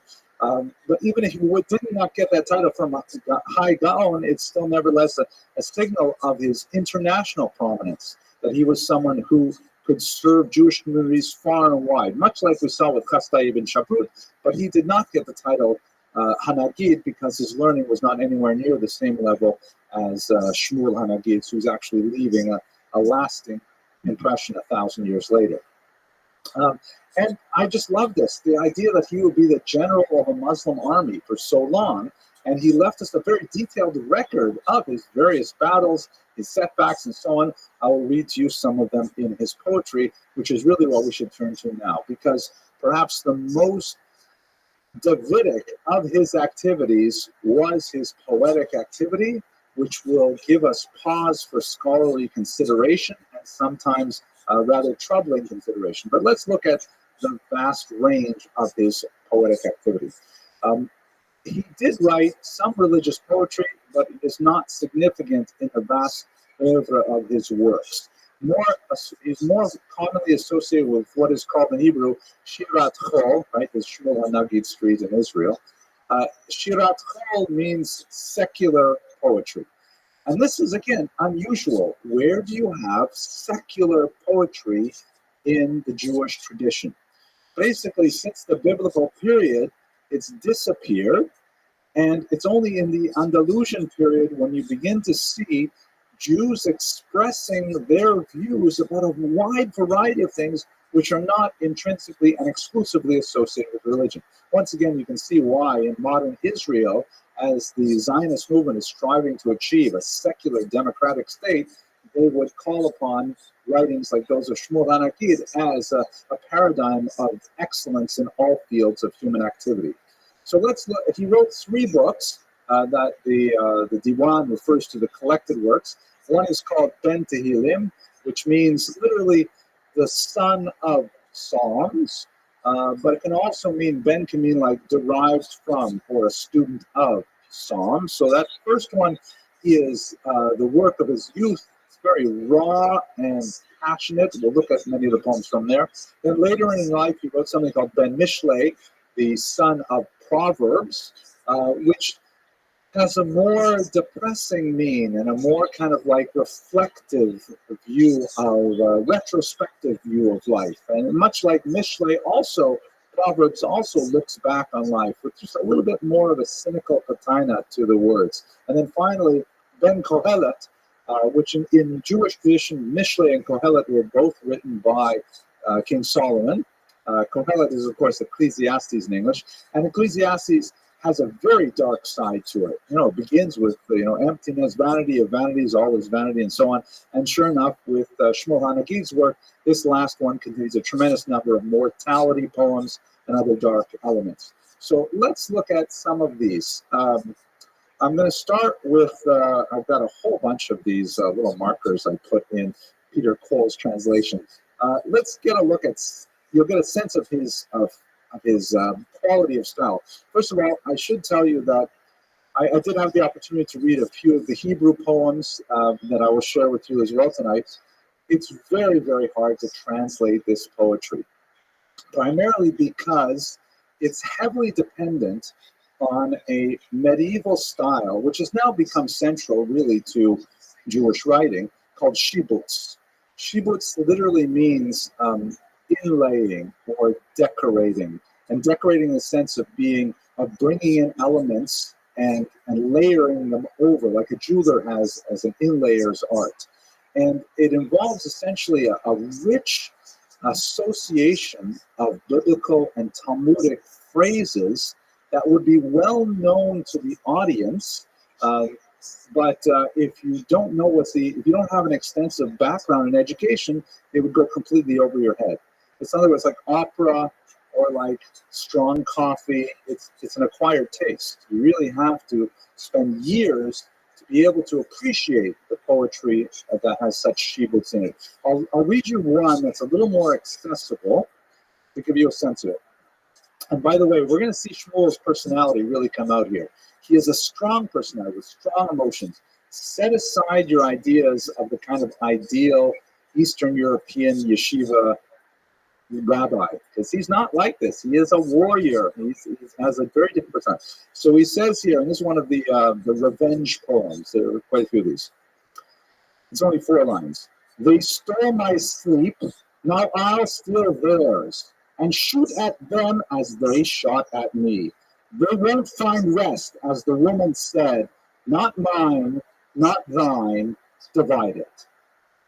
So what's the bit of shibutz there? The woman said, not mine, not thine, divide it.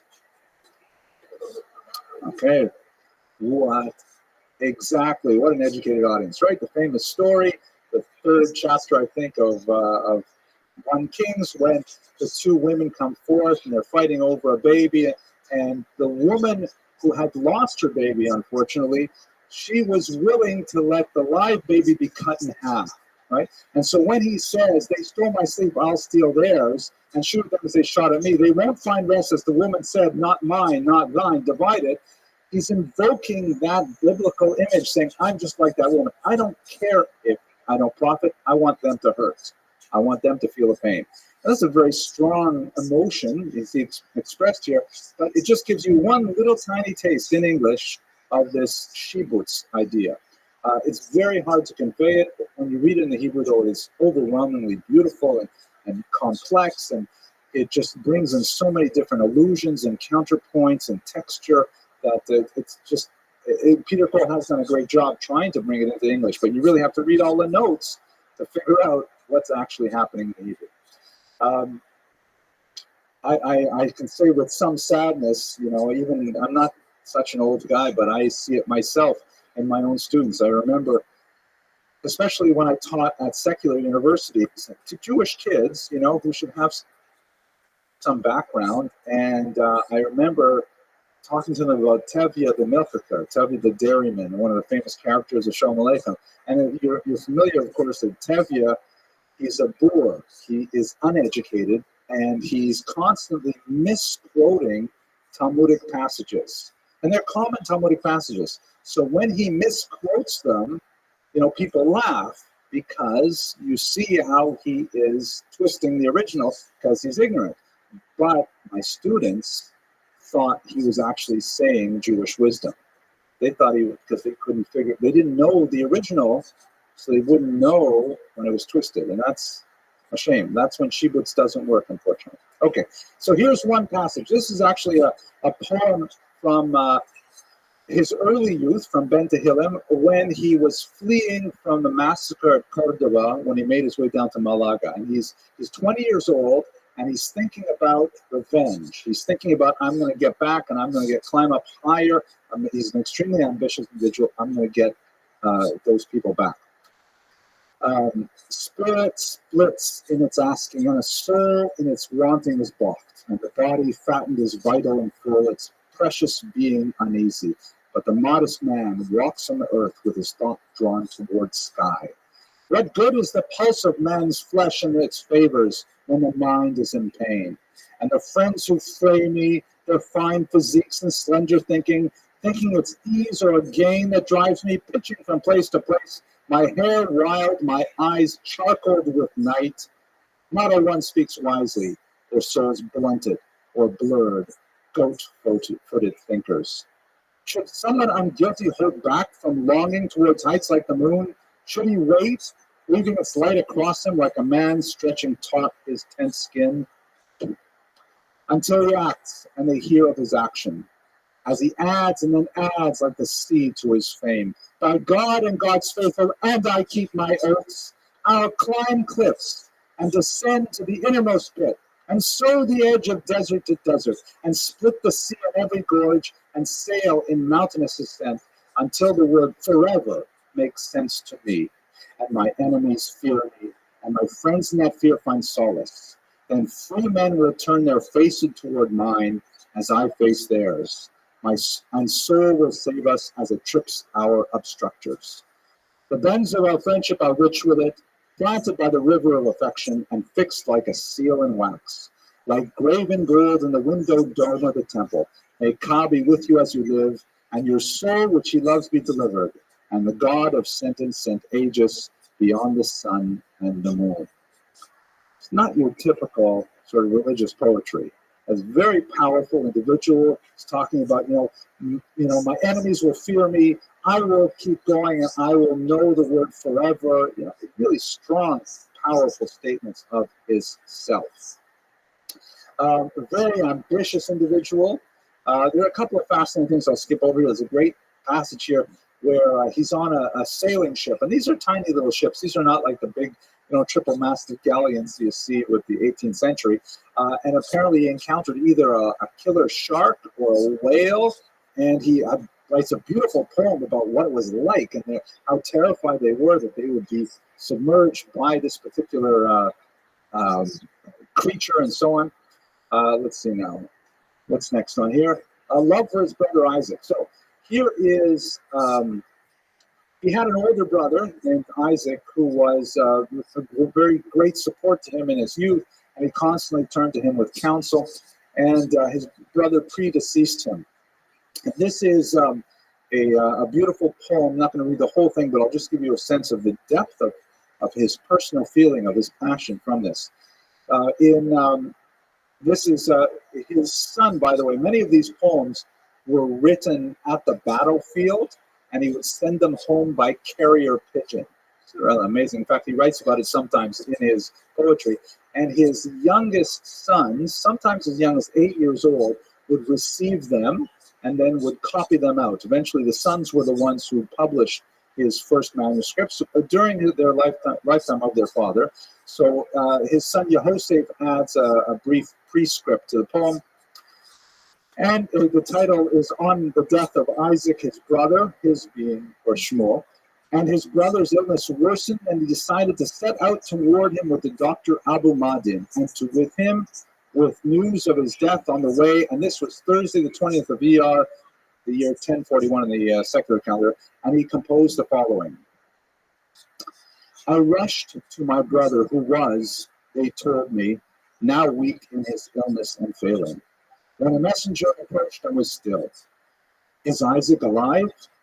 Already dead, he answered. Then I cursed him. Be deaf and have dust in your mouth, and learn in your life each instant of sorrow. May your parents mourn you. Haven't I called for a doctor, and hasn't he healed many others like Isaac? How could such wealth of spirit falter? Prized by his peers, a gift to his people, he sleeps. And he said to me, can one who took ill and then died awaken, whether poor or in power? So the poem goes on for quite a few more pages, but you can really feel the Davidic echoes here. Like the messenger comes, tells him his brother's dead, and what's the first thing he does to the messenger? He curses the messenger. He goes, may your parents mourn you, may dust fill your mouth, right? It's a very strong kind of emotion, not necessarily like what you'd expect from sort of a quiet yeshiva background, but there it is. He also engages in a significant amount of what the Arabs call boast poetry. And this is, maybe I should have done this, but it reminds me a lot of rap music. Like, sometimes they'll get together and they'll make these kind of hand motions, and they will like rap one against each other, and it's like a competition to see who can insult the other the worst. I mean, that's what I've only got to one or two of these things. I always lose. But okay, forget it. That was a joke. I'll cut it out of the internet. But that's also like kind of a boast poem sort of motif that we have in our society today.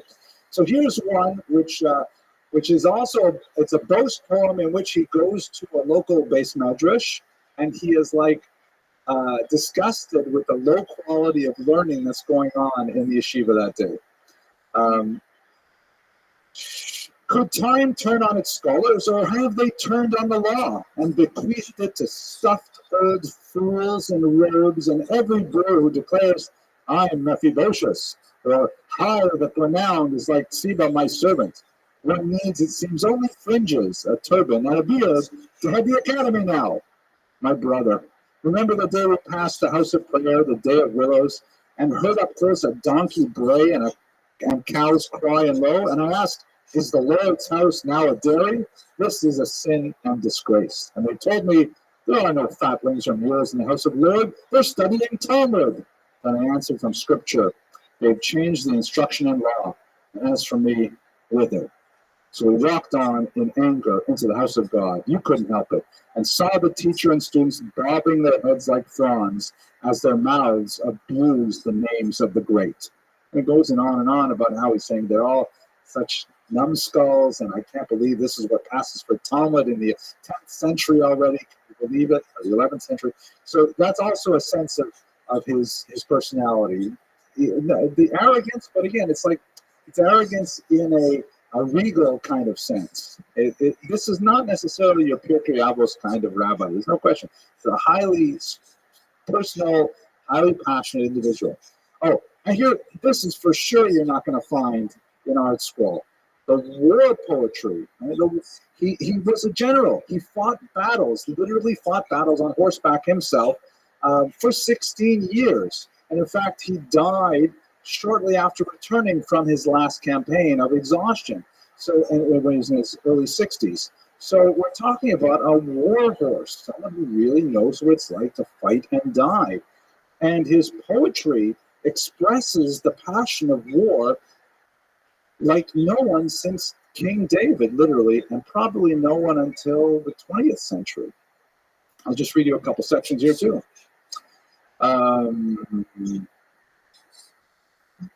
Yeah. Mine is the Lord who told me, trust and I'll see you're content with your path. For you are break the young lion's teeth, I'll bring down giants before you. Then he dressed himself in anger, like the day when Pharaoh's men were drowned. And he was revealed before us, though not through a window in secret, not from behind a lattice or wall. He routed his foes who fled like chaff, driven out from the floor of threshing. He watched as they withered like leaves. He made them afraid, and they skipped like calves, like kids or like wild young oxen. And he stripped away their might, and he left them in battle like children, as angels diverted their sword thrusts, confusing their right hands and left. Others subdued their plans and made of his strategists fools. Lies he placed in the mouths of his spies, on the lips of his enemy princes, and to put them to death like churls. And soon as they saw what they had chased, they fled in 7 directions. Surely this is the work of the Lord, who tempted them into action, who tangled their arms in ropes, and smothered their hearts with lids, as their chariots blocked their retreat, and their horses hemmed them in. And he goes on, talking about the slaughter and the blood and so on. He really means it. And he's speaking, of course, from great experience. Now, the controversial poems, naturally, the genre of the age included love poetry. included romantic poetry, including, we should say, even sensual poetry. And he has a lot of poems about the quality of wine. And by the way, the environment in which much of this poetry was disseminated was long drinking parties. It's true that Islam forbids the consumption of alcohol. They would have these long drinking parties, and especially when it was very hot summer days and it was too hot to do anything else, so they'd get together and they would like share poems, or they would challenge each other to write poems on subjects, things like that. And a certain number of the poems are devoted to romantic, sensual love. Some relationships which are expressly forbidden by the Torah. And so this has caused quite a conundrum, even from the medieval period. I'll just read you a passage from his son's preface. He writes about his father's poems, and though some speak of desire, he wrote in full faith, referring to the congregation of Israel and its God, as in the manner of several of the prophetic books. And this is a reference, by the way, to, for example, Song of Songs, which is also a very intense poem of love, but it's understood allegorically by the rabbis as a dialogue between God as a male figure and the Jewish people as the female, the bride, and so on. So he's saying that his father's poems are like that as well. And God will reward him in his intention. One who had cast aspersions on this allegorical work by suggesting any other aim will bear the burden of his guilt. I ask for help from the Lord, since all is in his hand. Now, that said, it's easier to apply what he said to Song of Songs than it is to some of the poems of Shmuel Hanakid.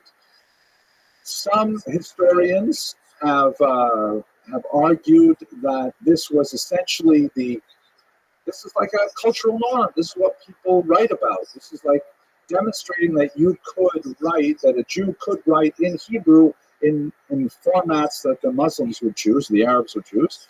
Others wrote that, no, this is referring to a physical reality, but Hameh ben Yavin. You can always check out Peter Cole's translations and you can decide for yourself. Okay, let's escape this difficult section. Let's go. Ben Mishlei. So here, Ben Mishlei. Now we move in this section to more of his wisdom literature. And you see, really, he's a tremendous Talmud Chacham and a very brilliant man. I would choose, I'll choose one in English here. No, perhaps I'll just do the Hebrew. So when we look at the Hebrew together, I'll translate just extemporaneously because you can, or actually maybe I should use Peter Cole because, no, translate back and forth. There are I think there are about 1,500 poems in Ben Mishlei. Unlike the longer poems that you have in Ben Tehillim, these are typically very tightly structured. They tend to be 2 lines with 2 hemistitches in each of them, very strict meter, and they come across like proverbs as things that you can memorize and they can be like pieces of wisdom to carry about with you. So let's put 4 of them here. The poem is actually here on the top, and these are the notes in the Yardain edition. So if you can read Hebrew, you can see the notes, but I'll just read the top. And listen to the sound of it. If your Hebrew is not very strong, just listen to the sound. I will attempt to pronounce it with a Sephardi pronunciation. Asher yagav akana lo sfarim, v'libo ma'asher bam reik v'rekam. K'piseach asher chakak alai kir, v'at regel v'valakum v'lo kam. So that was pretty good, I think. The translation: one who expends effort and purchases many books, but his heart is entirely not in them.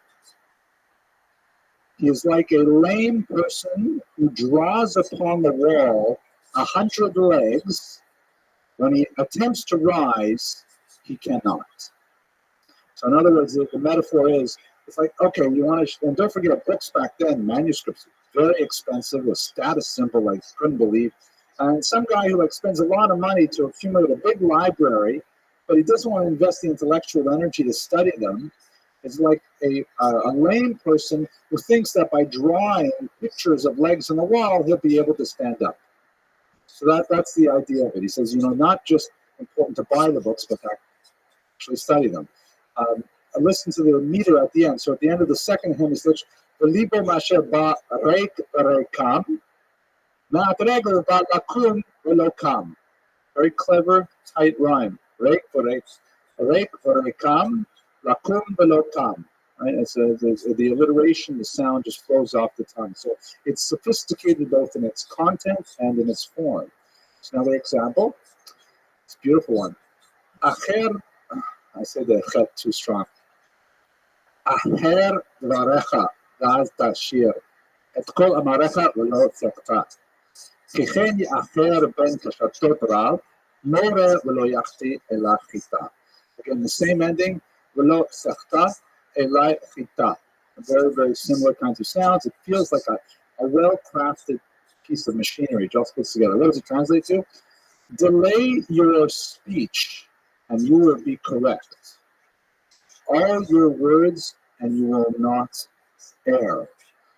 For if you delay like the archer, the master archer, who shoots and does not miss even a leaf of a grain of wheat. It takes a lot to translate into English, but the concept is, if you develop the discipline of not speaking quickly, then you will never go wrong. Just like a fine archer who delays when he's aiming and then is able to hit a kernel of wheat without touching either side of it. A kernel of wheat, obviously, a very small thing. So a beautiful concept, again, very well presented. Here you see a little bit of cynicism coming through. Anashim ya'anu ashir b'chavod rav u'v'yesha. V'yivzu rash v'yasimu p'shayim lo l'pesha. The ending, rav u'v'yesha l'pesha. The people respond to wealth with great honor and salvation, but they degrade the poor and place upon them sins which they did not commit. Again, it's in English. It's just a nice thought.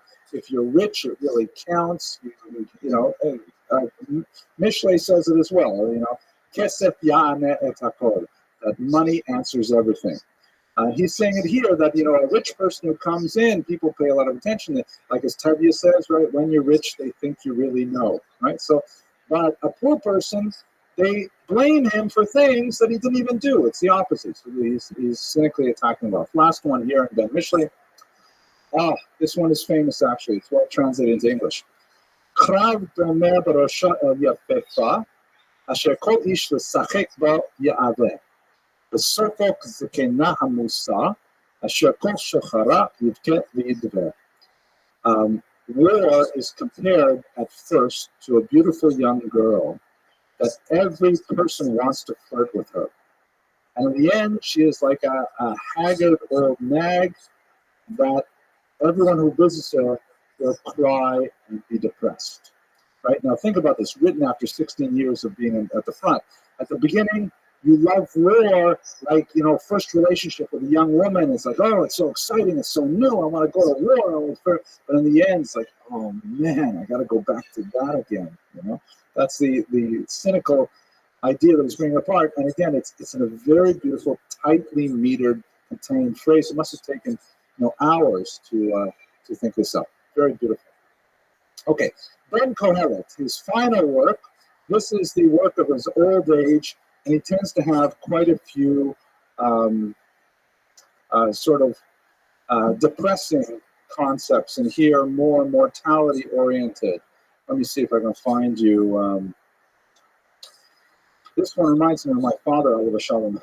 My father, he used to say things like, I once said to him when my wife was expecting, and I said, so Dad, are you ready to be a Zaidi? And my father said, Henry, I'm not ready to be a father. And he often used to say to me into his 70s and 80s, he'd say, Henry, I feel like I'm 16 years old. Like on the inside, he just feels he's saying. So this is the concept that I think he was trying to say.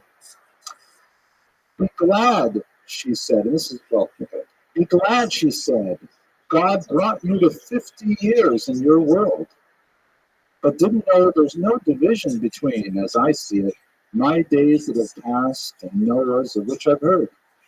In the word, I have nothing but the hour I'm in, which stands for a moment, and then like a cloud moves on.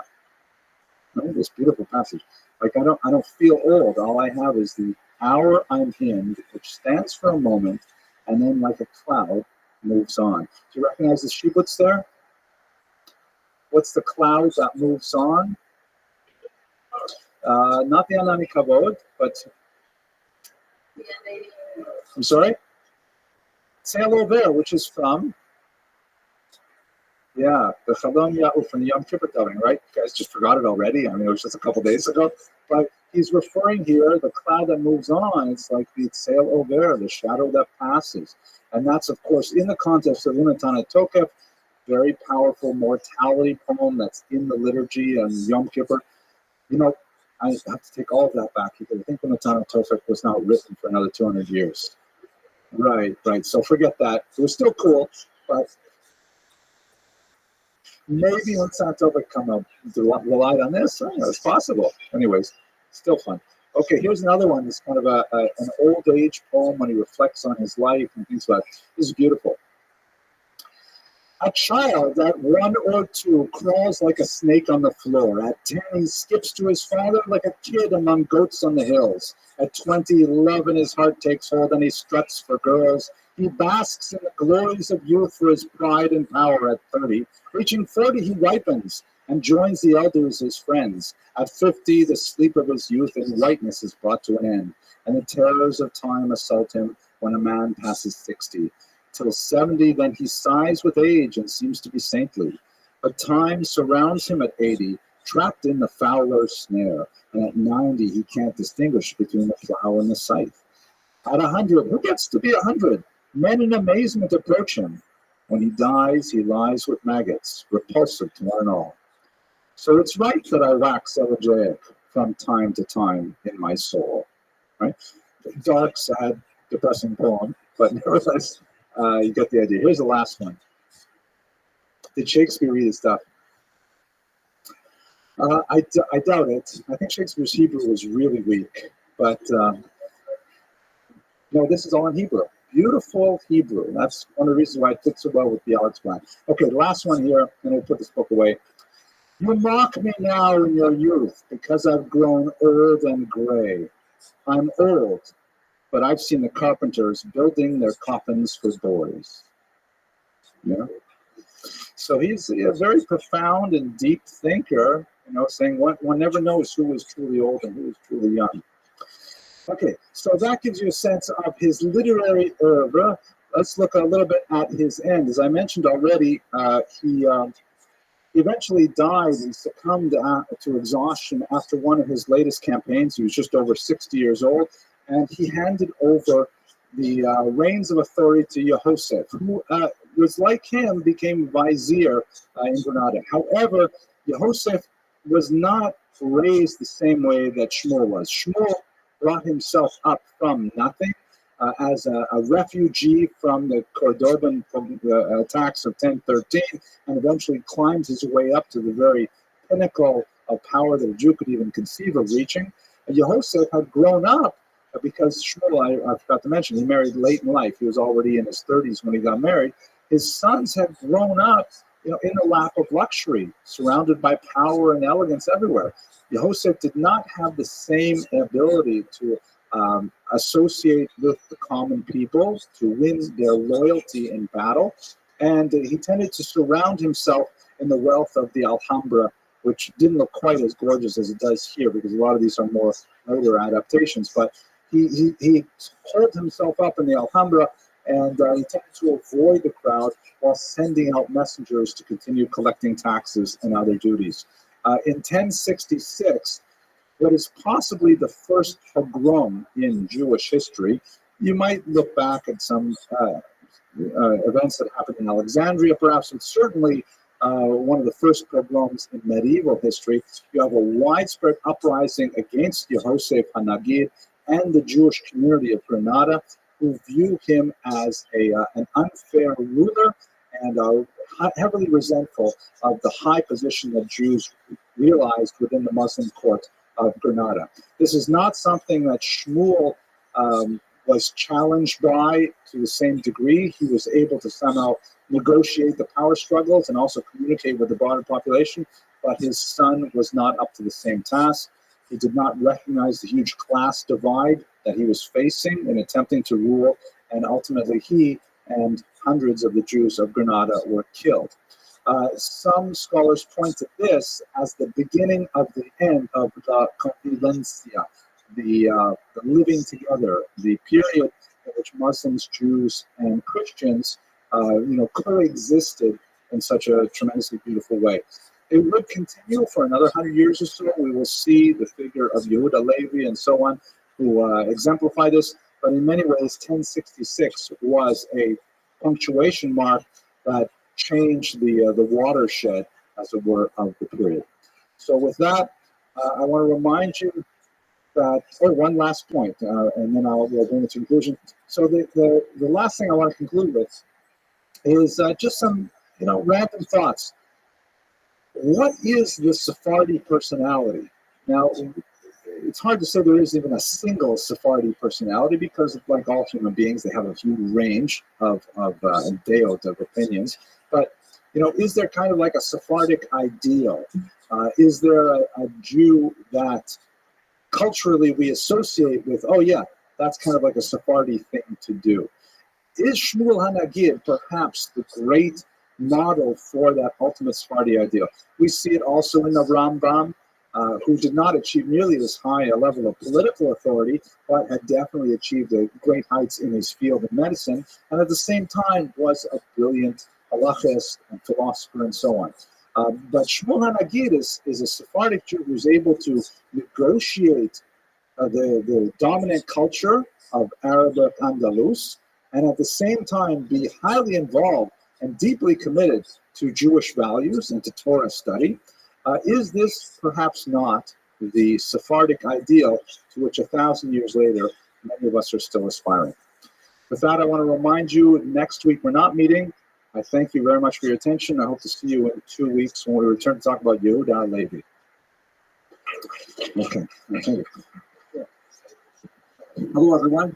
I hope you enjoyed that lecture. I really enjoyed preparing the research, and Peter's Polish translations are fascinating, and being able to actually look at the Ben Michelin original was really deeply meaningful for me. I'd like to spend a lot more time doing that, but we have to move on. We're doing Yehuda 11 next week.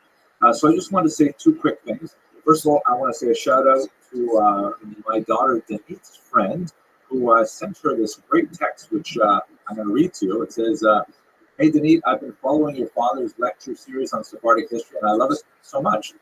It's part of my nightly ritual after Nati goes to bed. I think that's her son. I listened to the latest video. It usually takes me 3 nights to get through it and work on a jigsaw puzzle. I've learned so much. Please let them know how much I appreciate it." Well, I really appreciate getting these kinds of texts and things. So, and I especially appreciate when you send it to my kids or my wife. Then I feel like, wow, they must think I'm something. That makes me feel great. So thank you. Secondly, oh my gosh, isn't it amazing to study poetry? I mean, how rarely do we take time to actually look at poetry and try to deeply understand poetry? So it's really crucial that we give our young people the exposure to poetry as best as we can. Share this video. Maybe some other people will also appreciate it. And I hope you have a fantastic holiday. Don't forget, we're not going to have a lecture upload next week, but the following week we'll be back with Yehuda Levi, which is going to be fascinating, I'm sure. Thank you very much for watching.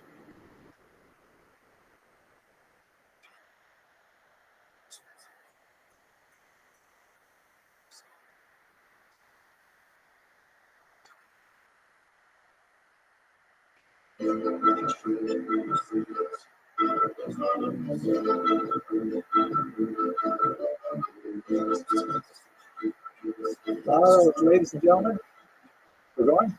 Okay, ladies and gentlemen, thank you so much for coming out tonight, especially on this auspicious evening. I wasn't sure if I'd have 3 or 4 people or a large crowd tonight. This is, of course, if you're not familiar with it in the internet viewing audience, tonight is International Sino-Judaic Friendship Day. I like that one. Yeah, Sino, like Chinese, right? This joke comes to us from Mr. Chaim Singer of Passaic, New Jersey. who says it's an ultimate dad joke. His father, Dr. Carl Singer, often tells this joke. So here's how the joke goes.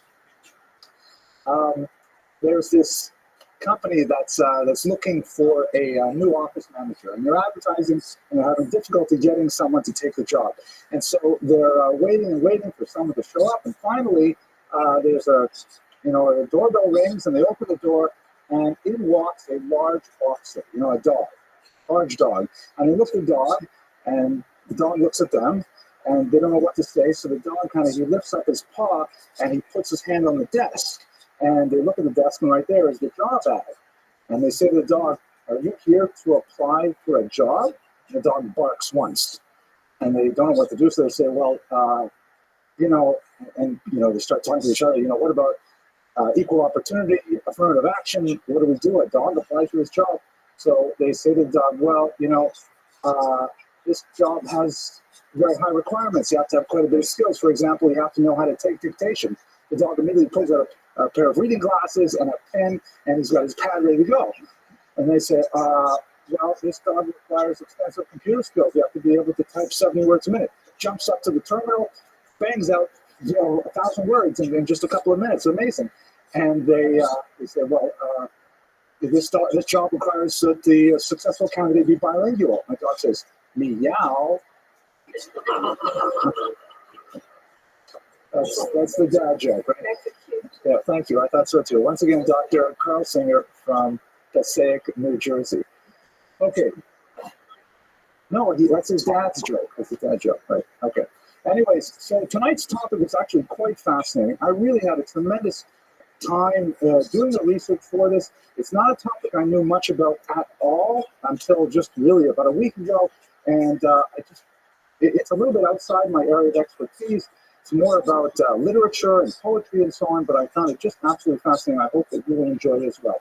So today we're going to talk, however, about a woman who is hardly known even among historians. I just came across her because I'm trolling through some of the websites on the history of Jewish women, and there are all these undiscovered characters who really get very little treatment in the historical literature. Her name is Kasmuna, and we only have 2.5 poems attributed to her, about 10 lines worth of text attributed to her, and it really is tremendously revelatory about the nature of gender and religion, particularly in the medieval Iberian climate. So let's have a look at her life and try to understand what we can tease out of the tiny amounts of information we have about the nature of Jewish life in the Middle Ages, especially as it applies to women. So the main source of our information for this woman named Kasmuna, by the way, the name is rather interesting. Scholars opine that it might be related to the word kesem, which is a Hebrew root that transliterates into its Arabic cognate to mean a that reminds me, by the way, I don't know if you all watch my videos online, but I put out others that I don't give here. I gave out one on how to spell the word Hanukkah. And I cannot believe the amount of noise and comments that people have contributed to it. One person wrote, like I happen to say that the reason why we spell it with a CH is because the English language does not have a symbol for the guttural pronunciation of right? And so a whole bunch of linguists are just lurking around the web, waiting to jump on this. One of them said, oh my gosh, it is not a guttural, it is a voiceless fricative. Right? As that was a great term. And if someone else came on, no, it's a, well, anyways. So back to where we were. Kesem is related to the word for sorcery. And so her name might mean like little witch, but in a diminutive sense, meaning like you name your child after, she's like enchanting, an enchantress, right? That would be a nice way of saying little witch. Other scholars say no, it's related to a purely Arabic root, which means shining or beautiful, which is perhaps a more traditional name. But anyway, it clearly is an Arabic name. Women historically have often been given non-Hebraic names, primarily because they were not required to be called up to the Torah. When men are called up to the Torah, it's considered much more common for them to be called up by a traditional Hebrew name, Avram, Yaakov, Yitzchak, whatever it is. But since women did not have that privilege for the vast majority of Jewish history, they were often given popular non-Jewish names, right up really until Fiddler on the Roof, with names like Zeitel and Spritze and Badana, Masha, which is, of course, Maria. These are all very traditional non-Jewish names. Well, originally Maria was a very Jewish name, but then they kind of got spoiled. Okay, anyways, the story goes that the source that we have for Hasmona and her life is from a early 16th century Arabic Muslim dictionary of female poets. So this Muslim writer collected the poetry written by women over several centuries, and he has an entry on this woman named Hasmona al-Yahuda, Hasmona the Jewess. We don't have a record of her in Jewish sources whatsoever. We get her only through this Muslim medium. And he says a very beautiful story at the very beginning, that Hasmona's father wasn't a very educated man. We'll have some opinions as to who he might have been. And he would teach her this particular Arabic poetic style of rhyming, not exactly rhyming couplets, but he would start a poem from her, and then she would have to finish it. Anyway, so the first quotation that we have, her father said to her, "I have a friend whose woman has repaid good with evil, considering lawful that which is forbidden to her." It's kind of a complicated sentence. He says to this young daughter, "I have a friend whose woman has repaid good with evil, done something bad to her husband, boyfriend, whatever, considering that lawful that which is forbidden to her." And she's taking advantage of that relationship. Hasmona then replied, "Just like the sun from which the moon derives its light, always, yet afterward eclipses the body of the sun." Beautiful astronomical metaphor that fits with the first idea of the poem. And as the Arabic author of the collection of poems writes, her father embraced her and said, "My daughter, by the 10 Commandments," very typical Jewish thing to say, "you are a greater poet than I." So this is our first kind of introduction to Hasmona. You have this beautiful idea of a relationship with her father, a very literary relationship, and one in which she demonstrates wit and sensitivity, and to a certain degree asserts her kind of unique femininity in an unusual way, which we will explore in the course of this lecture. So that's our first introduction to Hasmona. Any questions so far? Okay, so since we are 11 minutes, I actually had a different talking dog joke to start. And I would like to tell that joke because it was in my brain when I started. So if you don't mind, Joseph, you're still awake, right? So I can tell you this joke. So the joke goes like this. This is a joke I was going to start with. It's Erev Yom Kippur, and the synagogue is full of Jews, and they're all thinking about atonement and the year to come, and they're waiting and waiting for the chazan to show up, the cantor to show up. And he's not coming. And finally, someone bursts in and says, "The chazan, he took another job. He's over in Peoria right now. He's going to lead the services over there. We don't have a chazan." Everyone's saying, "Oh my gosh, it's almost Yom Kippur. We have a few minutes. How are we going to possibly daven the Yom Kippur Kol Nidre service?" And they're asking around, "Does anyone know how to daven? Does anyone know how to do this?" Finally, one guy steps forward, sheepishly goes up to the rabbi and says, "Rabbi, I know a chazan that knows Kol Nidre." He says, "Okay, bring him in." He says, "Well, it's not so easy. You see, he's a dog." And the rabbi says, "A dog?" He says, "Yeah, he's a dog, but he does a beautiful Yom Kippur, really. It's a Kol Nidre." The rabbi says, "Well, I don't know what to do. Just bring him in here. Bring the dog in." It's a boxer with white, working as a receptionist, by the way, in a firm that just got the job. And the congregation is skeptical. What does it mean? So they put a talus on him anyways. He goes up to the Aron, and he puts his front two paws on the Aron. And then he kind of gathers himself, sort of clears his throat, he purses his lips, and then he begins, "Oh, Nidre."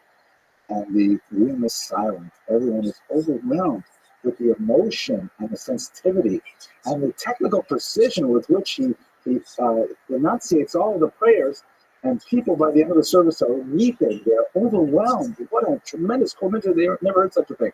So the rabbi says, "Can you do chakras?" It's sure, chakras, musaf, the whole thing. Goes through everything, goes through the Ne'ilah, And she says, the congregation is transformed. They've all done tshuva. They're going to be tremendously good Jews for the coming year. And a committee of the board members come up and they say to the owner of the dog, listen, we love this Yom Kippur service, and we'd like to offer your dog a full-time position as cousin. And the guy says, I'm sorry, that's not going to be possible. And they said, well, why not? He says, well, he really has his heart set on medical school. So that was more Jewish, but I think I like Dr. Stinger's joke anyways. Okay, so Dr. Kasmona, here we go. Now, the style of her poetry is a very highly technical Arabic style called, I'll try this once, Muwashashaha. My Arabic is terrible. It's just a little bit worse than my Urdu and my Swahili. But this is considered, as I read in the literature, to be an extremely complicated type of poetic style that cognoscenti really enjoy, with the details, rhyme and meter and so on. And we can only assume that it is as great as the poets and the scholars say. Now, the way that this poetess is described is, I said, Kasmona the Jewess, and she is named as Bint Ismail, Bint Ismail ibn Magdala. I might have a typo on this here. The daughter of Ismail of Baghdad. And one particular scholar named Bellamy argues that, in fact, when you look more closely at the literary evidence, it's quite possible that Bagdala was actually a misprint, and it was none other than Shmuel Hanagid, which is Samuel ibn Nagrela. An absolutely fascinating proposition, because Shmuel Hanagid, that's his Hebrew name as opposed to the Arabic, was one of the most famous Jews of the Spanish Golden Age, a tremendously towering figure of phenomenal importance. And if this was in fact his daughter, it opens up a whole new venue into what we know about the world of Iberian Jewry and about Jewish women in the Spanish lands. As we shall see, there's a lot of controversy over that particular assertion. It's far from clear that this is in fact her father, but it certainly does place her life within a royal context, a long rabbinic context, and a royal context. So before we go into it, let's just talk a little bit about why we know so little about her. The unfortunate reality is that women basically drop off the radar screen for almost all of Jewish history. We have some exceptional women who stand out in the biblical period. Of course, the foremothers, women like Zipporah, Moses' wife, and so on, with very few exceptions, like let's say Gloria, with very few exceptions, they always tend to be, living in the shadow of a male. Either their husband, their father, sometimes their sons, but they rarely stand out on their own. And the historiography, the literature that we have, basically ignores women's history. And there are a lot of reasons for this. It's hard to believe that Jewish women were not so exceptional, since we know how exceptional they are even today. And I said that even when my wife left the room. She actually walked out of the room for a second there. But the fact is, Jewish women are so phenomenally powerful in the structure of Jewish life, particularly traditionally observant Jewish life. It's hard to imagine that their influence and leadership was not felt more dramatically throughout the ages. Why do we have such a small record of their activity? Part of this is because of the tropism of historiography, meaning the way that historiography works. Most of Western Jewish historiography, which follows non-Jewish historiography, tends to focus on leaders who stand out in the public eye. Judaism as a culture has always emphasized this idea of kol kvuda bas melech pnima. All the glory of the princess is within.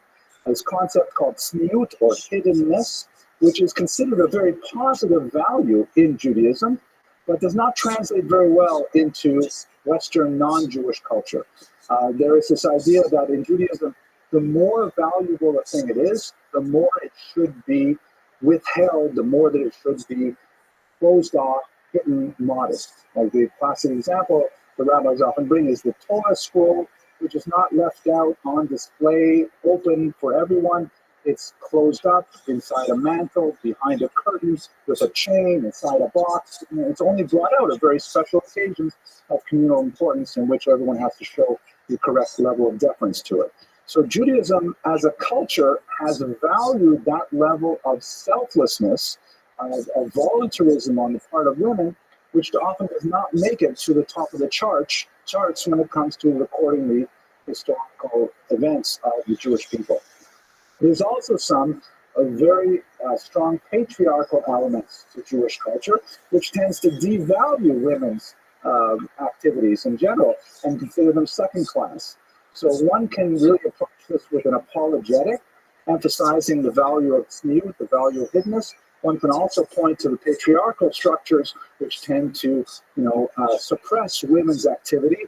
But the bottom line is, at the end of the day, we have very few women who have the kind of historical data describing their life for men. Looking specifically at the Iberian Peninsula at this period, women do figure in poetry. We'll look at a few female poets, but looking at women in poetry, they tend to occupy certain very classical roles or tropes, if you will. There's the trope of the coquette, the woman who is a tease, the woman who is leading men on, very libidinous and so on. And then there is the trope of the shrew, the overly talkative wife, the nagging wife, those kinds of things.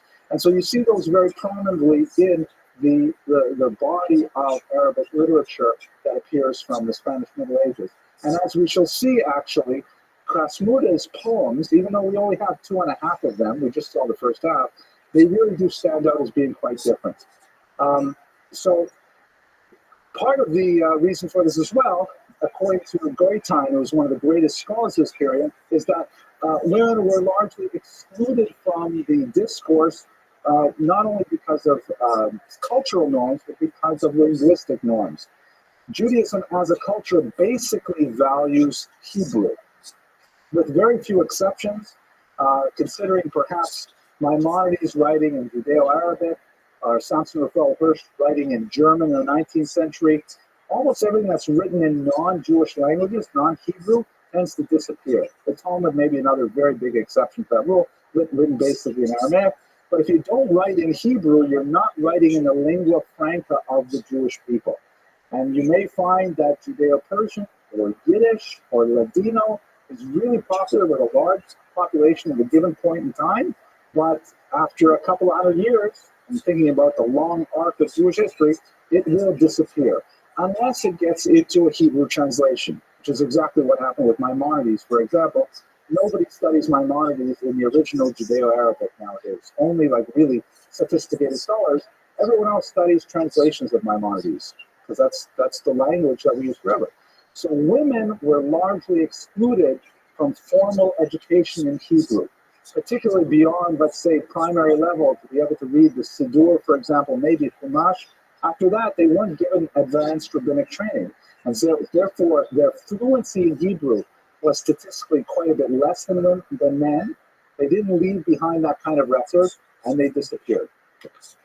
But luckily, we have women like Carol Shapiro, who you may remember her from the lecture on Babaka.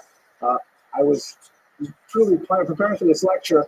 I was kind of rushed. I was in New York a little while ago, and I saw Carol at the Thoreau College Library, and I said, listen, I got to give a lecture next week. I know a little bit about this person, but I really don't know much. I just wrote down the word Kasmona on a piece of paper, a little slip of paper. I said, could you please get me some information? And she sent me like 20 articles. Amazing. So we have women like Ms. Shapiro, who's really helping us out today. Okay, and what's so special about Spanish Jewry? There is this golden age of Spanish Jewry, which scholars differ about the exact chronological parameters, but let's say basically from the 9th century to the 13th century, you have this tremendous effervescence and explosion, really, of Jewish culture in Spain. This is what creates Sepharad. This is what creates a cultural movement that persists 1,000 years later. There are people who call themselves Sephardic, even after they've been exiled for 500 years, it's primarily because of the activity that occurred in the Golden Age. It was the principal sociological reason for this tremendous explosion of Jewish activity, which is, by the way, kind of like the explosion of Jewish activity and creativity at the turn of the 20th century in Europe. When you looked at the, how does that joke go? When you look at the great minds of the turn of the 20th century who changed our nature, our understanding of society, like, for example, take the four top minds, right? You have Freud, Sigmund Freud, who changed the way we think about the unconscious, changed the way we think about ourselves. You have Albert Einstein, changed the way we think about reality, time, space, all that. Karl Marx changed the way we think about politics, distribution of wealth. And then you have, of course, Charles Darwin, who changed the way we think about the very origin of our human species. And as the joke goes, 3 of them are Jewish and 1 of them was wrong. Can't get away with these things. But I have tenure, so I can say things like that. Okay, so what was special about Spanish Jewry? It was, first and foremost, a triangular culture, which is something that Jews did not experience for the vast majority of history. What do I mean by that?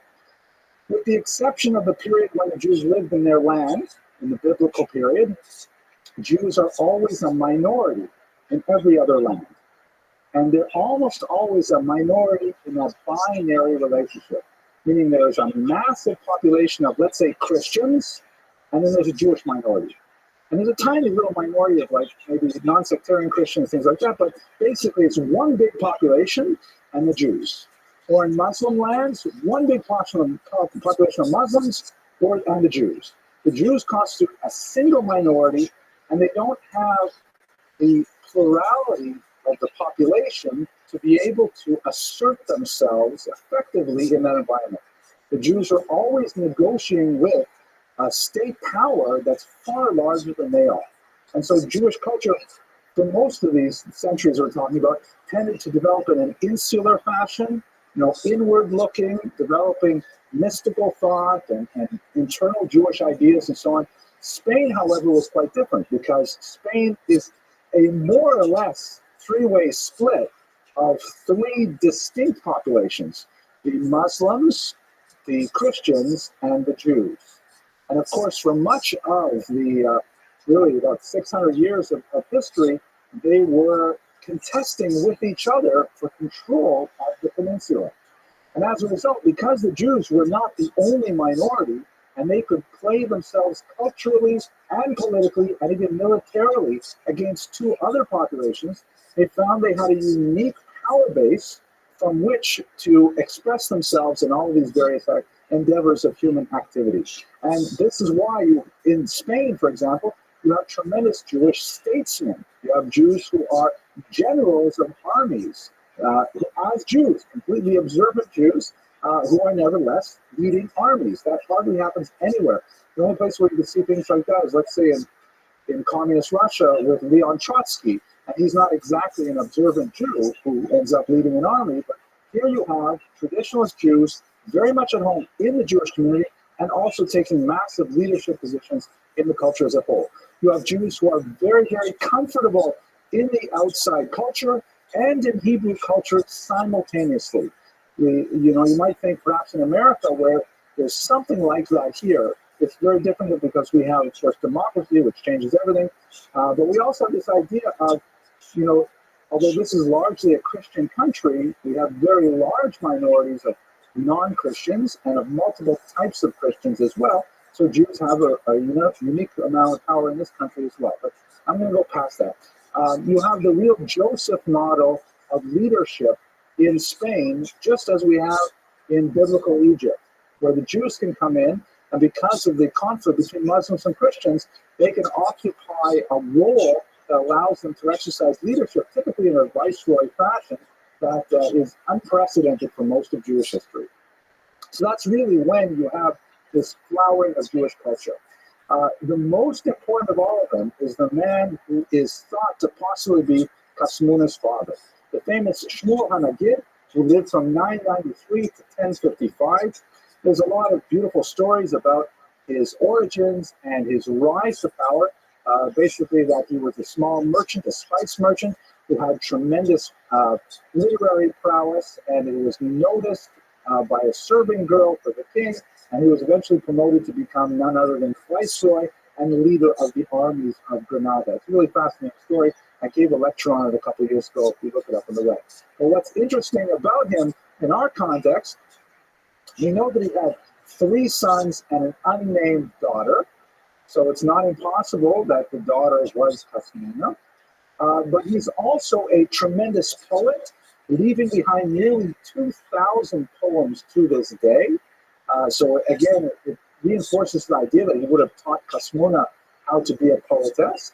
And he's also a rabbinic scholar, writing an introduction to the Talmud that is still published in Talmudic tractates today, called Hamavo, the Introduction, which is a masterful piece of research describing how the Talmud works as a document. If this is really Hasmona's father, then we understand so much more about where she could have gotten these unusual talents and what it meant about Jewish leadership in a literary period. Anyways, let's go to her poems themselves. Okay, there's only 3 of them, 2.5, so I should certainly read them to you. We know that she lived in Granada, either the 11th or the 12th century. That's again from this Arabic author who gives us this anthology. Her poems are written in Arabic. They're not written in Hebrew. The story that the brief descriptions in this Arabic anthology say that her poetry was so beautiful that it especially motivated her father to find a husband for her. That will actually be a fact of tremendous significance in trying to identify Hasmona, whether or not he succeeded or whether or not he even tried, as we shall see. It appears that she never married. She may have died young. Let's look at the poems now and you'll get a sense for yourself. Well, so here is the little introduction by the Al-Suyuti, who was the anthologist, writes, she looked in the mirror one day, right, Hasmona. She looked in the mirror one day, seeing that she was beautiful and had reached the time of marriage, but that she was not getting married. She said, and here is her poem, I'll read it out loud. A garden whose harvest time has come. No harvester can be seen to extend a hand to you. Alas, youth passes and is wasted. She said, and is wasted, because you know for sure she's doing. While one remains, I will not name him, who is alone. Now, what's troublesome about this poem, especially the last part? Someone else, right? What's going on? Who is this? I will not name him. So I found out in doing my research that apparently in Iberian Arabic poetry, it was very common for women to refer to themselves in the 3rd person singular masculine. So when you read it with this weird convention you would never think of unless you read this strange article on Hasmona, that I will not name myself who is alone. Right? Like, so here she is, she's describing herself like, you know, a garden in flower, ready to be harvested, ready to like start a married life, and yet no, where's the guy, where's my basher? He's not here, I am alone. You can see a kind of a melancholy there, a very beautiful kind of metaphor of the garden that's waiting for the gardener, so to speak. And it, you know, it's a very pretty poem. I'll show you another translation. This is a translation by a scholar named Nichols. Here's a translation by a woman named Gallego. Actually, I like this one better. I see a garden with ripe fruit, yet the gardener, it seems, will not stretch out his hands to it. How pitiful! Youth fleets by and is lost, and something I will not name remains lonely. So Gallego managed to kind of fudge the 3rd person masculine part, but again, it's expressing the desire to do what, you know, a typical Yiddish Mädel wants when she's in that stage of life. She wants to find her basher. She wants to, you know, like American girls have 1.1 children, which is basically like a child and a poodle. That's American. That was not very funny, but thank you for laughing anyways. But the idea here is that, so this is a sense of her. Let me show you the other poem that we have. So far we're 2/3 through her opus. This one, according to Al-Sayudi, is something that she thought of when she happened to see a deer in the woods. She saw a deer, and it inspired her to write this poem. Oh dear, you who graze constantly in the meadow, I resemble you in wildness and in blackness of the eye.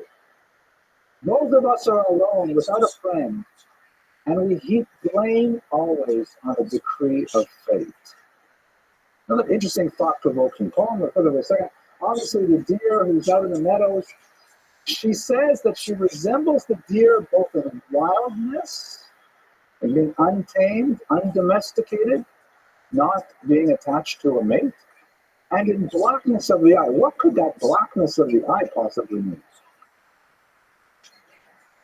I'm sorry?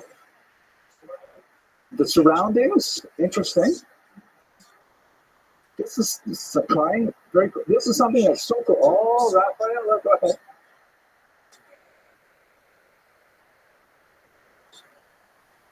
Oh, that's pretty good. She's quite right, isn't she? Yes, absolutely. This is why, for all of you watching on the internet, this is why you really have to learn foreign languages. Because when, in English, we have certain words to say things that don't exist in other languages, but there are concepts that we don't even know exist because we have not found a word for them. So I have to figure this out. There's this word in Arabic called khawar. Khawar is considered a very beautiful characteristic which refers to the contrast between the dark iris and the white of the eyes. Like when we only say in English, oh, she has beautiful eyes. Well, we can't say much more than that. But they have a unique word, khawar, and again, you're thinking about Spanish Jewish women with dark eyes, presumably. The contrast between the dark iris and the white, the clear white eye, the outside of it, that's considered very beautiful. So she used the word khawar here to say, like the deer, which has a very black iris and a white eye, so I'm like you in this beautiful way. I found this fascinating. This is worth the whole lecture for me. Everybody can go home. The second part here, this is Galego's translation, the other scholar. O gazelle, which always grazes in a garden, I am comparable to you in loneliness and despair. We are both alone, without companion, but let us wait patiently for the decision of the Almighty Providence. So all of a sudden, this translation you can see is quite different. First of all, she skips over that whole khawar thing, which I think is so beautiful. I would keep that, but I'm not a translator. And look at the ending here. Let us wait patiently for the decision of Almighty Providence. Compare that to the other translation. We heap blame always in the decree of fate. Right? I mean, go ahead. So there is a famous commentary, I believe it's by the Rabbi, who says in Hebrew, show me a translator and I'll show you a liar. Translations are always going to be, like the word here, I'm guessing, I don't know Arabic, but heap blame can be the same as assign responsibility. So does assign responsibility mean heap blame, or does it mean wait patiently for the decision? I don't know. Still, because unfortunately I don't know Arabic, I'm relying on the scholarly translations that exist. These are two that I found. We nevertheless get a couple of things that are common. First of all, she has some belief in either Almighty Providence or in fate, right? Like it's something that happens in the stars or with Hashem, something like that. And we also see that kind of melancholy sadness coming through as well. She's waiting, no, where's my Bashert? And there's my Bashert with a touch in the back.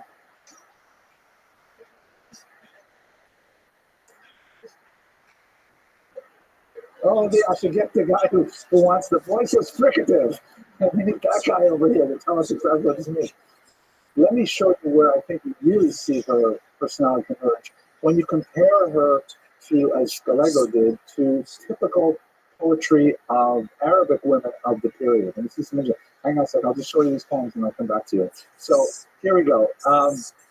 So James Manfred Nichols, who actually provided some of the translation, he says that there is this whole genre of women's poetry in Arabic, because then again, that was the vernacular. They were speaking Arabic. It was not so difficult for them to write Arabic, unlike Hebrew. And there's a lot of essentially love poems.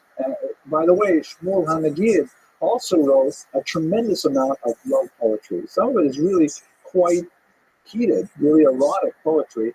You can visit that lecture, you'll see I quote a couple of them there, and the ones that I didn't even include on the internet are even worse. But really, very hot poems. And her poetry, though, is characterized, as he put it, by its delicacy and its melancholy. Lots of metaphors, not too graphic, and again, evokes that kind of sadness, that tristesse, to use the French word, rather than some kind of more graphic. Also, the very common genre, which we find strange reading about in the 21st century, but the Iberian poets had a whole genre called boast poetry, in which actually it's not so weird. It's like rap is like that, You ever listen to rap music where it's all about, I'm so tough and I did this and I got that, I got into jail and I got out. So it's all like, from what I know, rap is laughing. But that's so they had that kind of genre of boast poetry. I beat that enemy of mine, and he was so embarrassed and stuff like that. And Jews wrote that poetry too. Jews love that stuff. So it doesn't have the kind of narcissism that you see in a lot of the genres poetry, and it does not have that coquettishness. She's not like, flaunting her youthful beauty and the effects it has on her male admirers. Check out these examples. So here's a poetess, a female poet named Walada, who wrote, "Worthy am I, by God, of the highest, and proudly I walk with head aloft. My cheek I give to my lover, and to those who wish them, I yield my kisses." Right? So it's very strong, very graphic, very sexual. But you don't see that in the few poems we have because Muda was comparing herself to a deer, a lawn, a garden, things like that. I mean, they're metaphors for relationships and for sexuality and for love, but they're very much more tznius. Another example, Najshon from the 12th century. "I paint a poem with another. Tell me, by my soul, who is the better poet? If woman be my nature, my man is my poetry." Right? If woman be my nature, man is my poetry. And the Arabs, as a culture, going all the way from Spain to Malaysia, worship Arabic as the ultimate language. Just like Jews with Hebrew, Arabic, even if your native language is, Urdu, or, well, actually, Swahili is a good example. Your native language is East African dialects. You're going to try to imitate Arabic, and that turns into Swahili. I'm not sure if that's even close to true, but it's time for the talking dog joke, okay? It's the last talking dog joke. Do you want to do your question first? Talking dog joke. Okay, 3 talking dog jokes. Joseph, you're still awake. You're really awake. So it goes like this. There's an ad in the paper, dog for sale, $50.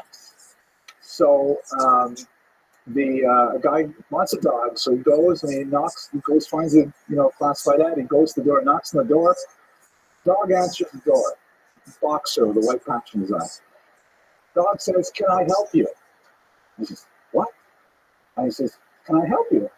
Are you here about the ad for talking dog?" And the guy says, "I can't believe it. You talk. How do you talk?" He says, "Yeah, I know. It's a long story, but basically, before the fall of the Soviet Union, the CIA had a secret project where they genetically modified dogs and gave us special training, and the plan was to paratroop us in behind the Iron Curtain, befriend high Soviet leaders, and then once we learned state secrets, we would run away and get across the border undetected, report to our handlers, and we'd be debriefed on everything. And then what happened was, Reagan and Gorbachev and Glasnost, and all fell apart, and I was out of a job. And the guy says, "That's amazing.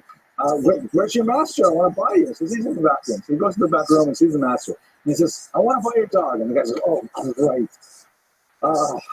Thank you." And he says, "Okay, great. I have $50." He says, $50? No, let's just take him. You don't have to pay for it. Don't have to pay you for anything. What are you talking about? He's an amazing dog. Why do you want to get rid of him? He says, "Well, for one thing, he's a tremendous liar." Did he tell you that story about the CIA? Okay, let's go on. So, okay, question, I'm sorry. Other than the last 50 years or so, do you think of any Jewish women who are their own influence in the world, in Are you kidding? We only have 15 minutes left, and I don't, Gloria Steinem jumps ahead, Betty Friedan. Oh, I've been around this for about 50 years. Well, there are some very significant women. If you go back just in the headers of the lectures that I've given, there's a lot of early 20th century leaders. There's women like the founders of Hadassah, Henrietta Zold. There's the poetess who wrote the Colossus, Emma Goldman. There, give me your tired. There's of course the great Rosa Luxemburg, phenomenal socialist leader, very radical socialist leader. It's much easier to find people in the 19th century onward because of the impact of feminism. So if you take me back to the 17th century, then we have a hard time. Then we would only dig up maybe a dozen before we were really having a hard time. But 19th century, definitely tremendous amount of Jewish female leaders. When I was a baby at school, there was not one girl in that class. I simply know that it's today that my sister was a religion. No. I don't know what's happening in the world. I will recommend one book to you, and then I'll take us back because I'm worried my jokes took us too much time. There's a brilliant book out there called A Breath of Life, Feminism in the American Jewish Community by Sylvia Barrett Fishman. She's one of the greatest scholars of American feminism. And she has written really quite persuasively about the impact of education on Jewish women in the last 100 years. Since, for example, Sarah Schinnerer, who founded the Beis Yaakov movement of schools for women. And she says that, most Jewish girls leaving a 12th grade Orthodox education, meaning they're 17, 18 years old, they have superior knowledge, most rabbis 50 years ago. And that's just typical graduates. There are two of them in this room right now who have, skills in Hebrew translations, tremendous amount of textual knowledge, tremendous amount of contextual historical knowledge, ritual knowledge, that's literary, that they can write about and they can speak about and they can teach about. So we're living in very revolutionary times in which we have fundamentally altered the tectonic plates upon which our society rests by giving women that level of education. And now we're really in trouble. Okay, let's go right there. Okay, now, the connection to Shmuel Ibn Agrella is problematic. The last argument for it, besides that possible misspelling of the name, is that Shmuel HaNagid lost a daughter, and he composed a poem as a eulogy. But it's somewhat problematic poem. According to what we know about his life, because he was, again, a very famous Jew of the period, his daughter died during a smallpox epidemic in 1044. And Shmuel HaNagid wrote a poem to his favorite son, Yehoshaphat, to whom he dedicated, maybe 500 of his poems or 300 of his poems, consoling him, his eldest son, on the death of his younger sister. It was not actually a eulogy for the sister. It was a poem consoling his son at the loss of his sister. And that's a little weird. Shmuel HaNagid, based on his poetic record, was not exactly the kind of person you would expect to give his daughter an advanced education. For example, in one of his poems, he writes, "My son," and this is hard to believe, but part of this is within the genre. He says, "My son, beat your wife every day, lest you become a wife to your wife." That's not exactly dripping with 20th century feminist ideology. That's kind of a nasty statement. And when you put together these two little bits, that he writes a poem to his son, consoling him on the loss of his sister, and he has these other poems that are definitely, decidedly not proto-feminist, it doesn't exactly fit the mold that we saw at the beginning of the father who's, playfully teaching his daughter how to write poetry. He's kind of like he's almost ignoring her. So you add that to a lot of the circumstantial evidence, the misspelling of the names, the problem with the dates, because the 15th century author believed that she lived a little bit later. It's not as plausible that she actually was Ibn Nagrela's daughter. We also have a problem over whether or not he got her a husband. If you recall, that was, the primary concern of her poems. The daughter of Shmuel Hanagid died apparently too young to marry, whereas the Kasmuna described in the Arabic anthology got a husband because she was such a great poetess. So to try and connect these two together, say, here's a moderately famous Jewish poet, and here's a famous Jewish political leader, they must be related. It's a bit of a historical stretch, and although it's appealing, it may not be possible to make that. So when we look at the legacy of this woman, and again, we spent the last 50 minutes really talking about 12 lines of poetry. That's all we know about her, and kind of little tidbits that were written 500 years after she died may not at all be true. It's not possible to say without doubt that she was the daughter of Shmuel ben Agid. Bellamy wrote an article saying, yes, she was. Gallego, we've seen the translations, say absolutely no. Another scholar, Garula, says maybe a descendant, that perhaps the wealth and the power of that family might have carried on. But ultimately, if we can abandon that whole discussion, my question is, does it really matter? Here we have a tremendous literary treasure, a moment of the expression of a Jewish woman living sometime in the 11th century. She tells us what's important to her. She shows us how her approach to life is distinctive from other Arabic poets, Muslim women of the period. And all these things together just give us a tiny glimpse into the reality of life for women in the Iberian Peninsula in the Golden Age. So with that, I'm going to conclude. I want to thank you all for your endurance and your attention, and I look forward to seeing you next week when we talk about the Rashba. Now, thunderous applause, please, so that I don't have to add it to the track. Thank you very much.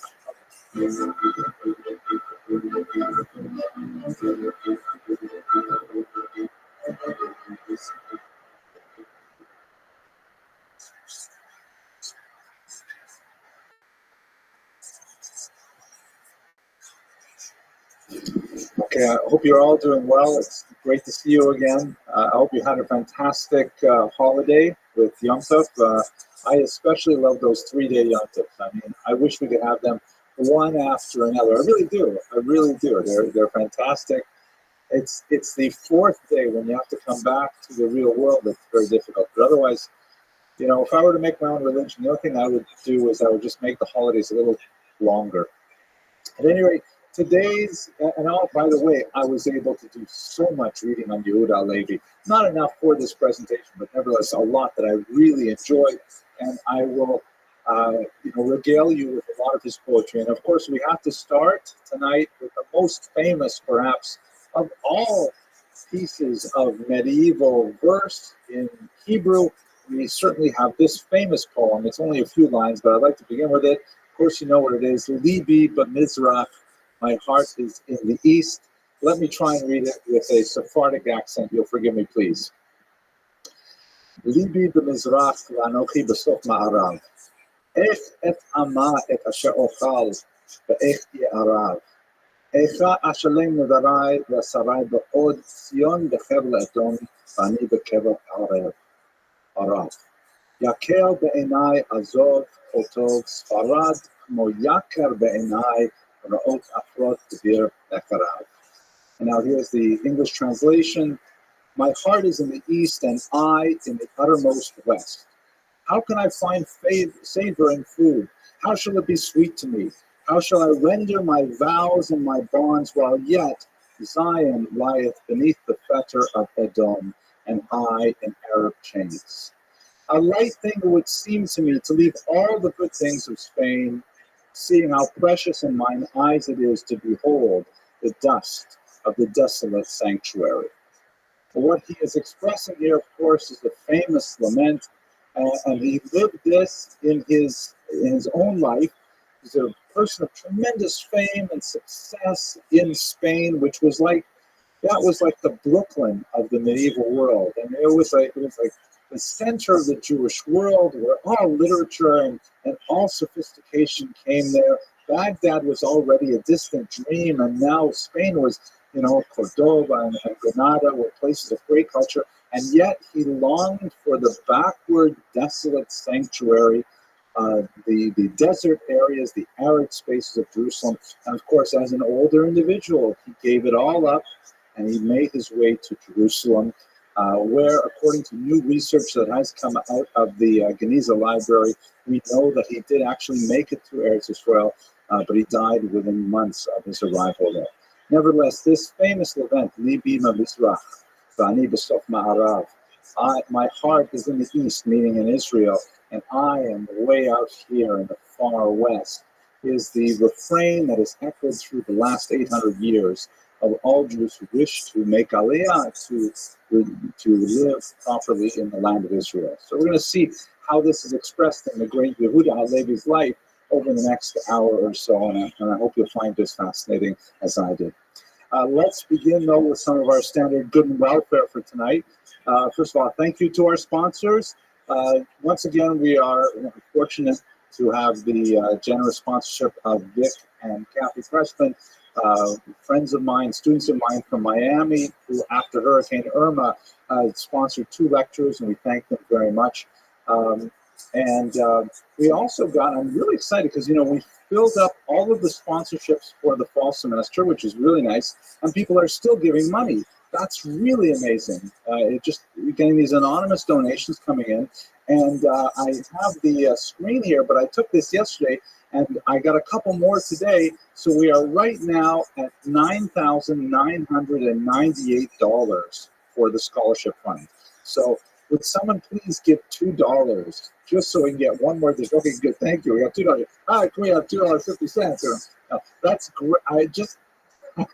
Here it comes right now. Professor Levine, thank you. We have now made $10,000 with this donation. That's great. Okay, thank you. I will deposit it in the scholarship account after we're done. So, and I'll send an email to Rabbi Krupka right away, the executive vice president, that we made $10,000 right here and now. But we can go further. Our goal is $100,000. We have at least a few weeks to make the other $90,000 up. Professor Levine, can I? Okay. So, anyways, that's really cool. Please do continue to give to our fund. Okay, other really cool welfare thing. I'm very pleased that after an inordinate amount of time doing research and writing, my new book has finally appeared. Thank you very much. This is an advanced copy. We're going to have a book launch right here in this room on the 30th. You're all invited, of course. We'll have a regular lecture beforehand, and we'll have some, food and drink and things like that as well to celebrate the appearance of this book, which I hope will be useful for the scholarly world. It's a study of the Holocaust writings of a Hasidic rabbi named Colonus Thomas Shapiro, known as the Eish Kodesh, the Holy Fire, after the title of his work. And basically what I've done is I've taken his work and placed it in the immediate micro history of the Warsaw Ghetto, which I believe sheds tremendous light on what he exactly said in his weekly sermons in the ghetto. I'll pass this around if you're curious to look at it. We'll have copies for sale, of course, at the book launch, and there are copies available on Amazon. There's a 20% discount for the pre-orders now, not on Amazon, but on CreateSpace. Go to the website and you'll find it all out. Okay, let's go to Yehuda Halevi, though. Okay, so our major source for today, I read a ridiculous number of books for tonight's lecture, and sometimes when I read so many books, it doesn't always come out in quite as fluid a lecture. Sometimes it's better when I kind of make it up as I go along, but nevertheless, I had a lot of fun. I especially enjoyed Hillel Halkin's excellent biography. Hillel Halkin, of course, is one of the great men of Israeli letters. He wrote fantastic biographies of Vladimir Jabotinsky, which we relied on last year, and his biography of Halevi is really a work of great poetry. I'd like to point out I mean, he has a tremendous sense of humor. Let me show you the table of contents. Here it is. Contents. Yehuda Levi, page 3. Appendices, page 315. Right? So it's really useful if you want to look up a particular chapter in his life. It's all in that first 300 pages, and then then you have the appendices, which are useful reading. Then you have chronology at the end. But it's really well worth reading. There's a lot more material than I could possibly present in the scope of one lecture. I also like to point out this really interesting book, which has a certain amount of material on Yehuda Levi's life, but it really is an interesting take on the entire period that we have been studying since the beginning of the semester. The Ornament of the World, which was a term used to describe Granada at its highest point. The subtitle is How Muslims, Jews, and Christians Created a Culture of Tolerance in Medieval Spain by Maria Rosa Menocal. She wrote and published this book in the summer of 2001, and it was in press when 9/11 occurred. And so she managed to squeeze in a little postscript at the end, a couple of pages, wondering if maybe she was being a little bit too, wearing too rose-tinted lens when she was talking about the period that we're studying. And she has been, I think, she's been heavily criticized. I mean, just with the subtitle, How Muslims, Jews, and Christians Created a Culture of Tolerance in Medieval Spain. It's hard to say all those words together after 9/11. I think the criticism directed at her was, I don't feel very good about that criticism, but I can see how she was sort of pushing a particular kind of image of the period. It's definitely a wonderful book to read.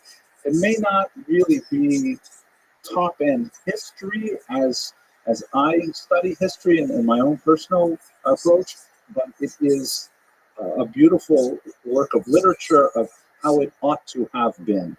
And for that alone, just for the size, it's worth reading, and I really got a lot out of it. I enjoyed it tremendously. Basically, she gives about a 30, 40-page historical overview, and then she dives in with very vivid portraits of key individuals, many of whom we've studied, Shmuel Nagid, for example, Yehuda Levi, and others. So it's really worthwhile.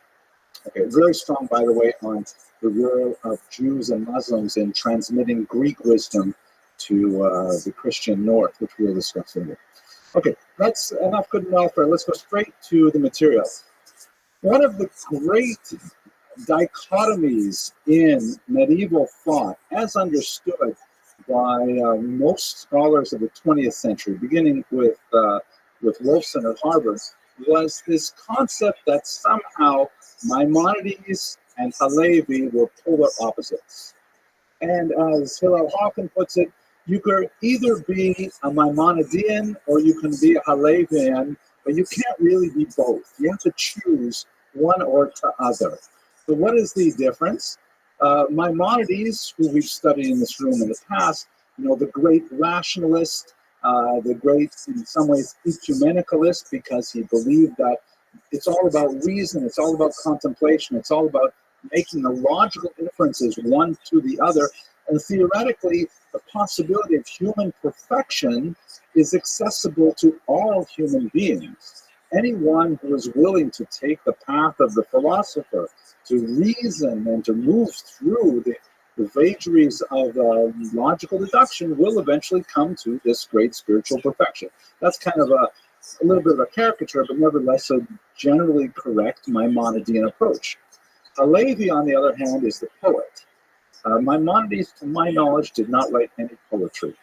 Halevi, although he is classified as a philosopher, we will, towards the end of this lecture, think about whether or not that's an appropriate term. Halevi was ultimately a poet, a professional poet, and he approached life poetically. He approached life as an artist.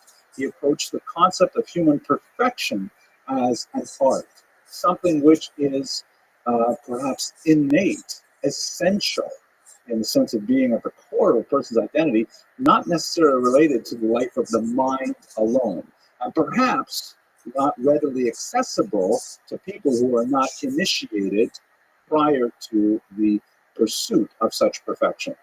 So they're very different in their approaches. They're, on the one hand, you have the thinker who is, kind of a generalist who is open to everyone, and on the other hand, you have a Levi who is like thinking about there are only certain people, Yechidei Segula, to use a Hebrew term, who are especially well positioned to take advantage of the breadth of human wisdom.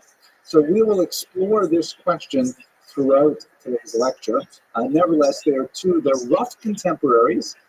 It's not at all impossible that Halevi may even have held the young Maimonides on his knee, because they did overlap very slightly in years, and it's not that big a community. Halevi, of course, was already at the peak of his career, but Maimonides was from also quite a distinguished family, so it's not impossible that, at a bris or a simcha or something, he may have actually tweaked his cheek at one point, but nevertheless, they led very different lives afterwards. Okay. So let us do a little bit of the geopolitical context. What's going on in Spain at this time? You recall that we began the series in the Visigothic period of incredible persecution against the Jews, ends rather dramatically with the invasion of Spain from the Muslims in 711, and shortly thereafterward, Spain is consolidated under an Umayyad rule, which is led by Abd al-Rahman I, the only surviving member of the Umayyads from Baghdad, who has gone as a refugee to Spain. And under his vision and his direction, really, he brings Spain up to a particular level of sophistication that is fantastic for Jews in particular. Unfortunately, Abd al-Rahman's kind of vision eventually declines in the 10th century, and we begin to see the seams of that culture of tolerance begin to fray. We spoke about it 10 years after the death of Shmuel HaNagid, the great pogrom that occurred in Granada. It was really a pogrom on a kind of a modern sense, with a popular uprising against Jews as a class, as a social caste. And we see more and more of this kind of violence, which of course would ultimately be expressed in the intolerance of the Inquisition and the expulsion. But the political nature of Spain at this point was beginning to fall apart. And it is in this chaos, as Muslim Spain is beginning to collapse, that the Jews find their voice, particularly in people like Yehuda Levi. This is known as the Taifa period, when the single Muslim rule that was evidenced by Abd al-Rahman falls apart, and there are many little kind of city-states.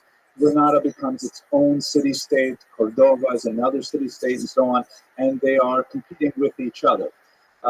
This is unfortunately followed by the darkest period, the invasion of the Berbers, and they come in two flavors. I'm not exactly sure about the detailed differences between the Almoravids and the Almohads, but the basic idea to both of these Muslim invasions from North Africa, you'll recall we spoke about them as Shmuel HaNagid. These are not Arabs, these are Africans who had converted to Islam, and they did not come with the kind of cultural sophistication and cosmopolitan ideologies of the Baghdadi image or the Syrian image of a cosmopolitan Islam. They came with a much more rigid definition of Islam, and one of the things that puzzled them tremendously was the degree of tolerance that the Umayyads in Spain had shown for non-Muslims. As you'll recall, we discussed, non-Muslims are protected under Muslim law, particularly Jews and Christians, in some cases Zoroastrians, as dhimma, as people of the book. And they are granted special protections. They're allowed to observe their religion, certain symbolic discrimination, wearing certain color clothing and building their synagogues higher than mosques and things like that. But in general, they're granted a tremendous degree of toleration. Sometimes that it's surprising even for me when you read about it. Like, for example, the degree to which Jews and Muslims and Christians would drink alcohol together. Alcohol, of course, being forbidden to Muslims, and nevertheless, drinking parties was perfectly accepted sort of cultural activity that was engaged in by multiple religious groups simultaneously. in the Umayyad influenced Spain. The Almohads were saying, what is going on? These people are just like, they're out of control. So they imposed a far more rigid definition of the tolerance or intolerance of non-Muslims that eventually caused people like the Maimon family to flee and to try and find shelter elsewhere. In the case of Maimonides, of course, he made it to Fustat outside of Cairo, where he launched his career. Halevi and others managed to eke out an existence despite the new restrictions imposed by the Almohads, but eventually they too felt the pressure, and emigration was a concern. Here is a map that shows you some of the breakdowns of the various sites. It's hard to really pick any map for the period because the boundaries were shifting quite significantly. But in general, you have a Christian north and a Muslim south, and there's a lot of shifting boundaries in between. Over the period that we'll be studying, so the end of the semester, the Christians, of course, will push their way down, and eventually they will drive out the Muslims from the great citadel of Granada and the red fort known as the Alhambra, the foundations of which were laid by Shmuel Hanagid's son, Yosef. Now, let's just keep in mind how diverse Spain is at this point. We have several different groups.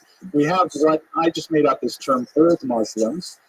These are the fans of the Umayyads. Remember, the Umayyads are like the Baghdadi Arab Muslims who think of Islam as this, cosmopolitan, tolerant kind of society and culture. You have the Berber Muslims. These are the Africans who are far less tolerant, coming up from the south. You have straightforward Christians and straightforward Jews. And then just to make it a little more complicated, you have the so-called Mozarabs. And these are Christians who have become thoroughly Arabicized, meaning they speak Arabic and they're comfortable in Arabic culture, but they are worshiping Christian values and so on, and identifying as Christians. And you have the Muqaddar, who are Muslims in the north, who are Latinized, who understand Christian culture and live as minorities in Christian lands. And they're all kind of like sort of trying to eke out their existence, living alongside each other, sometimes quite difficultly. Later, you will have the so-called, and these are derogatory terms, Moriscos and Moranos. Those are people who have outwardly disavowed their faith. In the case of Moriscos, those are Muslims who pretend to become Christians, and Moranos are the Jews who are pretending to become Christians, known more appropriately as crypto-Jews or conversos, and we'll talk about them in the next few weeks. So we're talking about a period of history in which there are many different ethnic identities, national identities, religious identities, quite fluid in the period. And the last thing that we have to recall is, of course, in 1095, everything becomes much more serious with the First Crusade. This is when we'll speak about it in a separate set of slides, but with the Christian attack on Islamic Israel, meaning Israel at that time was under the Muslims, you have really a geopolitical conflict that shakes the entire Mediterranean basin, and everyone feels threatened by the new level of hostility. So it's a period of tremendous change in the 12th century that we're talking about right now. Okay, so taken all together, is it possible to think about the book that we mentioned earlier, the Ornament of the World, to speak of what's called la convivencia, the coexistence, the period of living together? Menachar was criticized for being a little bit too rosy about it. I think there's some value to that criticism, but perhaps it's overstated with the hindsight we have living in the current period we do. But we definitely have elements like, for example, here's the tomb of Ferdinand III, a Christian king who died in the 13th century, and his tomb is famously marked in 4 languages, in Latin, in Romance Castilian, in Arabic, and in Hebrew. And they're not simply transliterations of each other, they actually say different things. Like, for example, the Hebrew transcription actually uses the Hebrew names of the months, not the Christian names of the months, the Hebrew date and so on, things like that. So it is, I think you still can make an argument for a period period of tolerance among these cultures, the fact that the king himself would decorate his tomb with this multicultural statement is quite significant. Okay, enough background. Let us now look at Yehuda Halevi's life. So he came from the north, possibly Toledo, but more likely the Christian town known as Tudela, which is in the Pyrenees region. Tudela is perhaps most famous for another medieval individual named Binyamin, one of the great medieval travelers who made it all the way out to the what would be today Russia, and he wrote about it quite a bit. So we have the travels of Binyamin of Tudela, not too much far away from this period of time. But he was a literate individual, well educated in Jewish subjects as well as secular subjects, and he made his way to the culture itself, to, as I mentioned earlier, the Brooklyn of the Iberian Peninsula, because that was where everything was happening. I'll smile about it again. And he hoped to attract the attention of some of the great poets living there. He succeeded. He especially made a splash on the Jewish scene when he engaged in a little bit of wordplay with the great poet Moses ibn Ezra. No relation to Abraham ibn Ezra that we'll speak about next week, but the senior poet of his era. And in a series of missives that were sent back and forth between some of these drinking parties, Halevi, in public, on the spot, composed some extremely clever verse that would take too long to explain exactly why it's clever in this audience, but by making word plays and numerical plays on how young he was and how he was seeking to find the patronage and shelter of the great poet Moses ibn Ezra, he charmed the elder scholar and was invited to his home. And in fact, I just had so many poems to choose from, but I thought I was not going to read this one, and now I decided I really should because it was so much fun. Let's see if I can find it right now. Maybe I will not make it. I will just have to be better prepared for these lectures. Okay, here he is. Yeah, here it is. Here's after this back and forth between Yehuda Halevi and the senior poet. Eventually, Moses ibn Ezra writes to him, and Hillel Halkin rhymes it for us. Have him make haste, meaning he writes back to Yehuda Halevi, who's in the drinking party. Have him make haste, no time to waste, to the grounds of my estate. There the flowers scent the bowers, he can rest and rusticate. And eat good things, love's offerings, at no expense, till satiate, and live within my spacious inn, no matter who else shuts the gate. Beautiful. Oh, yeah, Moses ibn Ezra was a very significant poet, and Hillel Halkin is a translator of some skill as well. So he ended up, making his way into the center of literary society in Spain, in Jewish Spain, and he became a poet for hire. He wrote all kinds of poems, particularly for money and also for the art of it. You see he's written, for example, a significant amount of what are called tribute poems. Like, for example, here's an epitaph or something that's written on a tombstone.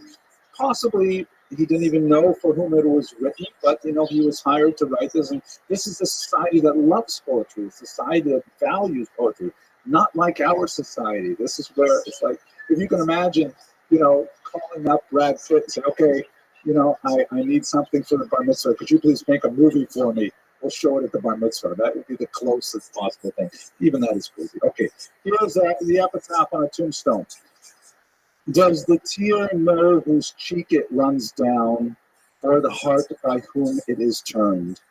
It turns to its light that is now in the ground, and the ground knows not who has returned.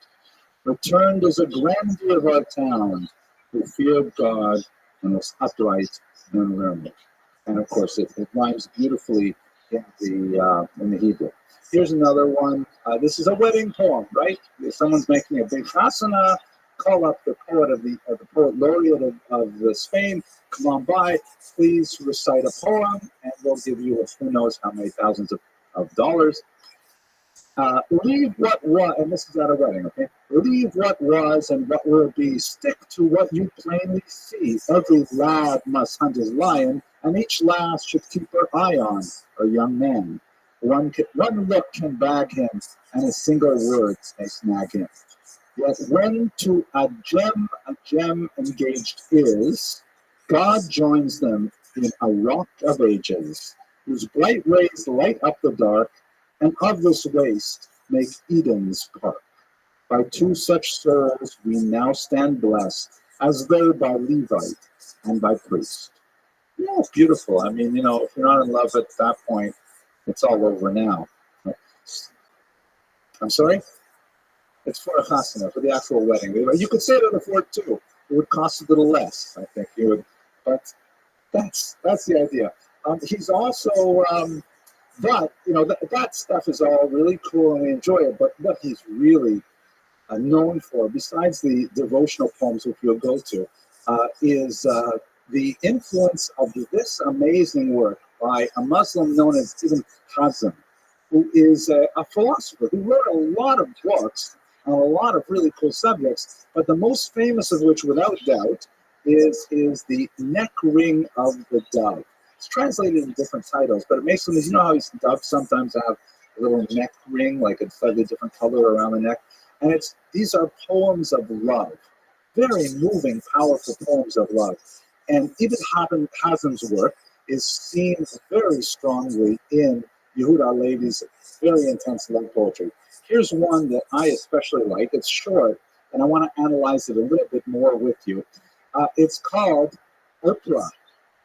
Yes, Oprah. They translate it as Oprah, but it's the same person. And who knows, she could be our next president. So we'll read that at the inauguration, right? Here we go. Now, I'll read it in English first, and then the Hebrew, and let's just look at the meter, because the meter is so clever. Oprah washes her garments in the waters of my tears, and spreadeth them out in the sunshine of her radiance. She demandeth no water of the fountains, having my two eyes, and no other sunshine than her beauty. Again, what's going on here? He's saying that he, as the unrequited lover, we don't know who Oprah is. Hillel Hawkins suggested it may have been a slave girl. Interesting kind of thought, but he's so taken with her. She is not interested. She says, my mom said, never marry a poet. Look for a doctor. He became a doctor later, of course. But, he says that, she doesn't have to wash her clothes because I cry over her so much that she can just use my tears. And drying her clothes, no worries. She is like the sun, and her radiance will dry them to melt. Beautiful metaphor. Now listen to the meter, which is just gorgeous. What's really beautiful about it is that the rhyme occurs in the first word of the following stanza. So you feel when you read it like you're just falling off and then caught, and then falling off and then caught. Listen to this. Ofra תחפש את בגדיה במי דמעי, ותשחטט לשמש סהרה, לא שאלה מעיינות עם שתי עיניי, ולא שמש יופי סהרה. I wish I could express this better. The end of the line is b'mei, in the waters, and then the next line begins dim'i, of my tears.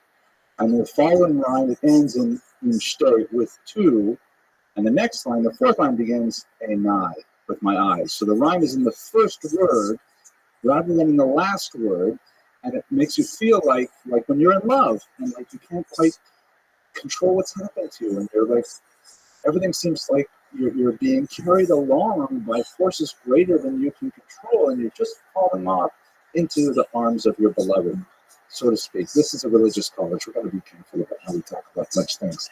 Okay, but this is the feeling of Ibn Hazm translated into the Hebrew idiom and by a master of incredible proportions. So this is really the kind of work that he is doing. And ultimately, he ends up going into medicine like any good Jewish boy. The poetry, okay, he gets a lot of fame from it, but I mean, he's always schlepping from one simcha to another. What kind of a life is this? Medicine, you recall at this point, is not a very advanced science. Basically, just being literate is halfway there. This is doctors are generally not performing surgeries. They're more being kind of like lifestyle coaches, where they look at people's diet, they look at people's activities, and they prescribe, medicines, ground up herbs and things like that. And so much of it is basically knowing herbology and knowing, what kind of herbs have what kind of impact on diet and things like that. So it's not the same kind of field that it would be later in the modern period, but nevertheless, that's what he ends up doing. So he ultimately makes more of a living as a doctor. He is an uninspired doctor. He feels badly about being involved in the profession at all. He feels like he's just kind of slid into it because, what else is a literate kid supposed to do?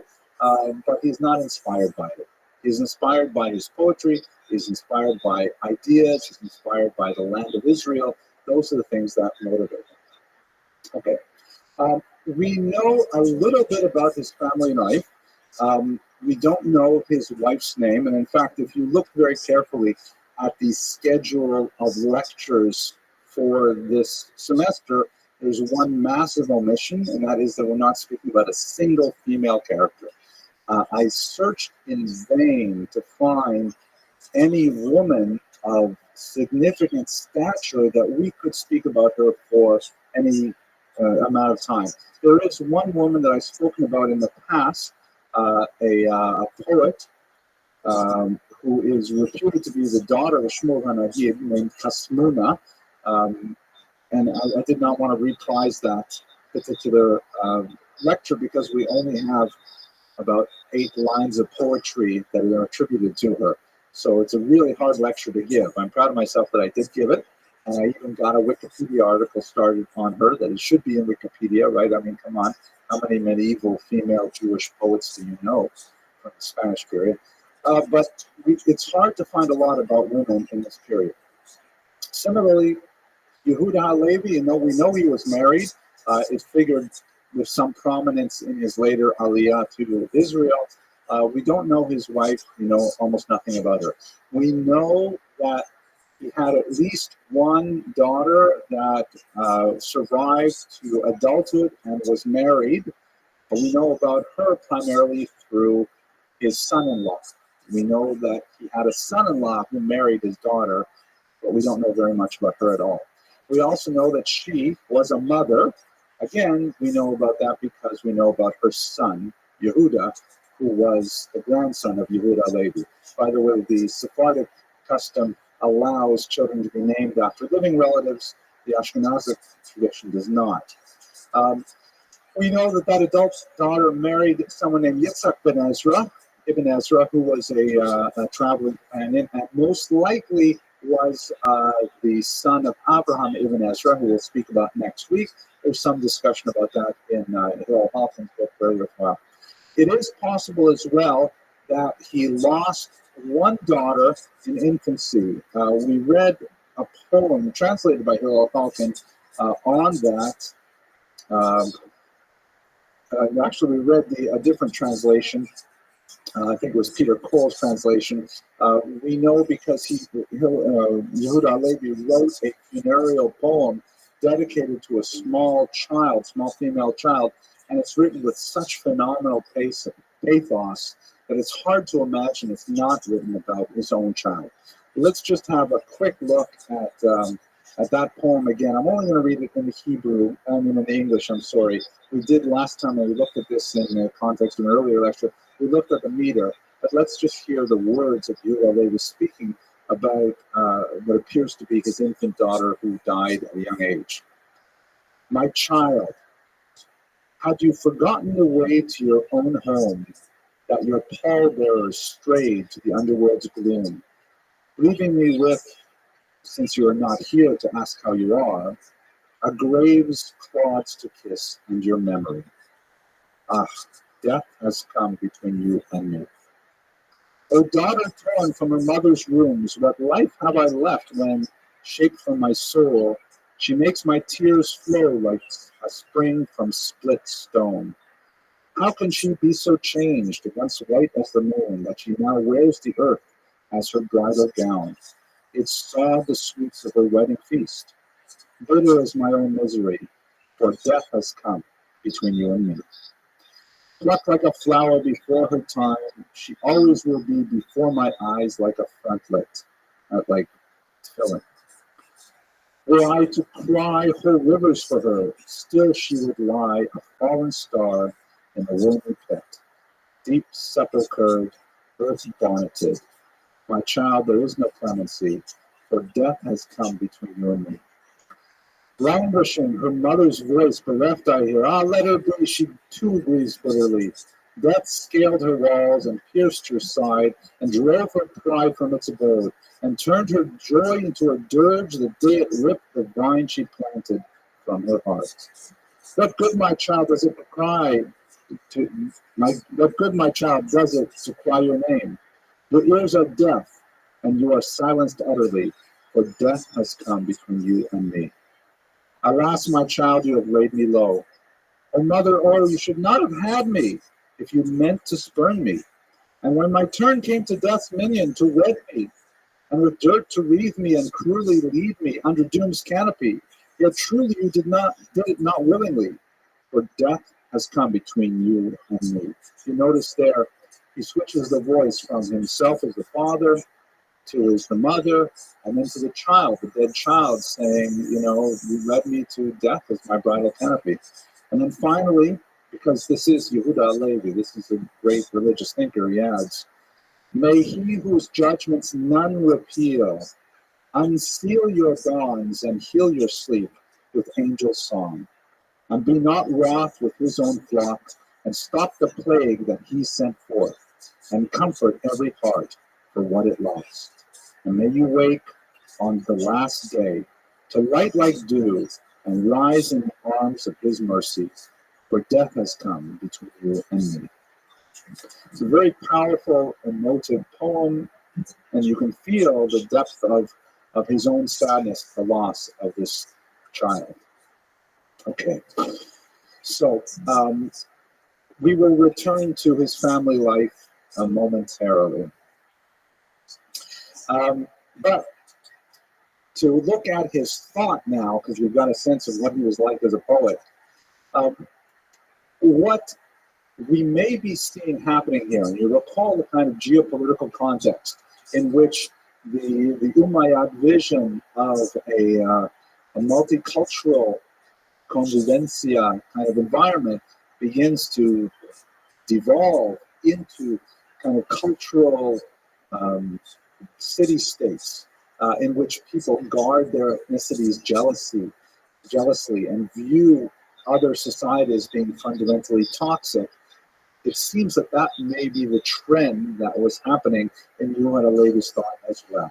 We see that most clearly in his most famous work, the Kuzari. You recall we discussed the Khazars with Chastai ibn Shapru, which was clearly a major influence on Yehuda Halevi in creating this great work, the Kuzari. Just as a very quick reminder, the Khazars were a well-known historical people who ruled in Eastern Europe, north of the Caspian Sea, for about 500 years. This is not a small or inconsequential civilization. The great Ukrainian historian Omelian Pritsak argues that Kiev itself was founded by Khazars. And if you go to Kiev, you'll see that there is an area called the Jews' Gate, which is in the direction of Khazar regions. The Khazars appear as Jews in the Eastern European writings, the Provost Ramon many other works. So there's no question that there was this big group of people there, very powerful, fought with the Russians, the Pechenegs, and many other peoples, and then they kind of disappeared mysteriously sometime in the 13th century. The most likely assimilated into the larger peoples of the region. They had some attachment to Judaism, which is a matter of extreme debate, really for the last 800 years. We don't know enough about how Jewish they were. We don't know if it was like a widespread, if it was only the top level society. There are some major scholars, such as Shaul Stampfer, that says that they weren't Jewish at all. It's just that we've been talking about it so long. We believe it because we've been talking about it for so long. So we're not going to solve any of those problems today. If you are curious, I do have a couple of lectures on the Chazars, standalone lectures. But for Yehuda Halevi, he saw the whole Chazar story as expressed in the Ibn Shaprut correspondence as a pretext for a much larger and more important discussion about Judaism and its place in the world. You'll recall that according to the letters exchanged between Chasdai ibn Shaprut and the purported king of the Chazars described their conversion to Judaism as a result of a multi-religious debate, where there were figures from various religious backgrounds who presented their case to the king, who ultimately decided to become Jewish. So Halevi took that starting point, and he describes in the Kuzari, which, by the way, the subtitle is significant, in defense of the despised faith. The word is bezuya, which means insulted, derided, the looked down upon faith. So the king is troubled by this dream that he has frequently, in which God says to him in the dream that your intentions, your kavanah, is good, but your actions are not. Meaning, God is pleased that this King Joseph is well-meaning and wants to become pious and so on, but in reality, he's not doing the right thing in life. And Joseph is troubled by this, and so he reaches out to some other religions, and significantly a philosopher, really an Aristotelian, to ask him, what could this possibly mean? How is a person supposed to live his or her life? And he has these debates with these various characters, and most significantly, there is a Jewish figure, not a rabbi, a chaver. Chaver means like a learned individual, literally a friend, but in the Talmudic parlance, chaver means someone who is at a level of society that he is one of the collegium, is one of the people who are really learned and part of the society at the highest levels. And very early on in the Kuzari, the word, of course, Kuzari means the Chazarite, or the person of Chazaria. The king says, that's it, well, I'm going to be Jewish. And then the rest of the book is all about aspects of Judaism as he explores them. Fascinating work in many ways. So there's so many different ways that we can approach this. I'm just going to look at really two aspects of it. There's actually an entire book published by Adam Shear, Cambridge University Press, a big monster honker of a book, which is about how the Kuzari has been understood over the last 800 years. Not about what the Kuzari says, but about how it has been adapted for use by various political, religious ideologies for various ends, none of which may have actually corresponded to what Yehuda Halevi was personally intending. At any rate, what is one of the more controversial elements of it is where you see the contrast with Maimonides sharper than anywhere. Maimonides is all about the mind, and anybody who can think can climb the ladder of spiritual perfection. For Halevi, it's only really for Jews. Non-Jews can achieve great heights, but ultimately, this path to perfection for Yehuda Halevi is somehow in the blood, almost genetic. And many have championed this and have said, "Oh, he says it like it is. He's like, he's talking about the chosen people without apologetics. He's speaking in a very forthright way to the king, saying, listen, king, you would do great to convert to Judaism, but in reality, it's going to take a few generations before you can really reach a high level. Your generation, not so much." And that's kind of shocking for us in the 21st century, especially when we read about his love poetry and things like that. We tend to think of these values kind of coming in a package, but they did not. Halevi is much more of an essentialist, much more of a saying that this is like the like an artist. An artist cannot be trained. An artist has the vision and the inspiration within him or her, and then the craft is what allows him or her to develop it. But it's not something you can be trained. Here, be inspired, be Picasso, be Michelangelo. It doesn't work like that. So this is a very sharp distinction between Maimonides and Halevi in particular. Secondly, very significantly, I mentioned that the hero protagonist is not a rabbi, but a chaver. So what exactly is the role of philosophy in Halevi's Kuzari? One of the most important figures early on in the book that is dealt with most significantly before he's finally pushed away is the Aristotelian. And that's the Aristotelian is Maimonides' hero. He is very much enamored of Aristotle's thought. He refers to him as ha-philosoph, the philosopher. And for Halevi, that's his primary interlocutor, whom he has to demonstrate as being out of touch. To give but one example, when the Chazar asks him, when the king asks the Chaver, who do you worship?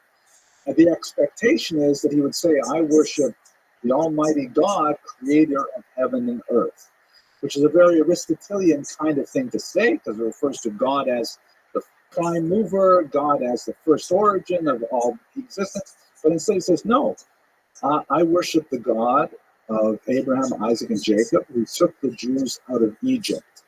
A God of history, a God who's particularly associated with the Jews, a God who intervenes in mundane affairs, not an Aristotelian God who walks away from creation, but a God who gets his hands dirty, so to speak, with creation. Very different kind of image of God that comes across here.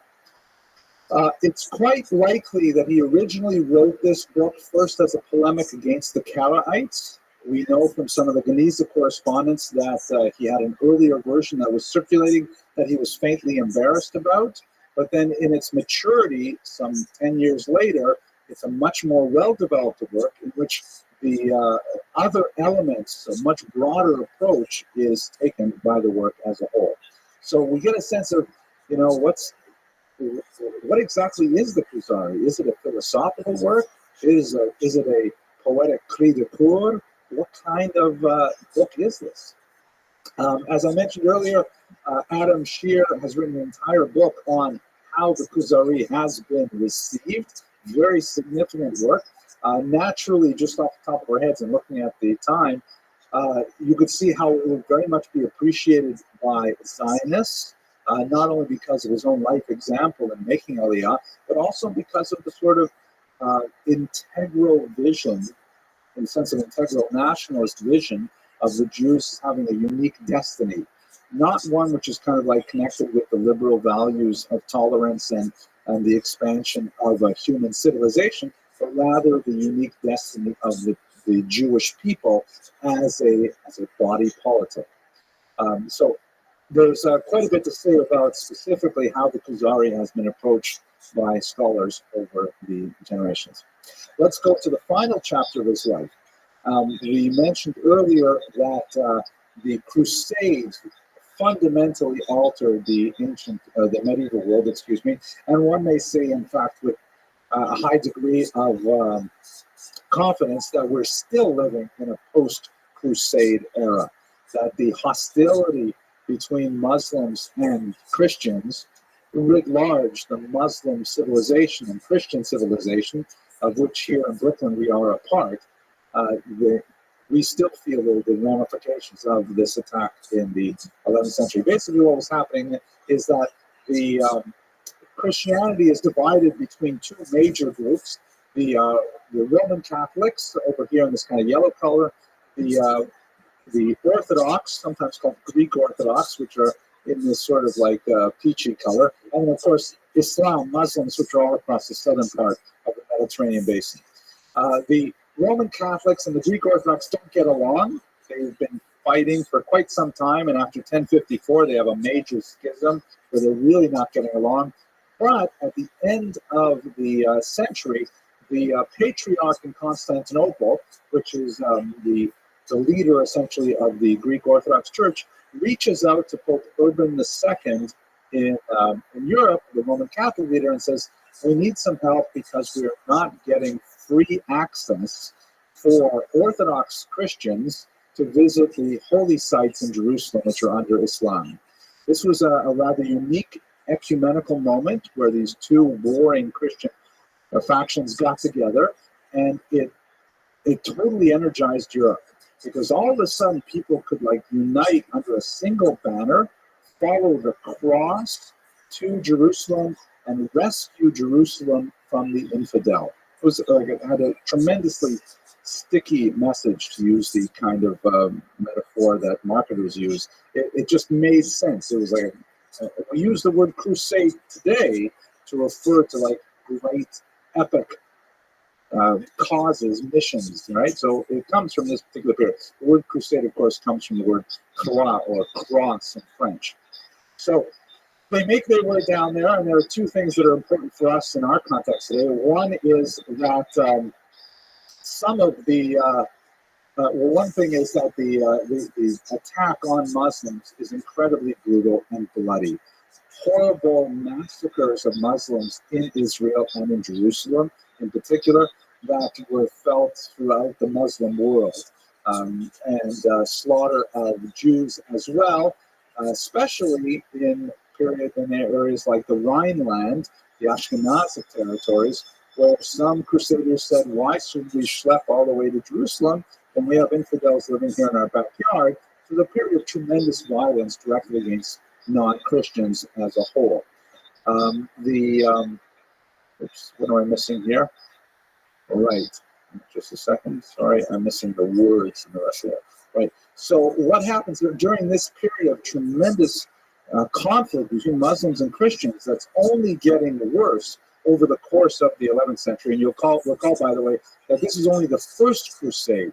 There were many, many crusades that extended over the next 200 years.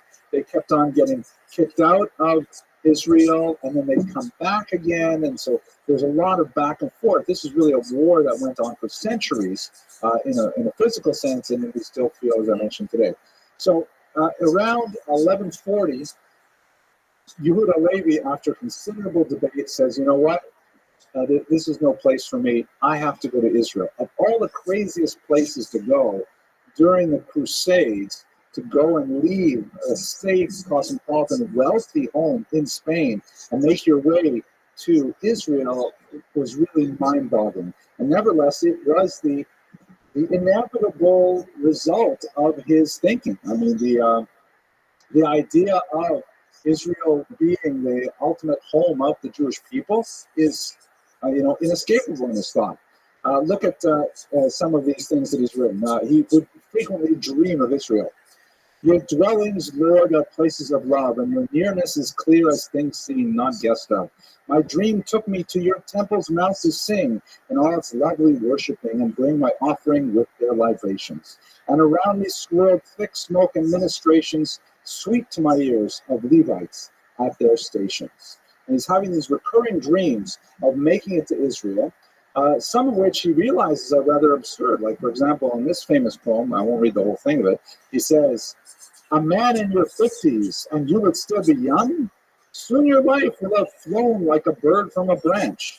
Yet you shirk the service of God and crave the service of men, and run after the many and shun the one from whom the multitudes of all things come, and lays about instead of setting out on your true way, and for a mess of pottage sell your immortal part. Has your soul not had enough? Why then yield each day to its lust? Leave its counsel for gods, put the five senses aside, and make amends to your Maker before your last days rush away. Don't pretend you have to seek to know his will or wait for auguries. Will, but to do it. Be bold as a panther, swift as a deer. Fear not the open sea. Through mountains of waves crest and crash, and hands shake like rags in a gale, and shipless speech covetous quail, and crews leap to the task, and in dismay stagger back, trapped in an ocean where nowhere to flee, while the sails flap and crack, and the deck creaks and groans, and the wind whips the water into haystack-high bales. One day it towers like bricks, and the next it's flat as a field. Right? I just go reading. I gotta stop. So, there were quite a few poems, by the way, about his fear of the sea. He was greatly terrified of, traveling by sea, which was a dangerous proposition, and it appears frequently in his poetry, almost as frequently as when he writes about, what he was giving up in Spain to go to this backward, desolate, dry place full of violence in Israel.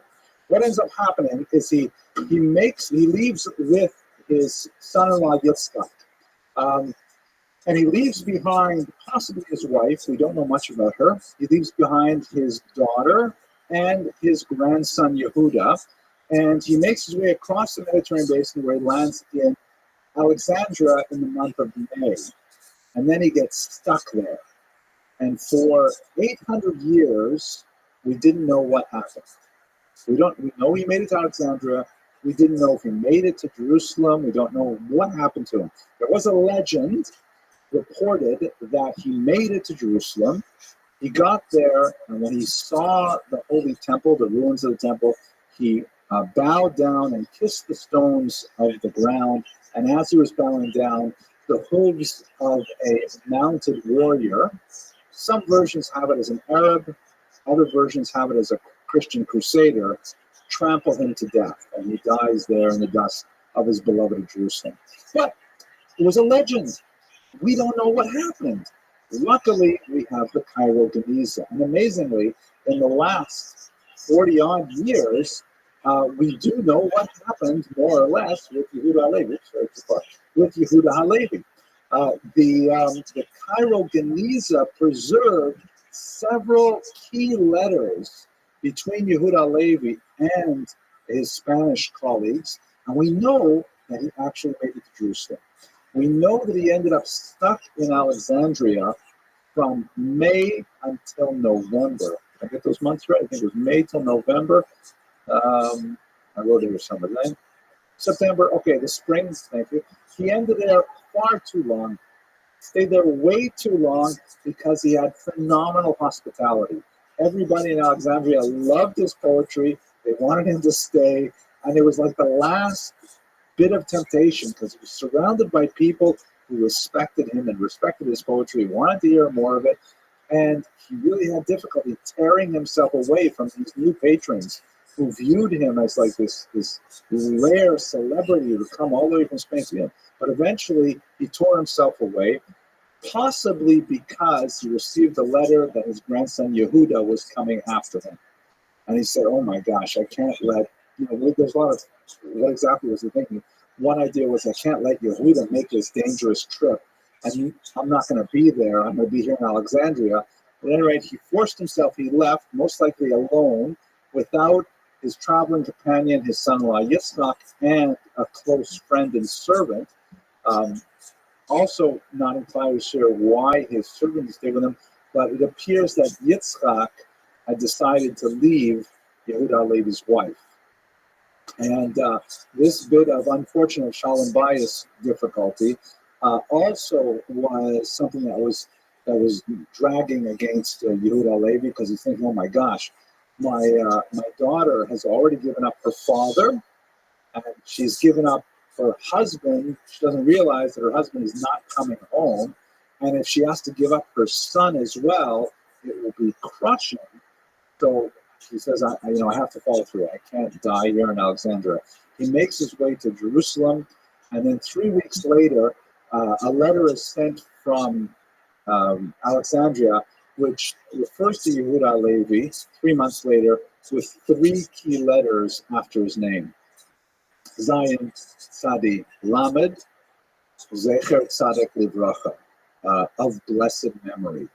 So these 3 letters indicate that he died in Israel after he left. How exactly he died, we don't know. There have been sightings of his grave, but these sightings are not reliable, and medieval graves in general are hard to attribute nowadays. It could well have been the legend of being trampled under the hooves of a warrior's host. Of course, was in fact the end. We don't fundamentally know. Anyway, I'm very grateful for the attention you've given this topic, and I thank you as always, and I look forward to seeing you next week.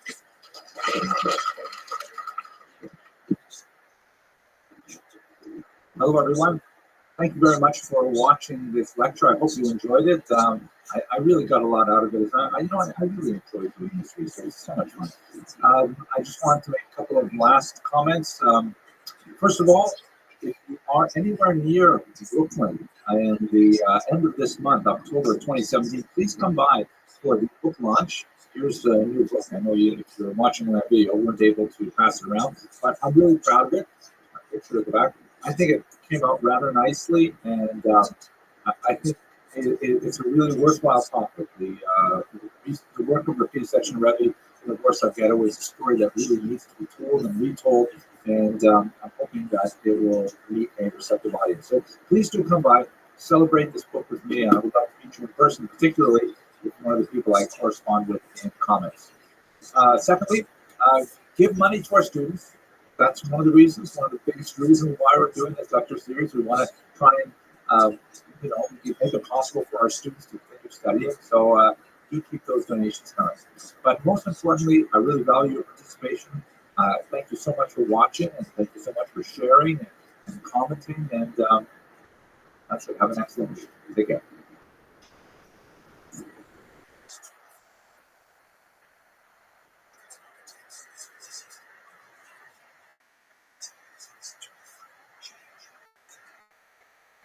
Tonight's presentation is, I have to tell you, I'm so fascinated by Ibn Ezra. He is completely amazing.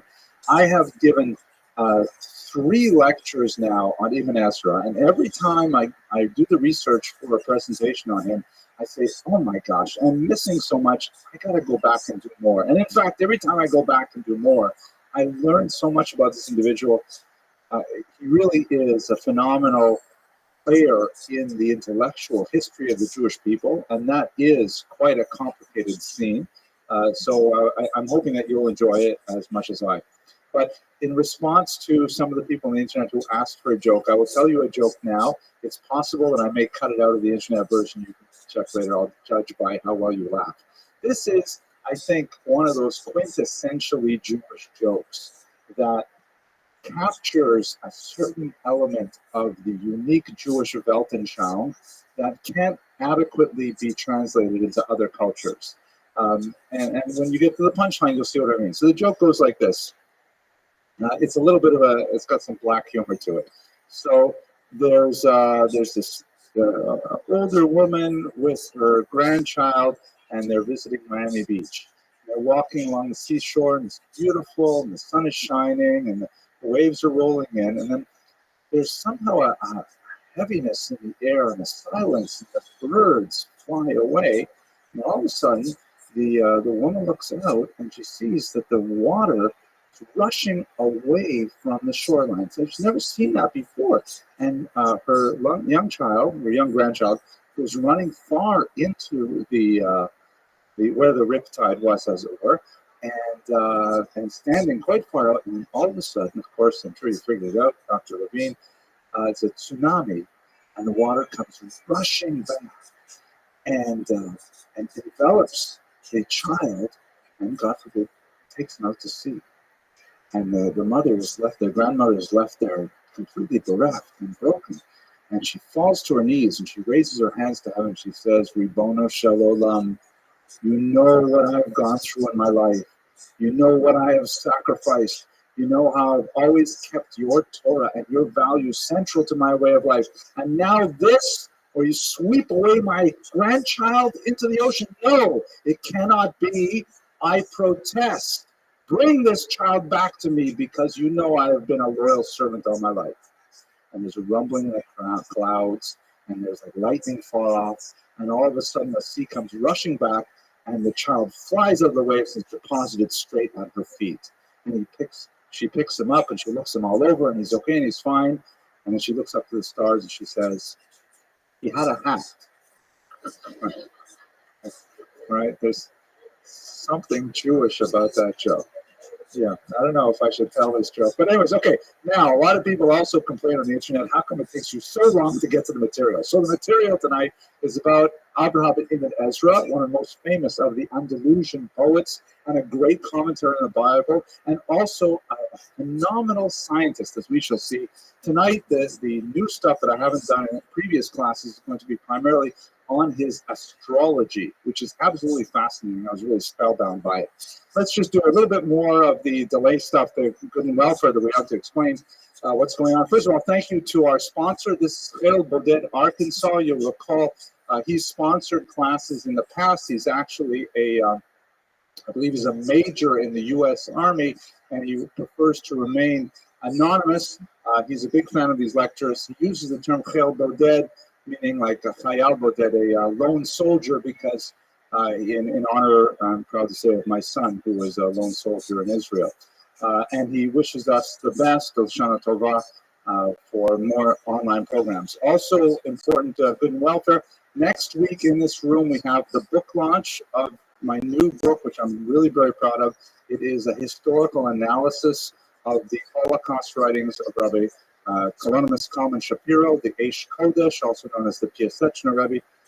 This is an absolutely amazing story of spiritual courage in the Holocaust, and I look forward very much to sharing it with you in this room.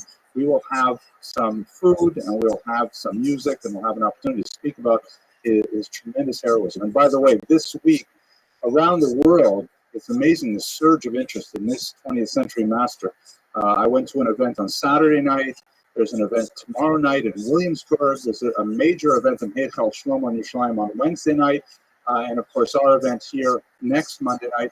These are all surrounding the Yortzeit, or the death anniversary of the Rebbe, which, based on German records of the massacres in the Camp Noritz-Travniki and a few witnesses who claim to have seen him killed, he was either killed on tomorrow or tonight, really, in Daled Cheshvan or Hey Cheshvan, but we don't know for absolutely sure which day he was killed. But it was at this time. It's the 74th year since his murder, and it's a great honor to be able to speak about him Monday night.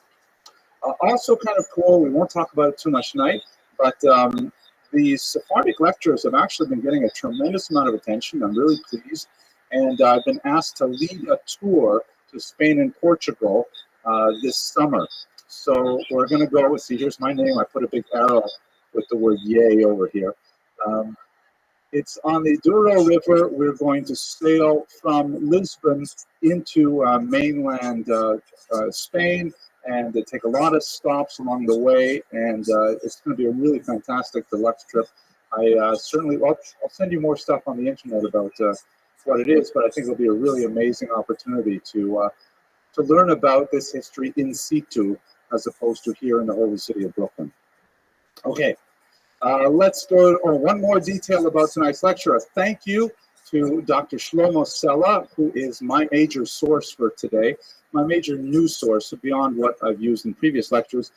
He wrote some amazing monographic studies of Ibn Ezra's science, which is way above my head. Even though it's like 800 years old, it's still science that's hard for me to understand, but it is fascinating, especially the unique nexus of the Hebraic content of his science and the history of Jews in the transmission of Greek and Arabic culture into the Western European world. So most of the new material in this class really comes from his amazing work. I highly recommend his studies. They're absolutely fascinating.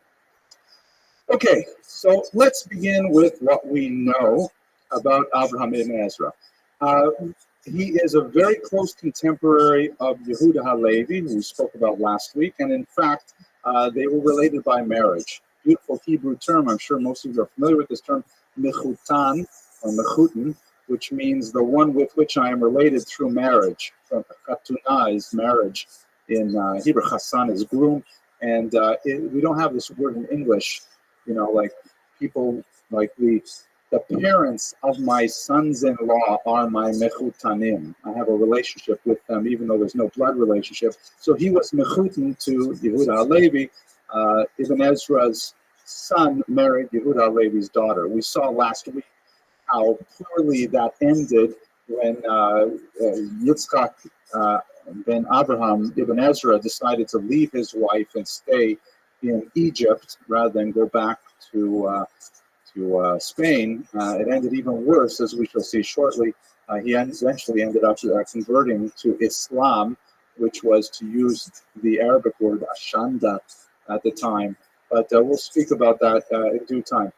But Abraham, the father, was, like Yehuda Levi, came from the Christian north, most likely from Tudela, the same town as Yehuda Levi. And then he made his way to southern Spain, to Cordova and possibly Granada as well. He was then driven out of the region in the 1140s with the Almohad invasion. You'll recall we spoke about these two groups of Berber Muslims who come up from the south, and they impose an altogether more rigid Orthodox interpretation of Islam upon the much more cosmopolitan and tolerant Andalusian Muslim culture. When I say Orthodox in this sense, I mean not in the Jewish Orthodox, which in Brooklyn is of course synonymous with very good, superlative, excellent, things like that.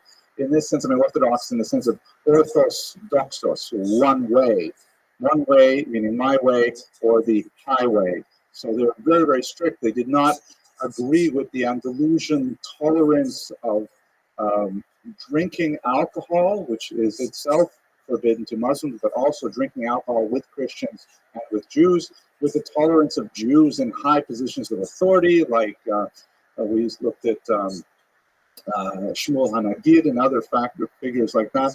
And so there was a period of intense persecution where the Jews who had enjoyed up until this point, until the 1140s, a relatively secure existence, they were driven out of southern Spain.